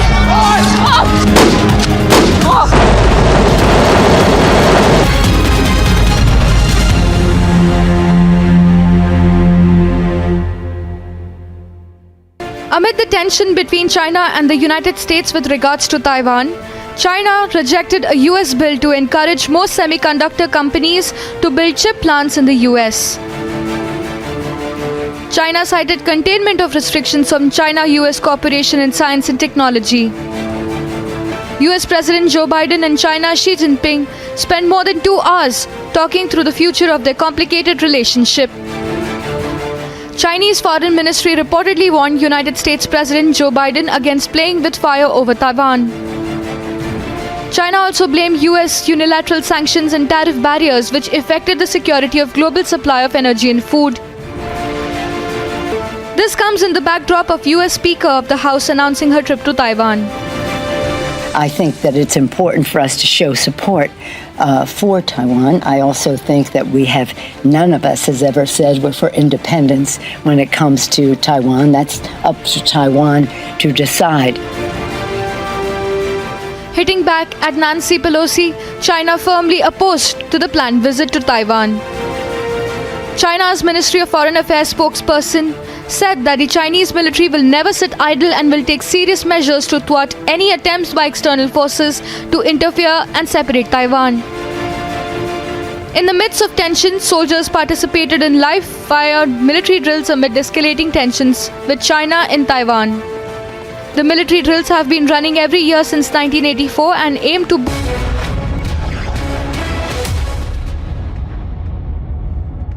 Let's get started with Superfast 50 now, viewers. The High Court also directed the Congress leaders to remove the post, videos, tweets, retweets and morphed pictures of the plaintiff and her daughter along with the allegations within 24 hours and to stop their recirculation of allegations made against her and her daughter. Delhi High Court issued a summons to Congress leaders Jairam Ramesh and Pawan Khera, Netta D'Souza in civil suit filed by Union Minister Smriti Irani. Leaders had earlier alleged that the Smriti Irani's daughter was running an illegal bar in Goa, following which the minister demanded an unconditional written apology and withdrawal of the allegations immediately, following which she issued a legal notice to the same. The Delhi High Court issued summons to senior Congress leader Jairam Ramesh and Pawan Khera in a case filed by Union Minister over defamatory content posted by them. The next hearing has been scheduled for August 18th. The High Court also directed the Congress leaders to remove the post videos, tweets, retweets and morphed pictures of the plaintiff and her daughter, along with the allegations within 24 hours. The court also said in the case the defendants failed to comply with the directions within 24 hours, social media platforms, Twitter, Facebook and YouTube shall take down the material. After the Congress leader Adhir Ranjan Chaudhary's Rashtrapati remark, ministers of the Union Cabinet were seen meeting the President at the Rashtrapati Bhavan as an official apology from the Congress was awaited. The Congress, meanwhile, protested against Union Minister Smriti Irani in Jammu, calling the BJP's attack on the Congress in the Parliament. In development on OPS and EPS dispute case in the AIADMK party, no relief to OPS currently from the Supreme Court. A top court refused to stay the July 11th General Assembly's decision to expel OPS from the party. However, the Supreme Court ordered to maintain the status quo in the matter from today till the High Court is heard. Meanwhile, the Supreme Court sent the matter to Madras High Court to decide the matter afresh in 3 weeks. In another case of a gruesome murder reported from Karnataka, youth was stabbed to death by unidentified people in Karnataka. Meanwhile, police is investigating the matter. Congress MLA Mohiddin Baba, in an exclusive conversation with Republic, confronted on the gruesome murder of a youth in Karnataka. Now, the Congress MLA questioned the government's law and order in the state and asked them to be neutral. Sad news. In the course of 8 days, 3 murders, that is youngsters. How to answer, I don't know. Really, what government is doing, that is what I am asking. See, within 5 kilometer range, CM's movement is there. The murder is happening. PM Modi, while addressing the students at the Anna University in Chennai, said that the reforms in drone, space and geospatial sectors are opening up new avenues and further congratulated the students on getting their degrees. Friends, we are graduating in unique times. Some will call it a time of global uncertainty, but I would call it a time of great opportunity. The Calcutta High Court has ordered that Partho and Arpita to undergo a medical examination within 48 hours and taken to the Joka ESI hospital. Partho allegedly said that he is a victim of conspiracy. While Partho leaves after his medical checkup, Arpita is still admitted in the hospital as she had fallen down when she was forcefully dragged out of the car as she did not want to leave. It's come to notice that 4 cars have been missing from Arpita Mukherjee's Tollygunge flat, though ED has recovered 1 car out of the 5 cars. The remaining 4 cars are still missing. ED is searching for the numbers of these cars and they are checking the CCTV footage of Arpita Mukherjee's flat situated in the Karunamoi area in Kolkata. The Rajya Sabha was adjourned once again, and this time it has been adjourned till August as the opposition created a ruckus in the House. The adjournment was announced as the Speaker asked the leader to take their seats for the question hour. Once again, another Congress leader defends insult of the President. This time, Congress MP Raj Patel said it was a slip of tongue and there is no reason for Congress interim President Sonia Gandhi to apologize. ये एक मानवीय प्रवृत्ति होती है, बड़े बड़े लोग होते हैं, सबसे माने बात करते समय में जबान स्लिप हो जाती है, तो ये कोई इरादा कोई ऐसा उनका नहीं था। चर्चा के दौरान जो है बात स्लिप हो गई और जिसके लिए उन्होंने माफ़ी मांग लिया और उन्होंने दिया कि राष्ट्रपति से भी मिल करके हम उनसे व्यक्तिगत रूप से भी माफ़ी मांगेंगे। BJP MP Nishikant Dubey hits back at Congress, stating that the Congress has said such pathetic things about President Murmu and asserted that instead of apologizing, they are defending it. ये कांग्रेस का लोकतंत्र है। आज उन्होंने राष्ट्रपति महोदया के बारे में इतनी घटिया बातें कह दी, माफी मांगने के बदले वो लड़ाई पर उतारू, क्योंकि एक गरीब महिला आदिवासी को देखना नहीं चाहते। उसी तरह से आपको पता है कि माननीय प्रधानमंत्री जी जब से प्रधानमंत्री बने हैं, चूंकि वो छोटे परिवार से आते हैं, चाय बेचते थे, चाय बेचते हुए देश के प्रधानमंत्री बन गए, तो उसको वो पचा नहीं पा रहे हैं। तो ये दोनों चीजें ऐसी है जो कांग्रेस की मानसिकता दिखाती है। इसको लोकतंत्र पर कोई विश्वास नहीं है। आपका अध्यक्ष अध्यक्ष, मेरा अध्यक्ष अध्यक्ष नहीं। Actions coming in after President Draupadi Murmu's insult by Congress Party, BJP Parliamentary Affairs Minister Prahlad Joshi demanded an apology from Sonia Gandhi. Candidature announce हुआ था, तब भी कांग्रेस पार्टी की तरफ से बहुत बुरा बयान आया था। ये सब लेते हुए कांग्रेस और विशेषतः अधीर रंजन का देखते हुए सोनिया गांधी जी माफ़ी मांगना चाहिए। ये तो इसमें कोई अगर नहीं मांगते हैं तो वो उनका विवेचन कैसा है, उनका थॉट कैसा है, वो पता चलता है। Minister of Law and Justice Kiran Rijiju reacting on the escalating controversy of Congress' shameful remark on President Murmu said that this is not a case of slip of tongue, and Congress MP Adhir Ranjan Chaudhary said Rashtrapatni twice. इस तरह का हल्का टिप्पणी करके राष्ट्रपति का गरिमा को जो उन्होंने चोट पहुंचाया है, उसके लिए सिर्फ अधीर रंजन चौधरी नहीं, पूरे कांग्रेस पार्टी, उनके प्रेसिडेंट श्रीमती सोनिया गांधी जी, पूरा देश को माफी मांगना चाहिए। Congress leader VC Venugopal reacting on the controversy said that PM Modi and Union Minister Smriti Irani should apologize instead of Sonia Gandhi. They are doing demonstration here. Speaker banned everything outside, but BJP can do anything. They themselves is shouting in the parliament, both the house. Therefore, it is a duty of them. We need an apology from Smriti Irani and Prime Minister. Congress leader Gaurav Gogai reacted, saying that attempts have been made to avoid discussion in the Parliament House. Congress leader further said that no caution is taken when wrong behavior is showcased towards Sonia Gandhi. देश को आज फर्क पता चल गया है कि Adhir Ranjan Chaudhary Congress party राष्ट्रपति के प्रति सम्मान जताते हुए क्षमा मांगते हैं, लेकिन भाजपा आज भी सोनिया गांधी जी के प्रति जो अमानवीय व्यवहार कल हुआ उसके प्रति क्षमा नहीं मांगना चाहती और बस शोषण करना चाहती है विपक्ष का, विशेष रूप से सोनिया गांधी जी का। लेकिन वो भूल चुके हैं कि सोनिया गांधी जी एक निडर नेत्री है। Reacting on the escalating controversy on Congress's sexist remark on President Draupadi Murmu, BJP MP Manoj Tiwari said that Congress party needs to understand the real meaning of apology.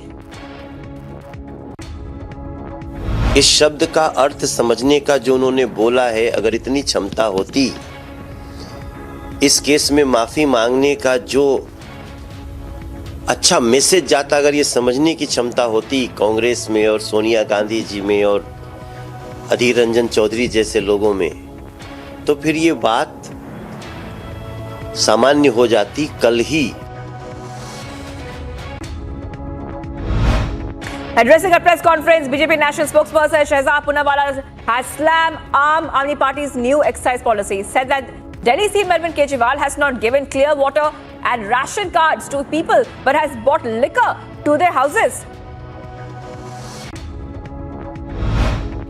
हम लोग तो घर घर मोहल्ले मोहल्ले तक नल से जल पहुंचाते, ये लोग मोहल्ले मोहल्ले तक नशा पहुंचाना चाहते थे, तो डिस्काउंट दे दिया, पीने की उम्र घटा दी, ड्राई डेज कम कर दिए, ताकि दिल्ली नशा मुक्त नहीं नशा युक्त हो जाए। साफ पानी पहुंचे ना पहुंचे, आपके घर और मोहल्ले तक, चाहे वो मंदिर हो, मस्जिद हो, स्कूल हो, RWA का कोई संस्थान हो, वहां तक नशा दारू जरूर पहुंचे और उन दारू माफिया को पूरा संरक्षण केजरीवाल जी ने दिया। It's day 3 of the protest by opposition party after a total of 27 MPs, including 23 Rajya Sabha MPs and 4 Lok Sabha MPs, have been suspended for unruly behavior during the ongoing monsoon session of Parliament. Sanjay Singh, being one of them, stated that he was removed from the session after he raised the Gujarat hooch tragedy. मैं अपने सारी BJP के मित्रों से ये कहना चाहता हूं कि ऐसे ही खुले आसमान में मच्छरों से अपने आप को कटवा कर वो भी इस पिकनिक में शामिल हों।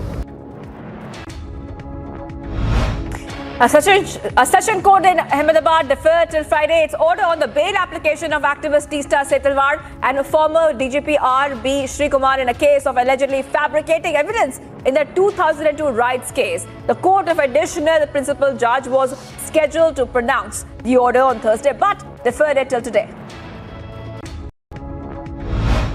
India and Russia held a wide-ranging discussion on issues on the UN Security Council agenda and agreed to deepen cooperation on counter-terrorism at the UN and other multilateral platforms. According to the Ministry of External Affairs, Sanjay Verma, Secretary Ministry of External Affairs, led the Indian delegation for consultations on the United Nations-related issues with Russian Foreign Ministry. According to the MEA statement, both sides held wide-ranging discussions on issues on the UN Security Council agenda and recent developments as well. The Enforcement Directorate summoned West Bengal Minister Partha Chatterjee and his personal secretary Sukanto Acharya for a fresh questioning today at the agency's headquarters in Kolkata. This comes a day after ED recovered cash of over 27 crore rupees from Arpita Mukherjee's residence during an overnight raid. BJP leader Amit Malviya on SSC recruitment scam questioned West Bengal CM Mamata Banerjee's delay in removing Partha Chatterjee. Further, BJP leader allegedly called Mamata a kingpin of the scam.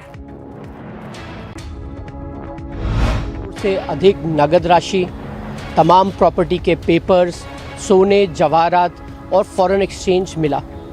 ऐसे में पार्था चैटर्जी का cabinet में रह पाना असंभव था और ममता बनर्जी को उनको सैक करना पड़ा। लेकिन ममता बनर्जी के ही कैबिनेट में minister of state for education Paresh अधिकारी आज भी बने हुए हैं।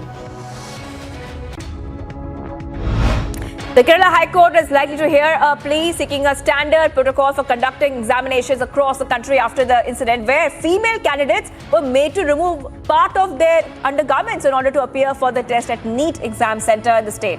The PIL also seeks a direction on the National Testing Agency to permit affected female candidates to reappear for the exam as they might not have been able to focus on the test that day in view of the traumatic situation. An Indigo flight headed to Kolkata went off the runway as it took off at the Jorhat airport in Assam. While taxiing on the runway, the wheels of the aircraft suddenly skids off and get stuck in the swamp lining in the runway. Now, the officials stated that despite trying for 6 hours, they were unsuccessful to fix the technical glitch and the flight was eventually cancelled. The crew, however, quickly engaged to pacify the flyers and ensured none get hurt.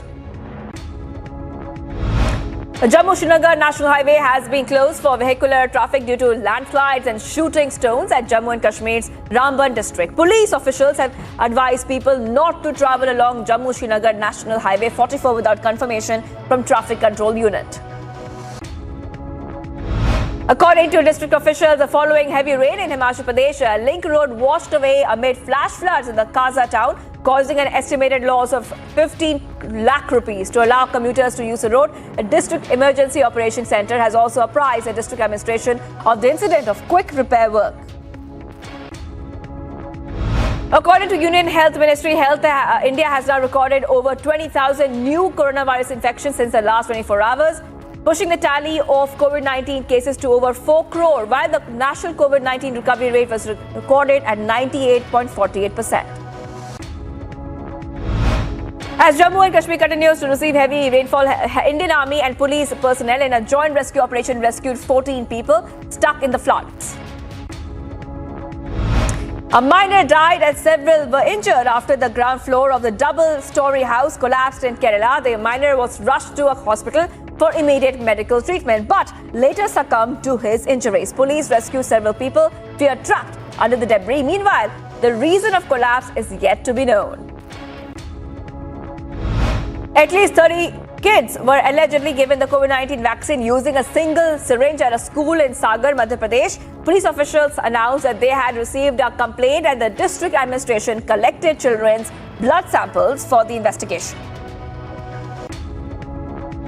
कल जो sampling हुई है उसमें सभी की report normal आई है। आज करीब 21 बच्चों की और सैंपलिंग की है, उनकी आज 5 बजे तक रिपोर्ट आ जाएगी। जो अभी कल बच्चों का जो परीक्षण किया था वो भी स्वस्थ है और अभी जो बच्चे आए हैं जिनकी सैंपलिंग की है वो भी स्वस्थ हैं। किसी को कुछ प्रकार की तकलीफ नहीं है, लेकिन केवल ये सावधानी बस सैंपलिंग कर रहे हैं ताकि भविष्य में कोई उनके पेरेंट्स को दिक्कत ना हो। In another incident which went viral from UP is a Baldao district. Students of a primary school were seen making a bridge of chairs for teachers to enter the waterlogged school. Soon after, the teachers were suspended after the video went viral. उक्त video का हमने संज्ञान लिया है, उच्चाधिकारियों के भी संज्ञान में उक्त वीडियो है और हमने अध्यापिका के विरुद्ध कार्यवाही कर दी है। A deceased who is identified as a farmer was carried on a cot to the district hospital in Indore for post-mortem. According to the kin of the deceased, the ambulance could not enter the hospital campus as the new building area is under construction with no alternate route. निर्माणाधीन है, जिला चिकित्सालय का कुछ building material वाला कुछ सामान आया था डंपर से, उससे हमारा एंट्रेंस के यहाँ पे थोड़ा रास्ता ख़राब हो गया था, उबड़ खाबड़ हो गया था, तो वाहन जाने में थोड़ी सी असुविधा थी, जिसको हमने सुबह 9 बजे दुरुस्त करा दिया था। उस दौरान एक डेड बॉडी आई थी, जिससे कि परिजन लोग अपनी खटिया पर जिला चिकित्सालय गेट से पीएम रूम तक ले गए। In the Domana region of Jammu, a balloon with a GPS integration chip has been recovered. The suspected chip has been sent to the police for analysis. Sources report that the balloon has been used to recover the antenna companion module of the Trimble company, which is used for integration with GPS receiver to collect GPS data of the area. This is the same area where a drone dropped 3 IEDs on June 7th and where an army unit reportedly refused an IED on July 14th. An individual from Pakistan had been detained for breaking Indian immigration laws, was returned to his country via the Atari Wagah border. According to the protocol officer, he was arrested without passport for entering India illegally, for which he was imprisoned for 16 years. Earlier this year, India has repatriated 4 Pakistani prisoners who had completed their imprisonment. और इसको वहाँ पे arrest किया गया। 2006 में इस पे FIR दर्ज की गई कैंटोनमेंट लखनऊ कैंटोनमेंट थाना में, उसमें इसको 8 साल की सजा। इसके बाद जब ये रिलीज़ होने वाला था तभी इस पे एक और दोबारा एफआईआर 379, 353, 506, 504 आईपीसी की धारा लगा के दोबारा इसको 4.5 साल की सज़ा और अप्रॉक्सीमेट 16 साल की सज़ा काटने के उपरांत लखनऊ की पुलिस पार्टी आज को वहाँ से इसको लेके पहुँची है। इसके पेपर वर्क और डॉक्यूमेंट देखने के बाद इसको पाक रेंजर के हवाले किए जा रहे हैं। Heavy monsoon rain has caused havoc and massive waterlogging in Jodhpur and has kept people imprisoned in their homes. The soldiers of the Army's 117 have taken the front to take the people out of this area and commence relief work for the people.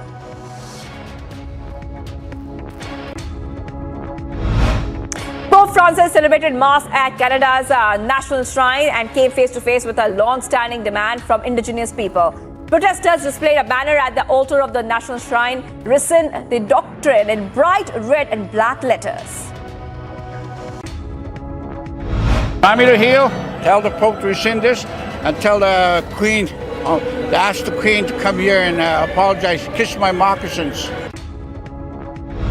With less than 2 weeks left before the polls to elect the next president, election campaigning is all heated up in Kenya. Opinion polls show a tight race between Kenyan opposition leader Raila Odinga and current Deputy President William Ruto in the increasingly feisty fight to succeed President Uhuru Kenyatta. His manifesto is also something that seems to have a lot of traction with a number of Kenyans.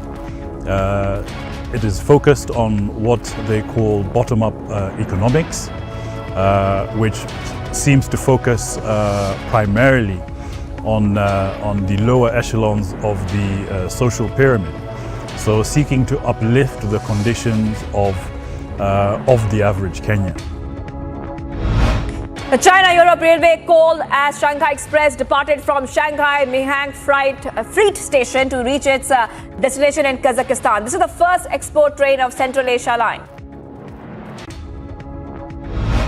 The mayor of San Francisco announced a state of emergency over the growing number of monkeypox cases, allowing officials to fight a public health crisis, and asserts that there is a desperate need of vaccination in the city, as it had only received 7,800 doses, even after requesting for 35,000. We're here because we, as the city and county of San Francisco, officially are declaring a state of emergency for a public health crisis in San Francisco involving monkeypox. According to White House, the telephonic conversation between President Joe Biden and Chinese President Xi Jinping was very direct, where both the leaders kept their dialogue open and had a detailed discussion on areas where the two countries can work together, with particular focus on climate change and health security and counter narcotics. Exchange views on Russia's war in Ukraine and the global impacts it is having. And then on Taiwan, President Biden underscored that the United States policy has not changed and that the United States strongly opposes unilateral efforts to change the status quo or undermine peace and stability across the Taiwan Strait.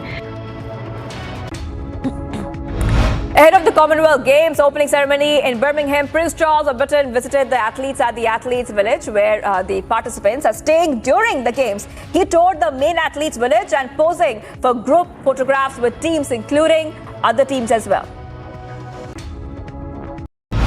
According to Colombia's Vice President-elect Francia Marquez, President Gabriel Boric of Chile offered his nation as a location for a potential restart of negotiations between the Colombian government and the National Liberation Army militants. Marquez's statement was made during a feminist meeting with Afro-descendant women at the University of Chile in Santiago.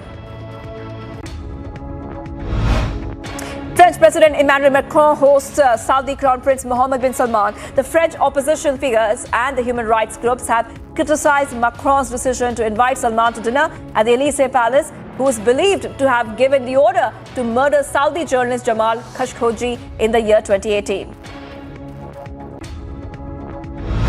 In federal district court under the Alien Tort Claims Act and the Torture Victims Prevention Act is about accountability.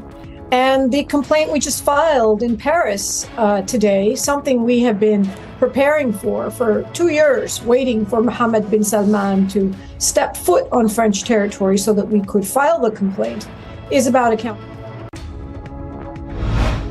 The German national team trained at their Euro 2022 final team base for the first time ahead of Sunday's match against host England at London's Wembley Stadium. The last time England and Germany met in a Euros final was in the year 2009. The All-Star Andrew Benintendi was no longer visiting New York to play against the Yankees. He's now going to be playing for the Yankees. The former Royals and Boston Red Sox said standout reiterated his excitement about wearing stripes and playing for a team he once considered a rival. Excited, obviously, to be here. Going to miss the guys I played with, obviously, in Kansas City. Made some really good friends, but looking forward to, helping this team out. Tyler Murray declared that there have been no shortcuts to success during the football career after the NFL Network reported there was a unique addendum to his 5-year contract that mandates at least 4 hours of independent study, to which Murray defended his study habits. Talking today because I feel it's necessary. With what's going on as far as regarding me and the things that are being said about me.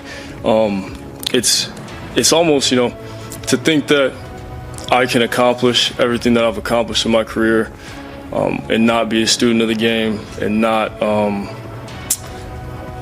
have that passion and not take this serious is almost, it's disrespectful, and it's almost a joke, And Manchester City are all set to face title rivals Liverpool in the Community Shield this Saturday. However, Reds boss Klopp has inferred that the game will not be a representation of what to expect from the upcoming season. Liverpool are expected to challenge Man City once again for the title this season. It's very important because We played this final a couple of times, as others as well, and I think it would be nice if we could win it at one time. It's the last domestic cup competition we didn't win yet, and so we will give it a try.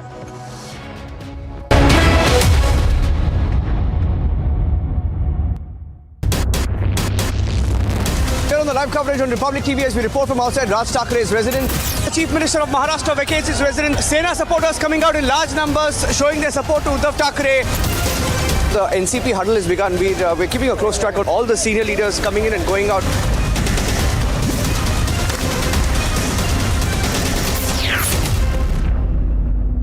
Amity University has India's largest scholarship program, from which over 25,000 brilliant students have already benefited. Students with over 95% in Class 12 boards get 100% scholarship, and students with over 90% get 50% scholarship.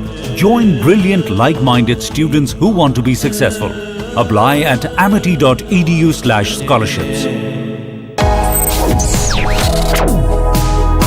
Reading allows us to become familiar with ourselves. We don't read, we won't know what is knowledge. I just find it very interesting to know people's lives, how they went through certain situations, how they dealt with things. So wherever you want to go in life, if you read books along those lines, then that would really help you in growing.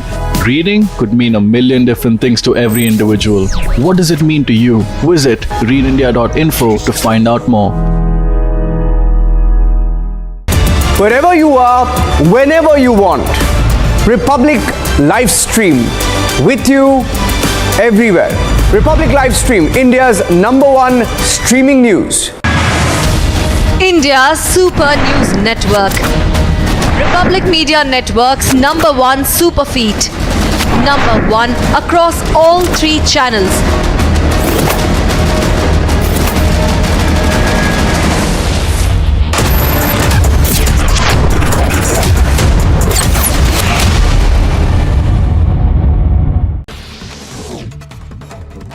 In a fatal accident, a class 9 student lost his life and several were injured as a school bus and a speeding truck collided in Punjab's Hoshiarpur.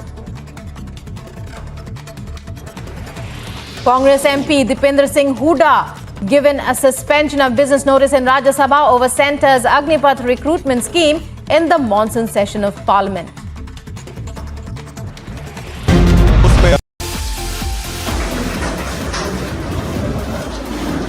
My best wishes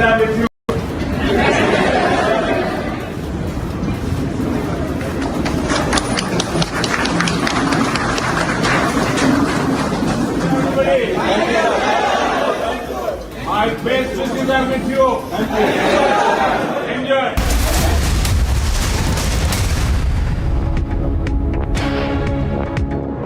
ये हथेली की लकीरों में लिखी सारी है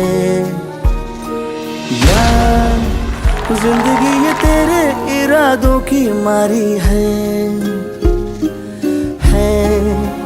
तेरी मेरी समझदारी समझ पाने में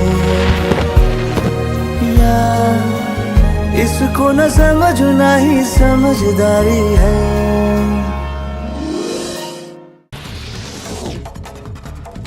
Congress MP K. Suresh gives adjournment motion notice in Lok Sabha over war of words which unfolded between Union Minister Smriti Irani and Sonia Gandhi.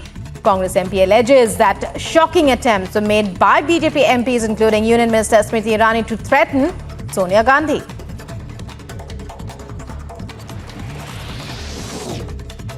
Amid flash floods in Himachal Pradesh, a link road was washed away in Kaza district. An estimated loss of 15 lakh rupees has been incurred, and the Karnataka State Disaster Management Authority has urged the district administration to take stock of the situation.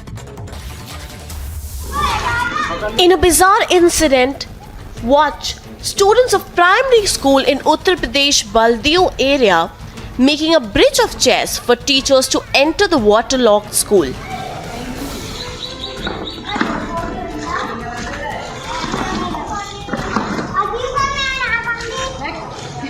This is yet another incident which went viral of teachers allegedly involved in a bizarre incident.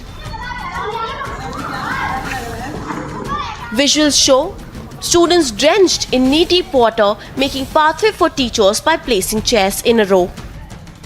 Soon after the video went viral, the teachers were suspended. उक्त video का हमने संज्ञान लिया है, उच्च अधिकारियों के भी संज्ञान में उक्त वीडियो है और हमने अध्यापका के विरुद्ध कार्यवाही कर दी है. Similarly, a teacher was suspended in Uttar Pradesh Hardoi district few days earlier after a video of her getting massage from students went viral. Bureau Report, Republic TV. Wherever you are, whenever you want, Republic live stream with you.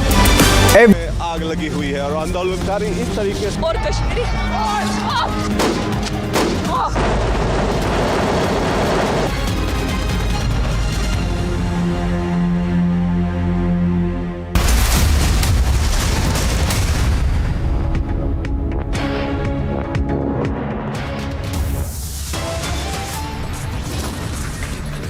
Top headlines at this hour. Big move by Karnataka government. NIA probe ordered into BJP leader Praveen's killing.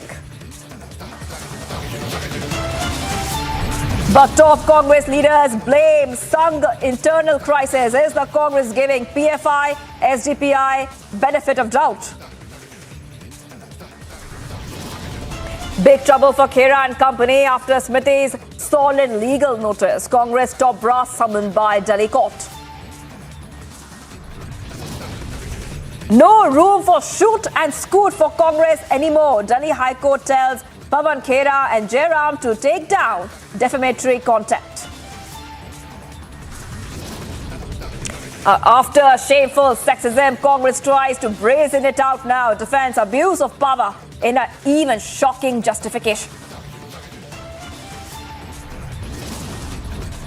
Stunning twist in the Bengal cash scam after mega cash hauls. Arpita's cards go missing. Bank accounts seized. Sacked TMC minister who alleged that he was a victim of conspiracy now upholds CM Mamta's decision of sacking.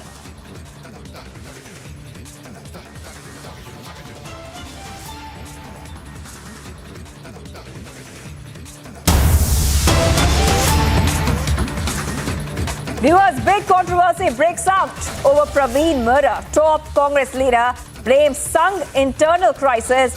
That's what they're calling it. Our top Congress leaders giving PFI and SDPI the benefit of the doubt. That's what we are asking.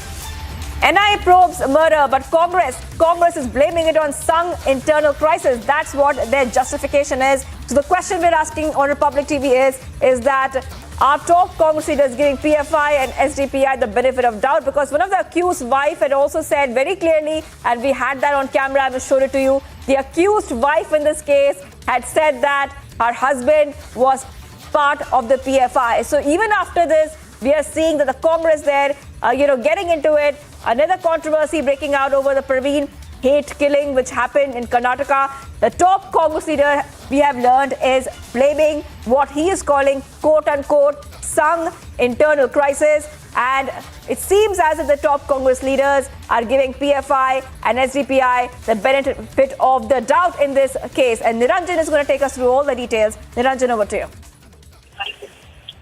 Well, the Congress party, it appears, is giving, the PFI and SDPI some benefit of doubt because, Siddaramaiah has hinted in his tweet just now. Siddaramaiah has hinted that it could have been, a murder triggered by internal crisis within the Sangh Parivar. Now, that is what he's trying to hint at. He's saying a closer look at the recent developments in Dakshina Kannada seems to be related to serial killings and internal crisis within the Sangh Parivar. And he says the police, if they investigate, the real truth will come out. And he's trying to hint rather, that the real truth is being kept under wraps. So this is the contradictory to what the police is saying. The police is saying that those who have been arrested have PFI and SDPI links.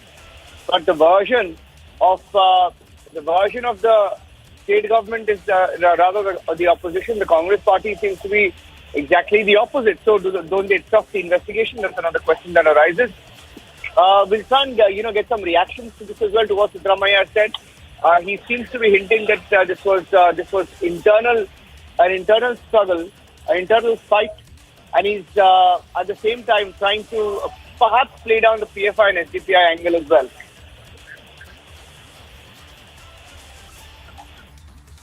Right.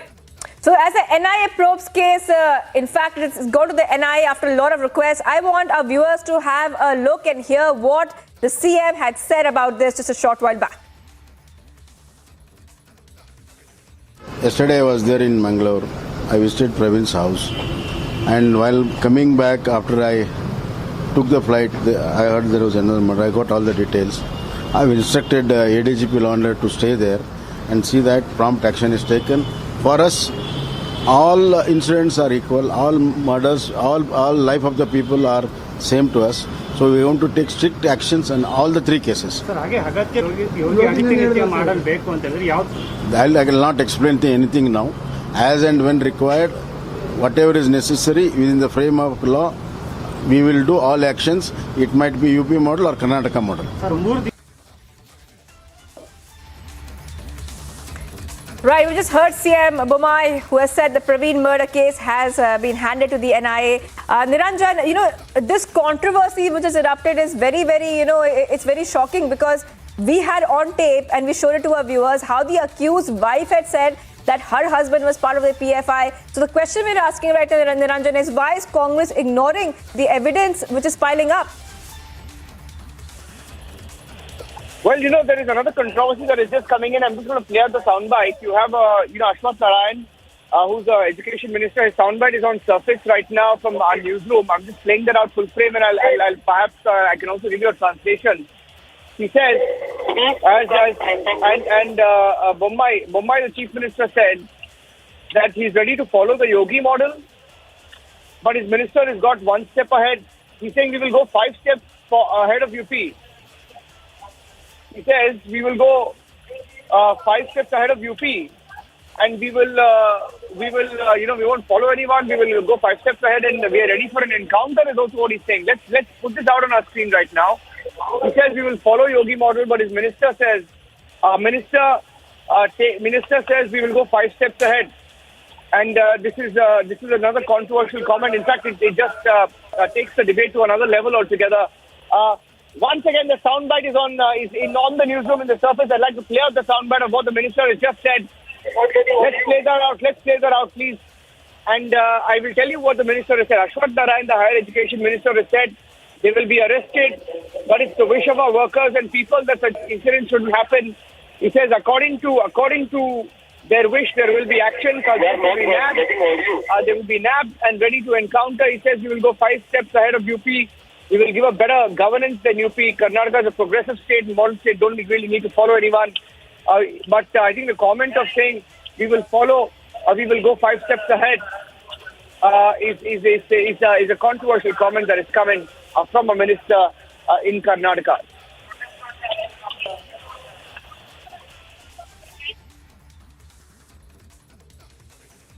Right.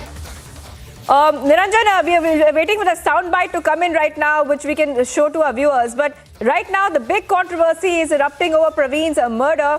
And when it comes to the case, a lot of pressure was, on the government as well, that we have to make sure that some action is being taken in this case, because the entire murder, the way it happened, it had gripped the entire state. There was tensions everywhere in many districts, and we saw protests happening as well, Niranjan.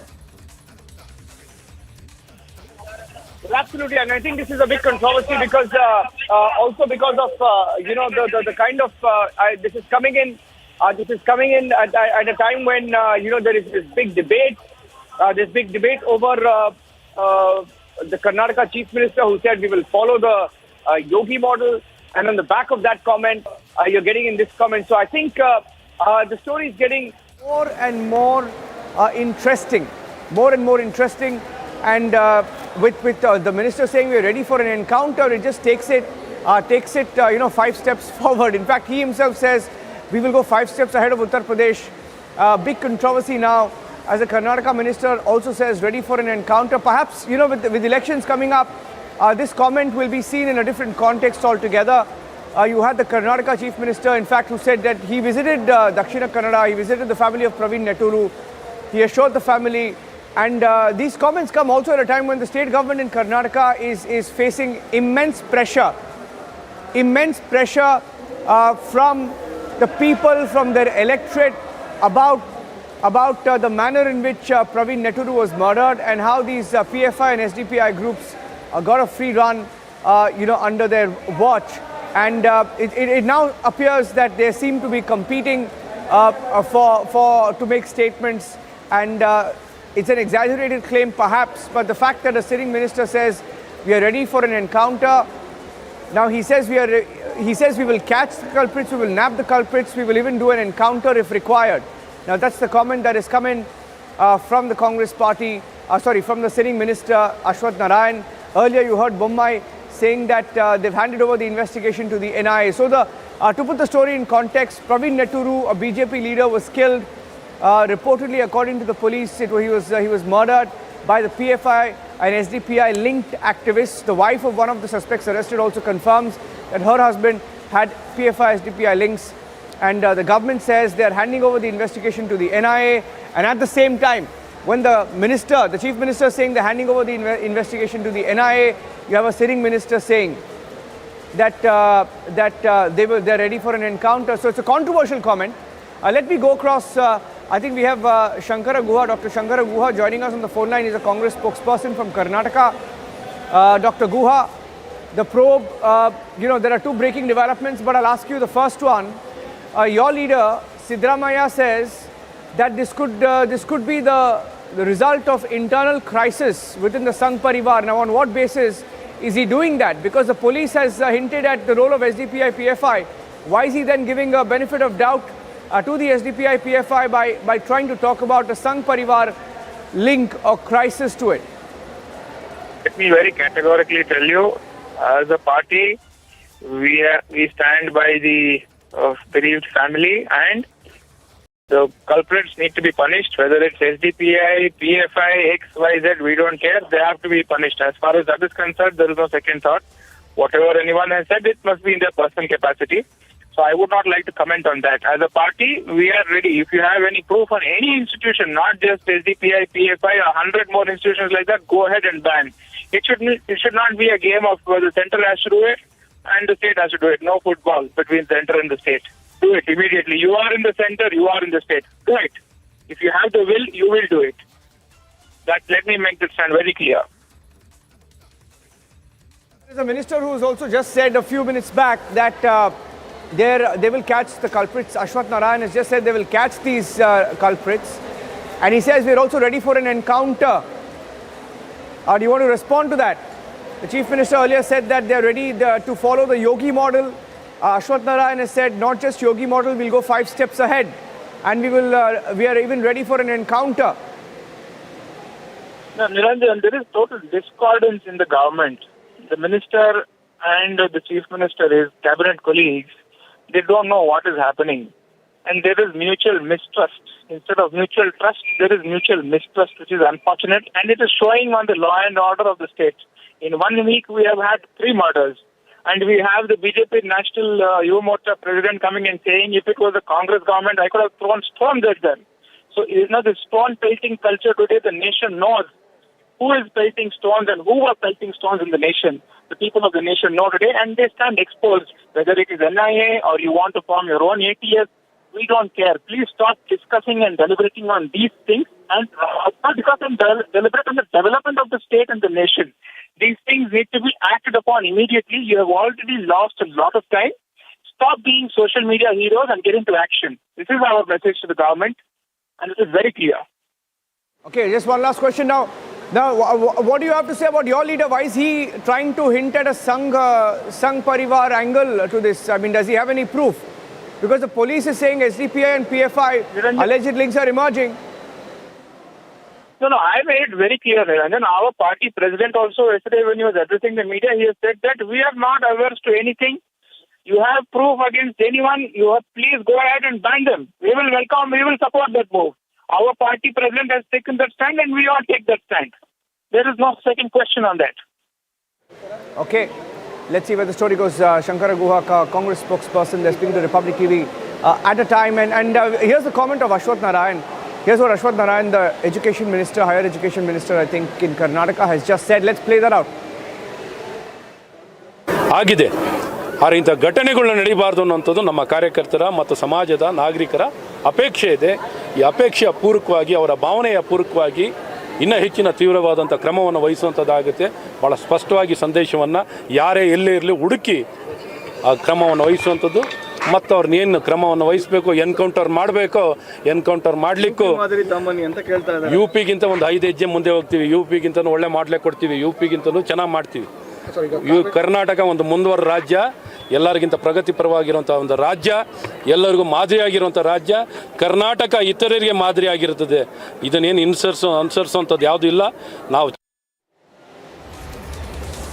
And that was Dr. Ashwath Narayan, who's the minister in Karnataka, saying that we are ready for anything. We will nab them. We are ready for an encounter if required. He says we're ready for an encounter if required. And there is another bit of breaking news update that's now coming in.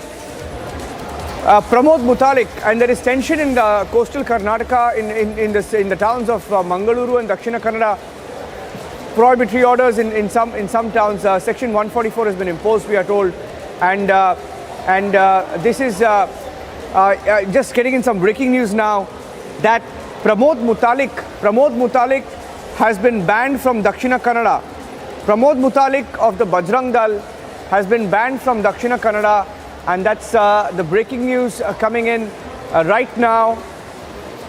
Pramod Mutalik banned from Dakshina Kannada. He's been asked not to go there. There is an attempt by some groups to try and go to the area, and the police and the administration aware that there could be communal tension as well. They don't want to spark tension. They don't want to escalate issues, and that's why they're trying to stop him. Mutalik stopped from visiting Praveen Neturu's house. So that's the other big breaking news update now coming in. Pramod Mutalik stopped from going to Praveen Neturu's house. Mutalik himself known as someone who can make controversial statements. He's the extreme right, and as of this minute, the government not taking any chances. There is communal tension. Last night there was another murder, and that murder was caught on camera. So they don't want issues to escalate. They don't want more communal tensions, and that's why he's now been banned. That's the other big breaking news update that we have here on Republic TV. We'll get you the details of that as well. So here's what we know so far. I'm handing it back to you for now.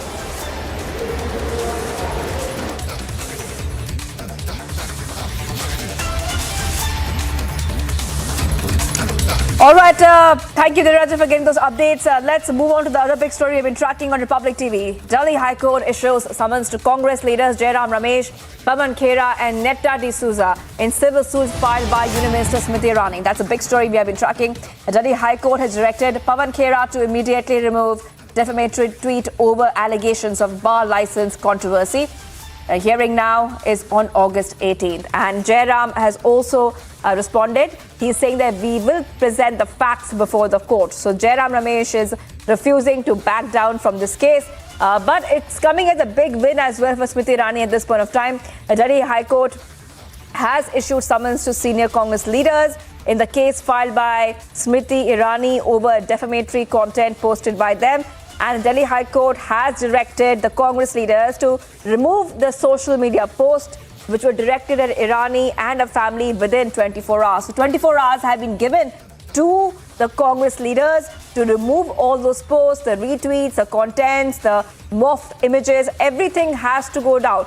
If those tweets and posts do not go down, viewers, the social media platforms will be asked to remove them. So this is in fact what the court has told, in fact, the leaders. Let's have a look and listen into the lawyers' reactions coming in. See, ultimately, it is one of the greatest positions when we can uphold the majesty of freedom of speech and freedom of good speech. In Smriti Iraniji's case, what had ultimately transpired was libelous, slanderous allegations were made against her regarding some bar in Goa and linking her name and in fact her family's name, including her young daughter, who's only a student, and morphing photographs, placing them in a press conference, retweeting them, reposting them in various platforms, and with this entire, as if there was some scandal issue involved in the entire matter, and casting aspersions. This is obviously a counterblast to possibly the National Herald case, and of course Smriti ji commands a huge position in society. Imagine the kind of feeling that goes for her. Now in this particular case, what had happened is the excise commissioner gives a show cause notice. That also is a question mark, but it is given to one Mr. Ares Rodriguez. This is a matter of record. This is done on 21st regarding the license of this bar. On 23rd, the press conference is held by the senior people of the Congress party, whose names are known. They are there in the suit.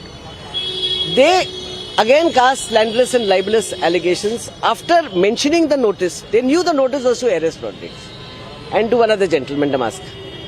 After that, they tried to rope in Smriti ji's name along with her family, and then that is posted and reposted. Now, ultimately what the court has done today is, on our asking and an application moved, interim injunction has been granted, and the law is now well settled. Your reputation is one of the most valuable assets you have, and the Supreme Court has held that from time to time, and time and again rather, and ultimately in Subramaniam Swamy in other cases. That right has to be upheld, and by the prima facie case finding which the learned judge has given, she has held that all these posts, photographs, videos must be removed, and there should be a restraint from republishing and publishing them, because that is also an offence. It is not today, the world is not so simple as to say I can say what I like, because you can never reverse the clock. Your reputation, if it gets out of hand, is like good money which has gone down the drain. It's actually much higher than that, but I'm just giving you an example. So today's order really enforces that position, and similar orders have been passed by the High Court, Delhi High Court, other courts at the interim relief stage itself on a prima facie finding. It has to be by prima facie finding.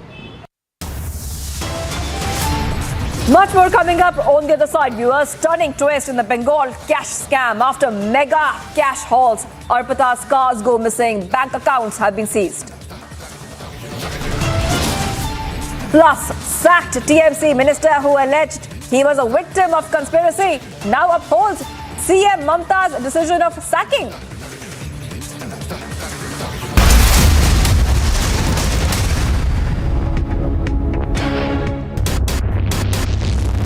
आप देख रहे हैं इस समय यहाँ पे अब पूरी की पूरी प्रिपरेशन की जा रही है. किसी भी समय यहाँ पे महाराष्ट्र के अगले मुख्यमंत्री आने वाले हैं.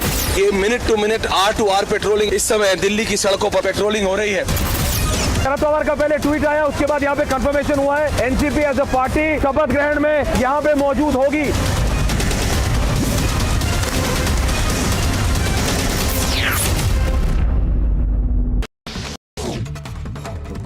In a fatal accident, a class 9 student lost his life and several were injured as a school bus and a speeding truck collided in Punjab's Hoshiarpur. Congress MP Deepening Singh Hooda given a suspension of business notice in Rajya Sabha over Centre's Agnipath recruitment scheme in the monsoon session of Parliament. उसमें आग लगी हुई है और आंदोलनकारी इस तरीके से और Kashmiri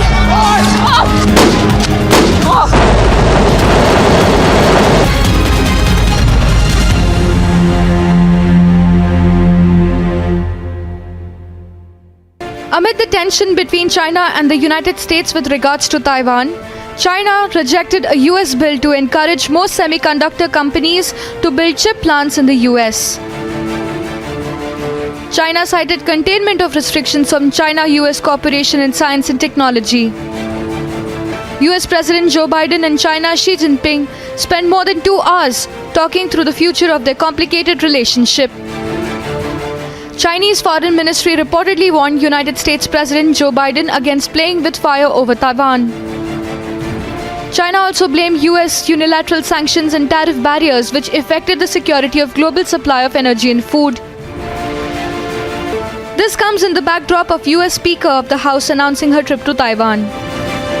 I think that it's important for us to show support for Taiwan. I also think that none of us has ever said we're for independence when it comes to Taiwan. That's up to Taiwan to decide. Hitting back at Nancy Pelosi, China firmly opposed to the planned visit to Taiwan. China's Ministry of Foreign Affairs spokesperson said that the Chinese military will never sit idle and will take serious measures to thwart any attempts by external forces to interfere and separate Taiwan.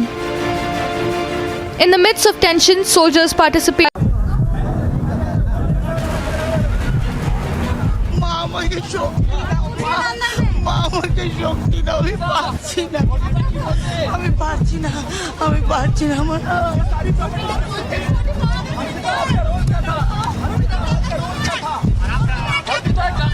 क्या role था कुछ नहीं करती है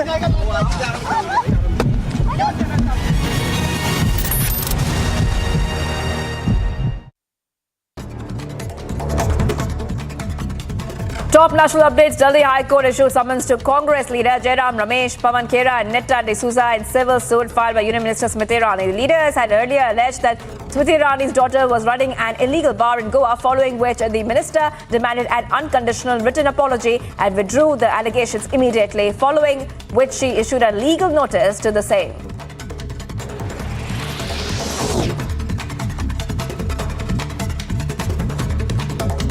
Union Minister Smriti Irani and Amit Shah visited the President at the Rashtrapati Bhavan a day after Congress leader Adhir Ranjan Chaudhary called the President the Rashtrapatni with a formal apology pending by the leader of the party. PM Modi congratulated students who are graduating today at Anna University's 42nd Convocation and said that the whole world is looking at India's youth with hope as they are growth engines of the country as well as the world.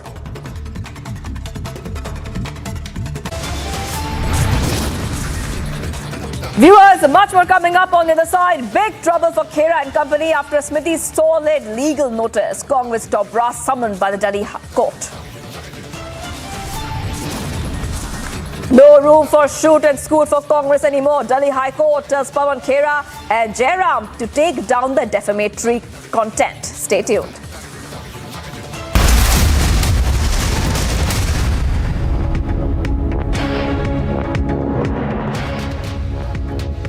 I have a diary of Department of Higher Education and School Education, Government of West Bengal, which has details of who these illegal recruits were. The enforcement director says that most of these properties have been bought from the proceeds of crime. They suspect that this was the money that was basically being round-tripped. Papers with the recommendation of candidates, appointment and transfer letters, admit cards aid Arpita was perhaps in some way trying to push the recommendations. ED team raiding Arpita's flats, and while one of her flats were being raided, came the recovery of wards and mountains of cash.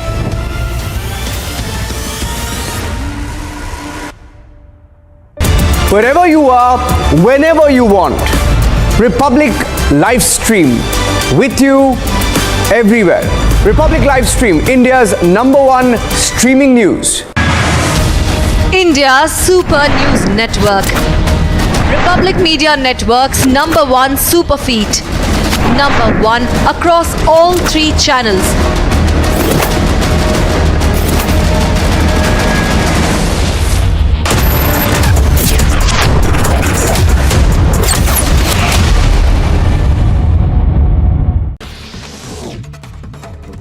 In a fatal accident, a class 9 student lost his life and several were injured as a school bus and a speeding truck collided in Punjab's Hoshiarpur.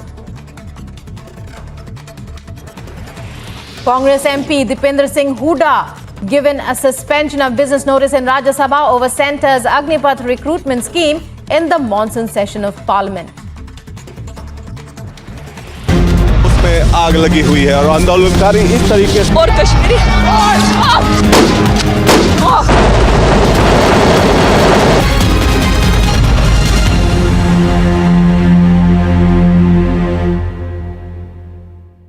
Amid the tension between China and the United States with regards to Taiwan, China rejected a US bill to encourage more semiconductor companies to build chip plants in the US. China cited containment of restrictions. Here on the live coverage on Republic TV as we report from outside Raj Thakre's residence. The Chief Minister of Maharashtra vacates his residence. Sena supporters coming out in large numbers showing their support to Uddhav Thackeray. The NCP huddle has begun. We're keeping a close track of all the senior leaders coming in and going out.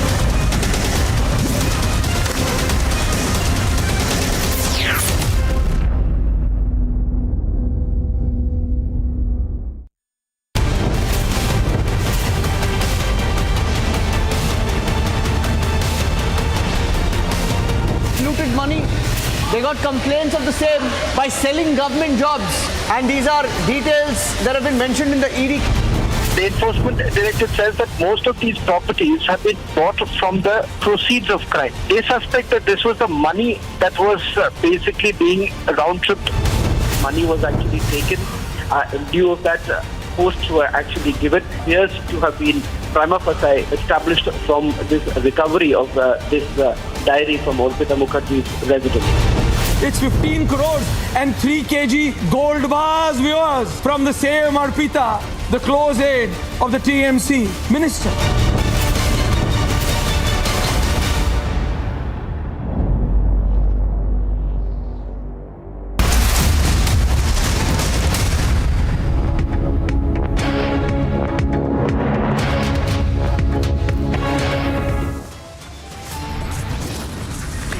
Big move by Karnataka government. NIA probe ordered into BJP leader Praveen's killing.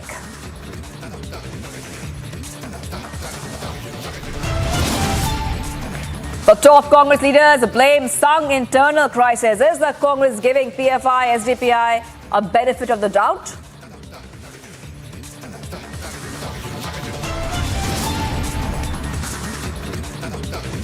Karnataka minister sparks big controversy, says ready for encounter, will go 5 steps ahead of UP. Big trouble for Khera and company after Smriti's solid legal notice. Congress top brass summoned by Delhi court.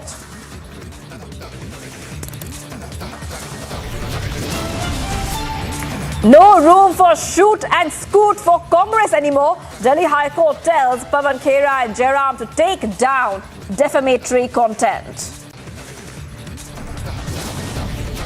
After shameful sexism, Congress tries to brazen it out now. Defends abuse of power in an even shocking justification.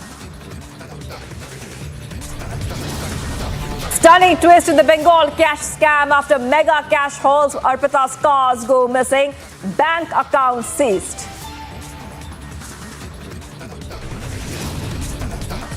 Sacked TMC minister who alleged he was a victim of conspiracy now upholds CM Mamta's decision of sacking.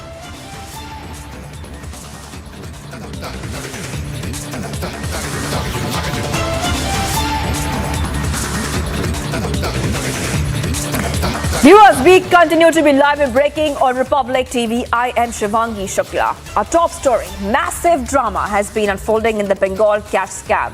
Visuals very soon you will see right now on your screen of Arpita Mukherjee breaking down multiple times, not once or twice, multiple times, have been making headlines ever since the ED raids continue in the case. Meanwhile, Partho, when confronted, said he is a victim of conspiracy. Following the medical, he has now claimed that Mamta's decision was right.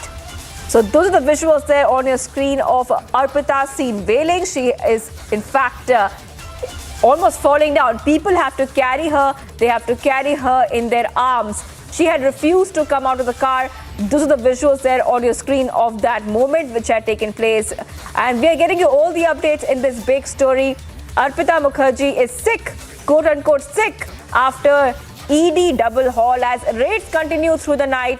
We also saw a statement coming out from Partho Chatterjee where he said that he's a victim of conspiracy and that Mamta's decision was also right after he was sacked from party post. Let's have a look at all the reactions coming in and exactly what happened there in Kolkata.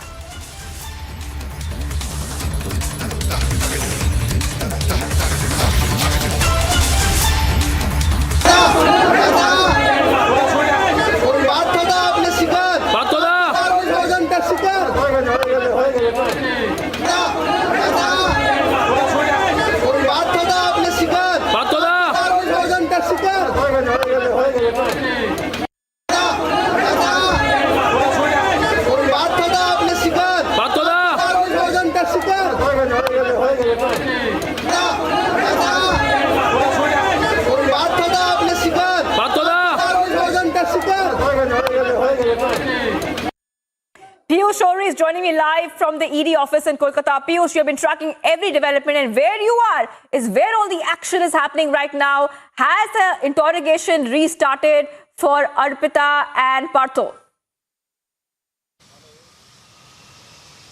So as you said that, it is the Enforcement Directorate in Salt Lake City where all the action right now is. This scam, ever since it has happened, has taken a lot of dramatic events, and this drama was again seen by us when today Arpita Mukherjee suddenly, fell ill while she was being taken for medical examination.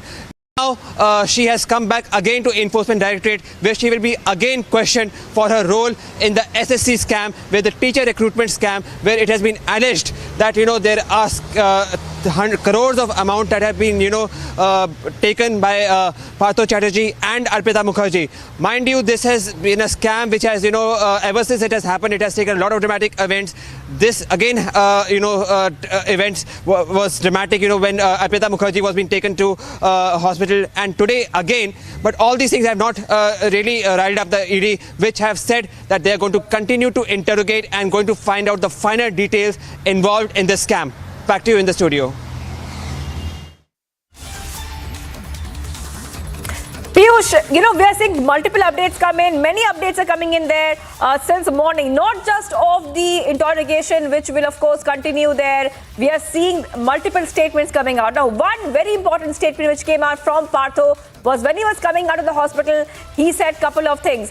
Such as he said that I'm a victim of conspiracy. Right now, Piyush, just hold on for a second. We're getting some more news right now. There's a big mystery right now over Arpita's missing cars. Remember that Mukherjee's 4 luxury cars were missing from a Tollygunj flat amid the ED's crackdown. So right now, the big question is that where are those cars right now? Piyush, I want to come back to you. Take us through these 4 luxury cars which have gone missing.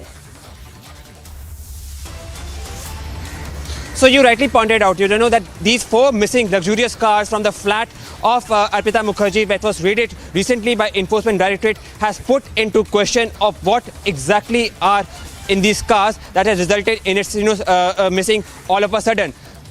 Mind you, from the time the Enforcement Directorate has raided the 3 flats of Arpita Mukherjee, they have been successful in finding several amounts of cash, gold coins and lot of documents that really help them to indict Arpita Mukherjee. But now what is going to make the situation even worse for Arpita Mukherjee is these 4 missing cars, where it is felt that there are more amounts of cash which is hidden, and more importantly there are more very important documents that really help in indicting Arpita Mukherjee and Partho Mukherjee in this scam, which is now beginning to rock the political scenario of Bengal, and has the ripples of which has already begun to be felt in other parts of the country as well. Back to you, Shivangi, in the studio. So what we're breaking right now, viewers, is that what happened to those cars? Because the ED was able to seize 1 car while the other 4 are we're trying to track them down. That the 4 cars are missing. So there were 5 cars in total. 1 is in with the ED right now.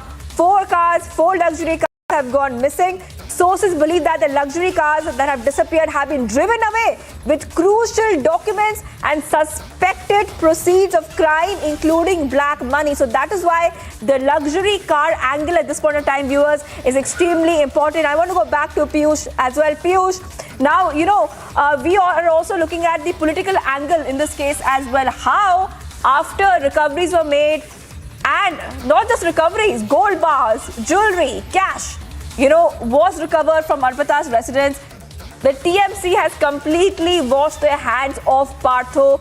Partho, who was once a close aide of Mamata Banerjee and a very close minister as well, a very important minister in the TMC, is now suspended from the party. His portfolios have been removed. So that really tells about where this case is heading, isn't it, Piyush?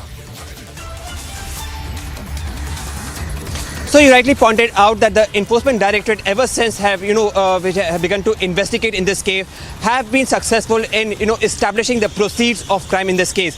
Now the major challenge for the officials of Enforcement Directorate is to establish the source of these incomes that have, come out from the raids from the residence of Arpita Mukherjee, that is the close associate of Partho Mukherjee. And ever since, these raids have occurred, it is now beginning to come that it is not only Partho Chatterjee or Arpita Arpita Mukherjee that are involved, but also several other leaders of TMC and other associates, which were involved in the education department, which was being headed by Partho Chatterjee.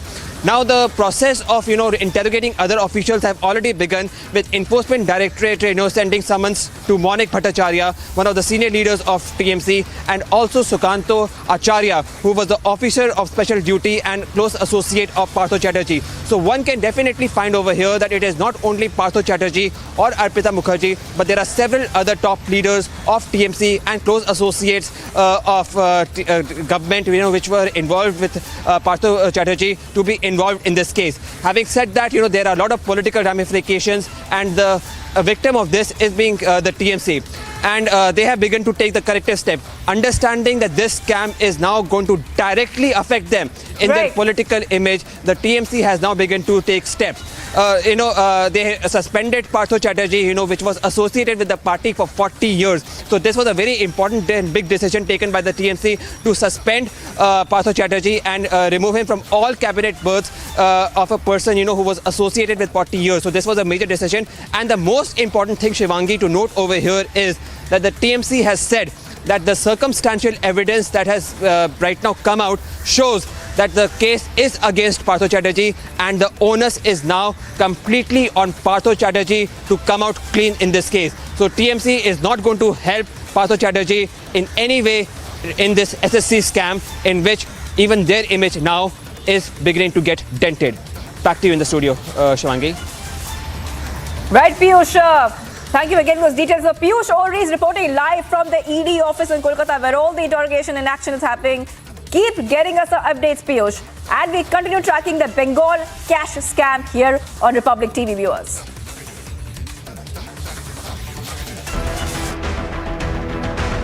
Reports of a shocking incident of medical apathy have surfaced from Sagar in Madhya Pradesh.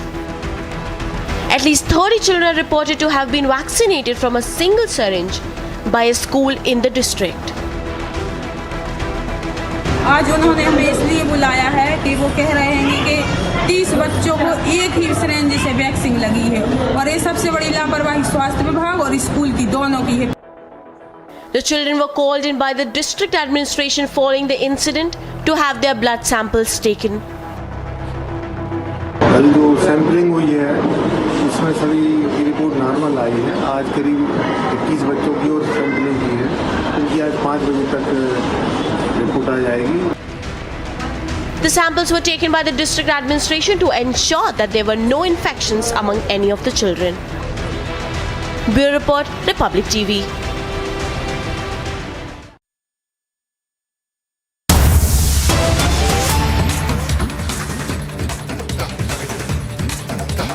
Viewers, PM Modi has landed in Gujarat. Viewers, PM Modi has now landed in Gujarat.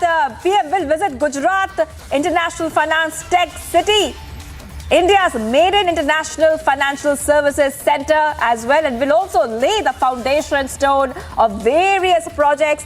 Visuals on your screen, viewers, of PM Modi there. PM Modi there landing in Gujarat.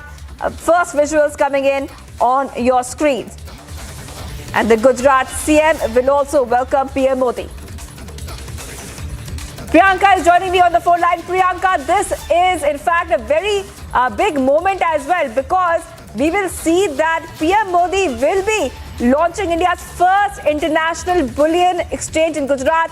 And this visit is extremely significant, Priyanka. Take us to the details.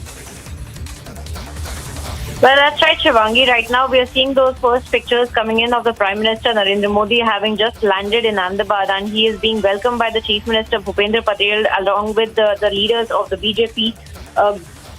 And we are seeing that yesterday as well, the Prime Minister had come to Himmatnagar to inaugurate the Sabar Dairy, and there was an entire inauguration that was done where, in fact, the Prime Minister had spoken about the cooperative sector as well. And of course, the Prime Minister coming back to his home state, we had seen the promise that he had made a few months back that he will be coming back to Gujarat every month to inaugurate several developmental projects and dedicate them to the people of Gujarat. We are seeing the Prime Minister walking that talk and keeping that promise to the people of Gujarat as well. And today we are also expecting the Prime Minister to inaugurate several important events, especially the International Bullion Exchange that is going to be inaugurated today. itself. This had been declared 2 years ago in the budget, in the union budget itself, and now the Prime Minister had also spoken about how Gujarat needs to be developed into an international trade hub as well, and that is why we are seeing the importance of today's event and those pictures coming in Shivangi of Prime Minister having just landed, and political meetings also expected with the leaders who are greeting him right now. Right, Priyanka, thank you for joining us with all those details. PM Modi landing in Gujarat, and we'll get into all those details of the various projects which will be launched here on Republic TV.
Viewers, some breaking inputs coming in. Former Mumbai Commissioner Sanjay Pandey produced in the Rouse Avenue court after his ED remand in NSE phone tapping case ends. ED right now is seeking a 5-day custody of former Commissioner Sanjay Pandey from the court.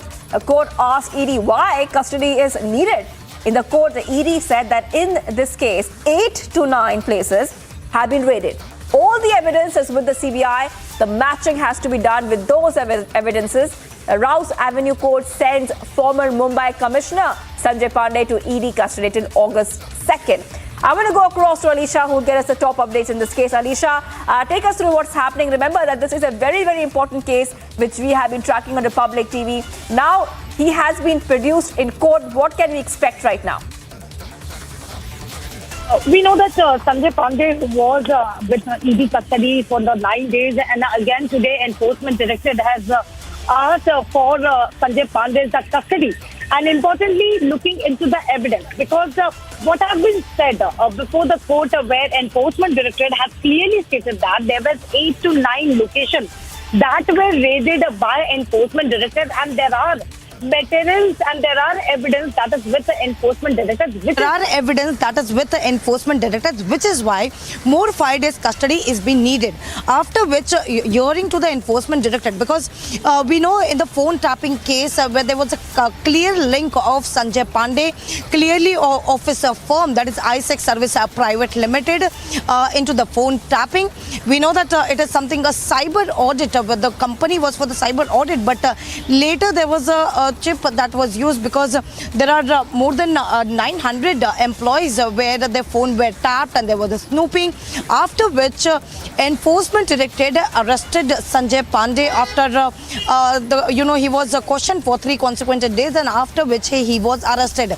More importantly, ED before the court has clearly stated that they have the evidence, they have the materials, and also there are 8 to 9 locations that were the location that was raided by Enforcement Directorate, and after which 5 more days custody that was asked before the Delhi court. And after we know that after talking about the evidence that has been put forward by the Enforcement Directorate before the court, where court has sent Sanjay Pandey till August 2. Yes. Right, thank you for joining us, Anisha. So Sanjay Pandey is sent to ED custody till August 2nd.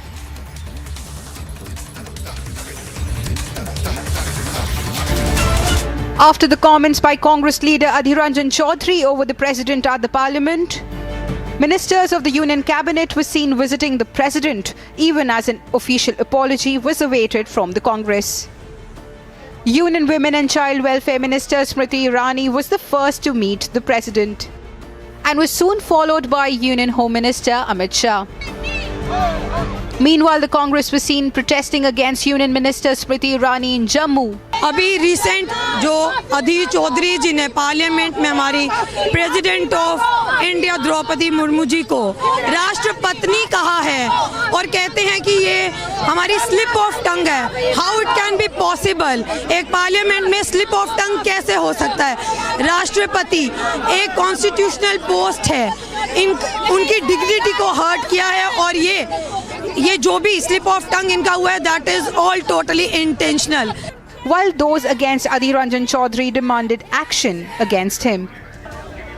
Bureau Report, Republic TV. Much more coming up on the other side. Big move by Karnataka government. NIA probe order into BJP leader Praveen's killing.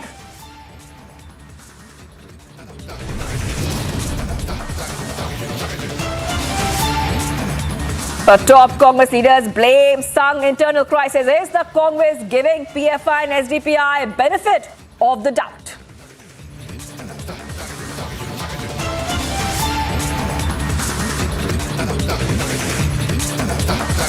You want to say anything, Rahul? Rahul, you want to say anything about the questioning? 200 to 300 supporters are gathered here. Are they trying to stop the car? पूरी भीड़ नजर आ रही है और ये भीड़ बता रही है कि लोग रुकने वाले नहीं.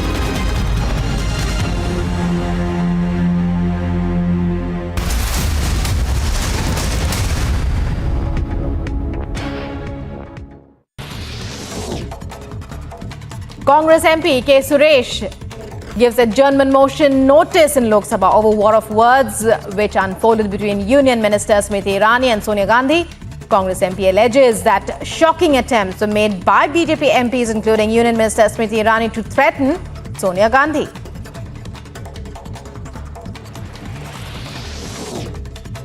Amid flash floods in Himachal Pradesh, a link road was washed away in Kaza district. An estimated loss of 15 lakh rupees has been incurred, and the Karnataka State Disaster Management Authority has urged the district administration to take stock of the situation.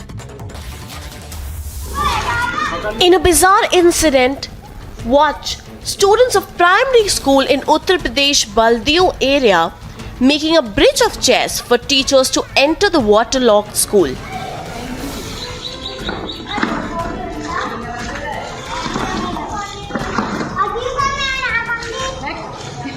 This is yet another incident which went viral of teachers allegedly involved in a bizarre incident.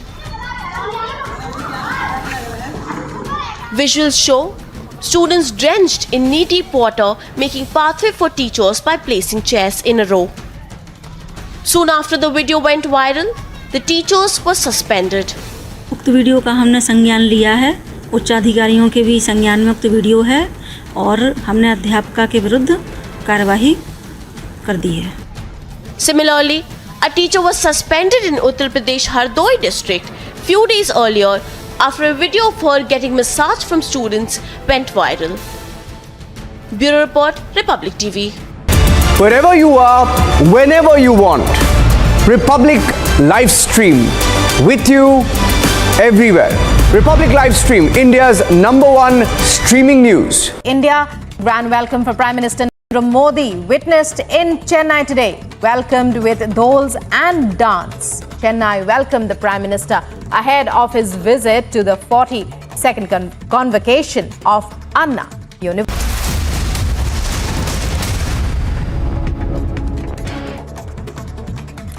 Top national updates. Delhi High Court issued a summons to Congress leader Jairam Ramesh, Pawan Khera and Netta D'Souza in a civil suit filed by Union Minister Smriti Irani.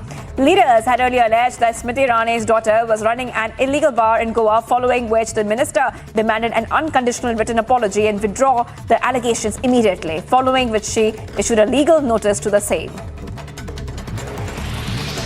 Smriti Irani and Amit Shah visited the president at the Rashtrapati Bhavan a day after Congress leader Adhir Ranjan Chaudhary called the president the Rashtrapatni, with a formal apology pending by the leader or the party. PM Modi congratulated students who are graduating today at Anna University's 42nd Convocation and said that the whole world is looking at India's youth with hope as they are the growth engine of the country as well as the world. It is a great honor. It is also a great responsibility, which I am sure you will excel in.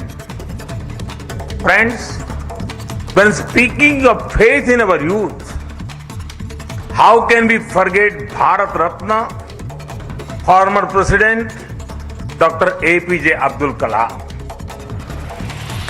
In the major crackdown in the northeastern state of Assam, 11 persons were detained for their alleged links with global terror outfits, including Al-Qaeda in the Indian subcontinent and Bangladesh-based Ansarullah Bangla team. One of the persons detained was also a madrasa teacher in the state. According to the police, 11 persons who were detained from Assam's Moregaon and other areas were connected to the Islamic fundamentalists, having links with AQIS and ABT. Supreme Court refused to stay the July 11 General Assembly's decision to expel OPS Paneerselvam from the party. However, the Supreme Court ordered to maintain the status quo in matter from today till the High Court is heard. The Supreme Court again sent the matter to the Madras High Court, asking the High Court to decide the matter afresh in 3 weeks. In memory of Sidhu Moosewala, his father Balkaur Singh paid an emotional tribute by getting his face tattooed on his arm. A video was shared on Sidhu Moosewala's Instagram page in which a tattoo artist is seen painting the former artist and politician's portrait on Balkaur Singh's arm. Rajya Sabha was adjourned once again as opposition created a ruckus in the House. The adjournment was announced as the Speaker asked the leader to take the seats for the question hour.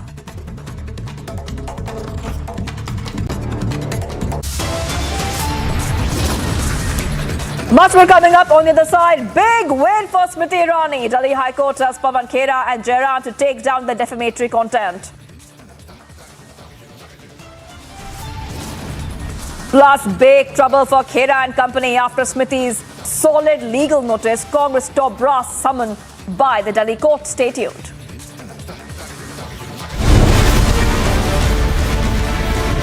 Congress blames Praveen murder on Sangh crisis. Is Congress giving PFI, SDPI benefit of doubt? Watch the biggest story tonight at 7 p.m.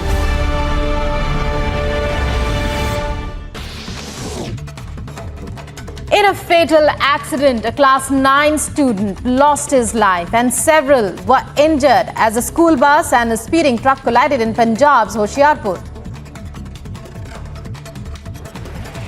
Congress MP Deepening Singh given a suspension of business notice in Rajya Sabha over Centre's Agnipath recruitment scheme in the Monsoon session of Parliament. उसमें आग लगी हुई है और आंदोलनकारी इस तरीके से और Kashmiri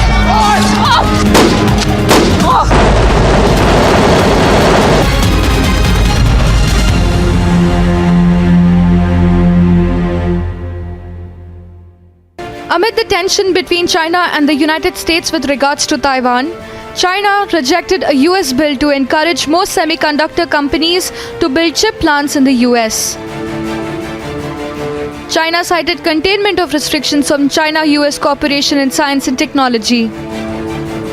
US President Joe Biden and China Xi Jinping spent more than 2 hours talking through the future of their complicated relationship. Chinese Foreign Ministry reportedly warned United States President Joe Biden against playing with fire over Taiwan.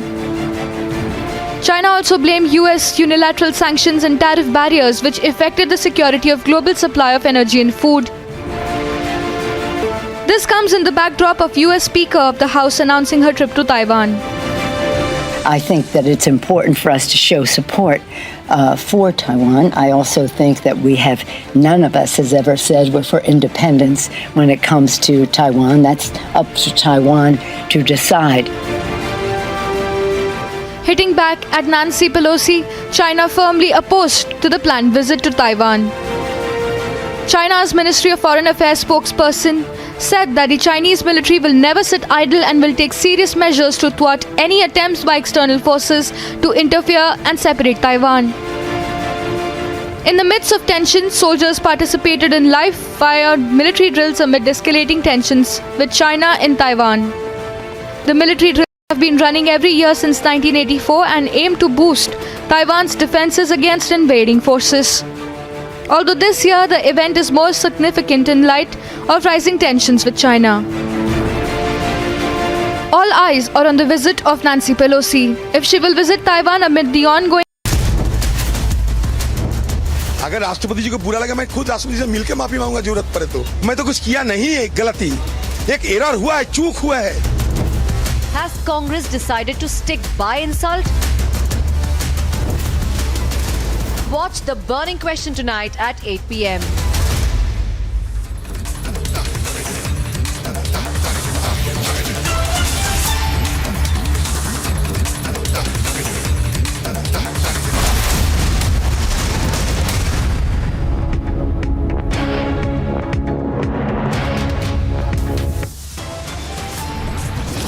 Big win for Smriti Irani. Delhi High Court tells Pawan Khera and Jairam to take down defamatory content.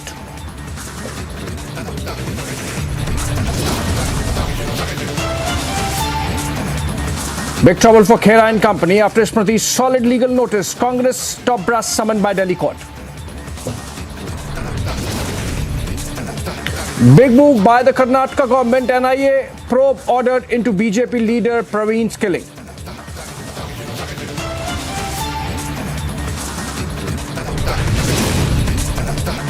Another big one. Controversy breaks out over Praveen's murder.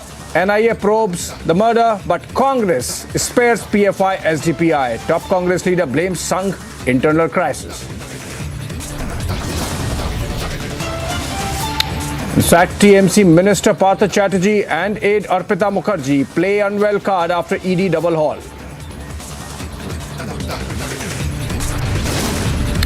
After shameful sexism, Congress tries to brazen it out now. No apology yet to President Murmu.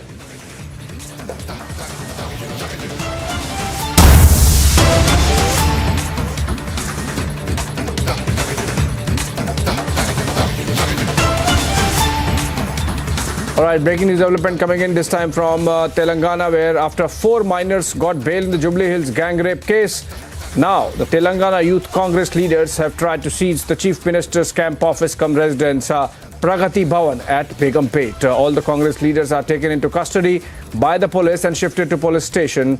A case will be registered on them, say sources. That's an important development coming in connection with the Jubilee Hills gang rape case and dramatic Congress protests happening after 4 minors were given bail in connection with the case. In the pictures we are seeing action happening on the ground in Begumpet where Youth Congress workers are protesting. Let's go to Aneri. She's joining us live from Hyderabad. Aneri, please tell us why these Congress leaders were protesting after the bail given to those 4 minors.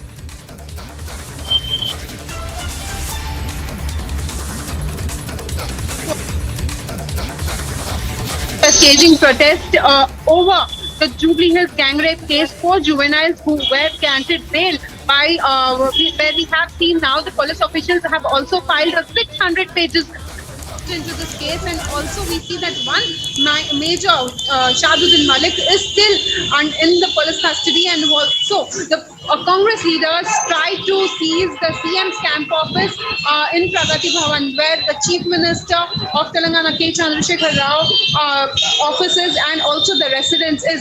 So we see that now the police officials have taken all the Congress leaders in custody, and the case would be also registered on this Congress leaders. But now the Congress leaders who were trying to stage protests had demanded that these minors shouldn't be granted bail, and so we see that they tried to seize out the Telangana Chief Minister K. Chandrasekhar Rao's camp office from residents, and also we have been seeing that the police officials have now filed a 600 pages charge sheet into this case. Right, the Congress still not liking it clearly, Aneri, and despite the charge sheet, they're continuing to protest. Obviously, a reflection of sentiment on the ground insofar as the Jubilee Hills gang rape case is concerned. Breaking news development coming in. We are getting fresh pictures of Digvijay Singh assaulting a cop. Senior Congress leader Digvijay Singh assaulting a cop, and in the pictures you can see that the senior Congress leader, who is not a stranger to controversy, holding a police officer by the scruff of the neck. Let's go to Aishwarya Kapoor, our ex-cadet, politics on that. Aishwarya, not the first time that Digvijay Singh is getting into controversy, but what's the context? Why is he misbehaving with the police officer? Really alarming and also appalling. You have a former chief minister of a state manhandling and literally grabbing a 3-star Madhya Pradesh police officer by his neck and pushing him aside. It was a protest which the Congress party was basically taking out after they have lost in the local elections. After the Congress party has lost to the incumbent BJP in the local elections, there was a protest which the former chief minister of the Congress party, Digvijay Singh, was trying to lead, and in that this protest took place. And while he had demanded that he should be allowed to enter that official premises, when the police tried to stop him, he literally grabbed this 3-star Madhya Pradesh police officer by one hand on his collar and the other on his neck. And it is very clear, it is very clear in this picture, and we have also accessed the whole video. Abhishek, within the next 30 seconds, we will access the whole video, which will show what exactly transpired and what led and what can be the reason for a former chief minister to grab a 3-star police officer of his state like this. It cannot be justified.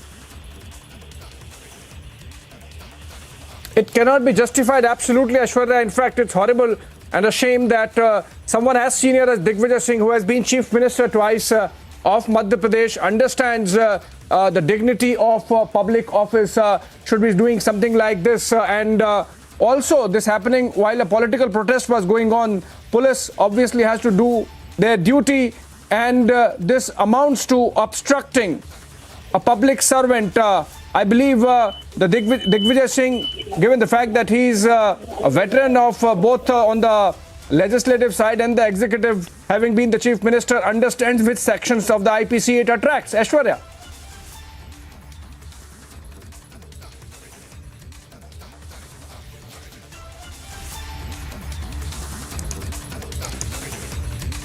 I think we will seem to have lost the connection there with Aishwarya, but pictures, a still picture of Digvijay Singh, senior Congress leader, assaulting a cop in Madhya Pradesh, coming in, and this was while protests were being carried out by the Congress party, and we are told that after a verbal altercation, senior leader Digvijay Singh of the Congress party assaulted a cop present there as part of bandobast duty. It can be seen,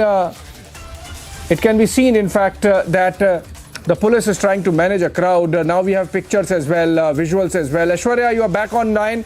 I was saying that having been chief minister twice, Digvijay Singh obviously understands this act of his attracts which sections of the IPC obstructing public servant in their duty. Please stay on the line.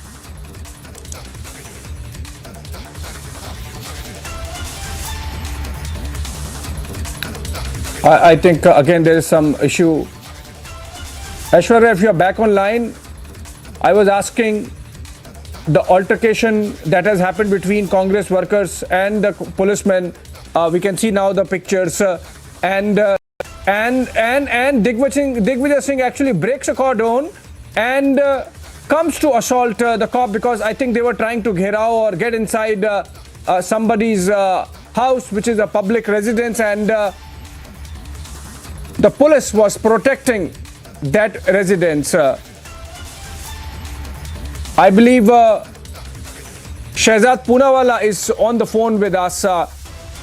Shehzad, the shocking pictures coming in from Madhya Pradesh, where senior Congress leader, someone who has been chief minister of the state twice, seen assaulting a policeman because they were part of the bandobast duty there. In fact, in the pictures, it's clear that Digvijay Singh broke a cordon and came to assault the police officer, attack the police officer.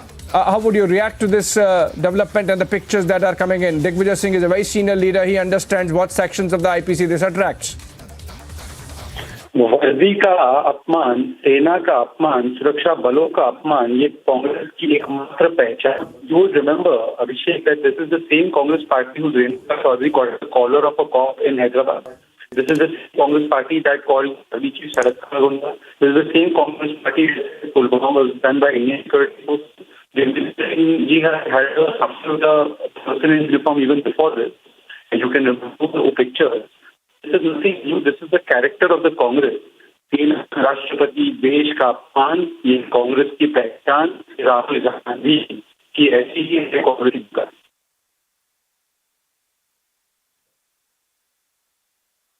Right, so the BJP there in their first response, making it an issue of insult to public servants, insult to police officers, like the Congress party has done recently in the case of the President of India as well.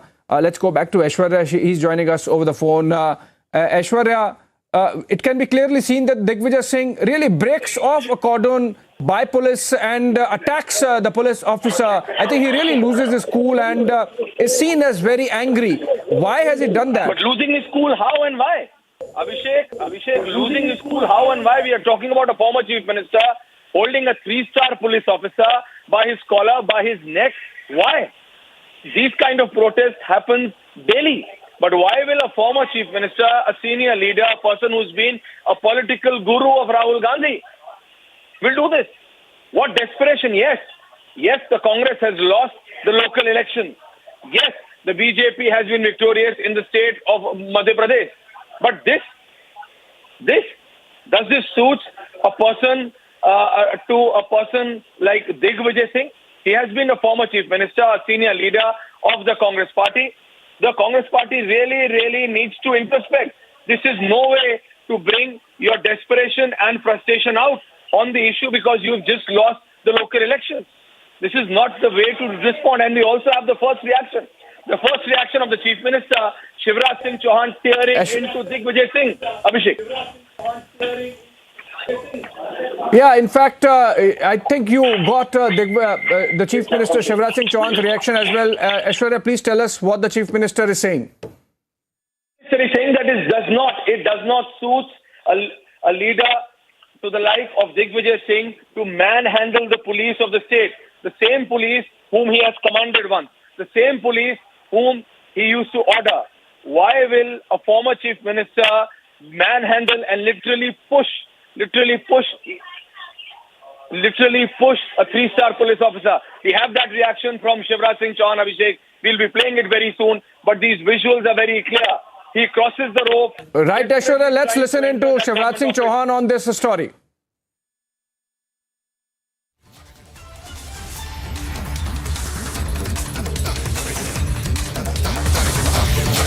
ऐसा अशोभनीय व्यवहार किसी पूर्व मुख्यमंत्री को शोभा नहीं देता. Collar पकड़ रहे हैं पुलिस अफसर के, चिल्ला रहे हैं, कलेक्ट्रेट के गेट को धक्का देके तोड़ने की कोशिश कर रहे हैं. अब ये बदतमीजी है. लोकतंत्र में जय और पराजय चलती रहती है, लेकिन ऐसी बौखलाहट कि आप पुलिस अफसर की कॉलर पकड़ेंगे, यह हक और अधिकार किसने दिया आपको? यह अशोभनीय है और आश्चर्य मुझे कि कोई व्यक्ति 10 साल मुख्यमंत्री रह के ऐसे कृत्य कर रहा है. ये तो कांग्रेस की बौखलाहट का प्रतीक है. जमीन खिसक गई तो गालियां दो और कॉलर पकड़ो. मैं इसकी घोर निंदा करता हूं.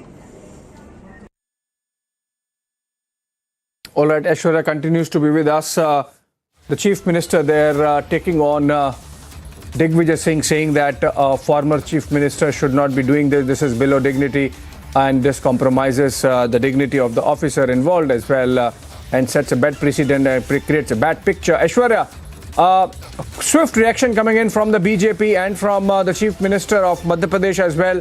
But I'm still trying to understand Digvijay Singh in the pictures, if you see, really loses his cool. He breaks away from the cordon, throws away the rope, and directly comes to the police officer. Is there some history with the police officer because of which the cop was targeted by the former chief minister, or was it some argument on which Digvijay Singh really lost it? Absolutely. At this point of time, we are just being told that in sheer desperation, in sheer frustration, because he was not being allowed any. And we are talking about a leader who has been the chief minister for 10 years. 10 years of the same state, manhandling a 3-star police officer of the same state. And this is something which the Congress party and Digvijay Singh himself would have to answer. That why and what is going to be the explanation of the former chief minister for this? How will he explain? How will he explain this? How will he justify this? How will he justify manhandling and pushing and literally trying to physically push back this 3-star police officer, the same police which he has commanded as a chief minister for 10 long years of the same state? And hence I say, the sheer desperation of losing the local elections. The Congress party cannot be this frustrated and this desperate that you will take law in your own hands. And that too, the leaders who have stayed chief minister for 10 long years, who understand law and who understand the procedure better than Rahul Gandhi per se. If they will act like this, then what will you expect from the other Congress leaders, Abhishek? Because desperation is very visible in that video. He's being stopped by not one, but more than a dozen police officers. But the former chief minister says no. He shakes his hands in anger. No, I will not stop. I will go. He just wants to break the rules. And when stopped multiple times, he resorts to physically manhandle and push the 3-star Madhya Pradesh police officer who was just doing his duty. What was his fault? Well, Aishwarya, what I'm gathering is that this was a scuffle that took place first between Congress's Digvijay Singh and BJP's Vishwas Sarang over bogus balloting in Bhopal district panchayat or Zilla Panchayat polls, and subsequent to the scuffle that took place between Digvijay Singh and the BJP leader, because the cops were there on duty, I think, and the cop was shielding. So it seems that the actual objective of Digvijay's attack was to target BJP's Vishwas Sarang. If we can get his voice as well, I will ask input to connect us to Vishwas Sarang and see whether we can get him, because it seems that Digvijay Singh is moving towards Vishwas Sarang. The cop comes in between, and then the entire focus of Digvijay's ire gets towards the cop, because he was trying to come in between the two leaders and prevent the scuffle from really going out of hand. We have seen the Congress protesting on the issue of those local body polls and the district panchayat polls that had happened recently, and the Congress has alleged that in the case of Bhopal Zilla Panchayat that 9 votes were forged, because of which I think the Congress party in Madhya Pradesh capital Bhopal lost, and that's why the protests were happening. Gaurav Bhatia joins us over the phone. Gaurav Bhatia of the BJP. Gaurav Bhatia, a scuffle happening between Congress's Digvijay Singh and BJP's Vishwas Sarang. A police officer comes in between and becomes the target of Digvijay's anger. We can see in the pictures that the cop is clearly assaulted. How would you react to this? This is completely unacceptable, unpardonable, and coming from a former chief minister is shocking indeed. The man in uniform is doing his duty, his job, and this kind of behavior meted out to him will not be tolerated by the people of the state or the country. And I must say, this culture in the Congress, as you were showing the picture of Renuka ji also, clearly demonstrates that it flows from the top to the bottom, disrespecting people in uniform, calling army chief Sadak ka Gunda, calling the Prime Minister Chaukidar Chor hai, and also insulting the President of our country. This is the culture of the new Congress. Gaurav also, the protest was happening because the Congress party believes